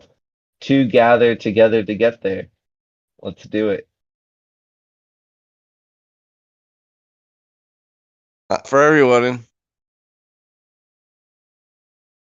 But we like coming, venturing out to bring like-minded people together. So, you know, we kind of gotta like venture out from home and then bring Reel it people in. Yo, man. Yo. What? Fundy, we got some power that we don't even know about. As far as like earlier today, or what was it, today or yesterday? I can't even remember. But I sent out the bat signal to like all the like-minded people, invites to the think tank, and like I sent out all the invites, and like literally everybody showed up that I sent an invite to. Like everybody came. Like there was nobody in any, like the asylum, like all the servers were like dead. And then I was like, okay. And like I sent out like the bat signal, and everybody that I sent something out to all came in at the. That's why I sent you the text message that said, "Yo, we got a full house. Come on through, because I needed you. I needed your powers." To all showed up. It was like everybody. It was like full house, like VIP, like VIP lounge, like fucking everybody, like Cowboy, like fucking Bread, fucking Noah, fucking Dima, like Shine, like every, even people that I did invite that were VIP showed up, and it was like, it was a house party. It was crazy, man. I'm telling you, like, Yo, bro. it was crazy. Yeah, I wasn't there. I know you invited me to, but you know I wasn't there. But you showed up I wish later, though. You showed up later, but I'm telling you that I'm just telling you that was the time where like it was crazy. Like everybody, it went from dead to packed house, like packed house party. Yeah, that happens quick. I feel you. It'll be dead in here some Quick, days. like Hammer was there. Hammer, everybody. It's not even that. It's like It was crazy. It's not even that. The fact that you're trying to make it out like you felt like an enormous fucking weight of feeling hold up a whole bunch of motherfuckers behind your back or some shit like that. Yeah, like-minded people, like people that are. Or what the fuck else is happening in this conversation that people are talking about? Where these people are talking about where the fuck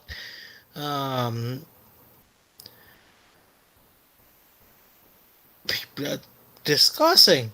And it's like, dude, the one thing I don't understand is why what you're saying Totally. any type of fucking plausible reasoning why I feel myself getting. I feel I'm getting dumb. Hold on. What I'm trying to say is,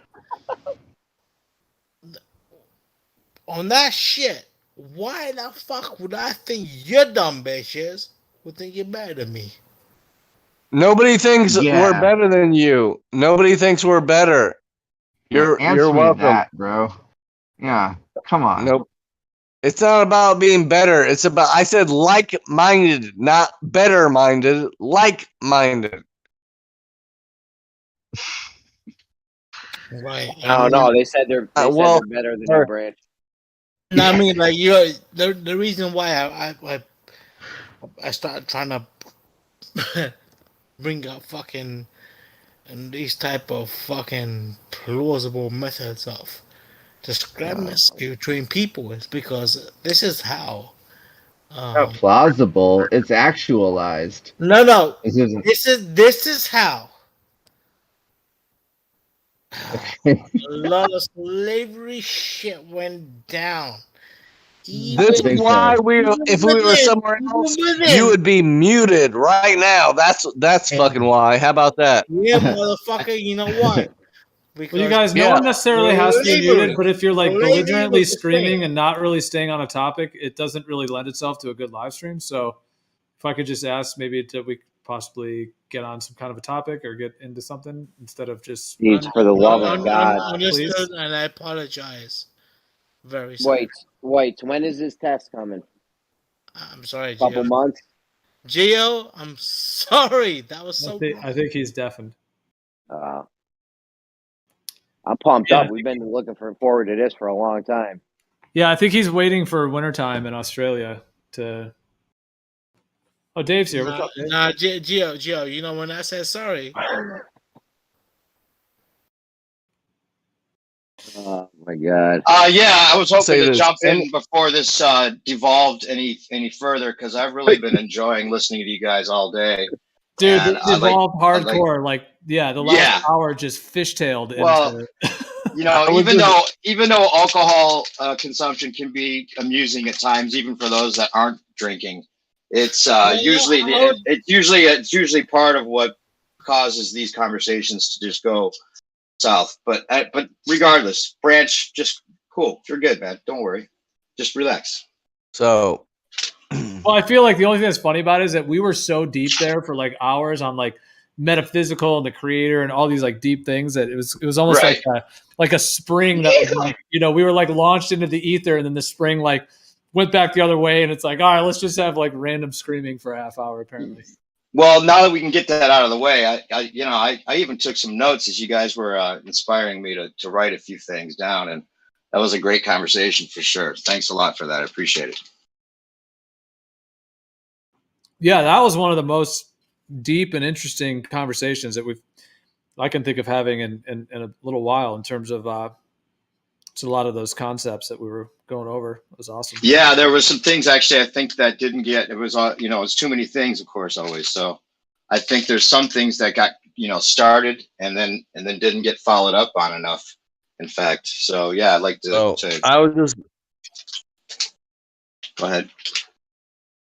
I would just like to take this time to make a shameless plug and say if anybody's interested in words, meaning of words, etymology, numerology, gematria, synchronicity, the connection of all things, simulation theory, symbol, etc., shoot me a private message and I will invite you to a server where we strictly focus on those things. Have you you're roboting, Jeremy? I actually think we're in. Oh shoot, we can't hear you, Jeremy. Yeah, Jeremy, you're having some technical difficulties there. I saw your I got your invite. Were you inviting me to the same one that that Fundamental already did? Illegal? Most likely. Probably, yeah. I saw that you guys are just starting to build on that. Huh? You don't really have like anything like figured out as far as like different topic areas and stuff like that quite yet. That's funny you say that, bro. That's really fun. No, that's your like permitted optics. Like you can only see 2 channels because you've only been given access to I got you. being aware like, of there's 2 nothing channels. here. Okay, right. I'm sure it's probably built way more than that. Okay, cool. Yeah, Yeah, when you were just saying that, I was going to suggest if you haven't built it, like all those topics, that Illegal just mentioned would be like was something that you guys were inspiring me to write down earlier. Yeah, they're there. Yeah. Cool. Yeah, we got a whole file cabinet full of lots of stuff on each of those topics.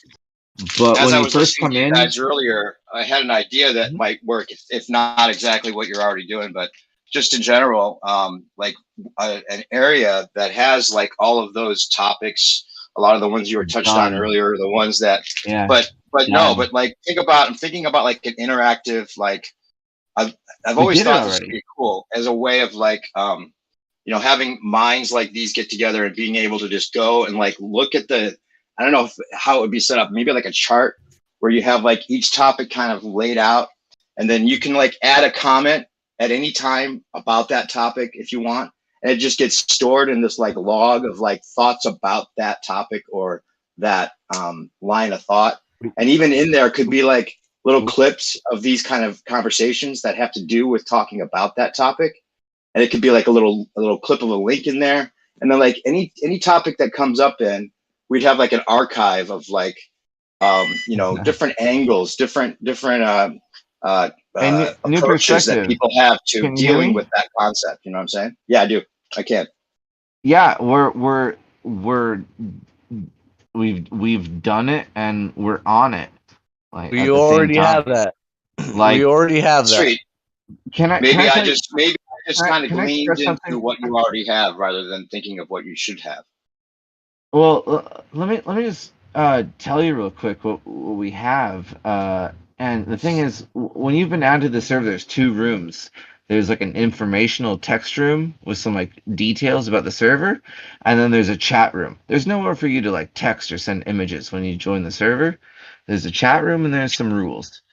And I don't know if you read the rules, but in the rules page it says that it lays it out. It says when you join the server, you're granted the rules room and 1 chat room, and there's several more rooms that you can be granted access to if given permission by an administrator on the server. Laid out in plain English. So you must not have read that because it's there. And No, I'm just looking at it right now with all the sections in it. For some reason, I have it now like up, and I can see that it says syncs and winks, personal synchronicities, synchronicity works, etymology. Yeah, that's awesome. It's all right there. It's almost like I saw it before I saw it. Saw it in a vision. It's all there, bro. It's awesome. It's a work in progress for sure. We haven't even come close to like putting a catalog together. There we as go. much Clips as we and possibly everything. could. Awesome. The law. Yeah, you got to get some ESA stuff in the law section for sure. I got some of that. Some what? Some We ESA. got some. ESA We Mahalski. got some. We got some. I got some clips on my channel that I took from some of the stuff you said you could add, or I'll add to that. Cool. Yeah. Anyway, yeah. We're, Awesome. we're working on it. I haven't read the rules or anything yet. That's all good. Yeah, No real need to. and we I can mean, get- I feel like we you're can already give the type you- of person we- who's like naturally would follow them. Cool. Yeah, we can give you permissions already right now to add to our library of important information. Like it sounds like you're Yeah. already. Yeah, just give them the Right author on. tag. So Fundy will take care of that. Cool. Thank you. Yeah, and here's Yeah, bro. another place that I don't think that Geo servers even really, reached its full potential, or even had a lot of people add to too many of the sections in here. I haven't really looked. Let's see. But it's more of a talking place. I mean, I'm glad you guys are on here. Like I said last time I came on, that it's better if you have the YouTube connected to it, because then you're really reaching anybody that could possibly be listening and adding to it, and even taking notes like I did, and that kind of thing. So it's cool to have the public Did you get my last? broadcast going. I Yo, did. I Fundy- got every time I go to Yo. the invite, it says not valid because I get to it too late. Is it the same thing as what Fundamental sent me? Or is that an invite to this?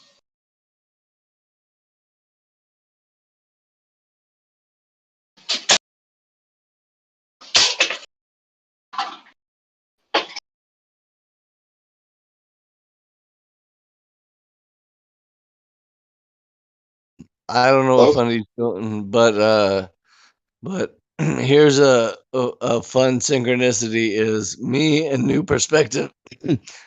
Me and New Perspective have had a significant private chat conversation that I forgot about from like a year ago, and then Fundy had a chat with New Perspective from like a year ago, and then we both forgot about our conversations, and then realized that we have a history together.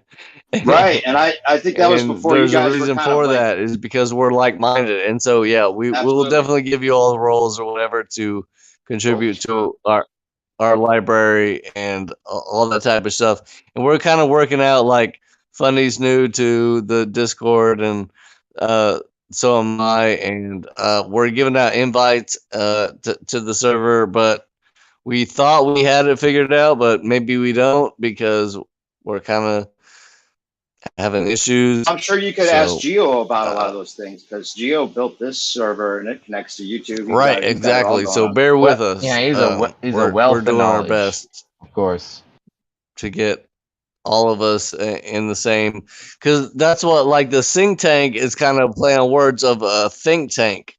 Yeah, I you get know what I'm it. saying, of like-minded people, of like geniuses all being together in one room. So what is like 3, 4, 5 geniuses in one room other than a think tank? That's a think tank, but we're synchronized and we're a think tank. That's I'm why it's called the one man think tank. over here. And we have different rules. It's not Discord. We're not into debating or any of that shit. This isn't flat Earth debate, or even though a lot of us are flat earthers, this isn't flat Earth debate. This is just a server of like-minded people putting all our shit together. It's not a debate, but we like-minded people, and we like people who disagree with us but are also open-minded. Like Funny was talking about Ball Lives Matter. Like we have ballers that are like independent thinkers, even though we don't agree on one thing. What's up, Kosho? We agree on 90% of the topics we talk about, and they're more than welcome too. So because we It's don't not want so no much about agreeing echo as chambers. much as adding to each other's thoughts. Yeah, it's not even about agreeing. Kosho, I want to diversifying within the same realm. Yeah. Go ahead. Kosho, I want to give you props earlier for trying to stand up to your Glover daddy. Okay, that was very very manly of you, and you did much better than Zanuck. He's dead to me. Don't call him my Glover daddy. I know a lot of you guys look up to Bob the Science Guy, and it's good that you could stand up to him. I mean, you tried. You did what you could. He's too hard-headed. Did you see Nathan's recent thing with Bob the Science Guy? By the way, anybody? I can't find it now. It was like up for a day, and then maybe he asked it be taken down. But it was Nathan just berating Bob the Science Guy. Let me see if it's that little stuff.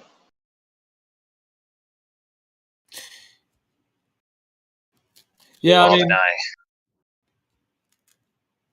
as much, Jeremy, as you may hope that there is just like an absolute conclusion to that. I mean, is there, or, because it's like I was saying, see, the real reason I think I said this earlier about it, where it's like Coriolis is like, named after a guy, and he was like doing these like tests with mechanics and things. So, it's all been kind of really misappropriated. Misappropriated is the right word, because they took it and applied it to this false globe model that's spinning or whatever. So they kind of like the whole Coriolis effect as it relates to the Earth concept is already like a misappropriated concept that actually came from someone, and it's related to actual physical systems, but they just kind of ad hoc'd it and added it to this globe. And so from that perspective, that's why I in a way, I seem to be kind of coming in my understanding of it in a similar place from Bob, which is that, maybe that word Earth-based Coriolis is a better way to define it. But, where you are actually,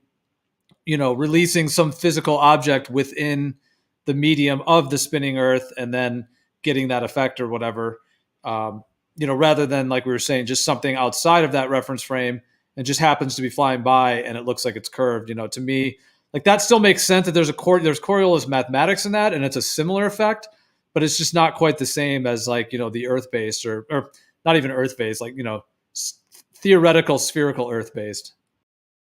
Yeah, my example doesn't equate to Earth-based Coriolis, but it is still, it's still Coriolis. It's just not the same. It'd be the same. It'd be the same thing if the guy was on the merry-go-round and threw the ball off it. It'd be the same exact thing. Like pretend the two guys standing still, they're throwing the ball back and forth. Pretend the guy on the merry-go-round throws the ball to one of the guys and it happens to take the same exact path. It'd be the same exact thing. You know what I'm saying? Yeah, I see what you mean by that. But the thing is that in the Earth-based, the whole reason in their theory as to why it does that is because the Earth is spinning and because you release the ball on it. Therefore, the Coriolis effect or force, whatever you want to call it, is active on on the bullet or the ball or whatever you're throwing, because it's on the rotating reference frame in their model. So, but there is no actual force. That was my whole thing with the example, was trying to get to the bottom of the force. There is no actual force. It's just an illusion of a force, and you can do the math to pretend if there was a force acting on the ball, here's what it would be. But there's really no force there. It's just an illusion of a force.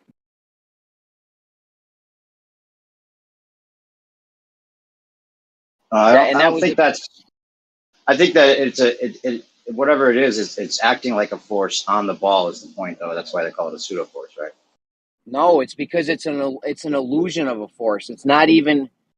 All they do is they do some numbers where they say, okay, deviates by this much. This is how much the force would be if there was a force in reference to the reference frame. Yeah. Yeah, but there is no actual force there. It's just you're rotating under. The ball's going straight. Yeah, the ball's going straight. There's no force pushing it aside. Literally. Yeah, like this is like legit, and there's no force. It's just an illusion of a force, and they just do some math to make it, to say, oh, if there was a force, this is what the numbers would be. Well, but then you think about it though. If you were to blow that merry-go-round up into the Earth ball thing that they're supposed to be, that we're supposed to be on, then you've got a force with the atmosphere that's clung to the Earth in a different way than you would think about it if you're just throwing a ball across a merry-go-round. Oh, there's still no force. Even when you do it on Earth, there's no force. Well, no, yeah, because we're not moving. But if we were moving, like they say, then there would be an atmosphere that's going along with the Earth.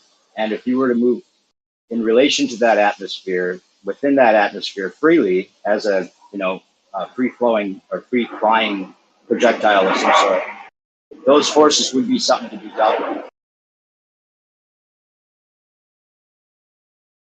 Sorry, I missed the last part of your sentence. It's not really a Coriolis. I mean, there's a difference between what the Coriolis effect is and what the Coriolis force supposedly is, as far as it pertains to Earth. They have to say there's a Coriolis force because that's what would happen if the atmosphere is moving along with the ground, and then you're within that atmosphere and it's affecting you in whatever way. Oh, dude, even if you shoot a bullet or something on Earth and it deviates, there's no force. It's just the Earth rotated underneath it. They just do the math to say it. They just do the math to say, oh, if there was a force, this is what it would be. That's what they say it is. My opinion is they keep it to projectiles because it's easy enough to claim that it was the Earth moving underneath the projectile, because it's not such a significant amount of deviation when you're using projectiles that it could be wind, it could be barrel distortion, it could be all kinds of factors that affect the projectile. And claiming that it's the Earth turning, I think, is part of the trick in keeping this as a possibility in their minds and trying to keep it a possibility in our minds. But when you start talking about plane deviation, you're talking hundreds of miles, off. That's when they get all nervous, because then it could be, wait, if the plane's not off by that much and we're somehow testing the Coriolis with it, then fuck, that's pretty blatantly showing that the Earth isn't moving, because this plane didn't deviate. It just went where it wanted to go, like it always does.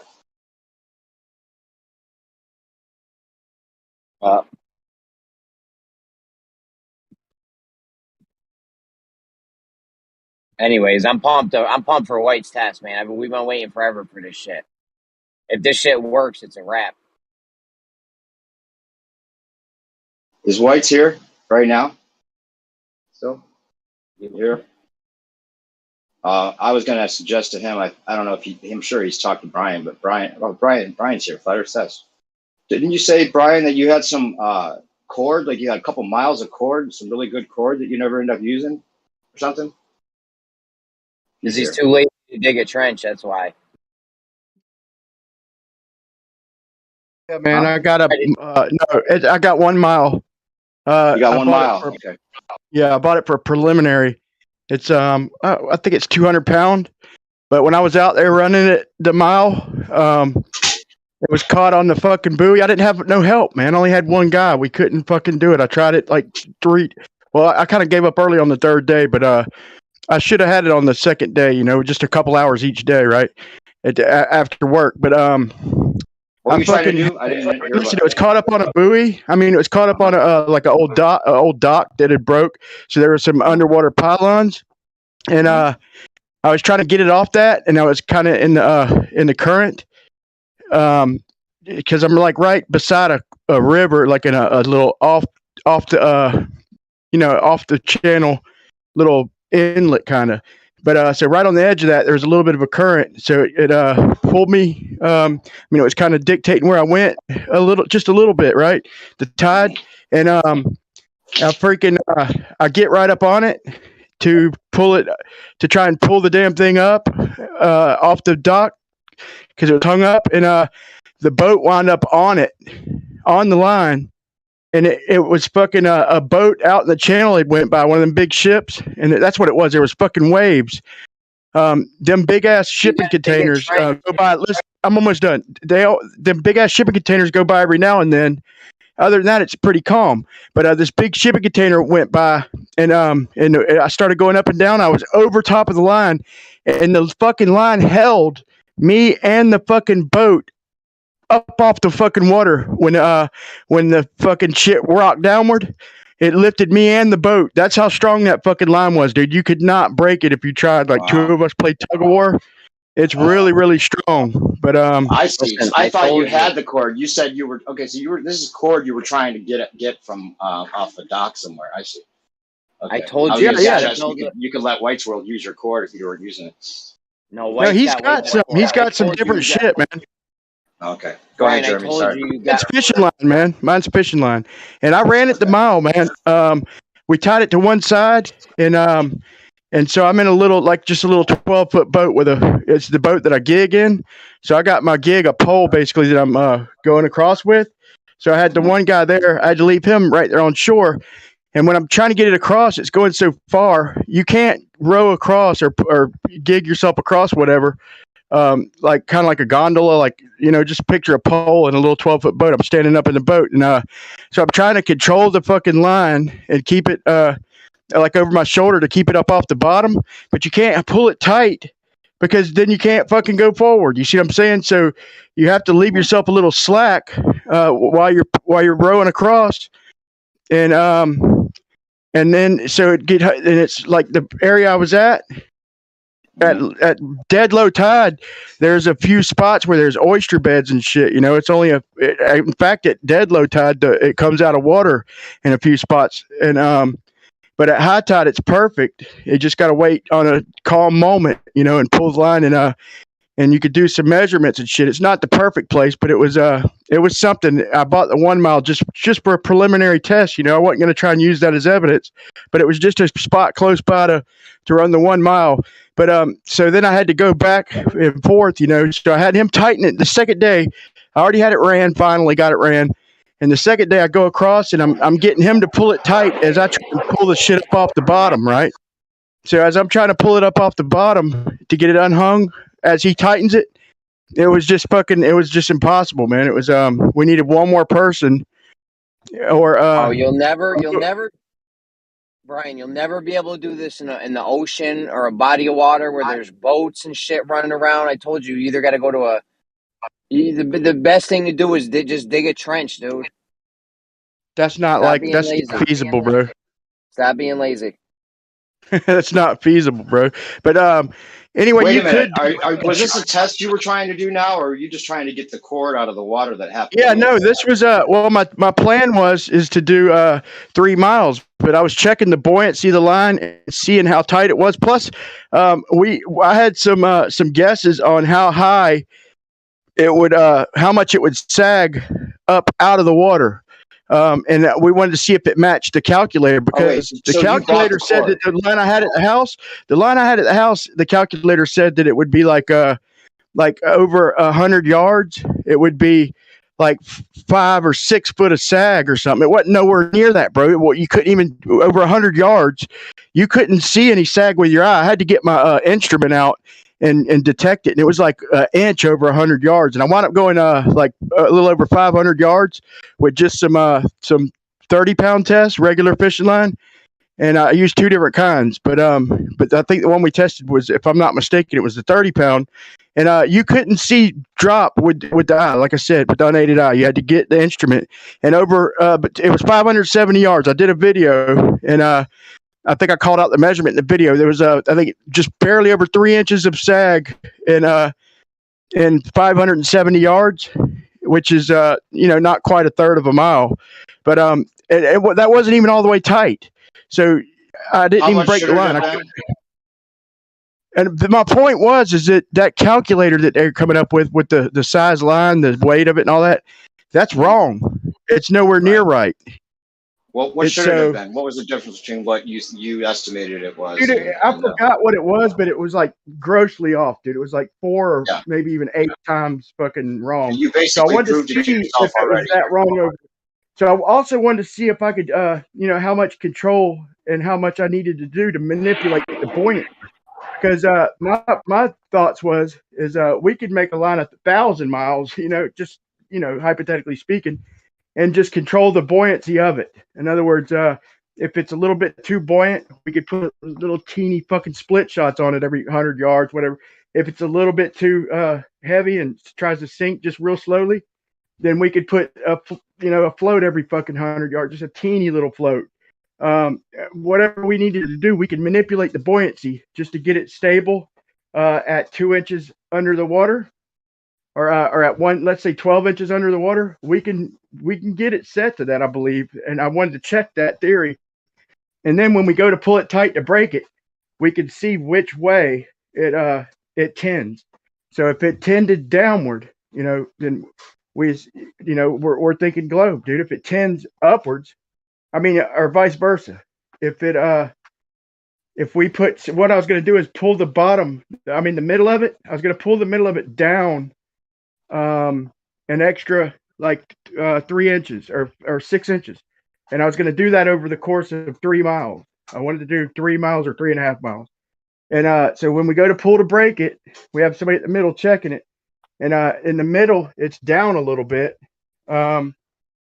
And so when you go to pull it tight, what was it? Wait, what was my thoughts on that? Yeah. So if you go to pull it tight, if it comes up, right, then you know that it's a flat earth. Okay. Then flat is a foot, because you're a foot under the water the whole way, just about, except the middle.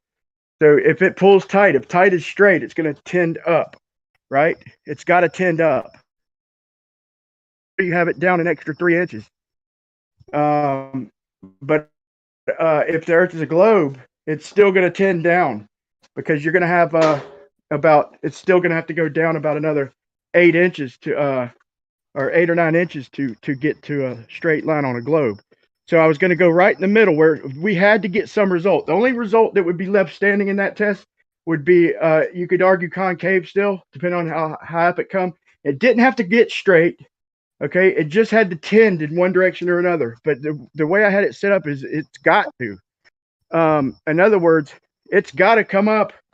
If you're dead set on a flat Earth, if you have it down in the middle, an extra 3 inches, and you're 1 foot underwater the whole on either end, and in the middle it's 3 inches down, it's going to try and work its way straight, right? It's going to try and pull up.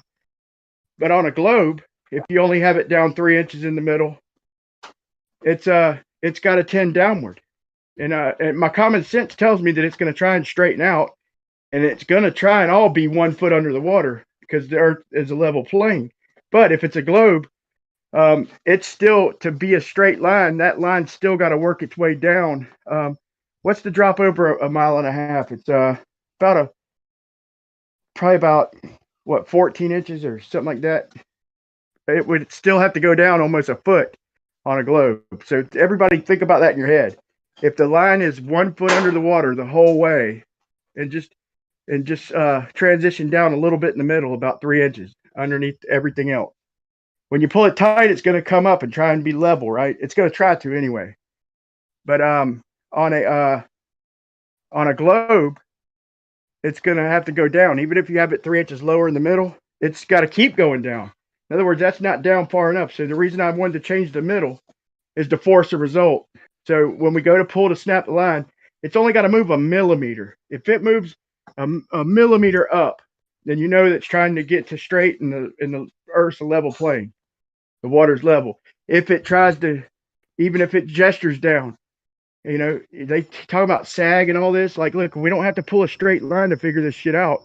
All we have to do is just get a tendency of direction. You know, if we get a nudge downward, that's gonna. Why the fuck?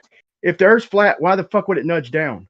If we only have it down 3 inches in the middle, because that would mean that a straight line is another foot down. So it would have to tend. It would have to straighten out down. So this is, in my mind, it's still the best test that anybody's come up with, in my opinion.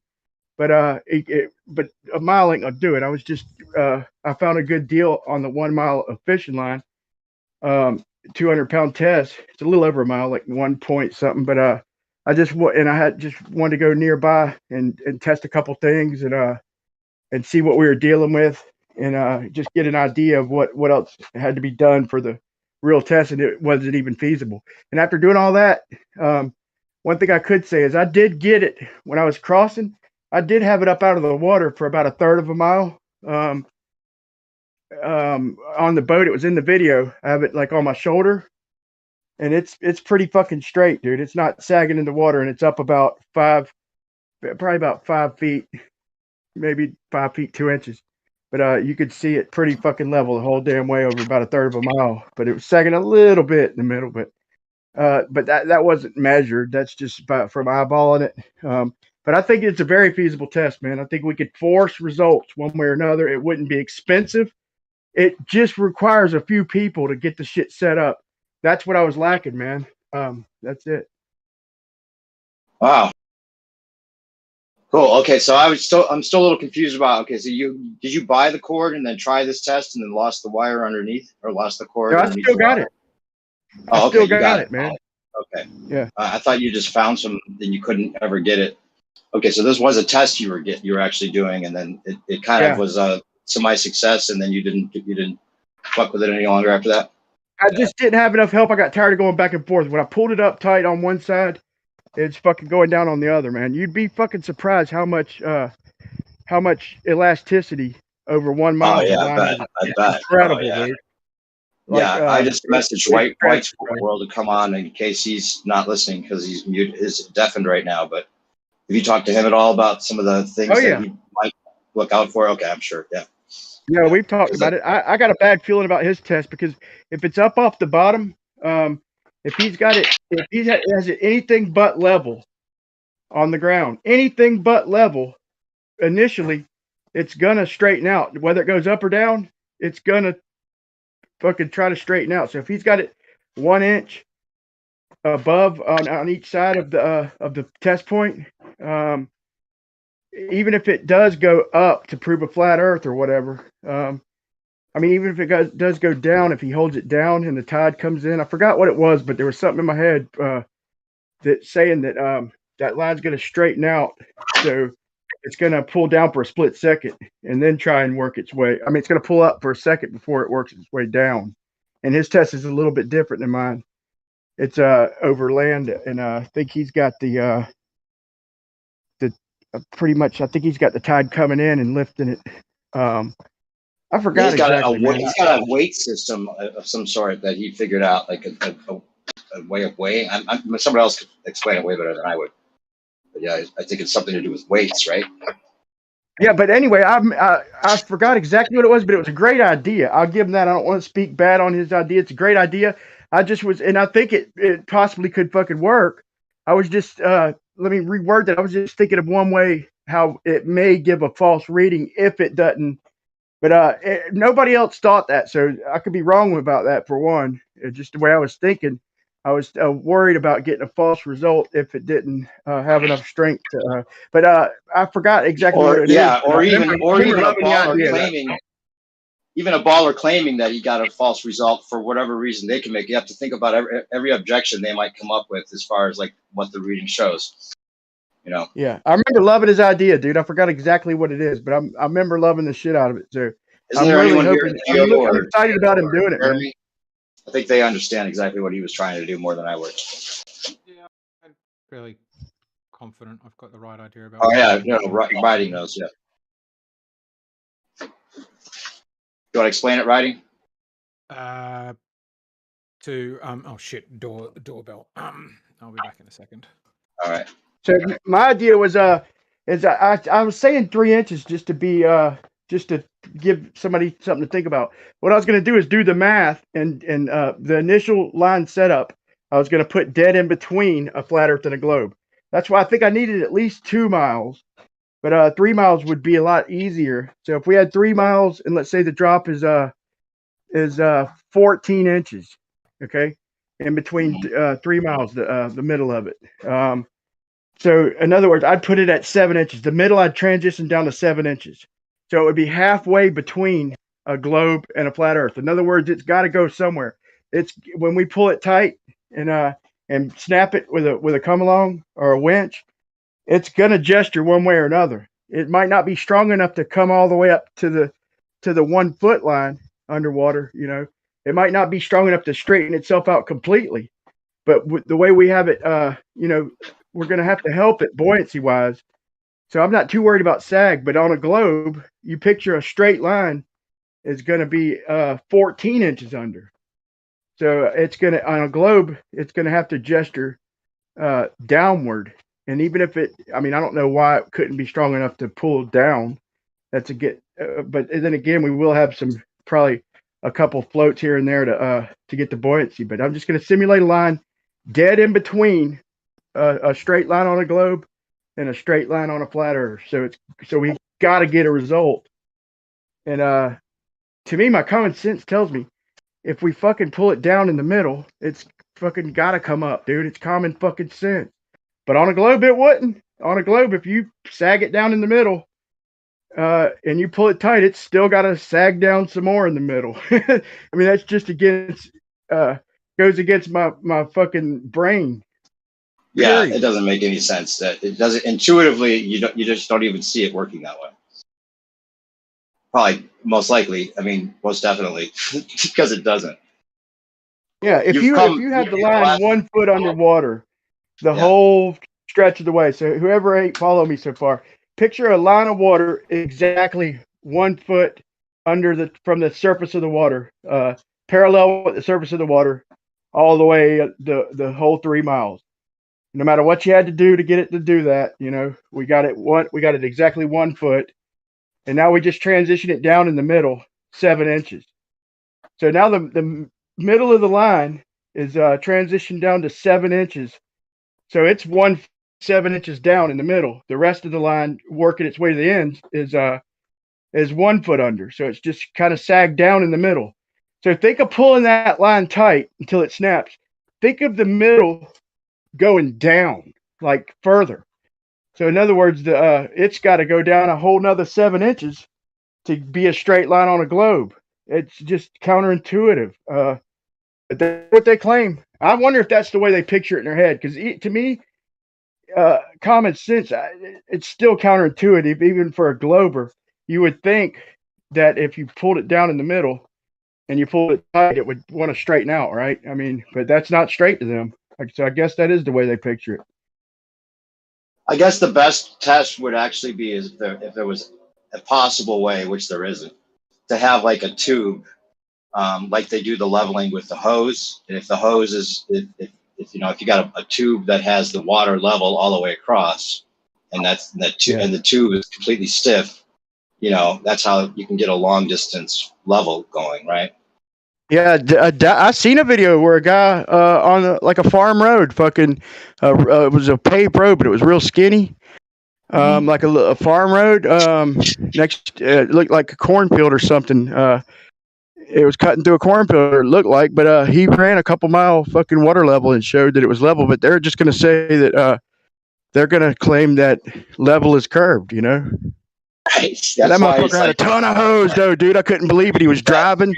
He showed the water level on one side, and then he got in the truck and started driving. And I was like, he just kept going and going. I'm like, God, how much hose does this fucker lay out, dude? It was at least a mile or two, man. It was crazy. Well, you got to link that video if you can find it, because that's Man, that was when I first heard about this subject, man. This is years ago. I'll try and find it, but it'd be a miracle. Right. Nobody else But has seen that video? I'm surprised someone else hasn't tried that method. If it's possible to do that over a couple miles, for sure. That would tell you a lot right there. Try thinking had like what do you have, like 400 feet, a couple sections, a couple links, like 400 meters, or he had 100 meter links, like 4 of them, I think. And then what he did is he did measurements. He ran his length, and then to prove it was a shared segment, he took his instrument away from the water the water level, the upspout and shit, and double checked it, because they're trying to say that it's plumb bobs converge. They're trying to say that the level's curved, that the two straight lines are not intersecting. They're not on the same plane. So he went away from the water level and did a bunch of readings. Like he went on one side a ways away. He went further away than I'd feel comfortable using my transit. It looked like, a couple, like a quarter mile or something. But and everywhere he shot both sides though. He shot both sides, and everywhere he did it, it was they were the same level, bro. This is flat earther trying to prove it ain't recorded, man. He did it on his Discord channel. Have you ever heard of a Discord channel? Try Thinking. No. He's still going. I'm surprised. Yeah, he goes every day, man. Oh, okay, cool. Well, then you could ask him about that footage. Well, Dave, Yeah, you know record Bev. it, man. You talking about Bev, Brian? Yeah. Yeah, Dave, you probably know Bev, right? Oh, Bev. Oh, wait. What'd you say the Discord name was? Try Thinking. Oh, okay. His YouTube. His Discord is. Yeah. I'm on. Oh, there. Next Level. I'm sorry. It's Next Level. Yeah. I'm on there. I misunderstood what you said. I didn't get Try Thinking out of that. I thought it was something else you said. But yeah, I'm on there. I know about that. I think his YouTube channel is Bev Try Thinking, right? Isn't that? Yeah, it's the Next Level is what I wanted to say. Video It's with the the water. funniest name because it sounds like an instruction rather than a name. Right.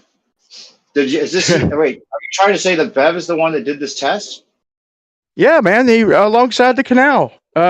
He did it live on Discord, man. So what he did is he set up the if I'm going off memory, man, but he set up the water levels, but then since their end level is curved, he pulled away from that a ways, dude. And I mean, he started up close and did a couple shots, but no matter where he went and how far away that he got, the two sides still were level. So they're trying to say that when you move away from it, that your auto level is changing angle real small. No matter how small, it's still changing angle. But that you'll get a different reading the further you go. But he did exactly what they suggested, and or what he came up with, actually. The idea he came up with, he executed it and showed that no matter how far he got, he never changed angle, that the fucking sides were still up with each other. And if you changed angle, they couldn't be. Well, that's huge. I'm surprised that's not more talked about, or that if it was a couple years ago, it's not posted or something. If that's what he got. It wasn't that long ago, man. Really? Okay. It's cool. probably I thought about you said it was when you just got ago, into maybe half a year. Right on. But okay, so then he said he did it along a canal, because I was going to say that's similar to what I think Whitesworld's talking about with digging a ditch, right?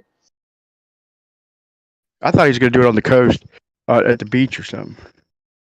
Yeah, not over the water though. But yeah, the ultimate thing, I think, from what I understand, would be to have a ditch with a water level, like a natural water level that you're running along.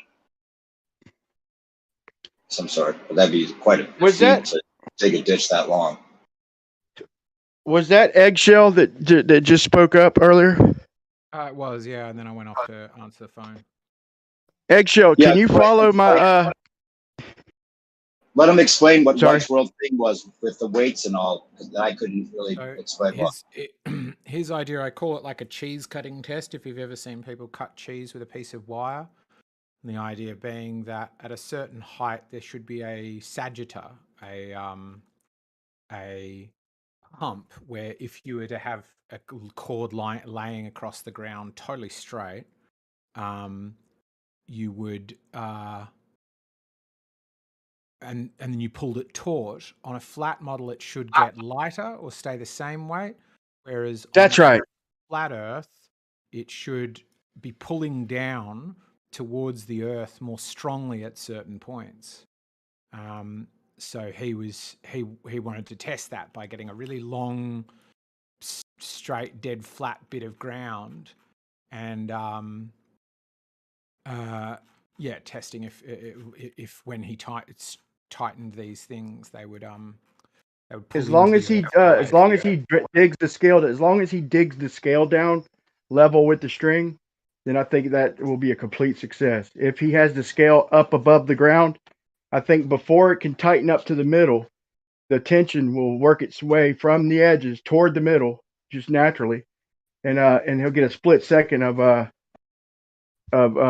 lighter reading, just because the ends will be pulling from higher than the middle or lower than the middle. So it'll actually wait. So you're saying he's gonna pull it tight. So on a flat Earth, it would go to pull down, right? No. Is that what you said? Globe Earth, it'll go to pull down. On a Right. flat Earth, it will try to pull itself up, because you'll have these Okay, that's all right. So I understood. winches that are sort of a meter off the ground, but the sagitta should be 2 meters, so it should be pulling down. I think the main challenge of that is you need to get something that is dead straight for that distance, particularly straight because you need to measure on scales which are only going to measure in one vector, which is straight down. So if you've got any confounding difficulty with shooting with it bending just like half a foot east or west, that line's going to pang straight off the scales.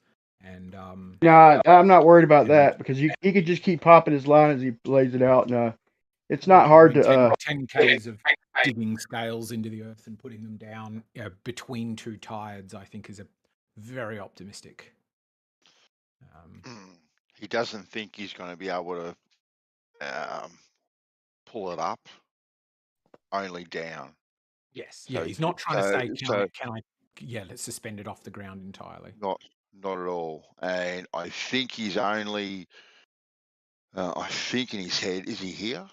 Is he actually here? So if the Earth's a globe, if the Earth is a globe, it's got to get heavier. Essentially, yeah. Yes. Yeah. But if the Earth's But I flat, it's got to get lighter. That's And a I fucking. think- That's a good Yeah. idea, man. Yeah, but I think he can only in his head either disprove the globe, but not confirm flat Earth or concave. My Earth. test too. My test will narrow it down to concave or flat. Eggshells. The way I was describing it, if I had let's say a 3 mile stretch of line, and I got it straight and had it fairly tight enough to and it was a neutrally buoyant line. So I have it on each end. I have it down 1 foot under the water. You with me so far? Okay, that line's parallel with the surface of the water, and it's 1 foot. Okay, so on a globe, that would be it would be concave, right? That line being straight it'd be concave, right? In other words, the center would be lower. In your mind, do you think like a glober? Top of the hump, sure. So the middle would be the lowest part if it was parallel with the water, right? Middle would be the lowest part if it was parallel with the water. That bit I've lost you. I'm asking you, what would it? I mean, on a globe, to run a line parallel with the water. Okay, so it would be arcing. So the middle would be higher then, right? Yeah, on a sphere. Yeah, on a sphere. Kind of hump to it, a sagitta. Okay, so if I transition the middle down 7 inches, let's say the sagittus is 14 inches down, I would be taking out some of the arc, but it'd still be arcing a little bit, right? It'd have to, if the sagittus is 14 inches down from the middle. If I pull it down 17 inches, 19 inches, so the ends are, each end is down 1 foot. It was parallel, but I transitioned the middle down 7 inches. And so it's not completely on a globe yet because it's got to go down 14 inches. And but do you think that's a do you think that if I pulled that line tight before it snapped, it would in a perfect world, it would go even further down in the middle? If you had little buoys attached to it with 1 foot of line, they would be trying to sink in the middle more than at the ends, by my reckoning. And that's the way your brain really thinks. In other words, if I was holding it level with the water on each end, over 3 miles, just dead level with the surface of the water, and I pulled it down 7 inches in the middle, the way your mind thinks is if I pulled it tight, it would still keep going further down in the middle. What bit's confusing you? In my It's just hard. Even before I even thought about. Well, let me say it like this, man. Even before I even ever. And then ridicule the answer. No, I'm not ridiculing it. I'm just confused because even before I even heard about flat Earth, I would have bet my life I wouldn't even have thought of a globe. I would have just known instinctively that if you pull it down in the middle and you pull it tight, it's going to come back up. Before I even heard about flat and globe and any of that, and I believed in planets and fucking through the wormhole and all that, deeply devoted to that shit, and had my own ideas about fucking time travel, all kinds of stupid shit, right? But I still would have fucking bet anything that if I pulled it down in the middle, I wouldn't even have tried to justify it in my brain. I would have just, my brain thinks you pull it down in the middle, and if you go to pull it tight, it's gonna try and straighten out and come back up. I wonder why that is. Did you, before the debate, do you think you would have thought that? I was imagining. We even heard about flat Earth. I was imagining a line that you had suspended under the water. If you've got a sag in a line, I do expect that would. If you've got a sag line, then when you pull on the ends, it'll come up. But I thought you were talking about a line that you've got deliberately on or like matching the curvature of the water. Yeah, well, that's why I changed it, man, to try and explain it better, give you better insight. But to do it right, I've got to do it underwater, so it's got a chance of coming up against gravity, whatever you want to call it. You know what I'm saying? So I'm not crazy to think that instinct would think the sag would try and eliminate. But I guess that seems like a natural thought. So that's why I just brought it up to level with the water instead of 12 inches down, because that's just a better way to think about it. So to me, and nobody who's ever heard of this debate, if you ask them, if I stretch a line 3 miles, you don't mention a globe or flat Earth, they've never even heard about this debate, and you ask them, if I run a line level with the surface of the water, I pull it down in the middle 7 inches, transition it down in the middle 7 inches over 3 miles, and if I pull it tight, I think everybody in the world is going to say that it's going to it's going to try and come up in the middle. It's going to try and straighten itself out to the surface of the water.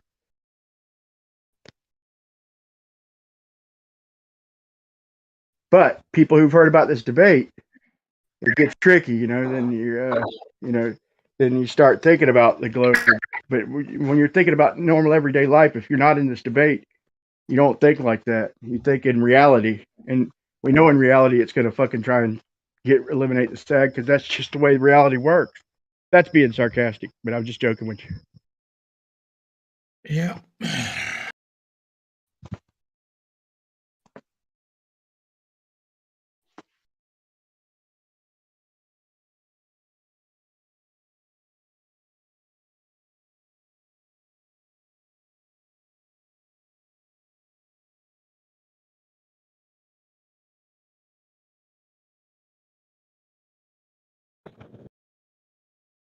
The trick is going to be is getting this line suspended at that position. It might take a little work, back and forth, and with little teeny split shots, maybe some tiny little float.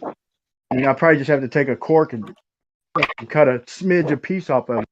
You know, I mean, the teeniest and tiniest of pieces. But that's going to be the work, in my opinion, is getting that initial setup.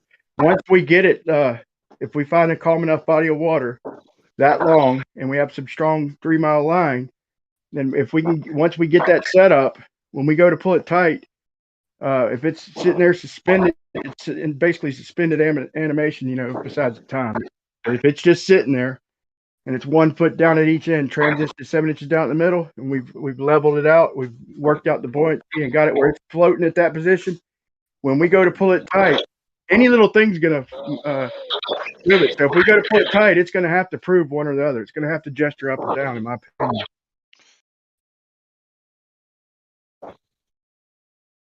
Is this idea you got, Brian, is this to be done in a channel or a lake or a dam?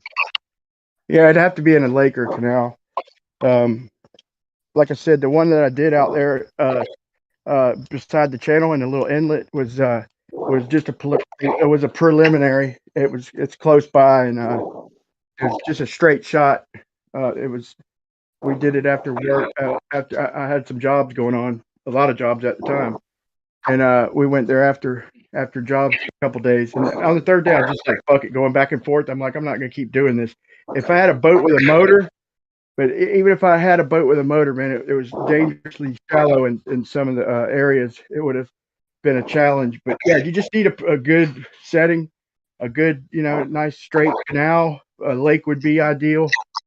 I think I have a spot, but you need more help, man.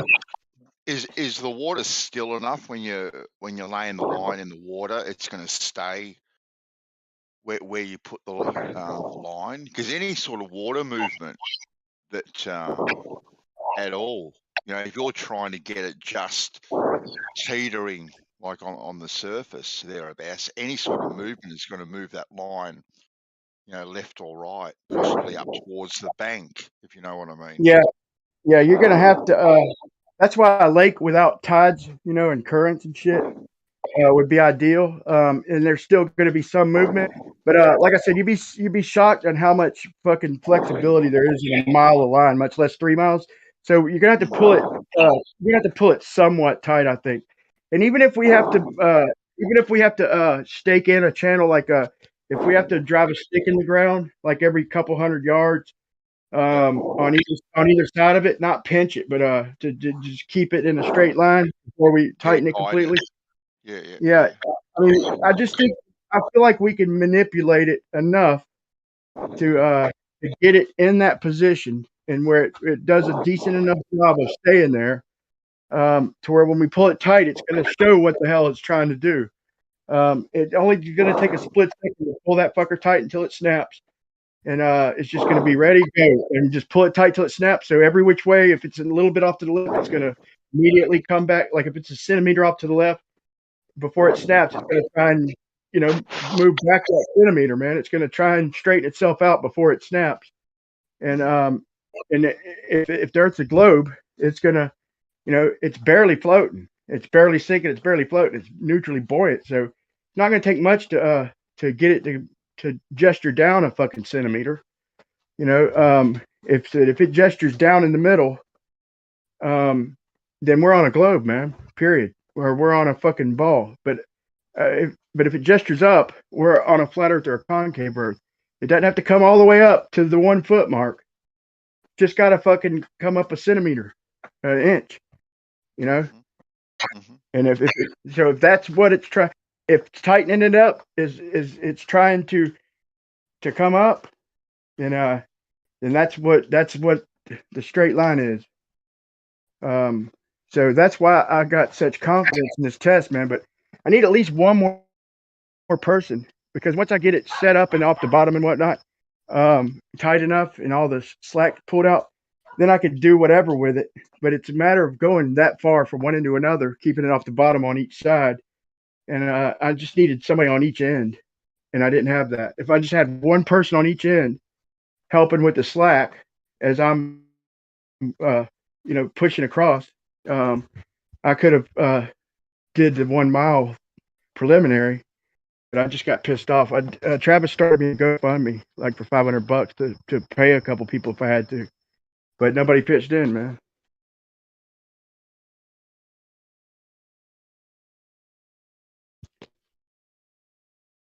But I tried it anyway. I'd already bought the line and shit. Mm-hmm. But I just needed more help. I needed another person.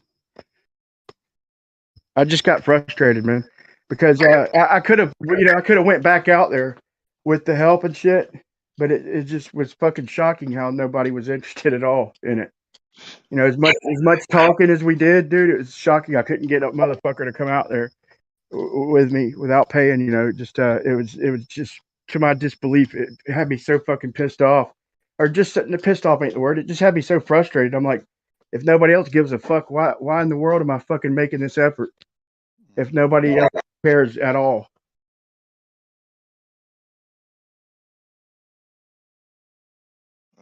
I think with White's one, that's going to be coming up in the next couple of months. I think it's planned for this winter.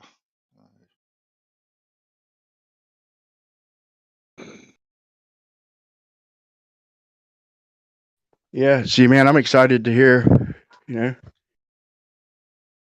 but you'd be surprised how nobody else, not too many people give a fuck.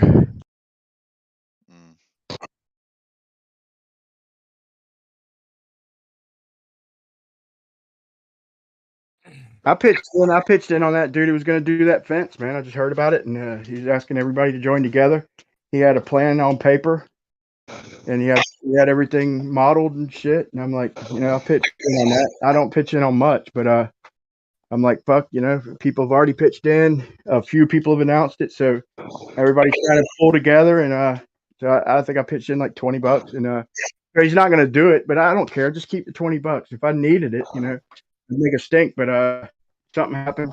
But it's the first time I've ever seen this community even come up with any fucking thing, dude. Anything. But it was just too big, That's why the shit I come up with was it's not that expensive, man. It's and it's feasible. It's feasible. So we're not working against fucking any kind of forces. We're not gonna be working against the buoyant force or the fucking density force, gravity, whatever you want to call it. We're not working against nothing. We're not going to be working against tides, So there's not that many factors. Just however much movement we had in a lake, basically.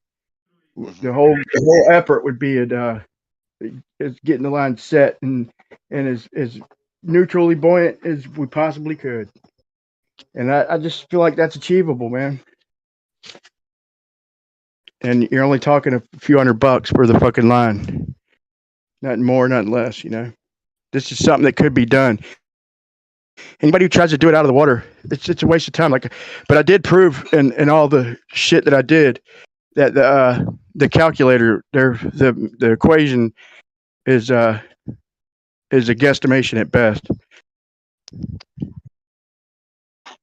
Oh, well, the braking strength, the line, is that the SAG, like a SAG calculator.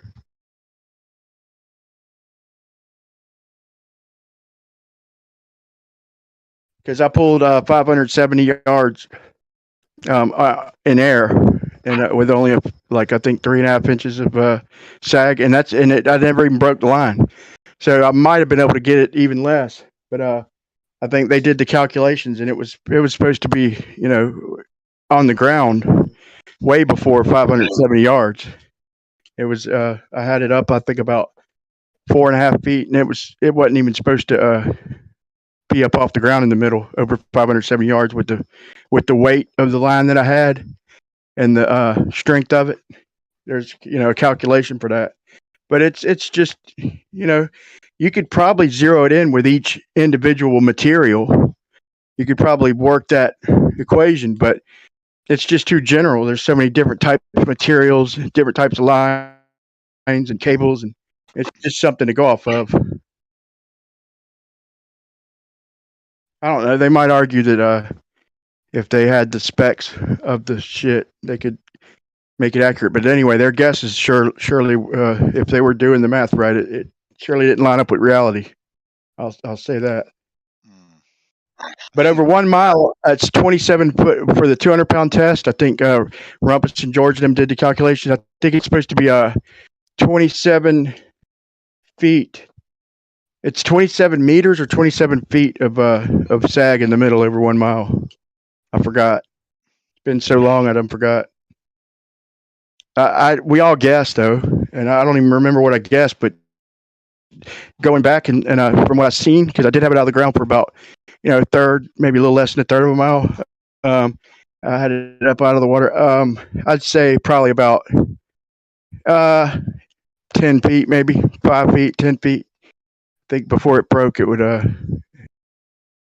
but it would definitely be sagging in the middle, but nothing like the math says. But I could be wrong. I wasn't able to find out.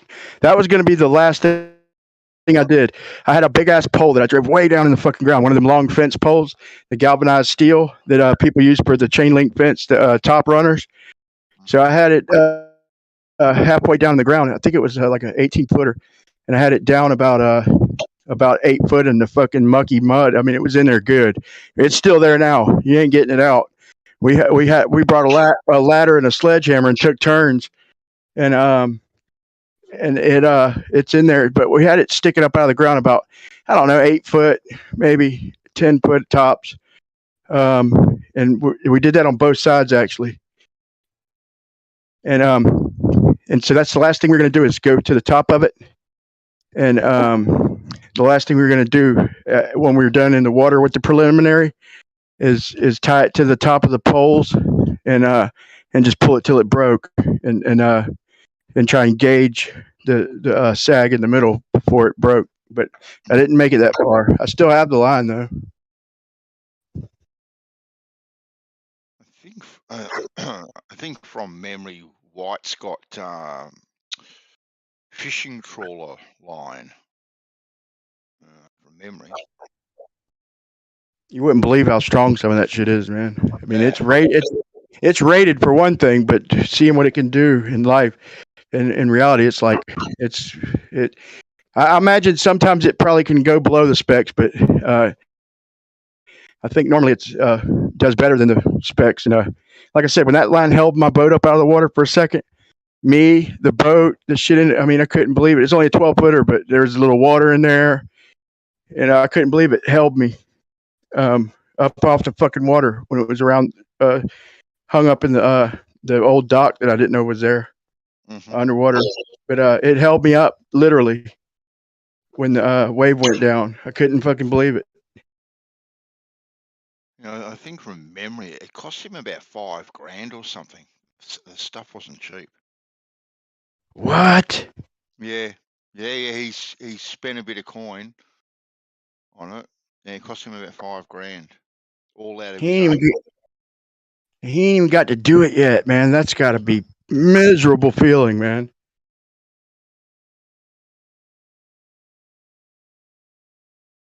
That's crazy, man. Hopefully he can get some. Hopefully he can redeem some of that after the test. It's got to be worth something. But shit, I found it was on sale. So for that mile, I think I only paid like $50 or something, $70. I forgot. The bloody logistics of it all and where he has to do it and stuff.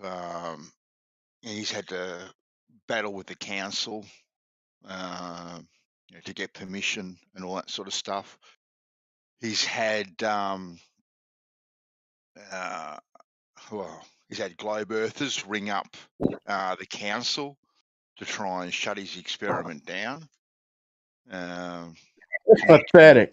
Oh yeah, I know it is. It is absolutely pathetic. Dude, all the shit I did when I went surveying down the beach, I just did that at night. I waited for it to get dark and brought a couple spotlights. And for this water experiment, I didn't ask nobody. What are they going to say? I'm not leaving nothing behind. What are they going to say to him? You stretched a fucking line on the surface. You're in big trouble, pal. You know, after the fact. Why would you fucking ask permission? That shit. Do it at night. Well, You don't want to do it with traffic around anyway, dude. You don't want people around. You want to do it when there's nobody there and there's no foot traffic and no liability, man. It only makes sense to do it at night. Well, he needs the time to be able to do it. He needs the daylight and stuff to be able. He's got to time the tide right. For starters, there's a bit of setup involved. Look, at first he was just trying to do it properly.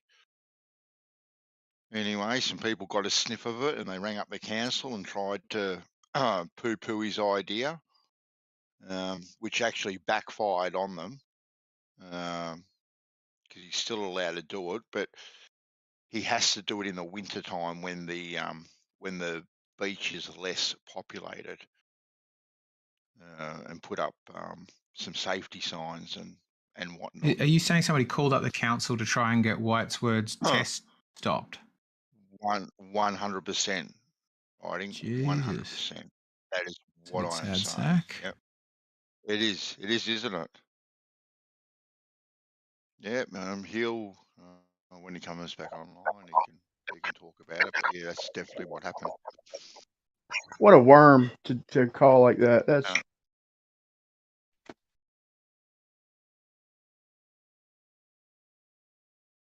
So what are you guys talking about? I just popped in. We're talking about 24-hour suns over Antarctica. I got no, we ain't. I got a question for you, man. Since B-ball like, has a gif of that. I got a question for you, man. Let's see how Who? your For brain who? thought. Now, I want to before the flat Earth debate come up, what your answer would have been if you can think back. But Are you okay, talking to me? Yeah. So here's my test. How you doing, by the way, man? I'm good. Okay, so here was my test that a guy set up a GoFundMe and all that.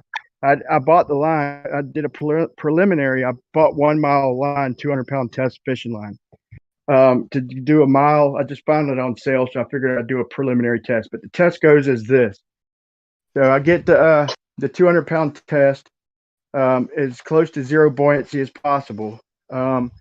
I stretch it out over 3 miles. The sagittal in the middle is 14 inches. Okay.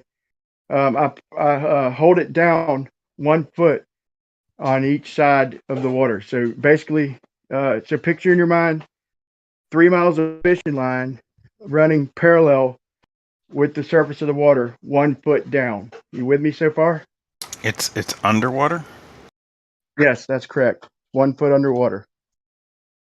Okay, I think I got it. Or just picture it at the top, even. Just for simplicity's sake, just picture the water stretch 3 miles, just level with the surface of the water. Okay. Okay. Now, what we do is the sagittal for the globe Earth model is 14 inches because it's 1.5 miles each way from the center. So, and even if it ain't, it's close. Let's just go with it. So 14 inches. So we pull it down in the middle 7 inches, and we transition it up to each side. So the each end is level with the surface of the water. In the middle, we transition it down toward the middle of the line to 7 inches underwater. So you follow me still? Not as much as I thought I was. The ends of the fishing line are 3 miles apart, and they are right at the surface of the water. Correct. And then the middle of the fishing line is doing whatever it wants, or what? Yeah, we got it semi-tight. I'm getting an echo. If somebody can mute. Okay, thank you very much. No, it's still echoing. Damn it. I don't know whose. I'm gonna have to wait. Okay, seems to be gone. No, it ain't. God dang it. Look for whose things lighting up. Looks like it's. I don't see it anymore. Maybe it ain't. Cool, it's gone. Thank you for whoever muted. Okay, so yeah, so each end. So I'm on one shore, you're on the other. We're 3 miles apart, and Bandsaw's in the middle, and it's just shallow little body of water, and so me and you have our sides level with each end, and just in practicality's sake, real life sake, as far as for 1 second interruption, you'd be shocked how much elasticity 1 mile of line has. Even 200-pound test, it just kept pulling and pulling and pulling. But anyways, we get it semi-tight, and even if we have to use a couple. God damn, I'm echoing again. Somebody just came off mute. Check. Anyway, so we pull it semi-tight, for fuck's sake, man. It's you riding. I think Yeah, you're echoing. I was watching writings light up. Did he mute? Yeah, you muted, buddy. Thank you, Rodney.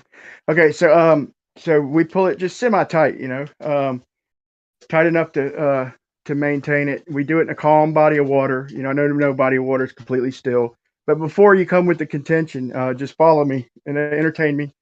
So in the middle, we transition it down toward the center. So so when we go to pull it tight before it snaps, in a perfect world, if that line was completely neutrally buoyant, what way is the middle of that line going to go when we go to pull it tight? If it's 7 inches down from the surface of the water in the middle.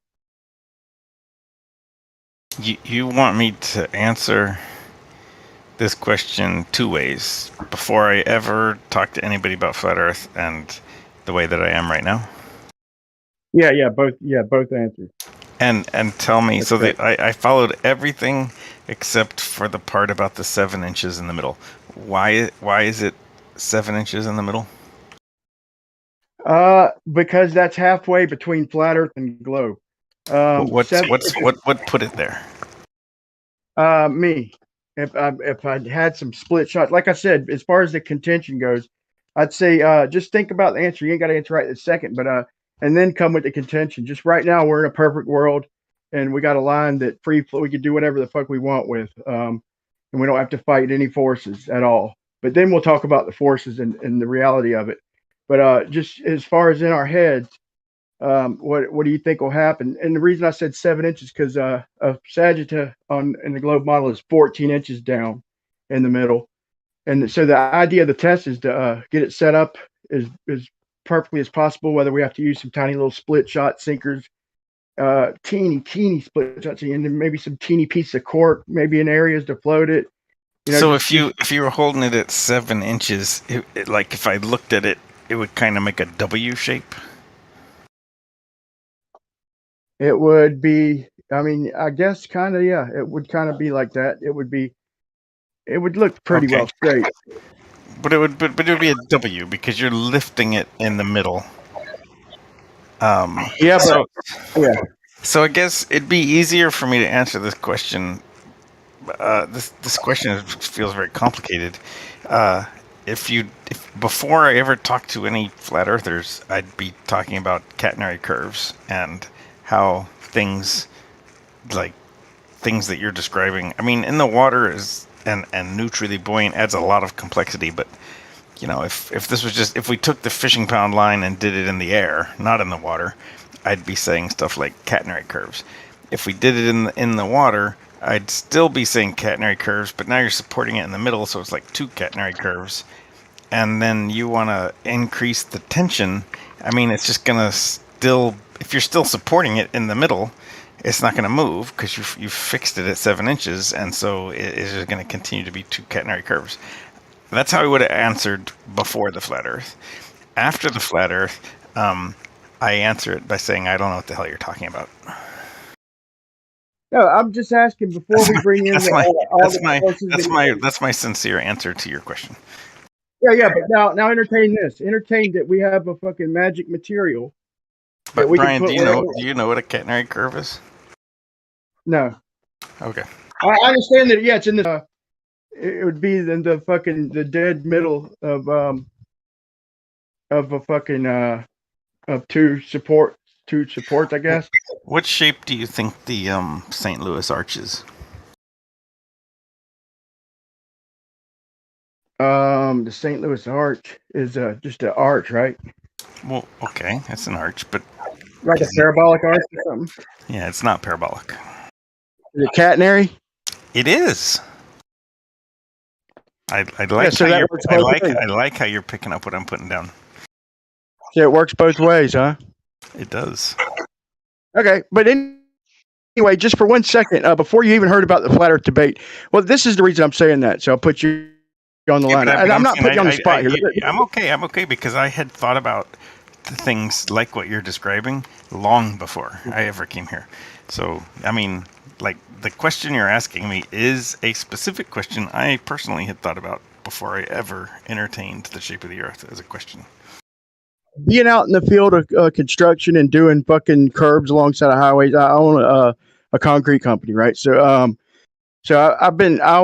usually the one to lay. Even if I don't do the jobs, I usually get my hands dirty. But even if I don't, I'm usually the one that lays it out, and I'm always the one behind the instrument to check elevation because that's the crucial part. You can't redo concrete like you can framing and roof. You can pull up a piece or whatever. And once it's poured and dries, that's it. So I'm always the one who lays it out, and I always try to get it as perfect as possible because you have the human error. So I want my elevations to be exactly perfect. So the little bit of margin of error that we're allowed can be on the installation and not the laying out of it. You know. So I want to give my guys. Do you like running the vibrator? Mine hit the last camp I had, it ate shit, and I don't even like them, man. Only time we like using them is when loose dirt's brought in. But as far as like residential and shit like that, just hand tamping is the way to do it, man. Just to get it packed. But as far as loose dirt being brought in on jobs, then you want a compactor, you know. But hold on, man. No. I'm not talking about a compactor. I'm talking about the big dildo like vibrator. Oh, you're talking about the vibrator to get the air bubbles and shit? Yeah, that thing. I've used that a couple times when I was doing bridge work, and you know, that's for deeper concrete and shit. If you're only talking about that's what she said. But no, anyway, so my thought is if you pull a line down in the middle, when you go to pull it tight, it's going to try and straighten out. It's going to try and come up. It's going to sag down in the middle, and then you know, you're never going to be able to get it perfectly straight over long distance. But yeah, so it's like nobody's supporting it in the middle. Nobody's supporting it in the middle, and we just pull it tighter. Is that what you're talking about? Yeah, we got it as neutrally buoyant as we can, and well, not even like masonry. Like if we were doing masonry and you wanted to pull the masonry line, like if you don't pull it tight, it sags. Right. Yeah, so you want to pull it tighter and tighter and tighter. And if you're doing masonry, like for a residential house, then you pull it tight enough, it's straight, right? Right. But over 3 miles, but even over the house, even over the length of the house, is it really straight or is it just straight enough? No, it's straight enough, man. You know, the closer you got, the closer you got, the less. I mean, believe it or not, man, it's not as bad as people think, and it's not as bad as the math even says, unless they did the math wrong. I stretched a line out over 570 yards. I got a video of it. It's a couple of years ago. And the math said that for that weight of line and that strength, that I mean, I guess you'd probably, to get it exact, you'd have to do it for every material. But for the monolithic line and or the line, it predicted that it would be down on the ground in the middle at 5 feet off the ground. Do you know what I'm talking about? Do you know what I'm talking about with the masonry line? Like yeah. Set bricks and blocks, and you stretch the line. If you know that no matter how tight you pull that masonry line, it's not going to be straight, right? Yes. And I went out to the beach. Okay. If you're cool with that being straight enough, why does the word level cause so much trouble? Like, it's the same thing. No, it's straight enough. Yeah, if your tape measure won't measure it, it's okay on the jobs. But let me make my point. The fishing line is so much better than the fucking string line. I'm like shocked I never used it out on jobs. It's so much fucking better. As far as I went 570 yards and got it looked straight as an arrow, but I got my instrument out and it was like a little over 3 inches of sagging, and I never even broke the line. So I might have been able to pull a little more out of there. But the math said that like they did, they were calling it the sag calculator. They were just joking, they didn't zero it in on a specific material. But how did you measure the tension in the line? I just pulled it until I felt like it was about to break, and I just stopped and then went and measured. I mean, like, how did you measure the stress in the line? Like, you had to have an instrument, right? I didn't. I just just from experience and pulling them lines, I just stopped right. But you said it was before I thought it was going to break. You said it was predicted to have 3 inches drop. How? I don't know how you could have got a prediction of 3 inches drop if you didn't know how much tension was in the line. That wasn't the prediction, bro. The prediction was it was like 4 or 5 foot. It was supposed to be on the ground at the middle. Based on how much tension? That's based on breaking strength. So if I don't break it, then it's within the parameters. You see what I'm saying? In other words, there's no way for me to dial in exactly without measuring the weight of pull force. But if we know the breaking point and the sag at that point, if I don't break it, then it's within them parameters. You know what I'm saying?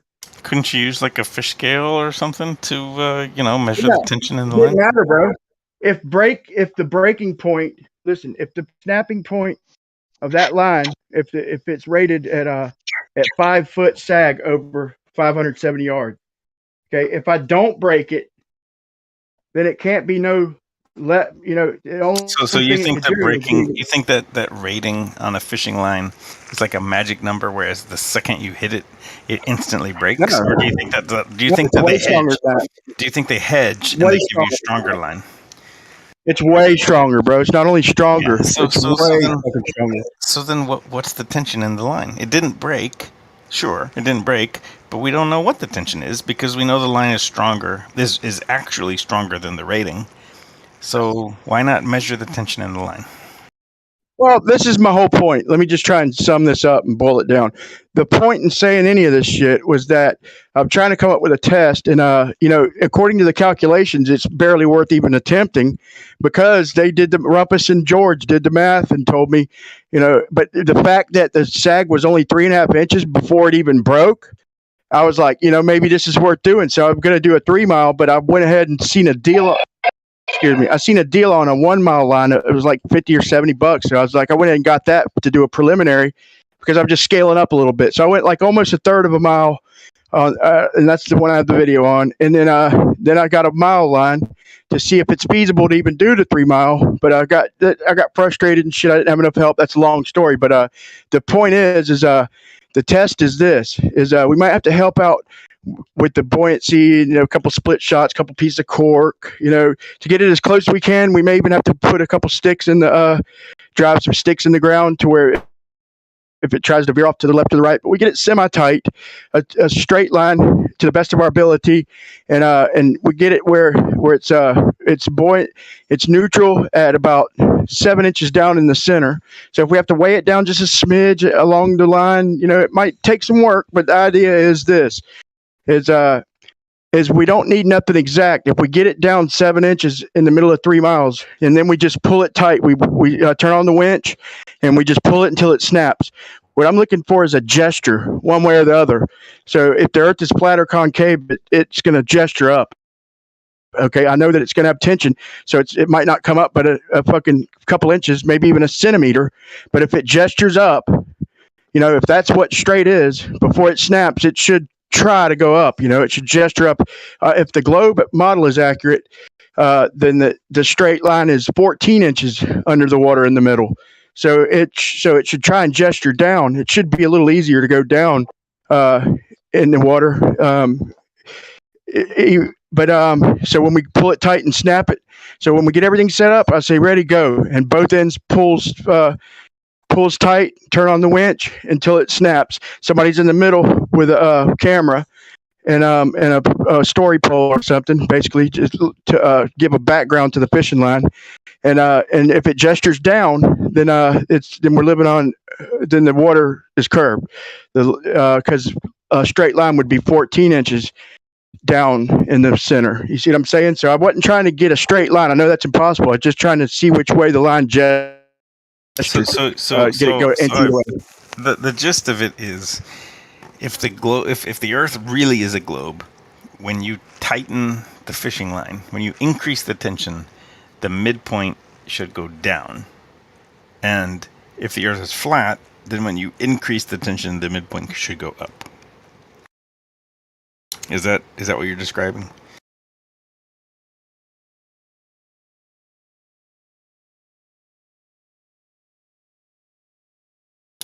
Brian?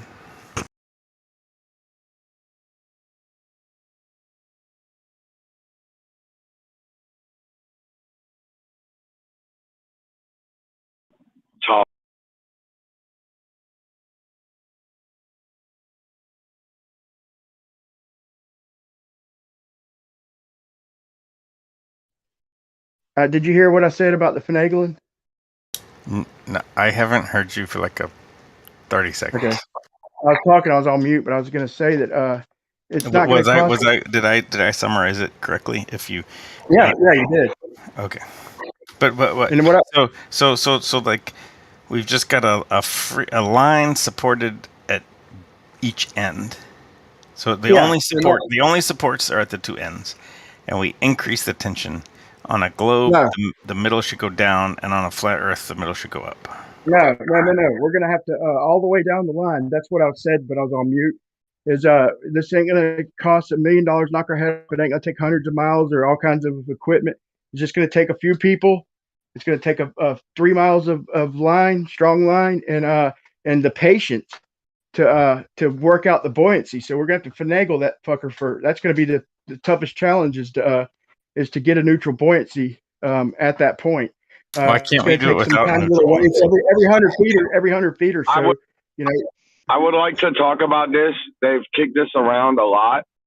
If you actually think about the globe scenario, the flatter scenario is guaranteed. The rope is slack. It's resting underneath the top points of the end poles. It's going to go up. The globe Earth scenario is a little more dynamic than that. The globe Earth scenario needs to talk about the height of the poles, because it'll be relative to where the resting place is. The poles have to be, let's say, shorter than the hump that's in the middle of it. In which case, then yes, you will get the pulling down tension. But if the poles are taller than the hump, you have to make sure the distance is long enough, because if it's not and the poles are taller than the hump, it's going to raise up. The same. Yeah, but I believe that too. Ain't that normal intuition? But the poles are going to be underwater.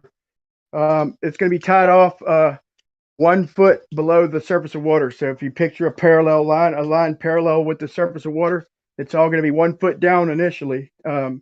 Just for the state of explaining it, and then we're going to transition it down in the center 7 inches, where on their model 14 inches down in the center is the sagittal. Their straight line it'd have to come down even further. You know what? That's if I could talk with you, Brian, if I could, you talked a little fast, and I wasn't able to see your complete setup that fast. So you got underwater poles that are parallel to the ground somewhere.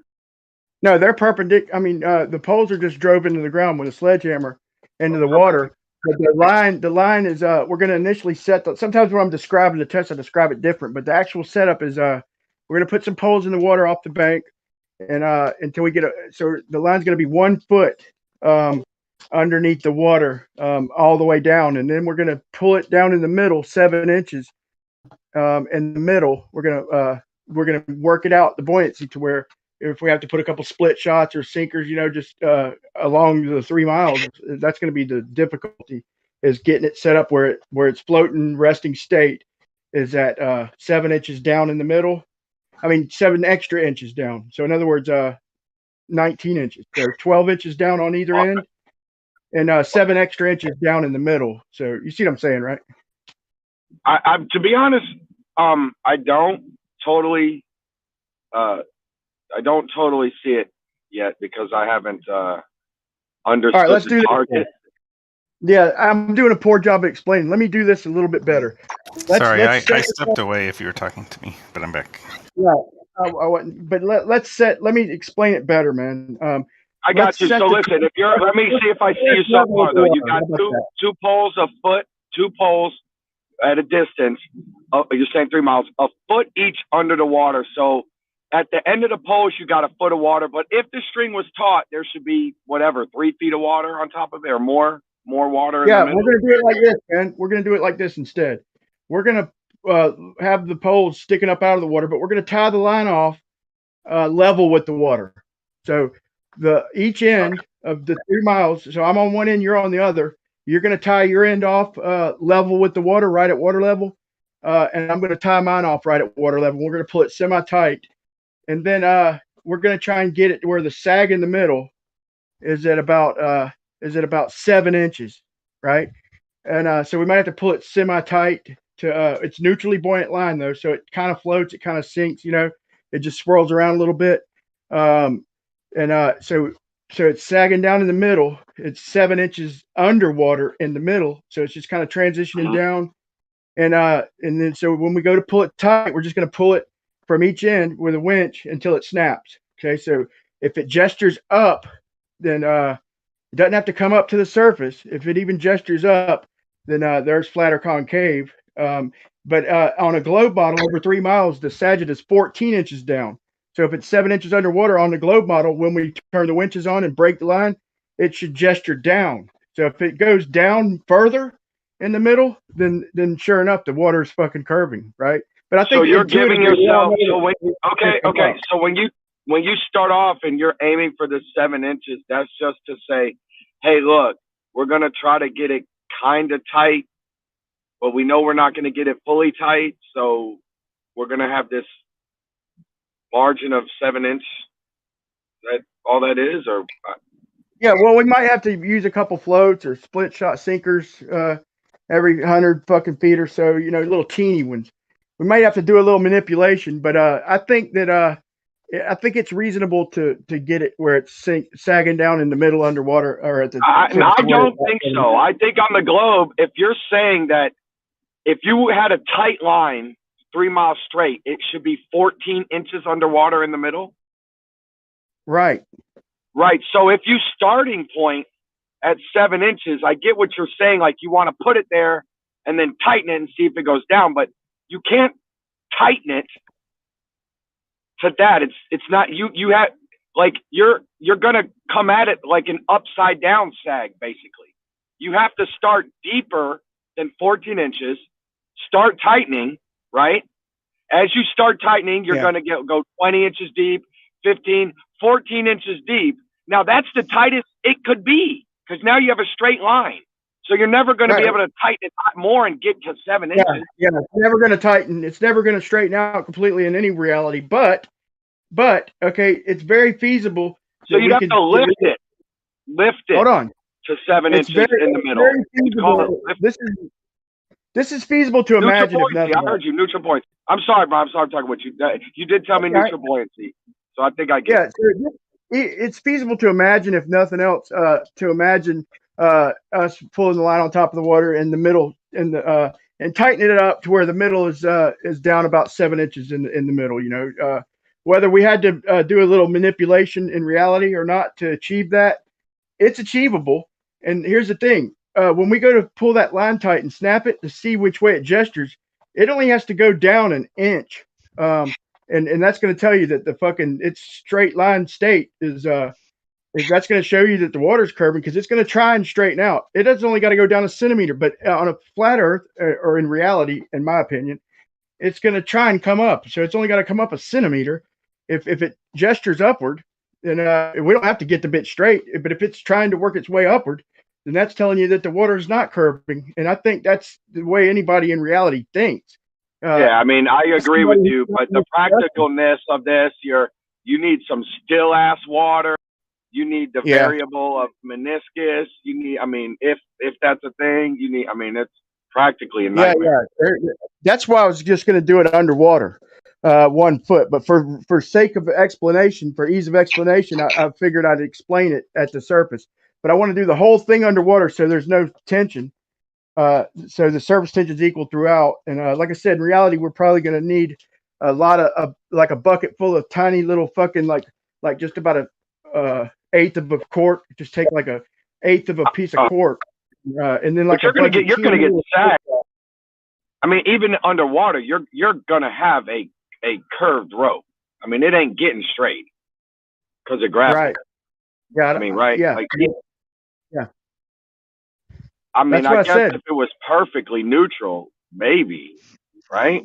Well, I we're going to guess. have, even if they claim 0 buoyancy, it's still going to take a little manipulation over that distance. In my opinion, there's no way to get anything perfectly buoyant, but it's going to take some manipulation. That's the whole test, is the patience of working down that line and putting a little teeny fucking sinker. I'm talking about like a fucking a quarter of a gram little weights, and then some tiny little floats also. And so if it's trying to sink, then we put a teeny little float, like about an eighth of a cork. You know, we just take a cork and cut it in 8 pieces. So we just put these tiny fucking little weak ass floats about every 50 foot, 100 foot. You know, it'll take a little manipulation, but if we can get it where its resting state is 7 inches down, further down than either end, and when we pull it tight, it's gonna gesture one way or another. I don't think You know we're gonna what, be able to though? I overcome guess. Hey Brian, do you think you could, like, if you got rid of the fishing line and you used polyflow tubing or something that was hollow, could you fill it with air or helium or vacuum or something, or a mixture of whatever? If you had a hollow tube that you backfilled with whatever you wanted, then it's even better, right? Yeah, but I'm really talking about doing this though. I've Why already can't you do done. it with polyflow? I mean, because the 1 mile line was only like $50 or $70. I forgot. You know, and Why has it got to be so far? So it's concisive. So it's decisive. I want to say. Oh, it's not going to be decisive to Globers. I can tell you that right now. You're almost admitting that you already know that it's going to try and come up and straighten out.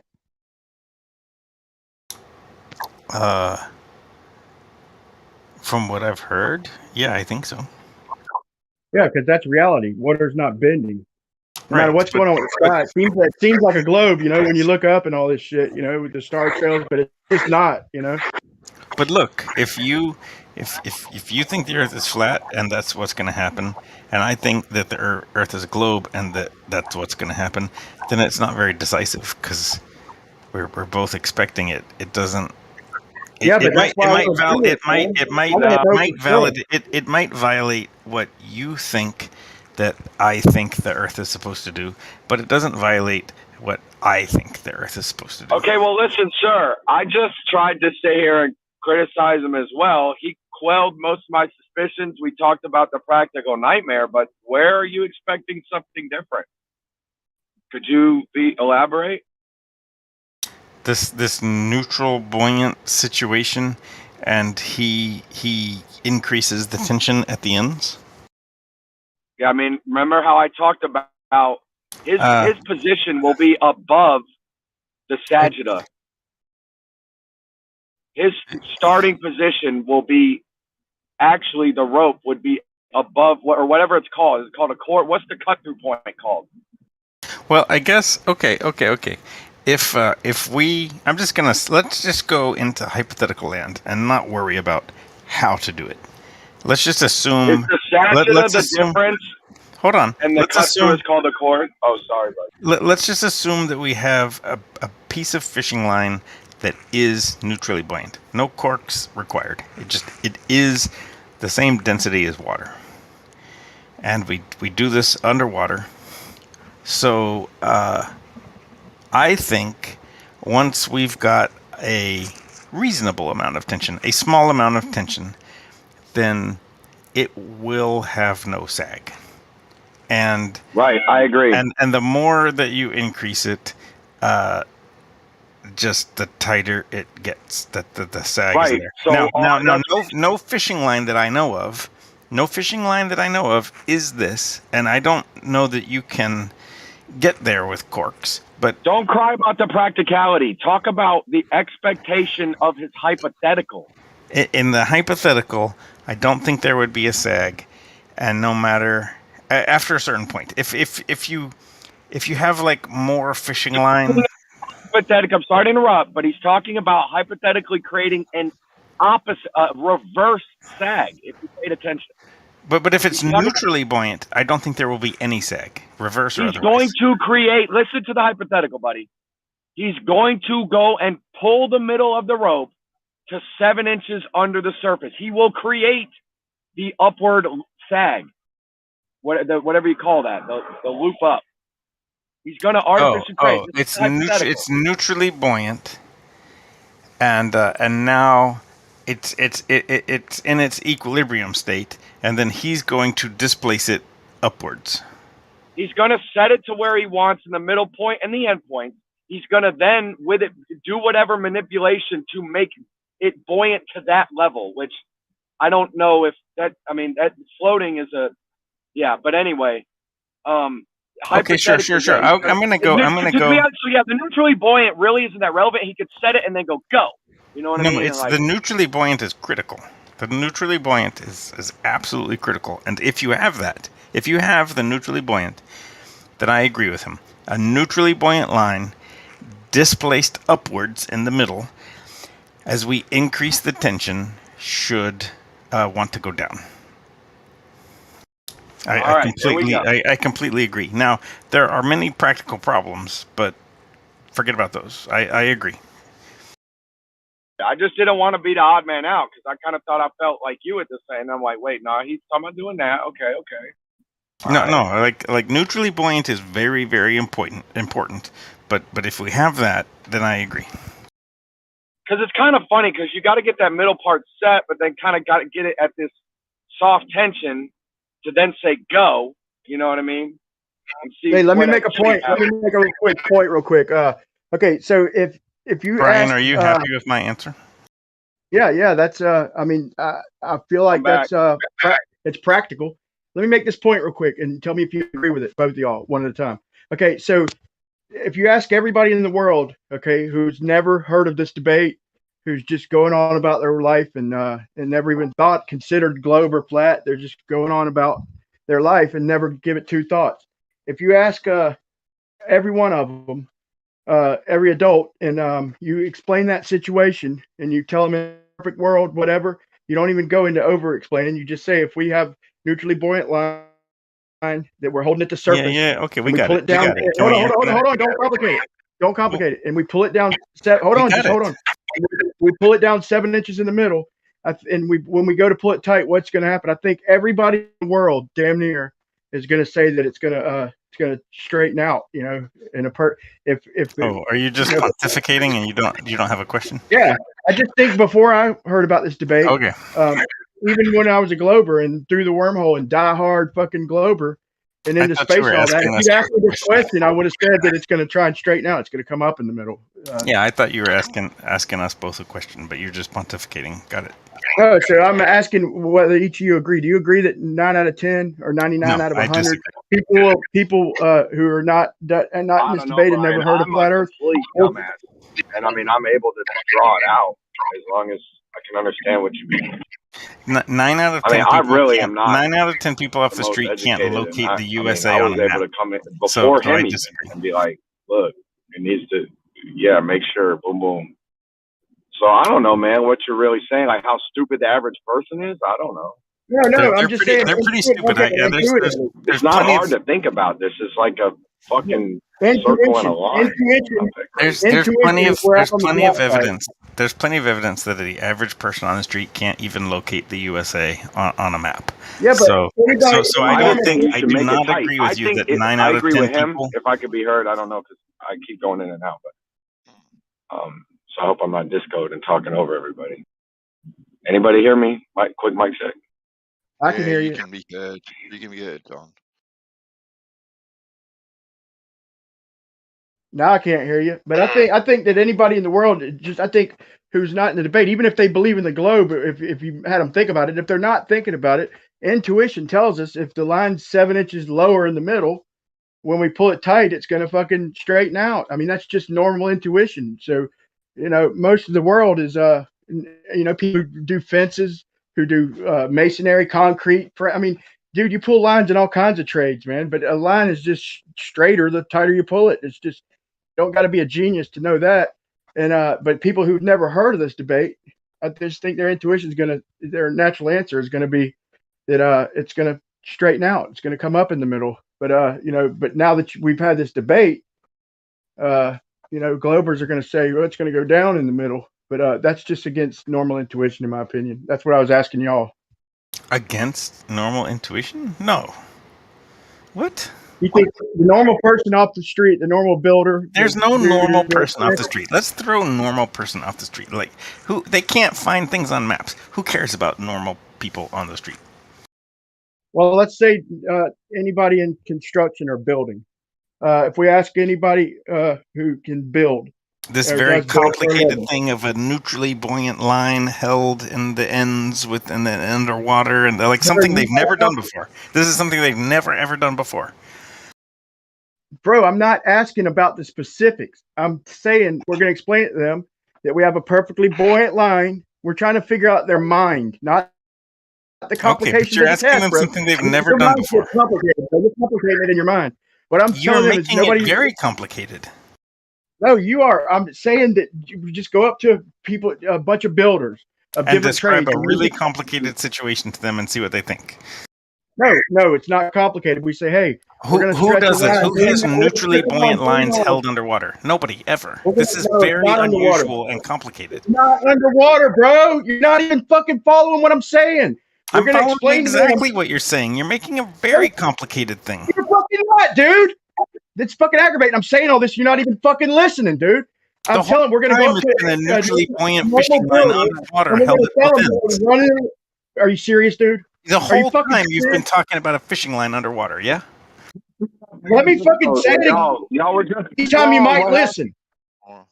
For fuck's sake, dude. Okay, we're gonna go up to them and tell them we're gonna stretch a line out 3 miles on top of the water. In the middle, we're gonna pull it down 7 inches. What happens when we pull it tight? In a perfect world, if the line's neutrally buoyant, it can go wherever. It's not complicated. It's just getting inside their head. I'm asking you, what do you think they'll say as far as just builders on job sites? That's it.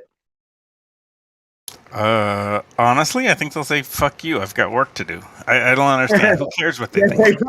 They might, and there's no wrong answer to this, but I'm just saying intuitively, if we don't talk about all the complications and the practicality of it. There's not neutrally buoyant line. You're asking a very unintuitive question and then telling people to use their intuition. I agree. So I agree. you're trying to ask a very tricky question and then saying just guess at the answer, and whatever you guess, I'm going to hold you to it. Brian, you're right. It is tricky, man. Why would you say that? Why am I holding anybody to anything? Because you're talking about people in construction, like somehow they work with neutrally buoyant lines all the time, and they never do. None of the stuff that they touch is neutrally buoyant. They never work with what you're talking about. So why would their intuition apply? Ryan, it's a simple thought experiment. It's not simple. It's a complicated thought experiment. Oh, is it really? If we Brian, I really got some food for thought for you, bro. Like, I know you going with him, but if we could all three keep doing it, it might be nice. I agree with you. It's an unintuitive question. I agree. A lot of them would say it would raise up. They wouldn't think about the core through the earth. But I think in some cases they also might be right, depending on, like I started with the height of the poles and this and that. I also want to make a side point. I'm sorry I got disconnected. The factor of the neutrally buoyant line, I'd like to throw out my opinion that I think if you had that material, if you had the neutrally buoyant line, you actually would just, and then you're doing this measuring under the middle part. Like once you have neutrally buoyant line, you just pull it tight and you can measure the middle part and see if it's the expected gap.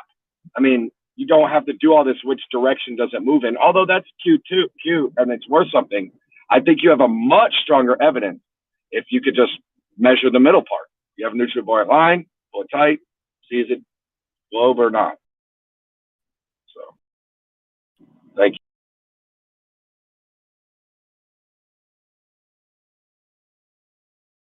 I know I'm not fucking disconnected. No, I hear you. You're not disconnected. I was trying to be quiet, but I hear you. Hi, Bandsaw. Hey, Boulder. How you going? How's your upside down pools doing tonight? Still got water in them?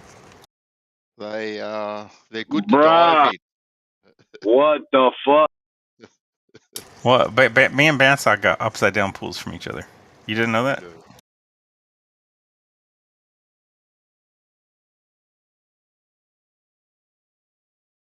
Man, Bandsaw, people in here got such sensitivity about pools.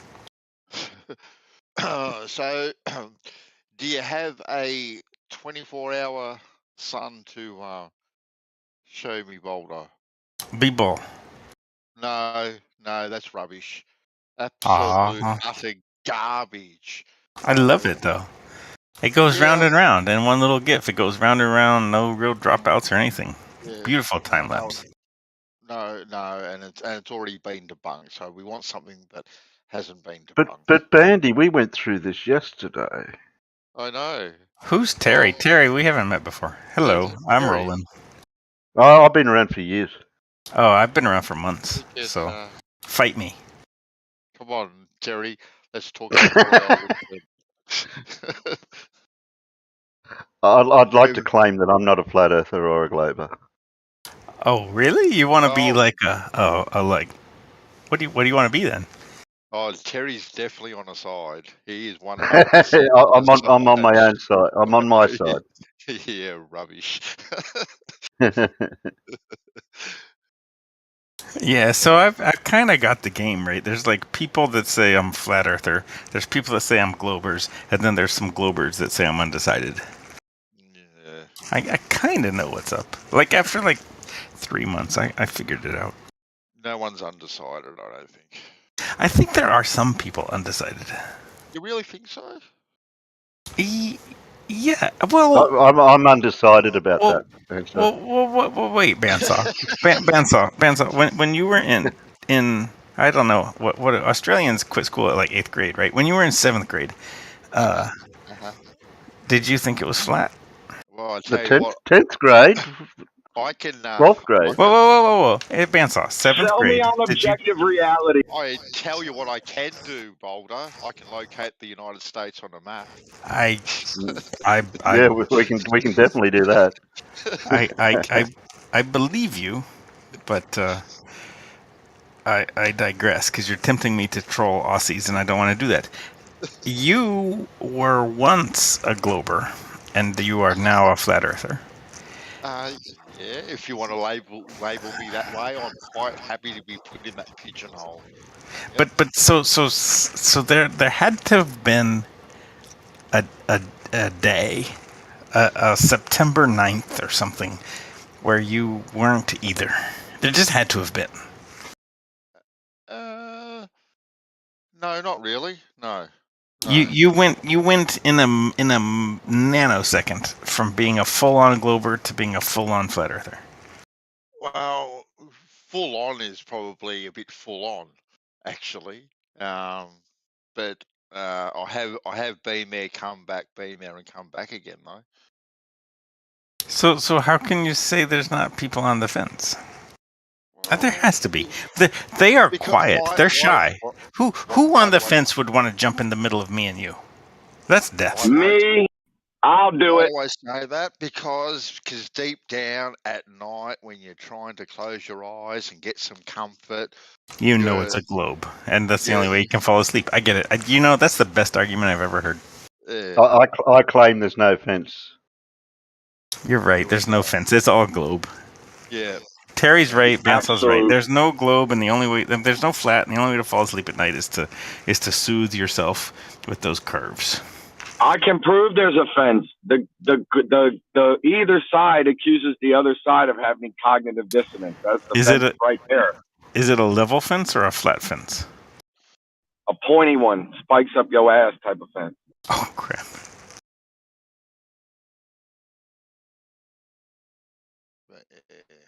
Ain't no barbed wire though. You could crawl right over either one whenever you want. It ain't hard. It's just, but you're stuck in the middle. You got that spike up your ass though. Yeah. Be a man. Commit yourself. Everybody mad at you. Everybody mad at you. In the middle. What you got to do. Commit yourself. Bandy, I got discoed like 4 times. Could you hear me yelling in the background like, "Hey, what the fuck"? Did any of that go? Don, when you're normally talking, you're yelling. So, but No, but I'm you didn't saying, get. did I make any noises like I was discode, like doing troubleshooting? Well, no, you kept on saying, "Can anyone hear me?" And people kept on saying, "Yep, we can hear you." Oh no, I couldn't hear any of that. Okay. I was, yeah. Fair enough. I seem to have Don down to about 80%. You might have been yelling one time, Don. I yell all the time. I've got him down to about 5%, and he's still too loud at some times. I mean, I switched from Bluetooth to speaker to not, so I'm closer, not closer, sometimes. But yeah, I mean, man, fuck it. I got that passion too. Did Brian leave? Maybe, I don't know. Yeah, Brian left. I was going to talk to him about his string theory, but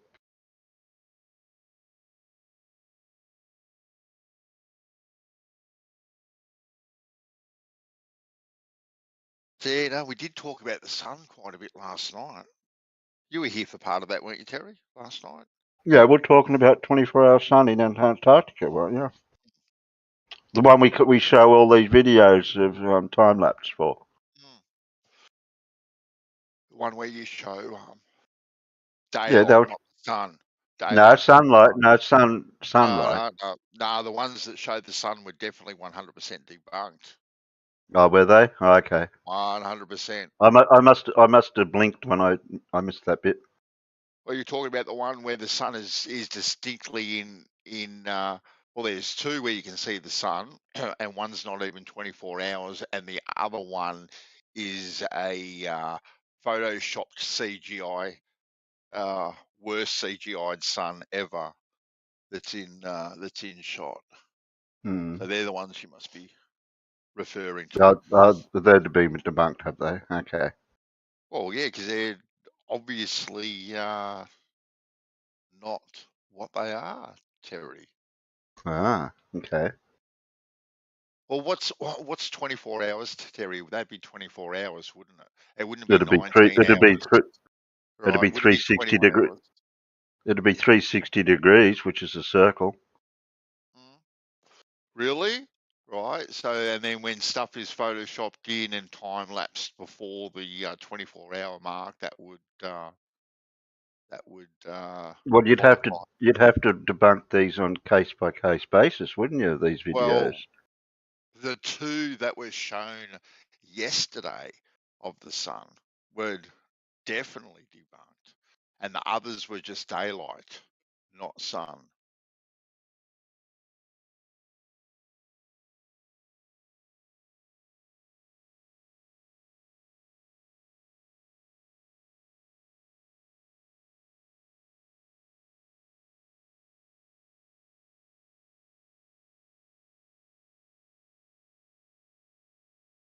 Yeah, there's only one that I have. I don't know about the other ones. It depends how they depict the 24-hour sun. So. The sun's got to be the sun. Sorry, Ben. So I forgot you got upside down pools and backwards clocks. Yeah, and we got rechargeable magnetic boots too. It's hard to remember you guys' upside down world. Fucking afternoon. Yeah, there's daylight here. This moonlight here, man. It's cold. Brr. Bandsaw, do you believe in the cold moonlight thing? Look, I've never tested it myself. boulder. Do you think it's plausible? Ooh, do I think it's look? Anything is plausible. Anything is okay. So the globe is plausible. Nah. Well, yeah. See, things are plausible. Anything is plausible until they're being proved to be unplausible.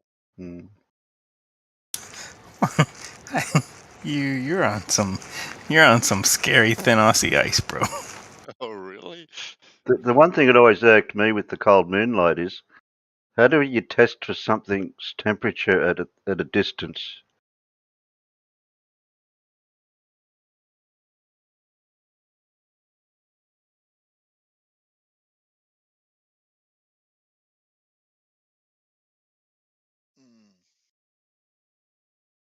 How do you wait? How do you measure a temperature at a distance? Yeah.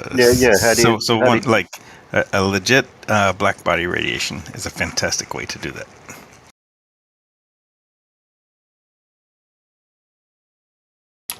Black body radiation is exactly dependent on temperature, and you can measure that at a distance. Period. It works really, really well.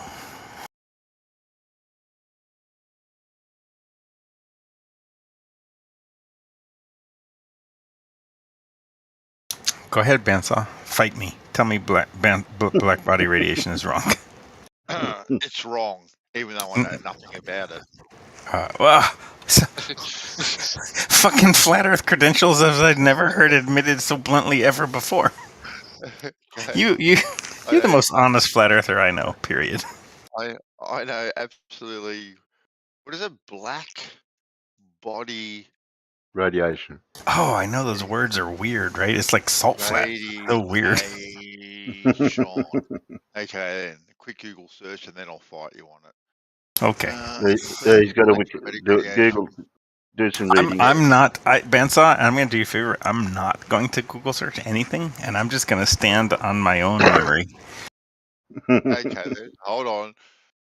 I'm going to debate you from Wikipedia. You do Wikipedia, and I'm just going to do me, and let's do it. Let's go.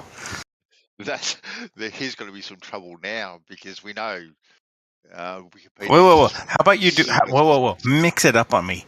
Do Britannica instead. Oh. Look, I'm already on Wiki, so give me a break. I can't multi-tab. You got to have at least 30 tabs open to be a flat earther, Bendy.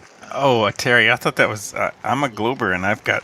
Oh, I see. At most 30 tabs for a flat earther, and Globers can have well over 100. yeah, we can have more, can we? Oh, you, me, Glober. Huh? How many have I got open now? I've only got 4. Terry, I'll double down. I not only have many tabs open, but I have them open in many windows. Oh, bragger. Okay, so now first... All right, let's go bandsaw. How do we measure it? Is mine. How do we measure anything? Anything that can detect radiation. You can use antennas. You can use CCDs. You can use your finger. I can use my finger. All right, sure, why not? I mean, if it's hot enough, I guarantee your finger will work. Okay, then. I'm not saying your finger will work for everything, but if it's hot enough, I guarantee it'll work. I'm trying to speed read here, but nothing's sinking in. I mean, I don't know if you have fireplaces in Australia or not, but if you've ever been like after a couple hours and you got that bed of like wicked hot coals that you can't even look at, that is black body radiation. Oh, okay then. Well, not really. I guess I'm lying because that's combustion too. That's combustion too, and I guess I'm cheating a little bit. I am mixing combustion and black body radiation, so I shouldn't do that. So forget the fireplace thing. That's bullshit. So why don't we just define the black body part of the meaning? Well, we don't want the combustion part of it. We just want it radiating. Yeah. Okay. I mean, Bandsaw, it's gonna come down to the charged particles, like the electrons and the protons that make up everything. They aren't still. They aren't still. And whenever they move, they radiate. So how do we measure the black body radiation from a star? Oh crap! You're getting wicked specific now. Well, let's see. there's Let's a bright one up in the sky. Could I talk moment, to isn't there? talk? I've talked to Chronic a lot. I could answer that for you, Ben. Yes, or not of the sun, of a star. Right. Easily. Wait. The sun's not a star. Ooh. Yeah, that's what I just. They do it very easily. Just trust them. Oh, I like that. I like that. Bandsaw. Easily. Just trust me. Okay then. So, what is this easy process that they use? You measure it. Just trust me. Okay. Do your own research. Okay then. Well, then the debate's over then, isn't it? Damn, can't really go much further now. You've trained me well. Chronic Senpai. assures me they do it all the time. Bandsaw is a fantastic senpai. How? Isn't it you like get a temperature reading and then you compare it to what the standard black body radiation for most objects are? Temperature of a star. Yeah, I mean that's what black body radiation is. It's when something is in thermal equilibrium with its surrounding, right? No, no. Yeah. No. Have you guys That's black. got All right, any what is black idea? body radiation? Someone tell me. If it's not Okay, I will an tell you. object I will being in tell you. thermal I equilibrium will. with I will its tell you. surrounding. I will tell you. And I'm not even using Wikipedia, as I said before. I'm standing on my own memory. That's fine. Everything is made up of electrons and protons. Electrons and protons have electric charge, and when they move, they radiate. They have no choice. That's just how it works. And so temperature is a statistical quantity that says how much they are moving. So the more they move, the more they radiate.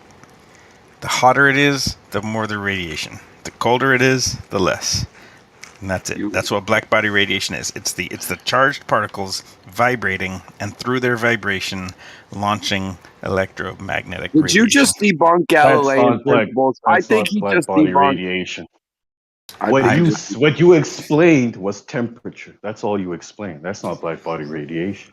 The temperature is a statistical number that describes how much Yeah, it they're is. moving. But the charged particles You're right. launching electromagnetic radiation proportional to their temperature is black body radiation. I mean, it's just what it is. You don't know what their temperature is. That's not what black body radiation is. Have you guys But that got that any is what temperature is. idea? Have you guys got any idea how they measure the black body radiation Yes. of a star other than the sun? They trying to stick Yes, their neck I out do. their butt. Okay, It don't sound like you do. And you be Why do you want to to know, Banso? You want to talk to people about motherfucking sounding funny? Because first I was told it was easily done. So Yeah, it just should trust me. be, so it should be easily explained. Who told you By it was like easily done? a fourth grader, right? Yeah, rolling. So Rolling. Would you tell us the instruments involved and these type of data collection processes and observations that you were describing with a little more specificity, please? Sure, anything that is sensitive to electromagnetic radiation in the proper frequency range could be used. Oh, an example, please. Spectrometer. oh, boom. Oh, what a load of I'm not rubbish. thinking Now we're on to something How is here. I can how is that? into. You guys are fucking hilarious. You use a spectrometer to measure the black body radiation of a star 100 trillion years away. Yeah, Can I and ask remember you I guys told you. Remember I told you I'm standing on my own Yeah. memory and intuition, and I Me bet too you, now. I bet you that's exactly what the Wikipedia Okay, article we get says. the rhetorical No, it question. doesn't actually. It says So what does it nothing say? about it has nothing about a spectrometer. But as soon as you mention that word, I've flicked off Wikipedia, and now So we're so going to wait, go hold toe on, to hold toe. on. We're You're going saying toe to toe. the Wikipedia article on black body radiation does not include the word spectrometer. I've got no idea because I haven't got that far. Okay, so you haven't read it. Okay, fine. Yeah, I have not read Okay, it so at let's all. not say what it does and doesn't say. How about that? All right, so Exactly let me right. crush your border. Only I was By only the way, listening to keywords. I read the title, therefore I know what it doesn't say. Yeah. let me get and him a you little gave bit. me you gave me a keyword, and now we can go toe to toe. Yes, yes, yes. I said one of. I might as well have said refractogravity. No, you may as Nah. well not have. Fuck the rhetoric. Let's get to the logic. Rowan, if I'm hearing you correctly, you telling me they made a comparison of the temperature to the movement in this ratio. If you want to say it one more time, all I'm trying to get at is it sounded like you were claiming to need to know the temperature to do this. What? Need to know the temperature of what? Of the star you're observing. When he asked the question, how do you measure the black body radiation? It seemed to say you were telling me something about. No, you can look at the wavelength of the light coming off of it and work it out backwards. That's why spectrometer triggered bandsaw so badly. It's not. I didn't make any claim that it's like what you guys would call a direct measurement. Although I think most of the time you abuse that word, and things you think are direct measurements are not. Yeah. But You really don't know it then? oh, I do. I know. I know. Well, teach me how it happens then, because I might be ignorant, but I learn really fast. Teach you how what happens? How you measure the black body radiation of a star? It's what I told you. The wavelength of the light coming off of it is dependent on the temperature of it. So if you measure the wavelength, then you can back out the temperature. How have you narrowed down that light from that one particular star? Bandy, does that satisfy you also? Is the temperature qualified all your black body radiation needs? No, nothing satisfies. Yeah, his answers are wishy-washy. When it comes to Bandsaw, to answer Bandsaw's question, how do I narrow it down to that specific star? Yes. That's a fun question, because actually, if I just take out my stupid fucking cell phone and point it at the sky, somehow it maps the fucking light from individual stars to individual pixels in the fucking cell phone. It's pretty fucking easy. Sorry to use fucking so much, but as an American, it's my right. Really? So now. Yeah, that's why when I take a picture of the night sky with my cell phone, I don't just get a smudge of nothing. I get actual stars, because the light does get mapped to actual pixels. So now you have isolated the light from that one particular star, and no other light is coming from any other stars or any other sources. You can say that hand on heart, and if you do, I call bullshit on that one. I call twisted fucking ridiculous dichotomy bullshit meant to deceive hand on heart. That's what you're doing. Like really, you're isolating the light from one particular star, and you have no other light coming from any other sources at all into that lens. See, you use the words like at all, ever, none, zero, zilch in a way that I use not enough to matter. Oh, really? And you've isolated the night. Yeah, but I mean, if you want to use that tone of voice, like, oh my god, really? Let's do the 10 to the minus 17 argument. Let's talk about how 10 to the minus 17 is different than 0. Hang on, guys. This is like spiraling into craziness. You guys, of course it is. Boulder, can you just explain to Bandsaw with a bit of detail as to how you would measure the black body radiation of a star or planet? You mean like explain how a spectrometer works? Which he reacted vociferously to the word spectrometer, and now you want me to teach him how a spectrometer works? I'm asking nicely. If you don't want to, you don't have to. But it's better than what you and Bandsaw are doing right now. Me and Bandsaw are like getting the grill ready for a barbecue. What are you talking about? We're buds. Yeah, but bro, there's people listening, man. Yeah, man. Like, this is a live stream, bro. I don't know, man. So you guys want me to like off the cuff give a comprehensible, intuitive, easy to understand lecture about how spectrometers work when no flat earther actually believes in just to make you bow to your masters. You eat it all up. You've not done anything for yourself. What? Yeah, you're right. I haven't done. You're right. I haven't done anything for myself. I'll give you the heads up. Right. I've got no problems at all with the spectrometer and how it works. Right, when you point it at something, boom, you get a reading. I've got no problems with that process whatsoever. What I have a problem As long is as we don't point it at a star. no, you can point it. You can point it at whatever you want to, right? But now you've got to explain to me how you have accounted for all the variables and how you have isolated all the variables, the mediums. Do you hold Other, the self? Do you hold other the camera? light. Do you hold the camera in your cell phone to that same standard? Do you require me to explain how the CCD has done all of those things, or do you just agree that that's a picture of your fucking nieces? Guess what I ain't doing with my camera on my cell phone? Measuring the curve of the Earth. Right? Do I win? Do I win? Do I win? I guessed. Do I win? I ain't using my cell phone to measure the black body radiation of a star. I'll take a photo of the star, I'll see a photo of the star, and bang, I'm happy, right? I'm not using my cell phone or any other camera. You don't even know what black right? body radiation is. You had to look it up just tonight. So how do you know that you're not doing that? Exactly. How do you know See, that you're not doing that? See, I don't have to. Now you But I mean, use the word spectroscopy, right? I don't have to. Oh, Yeah, he's asking to spectroscopy, because spectroscopy is. yeah, but I mean, Boulder Bansal wants to learn. He wants to know more about it, and you seem to know a lot about it. So he's just asking you questions, man. Because you came in A here okay, fine. A spectrometer. You came in here saying, I don't even have to look at Wikipedia. I go, I've never heard of it. I'm going to look at Wiki, quickly try do some research. I asked a simple question. You told me how they measured it. My ears are pricked, and now it's on like Donkey Kong. Okay, sure. So I am not backing down. I'm not wikiing or googling shit. I'm way too lazy for that at this point. That's fine. So everything that I say is qualified by the fact that I'm either going from memory or making it up. And if anything corroborates it, all the better.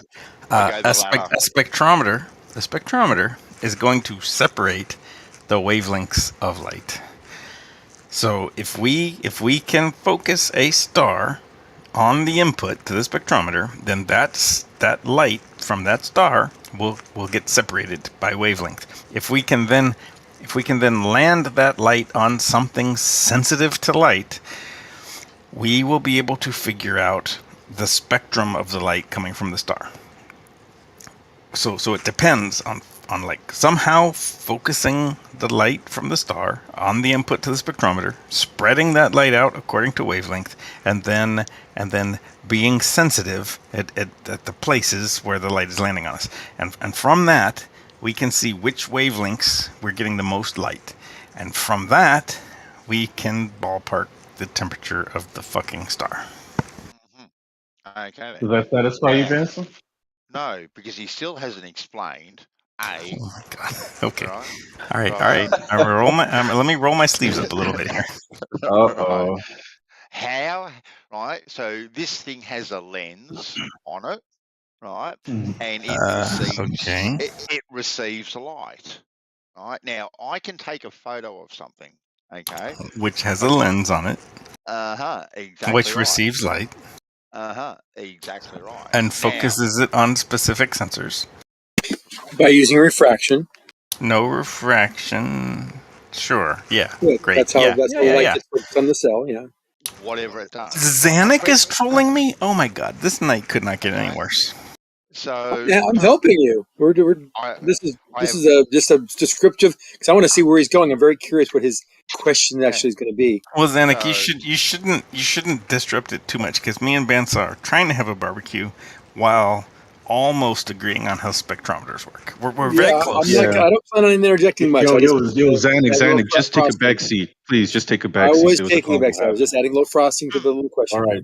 Bansa, go ahead. We don't need frosting. We don't need any. Well, the reason, okay, now you're making me explain because these guys start talking about how refraction. Zanuck, stop it. Please stop it. You're trying to be the center of the show. There was a convo. No, I'm not. I'm not doing anything. Bansa, please. Then stop talking and let Bansa ask his question. Oh, don't address me. So this light, how have you isolated the actual light?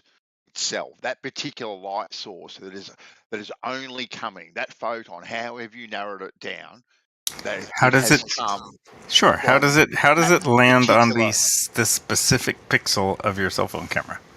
Well, and how do you know it hasn't come from a star a millimeter to the left or a millimeter to the right, for argument's sake? Right? Just the Oh, light itself. good question. Yeah, I mean there are definitely accuracy limitations to how well any of this could work, and you're right. If there are stars very close to each other, we could confuse them.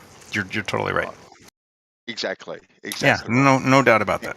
Now, this light also, too, the spectrometer is analyzing, right? The light. But that doesn't mean that we're going to confuse all the stars, right? Like you're talking about the ones that are just like if you look at the Hubble Deep Field, for example, all of the stuff in the Hubble Deep Field might be 1 pixel on your camera. But like if you could zoom in on that 1 pixel, you'd see billions of stars.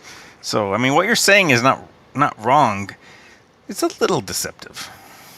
No, not deceptive at all. It's not. It's in the middle. It's not totally deceptive, and it's not innocent. You're innocent. What? It's not 100. Bandsaw, you are not 100% innocent. You're in the middle.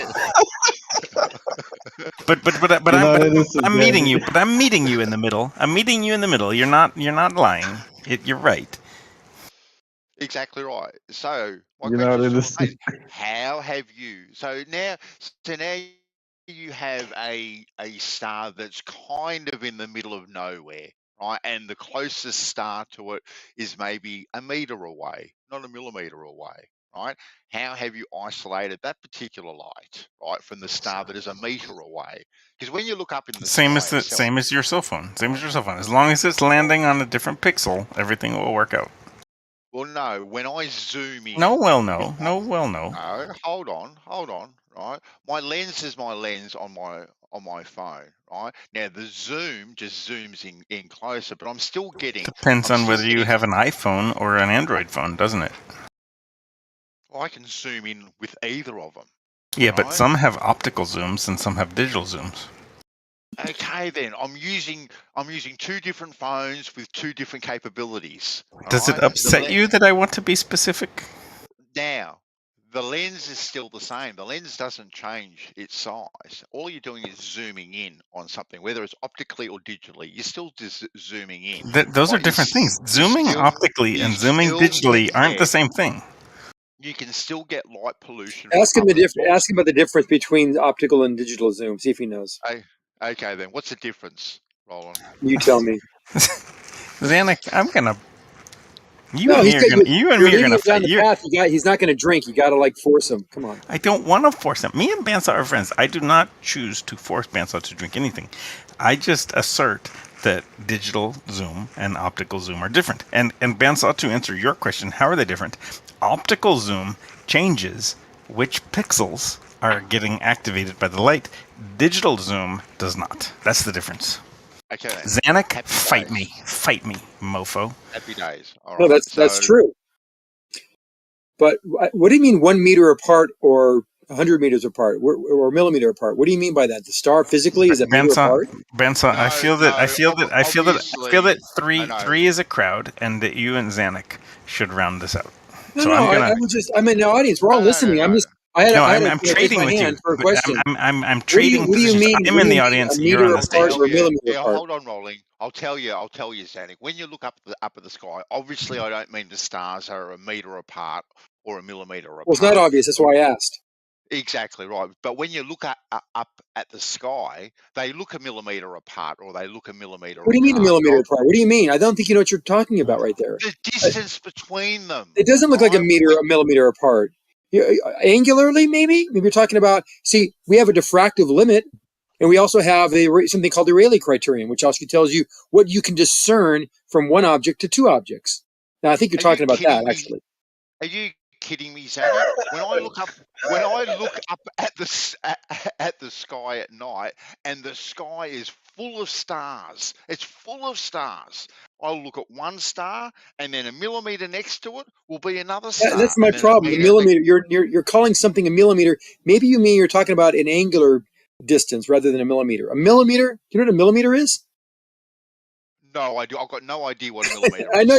Well, they're using it in the wrong context. So just to let I'm you know, not using it in the it wrong doesn't look like it's something. When something's close to something else, it doesn't look like it's a millimeter apart. Our brains actually know that something that far away, if you can still discern them from being one and the same or not the same, we know it has to be more than a millimeter apart because we can't see a millimeter at a distance of maybe even 100 feet. Oh my God, Zanik, I can't believe. Or starts 100 feet away. Zanik, you ruined the whole I know convo, what man. you're saying, but I just don't think you're using the right terms. I'm You ruined the using whole exactly convo. the right terms. No, a Exactly star the is right not a terms. millimeter This apart. conversation Okay, is dead. it was dead to begin with. DOA. It's like in the movie Wall Street. Why are you wrecking this No, conversation? Because it's convo. wreckable. That's why. Zanik, we had the thriving convo until It was you. No, not thriving. It was boring. Xanax not ruining the combo. He's got a great point, but his execution is Yeah, the way his Xanax delivery. usually executes it. That's And that's why fine, though. Coach is here to help me. But the Xanax has a great point, and I think you'd get this if something appears to be a millimeter apart, from how you're viewing it. Doesn't that mean something different if it's like right in front of your face versus if it's 1,000 miles away? Hey, and Bandsaw, this is how it goes from you and me having a barbecue, talking like friends, Yeah. to Kosho and Zanik fighting like taking over. The problem here, Roman, is that there's a lot of you people on the server. There's a lot of people here listening. It's a constant pursuit of normalcy. It's trying to fight idiocracy. That's what it's trying to do. We can't be talking about things millions of miles away and say they're a millimeter apart. That doesn't make any sense. But you Hold on, Zanik, hold on, brought Zanik. the idiocy into the actual convo, right? When I'm looking up at the Milky Way, right, it actually looks like sometimes stars are touching, so they're not even a millimeter Right. apart. Okay. No, but that's what Zanik means. That millimeter apart. That's called It the has a Rayleigh different. criterion. It has a different meaning. It has a different meaning depending on how far away from you. Millimeter apart. Of course, they're I know that's why millimeter Zanik. apart. That's why Zanik is saying that. That's why we talk about visual things like in angular size, like you said, like it's 2 arc seconds apart or 2 arc minutes apart. There Just we go. because Now it we're doesn't matter how far away. It doesn't matter how far away it is. It's the angular size is only describing how it looks in your from your perspective. That's all. Exactly.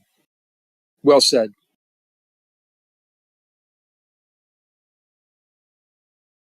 And that's all, folks. I don't think he was off to a good start anyway. That's why I had to ask the questions. Because what he's saying is that how do you know that this star is not 1 star or if it's 2 star or how and what light you might be confusing from 1 star to the other? We know that because of the resolution of the camera.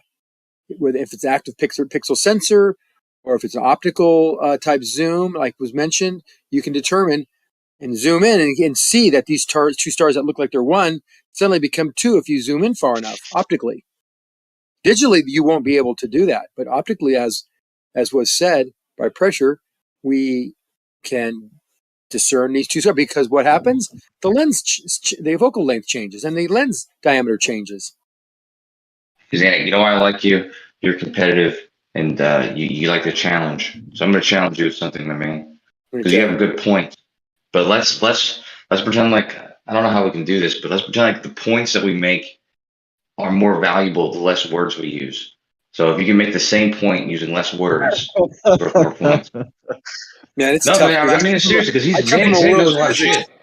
I come from a world of physics where there's a lot of words. That's a nice way of saying you talk too much. No, he doesn't talk. I don't think he talks too much at all. That's what I'm saying. Zanik knows a lot of shit. So what he's saying is valuable, but it's just sometimes it is a lot. It's more words than. Well, how could I have shortened that last 3 or 4 sentences down? You can help me. I mean, I'm willing to listen. Because I mean, Zanik, you just got to try and dumb it down. Paraphrase, like pretend you're talking to like children. Okay. Yeah. I don't know if that will help though. It looks really we're not blurry. all as smart as you. Okay, so maybe it looks really blurry, but if you zoom in, you can see they'll appear to be apart. There you go. Okay. Nicely that? said. Nicely said. Yeah. Nicely said. Okay, good. I'm learning. Yeah, You like like that gets Santa? the point across. I You like guys that. like John Wheeler's description of Einstein's gravity, where he says mass grips space-time, telling it how to curve. Space-time grips mass, telling it how to move. That's a Right. very succinct way of Yes. saying a very complicated thing. Right. Yeah. Then but then flat earthers will say, how do you grip a concept? Aren't they both concepts? There's nothing there. How Yeah, do you bend a concept? give me a glass? Give me a glass Oh of yeah. space-time. How do you I'm bend it? glad you two are here, man. I wanted to ask you guys a question. Like there was a thingy we were like discussing earlier in the evening, right? So if you're in a vacuum and you're on a platform and this platform is accelerating you upwards, right? So as you're going up, you're being accelerated by this platform, and you're in a vacuum, and then the platform stops. It's going to throw you off. But what's going to happen to you? Are you going to carry on accelerating? No. Are you going to slow down? Are you going to? Okay, what happens? What happens? You just immediately start Go to the slow same down. speed. No, you immediately Why start would to you slow start to down. slow down? You immediately start to slow down. No, Why? but he didn't say anything about gravity. Or were you talking about on? I'm sorry, You're in a this is vacuum. You're in yeah, a he said you're perfect vacuum. in a vacuum. Yeah, there's no like. I Oh, was are you on assuming the there's no on gravity. the Earth? Yeah, Coach, a good point. Are you on the Earth No, with like an elevator? you're just in a vacuum out in the middle of space on a Oh, platform. And nowhere. this No big, platform, huge celestial bodies around. No big suns nothing. or just It's a a vacuum. vacuum, bro. So It's just you're you in and the the whole vacuum, and universe. something applies a force to you, and then when that There's a force is yeah. removed, hold on, you're accelerating. You're accelerating at some rate. You know, it could be 9.8 meters per second, or it could be 100 meters per second per second. Whatever the acceleration is, you're getting pressed in your seat. You're accelerating. All of a sudden, the platform that's pushing you stops. Somehow it's magically not magically. There's a force acting, so it stops. Once it releases you, you don't continue to accelerate. You whatever that velocity was, when the moment the force was removed, that's the velocity that you'll retain forever.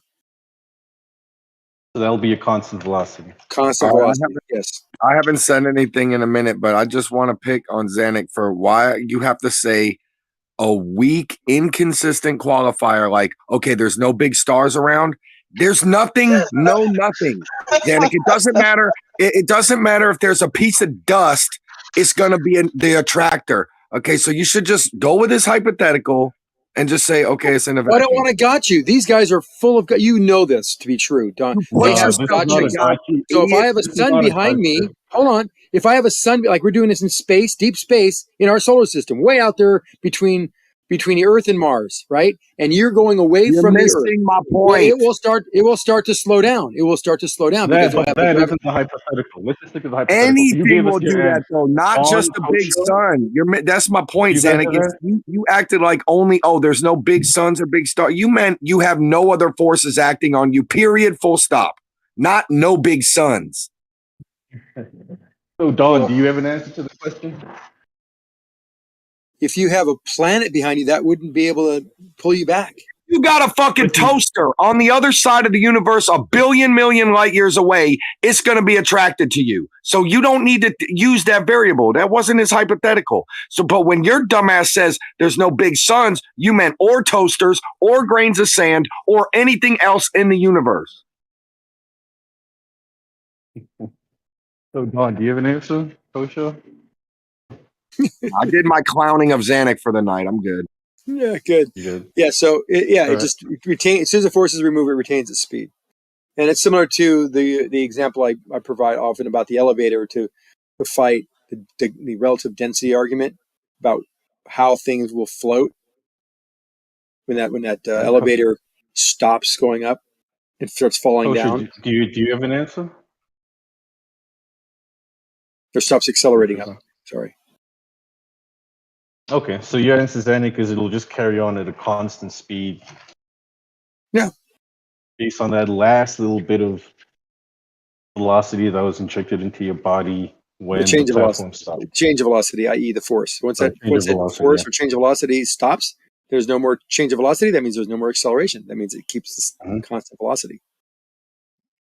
Because the change of velocity is the definition of acceleration. Second derivative of distance with respect to time. If you guys successfully derail a conversation that was about actually reality and trying to measure things into a conversation of woo-woo. Well Okay, done. millimeter boy. I'm sorry. Okay, Dropped millimeter the boy. bomb in the Junior water. millimeters Just between stars. yeah, Bansel's right. All right, so let's get back to how you measure the black body radiation of stars. Zanuck, do you know? No, go back to the point about what would the velocity be or the acceleration be of that object. No, you've Why was already that? Why were answered you it. asking that question? I was curious. Because it was something we were discussing yesterday. Not everyone agreed on why the body would come to a constant state of movement, you know? What Why did one. some people say that it would continue to accelerate for a moment or for a while or what? No, we all agreed with your answer. It's just we had different reasons as to why that would happen. Some people said it's because the body has no more thrust or metabolism pushing it up. Weird shit, you know? Yeah. What did someone else say? That seems like the only answer to me. But what else was someone saying?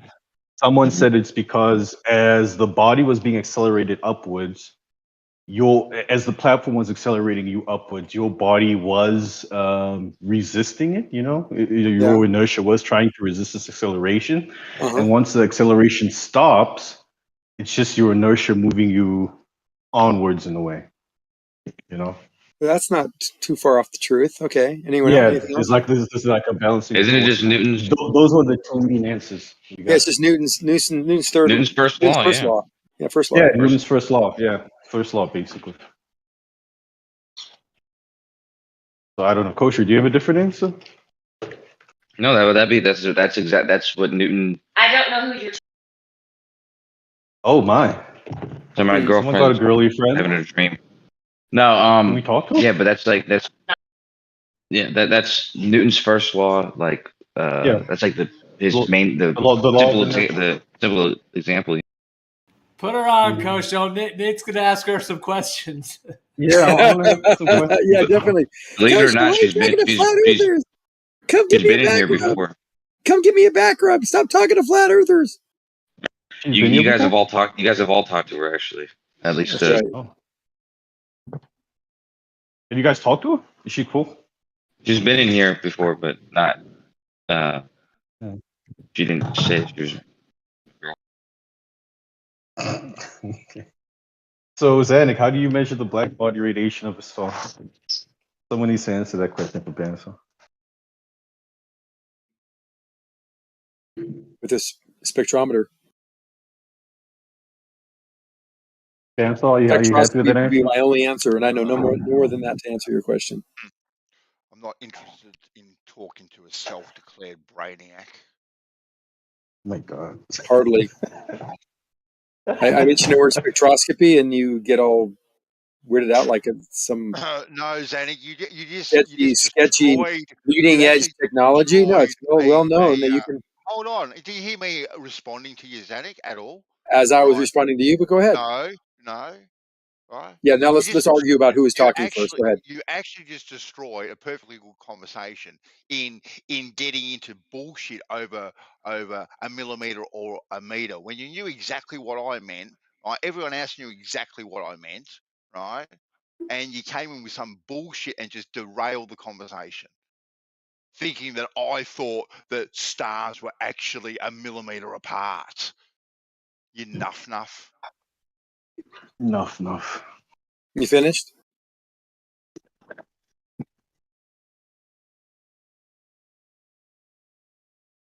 Yeah, he's done. Enough. Well,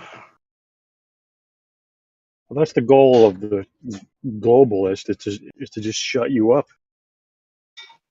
Just shut up and talk about something else. We're globalists. Absolutely. Kosho, we're globalists. Homo. Hobo globalist. We globos. Globos. Fucking globos. And their balls. So how else would you detect or discern between black radiation and any other kind of radiation? Well, yeah, definitely. is You would that- use a spectroscope, but I think you wanted you to go into detail as to how you go about doing that. The point is that Bandy and Rolled in My Boulder were gonna work it out, but you just came in and threw a fucking grenade on the whole thing. And It's all gone. Grenade. Well, I think if you're going to get into that discussion, because I know where he was going. So not only did I know what he was saying, I did know that he was talking about angular position versus actually a physical position. What I was trying to get away from is not having a strong foundation when he started talking about spectroscopy and how you need to start incorporating the lens diameter and the angular size and angular position difference in your field of view. And if you couldn't do that in talking millimeters, so I had to straighten out that foundation. Otherwise, the whole conversation was going to go down the toilet. Zanuck, I like your point about the brain doing the auto calculation or whatever, the logic. Like, that was a cool point. I like hearing Human spatial receptors. What nice. But I'll take my W still though. Thank you. You get the W. Yeah. But no, I mean it was cool. But why you be clowning him, acting like he thought it was a millimeter? Like, Because he was actually fighting the millimeter. But you know what It he looks like meant. they're a millimeter apart. It does. It looks like now a meter apart. Now they're a meter apart. You're actually a knob sometimes, Zanuck. It's semantic. No, because you need to know the angular You are a position dead set in order because Right, you're a in dead the diffractive limit and in the Rayleigh criterion, you need to have that angle, otherwise it doesn't work. And millimeters are not going to work as units. So you're off to a bad start. You got to speak the right language. We're talking physics. Physics has a language, and millimeters ain't part of it. Language, you speak your language. People knew. No. We all know. Right? We all know millimeters are not part of the language. Complete utter enough. They ain't part of the language, dude. It's not. It just doesn't work. Okay. If you got to speak physics, you got to speak the physics language, and millimeters ain't part of it. I don't have to speak anything. All right. You don't have. You're right. You don't. It's a free country, free world, free server. Say whatever you want. Yeah, it's like you're trolling Zanuck. I can't tell. Hey, you were speaking to me when I'm speaking when I'm spoken to. You weren't being spoken to, actually, in that conversation. And you found that it was your right that you had to come in and correct people because you always have to be the center of attention, don't you? No, I just don't like wrongness. I don't like wrongness. I know where it was going. I know where it was going, and it needed degrees. I know where it's going, and it needed degrees, not millimeters. That's all I'm saying. Bullshit. Anywho, what's the next argument? Like, what are we going to talk about now, guys? You guys ever worked out the sextant? No. Didn't work that out? That whole 60 degrees, or 60 miles per degree relationship? Have you ever heard of the idea that a black hole is... Pointing out that any other angle measuring device typically uses things that are circular. Struggling to think of any angle measuring device that wasn't using a circle, because it's the only way you can get a linear relationship between degrees and distance.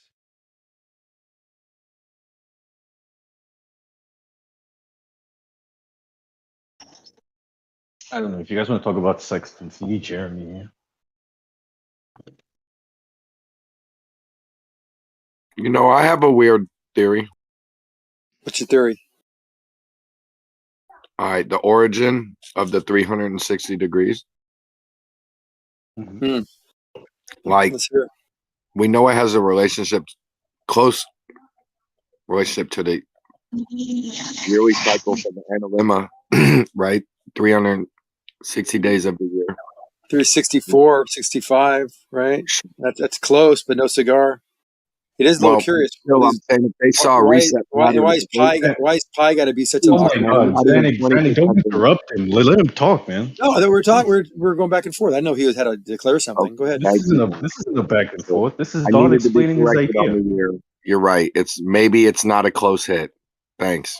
So, but a lot is said that's where it comes from. We started thinking about circular orbits, rotations, paths. This was a time period. I mean, they had the cycle was the analemma, and I mean, back then, sophisticated measurement. I mean, what is 4 days out? That's 1%, close to 1%. So that margin of error seems like maybe it's supposed to be a hit. But either way, my theory is this: maybe the mathematicians used 90 instead of 100, or like any other symmetrical number. Like 90 is not as symmetrical as, like, 25, 50, 75, 100.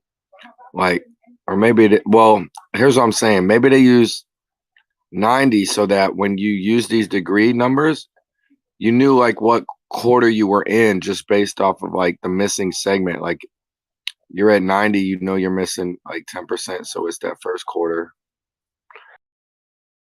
And then 180 is and then you're missing like a little piece to the pod, so you know what quarter you're in. But do y'all think it definitely came from the circle pattern, 360 degrees? Like the orbit of the sun, I mean, where y'all think it came from? Definitely guaranteed. The orbit of the sun? What do you mean? Where do you think they decided to why do you think they decided to choose the number of degrees in a circle to be 360? It could have been 4. It could have been 10, 100. It could have been 1,000. Oh, yeah, it's a good question. I don't know. Why did they choose a base 360? Yeah, what if it would have been like 350 days for a year? How that's still not divisible into anything even. Well, that's why they rounded off, maybe. So apparently it's because the Babylonians used a sexagesimal system.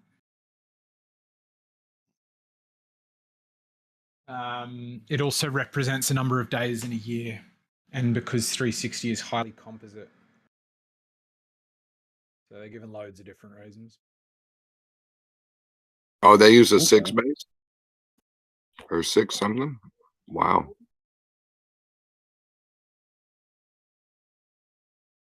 You looked it up.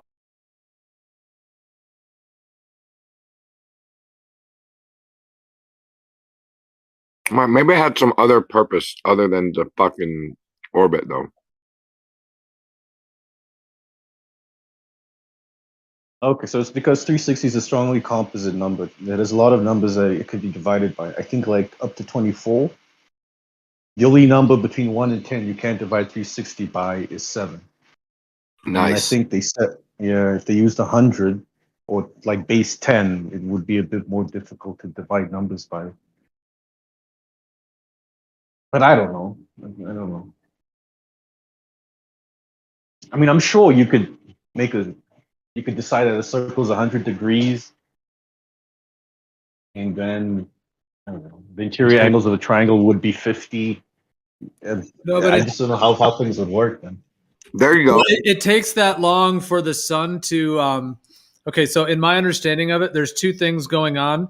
Like, okay, so if you have like an AE type map, and then you have the sun going between the tropics and the equator, so there's 2 things that take that 360, 365, because there's some alterations in the calendar, but generally that 360 degree thing, which is the time it takes for the sun to get from one part in the zodiac, meaning like where it is amongst the fixed stars, for it to go all the way through the zodiac and be back where it was. So if you started at like 0 degrees of Aries, like the first sign of Aries, it would take that long for the sun to go all the way through, meaning the backdrop of the fixed star constellations, where the sun is, in relation to all of those constellations. So it'll make one entire 360 degree movement through the zodiac. And then the other thing it takes that amount of time for, simultaneously, these are the same. It's amazing. All of these luminaries are like this. The time it takes for the sun to go from the Tropic of Cancer on the inner ring all the way out past the equator and then to the Tropic of Capricorn, and then all the way back to the equator and then back to the Tropic of Cancer, that whole journey is also that 360 time period. Right. So you think it's I'm curious why.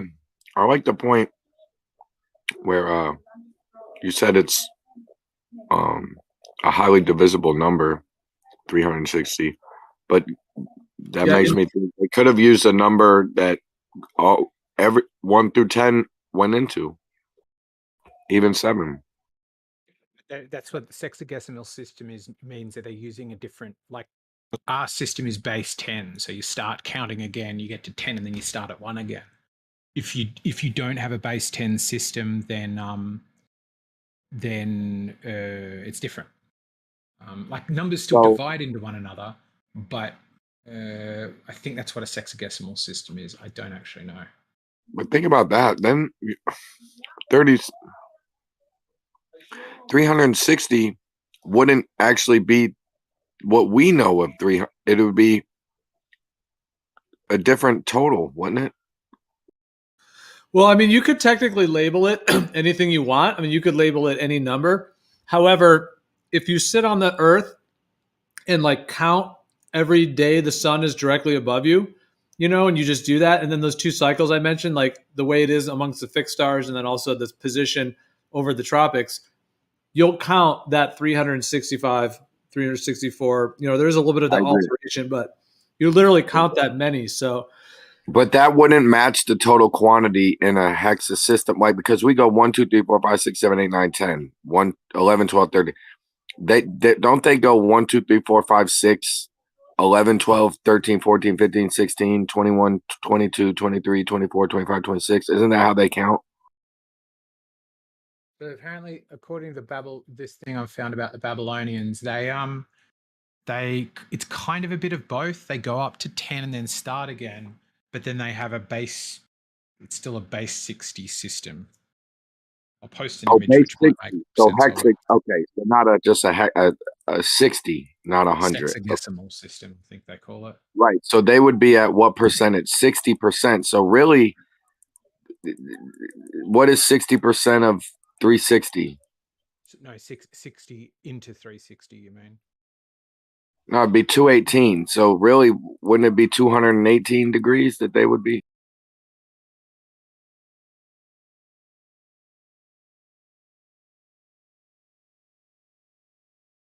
I don't fucking know, man. None of us do. Their 360 would be equal to 218.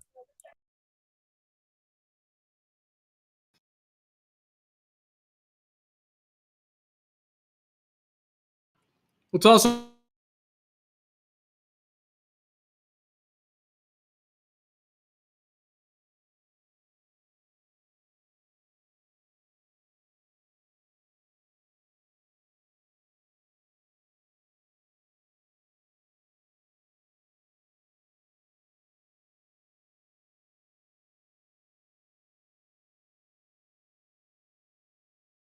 Hello? Hello. 12 equally divided 30-degree sections. Is it me or did everyone cut out?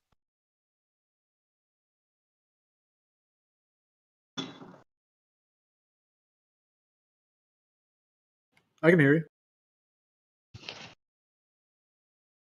Is Geo still talking? Hello? Hello. Okay. Can you hear me? Yeah, you can now. Yeah, I can hear. Did something happen? Like everyone got cut out or something? I don't know. Was that on? Did you guys hear what I was saying, or Ben, or did I cut out too? The last bit of what you said cut out. Okay, I was just saying if you if you take this 360-degree sky and divide it into 12, it's like the 12 signs of the zodiac. Then each one is 30 degrees. I think that's what I was saying.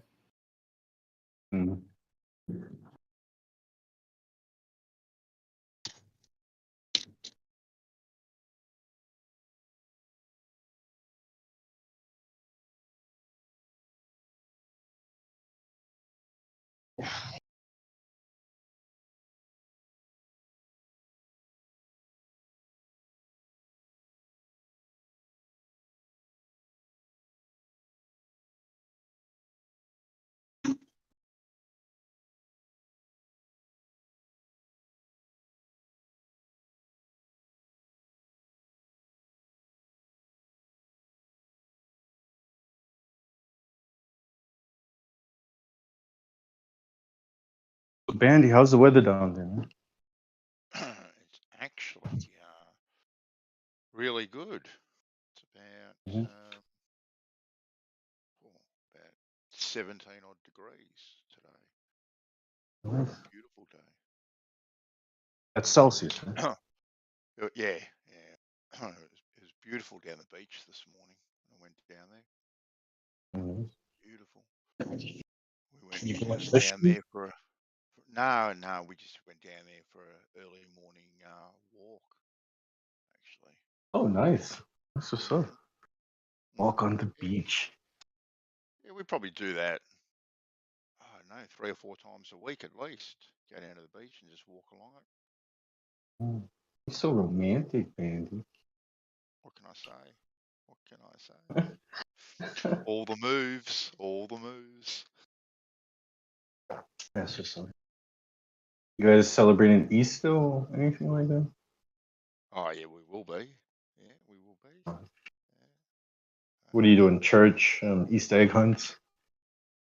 No, all my kids are grown up now. We don't do that sort of thing these days. So, and no church either. But we'll celebrate it. We'll get together, have a meal. We're a bit undecided what that may be. You're not going to. Why aren't you going to church? I thought the part of the fundamental idea of Easter was to have a pedophile in a dress tell you how you should behave. Yep. Okay, Riding coming in hot. All right, that's right. Don't act such a cat in your. Holy damn. He's not lying. They've got their pound of flesh out of me already. I'm not going to give them any more. Yeah, not a place I'd be hanging out. So none of you like celebrate Easter, it sounds like? No, I don't. And I don't these days. No. When I was a kid, yeah. I mean, we did, the Easter egg hunts and all that stuff and whatnot. But I didn't really ever go to church when I was growing up, so we didn't do that. But we did have, the bunny rabbit, the fertility rite, bunny rabbit, chocolate, candy, The fertility rite. the American sugar candy and chocolate holiday after Christmas. They tried here for a while to replace the Easter bunny with the Easter bunyip, but it really hasn't taken off. With the Easter what? Bunyip, which is a Australian kind of folklorish animal. Wasn't it a bilby? Bilby, sorry, Bilby. Yes, yeah. You're right, Clovis. Bilby. The Bilby. Yeah. It started with B. I was pretty close. Bilby. Yeah, pretty close. It's like those stars being a millimeter apart. They're pretty close. Millimeter though? Okay, but it seems bilbies are real. Alright? Yeah, bilbies are real. Bunyips are sort of They're like a folk. yowie. Oh, actually, yowie's Australian as well. Like a Bigfoot or something. A mythical creature that. Oh, I saw it the other day. I just saw it half of its leg. You can. They try and do it. You can get your bunyips and whatnot, but it hasn't really got much traction at all.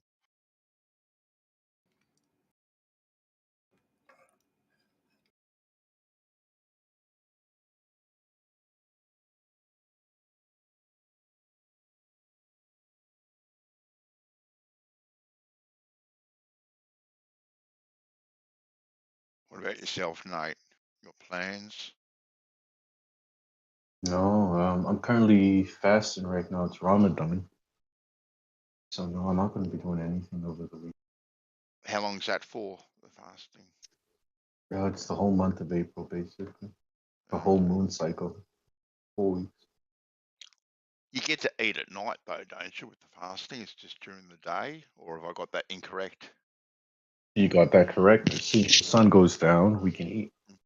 Yeah. What is that based on? Like that? What do you mean? In Muhammad's day, everybody was a bit chunky, and so it was the first. No, I mean even before him, it's an Arabic tradition, but with Muhammad, he kind of made it a thing of the reason we should do it is to humble ourselves so that we know what the poor go through, Yeah, it was a thing he more wanted the rich to be doing, not the poor. But then everyone just started doing it. And the idea is you give food to the poor, you give zakat, you know. Yeah.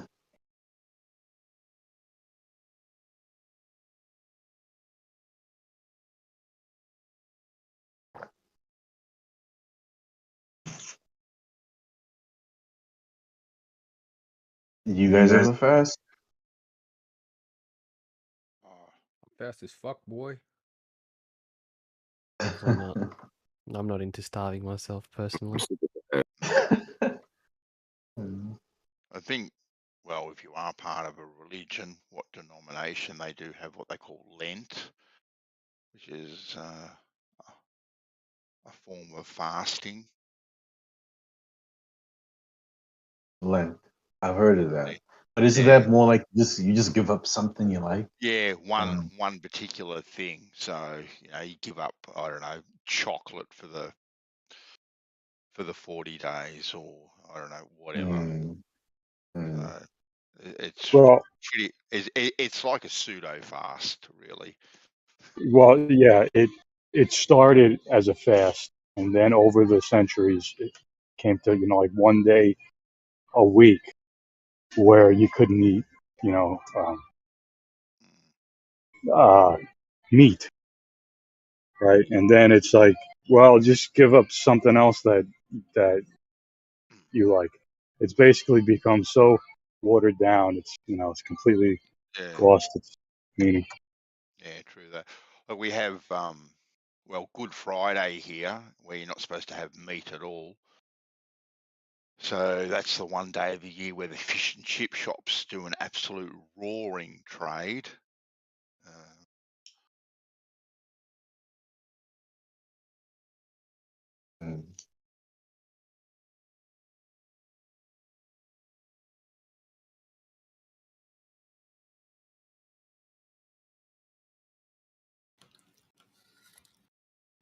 By the way, I was just gonna say too, because just real quick, jumping back to what the discussion we were having before. 13 moon cycles at 28 days is also that 364 number. Okay. So it's like the 13 month of all 28 day months. Every month is 28 days. 13 of those months fits into the same complete cycle as the 364 cycle of the sun.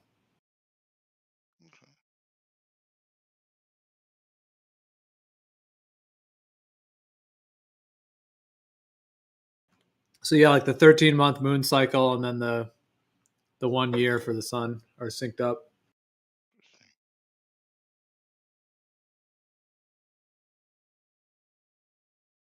And then on the fasting, I was going to say that one kind of fasting, I'd be curious what Globus's thoughts are on this too, but it would be intermittent fasting. Intermittent starving.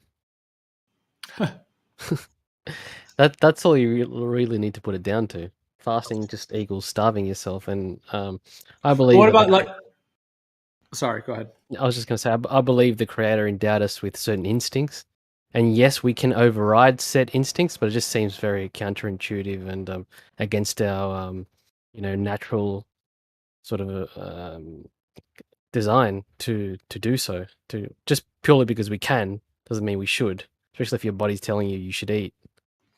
Well, the intermittent fasting is the type of thing where you still eat every day, but you just eat within like a 6 to 8 hour time period.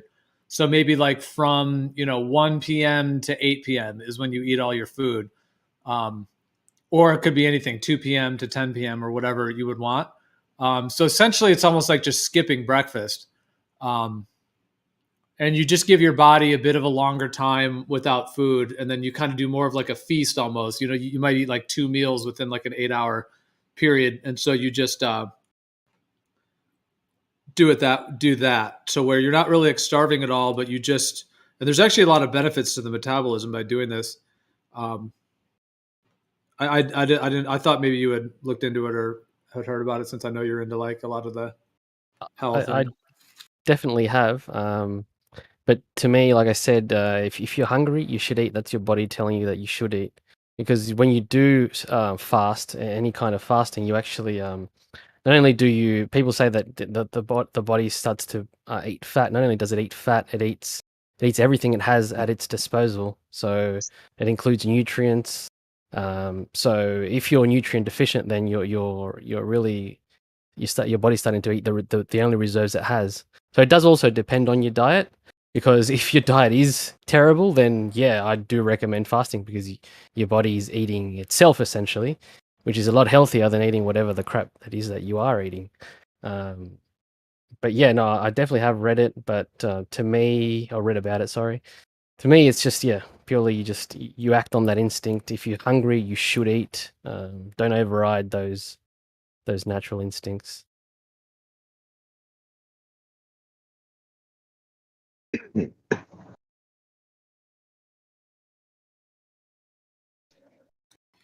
So then, what do you recommend, or for yourself, or do you think what's best is to eat like all throughout the day? So like in the morning, like 9 a.m., and then another time at like 1, and then again at dinner, or like, or like, what do you think on that?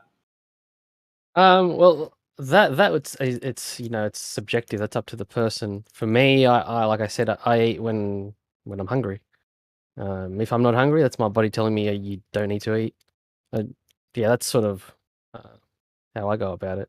Just listen to your body. I remember hearing some people say you're not supposed to like eat and then fall asleep. Why would that be?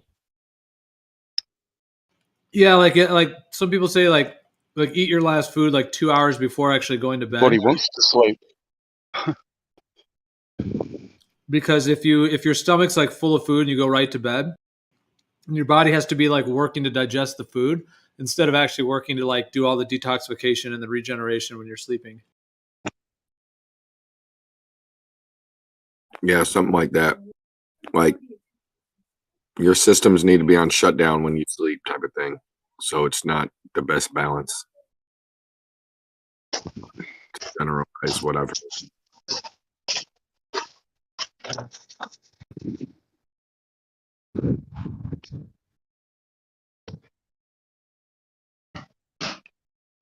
A wives' tale or real science? Well,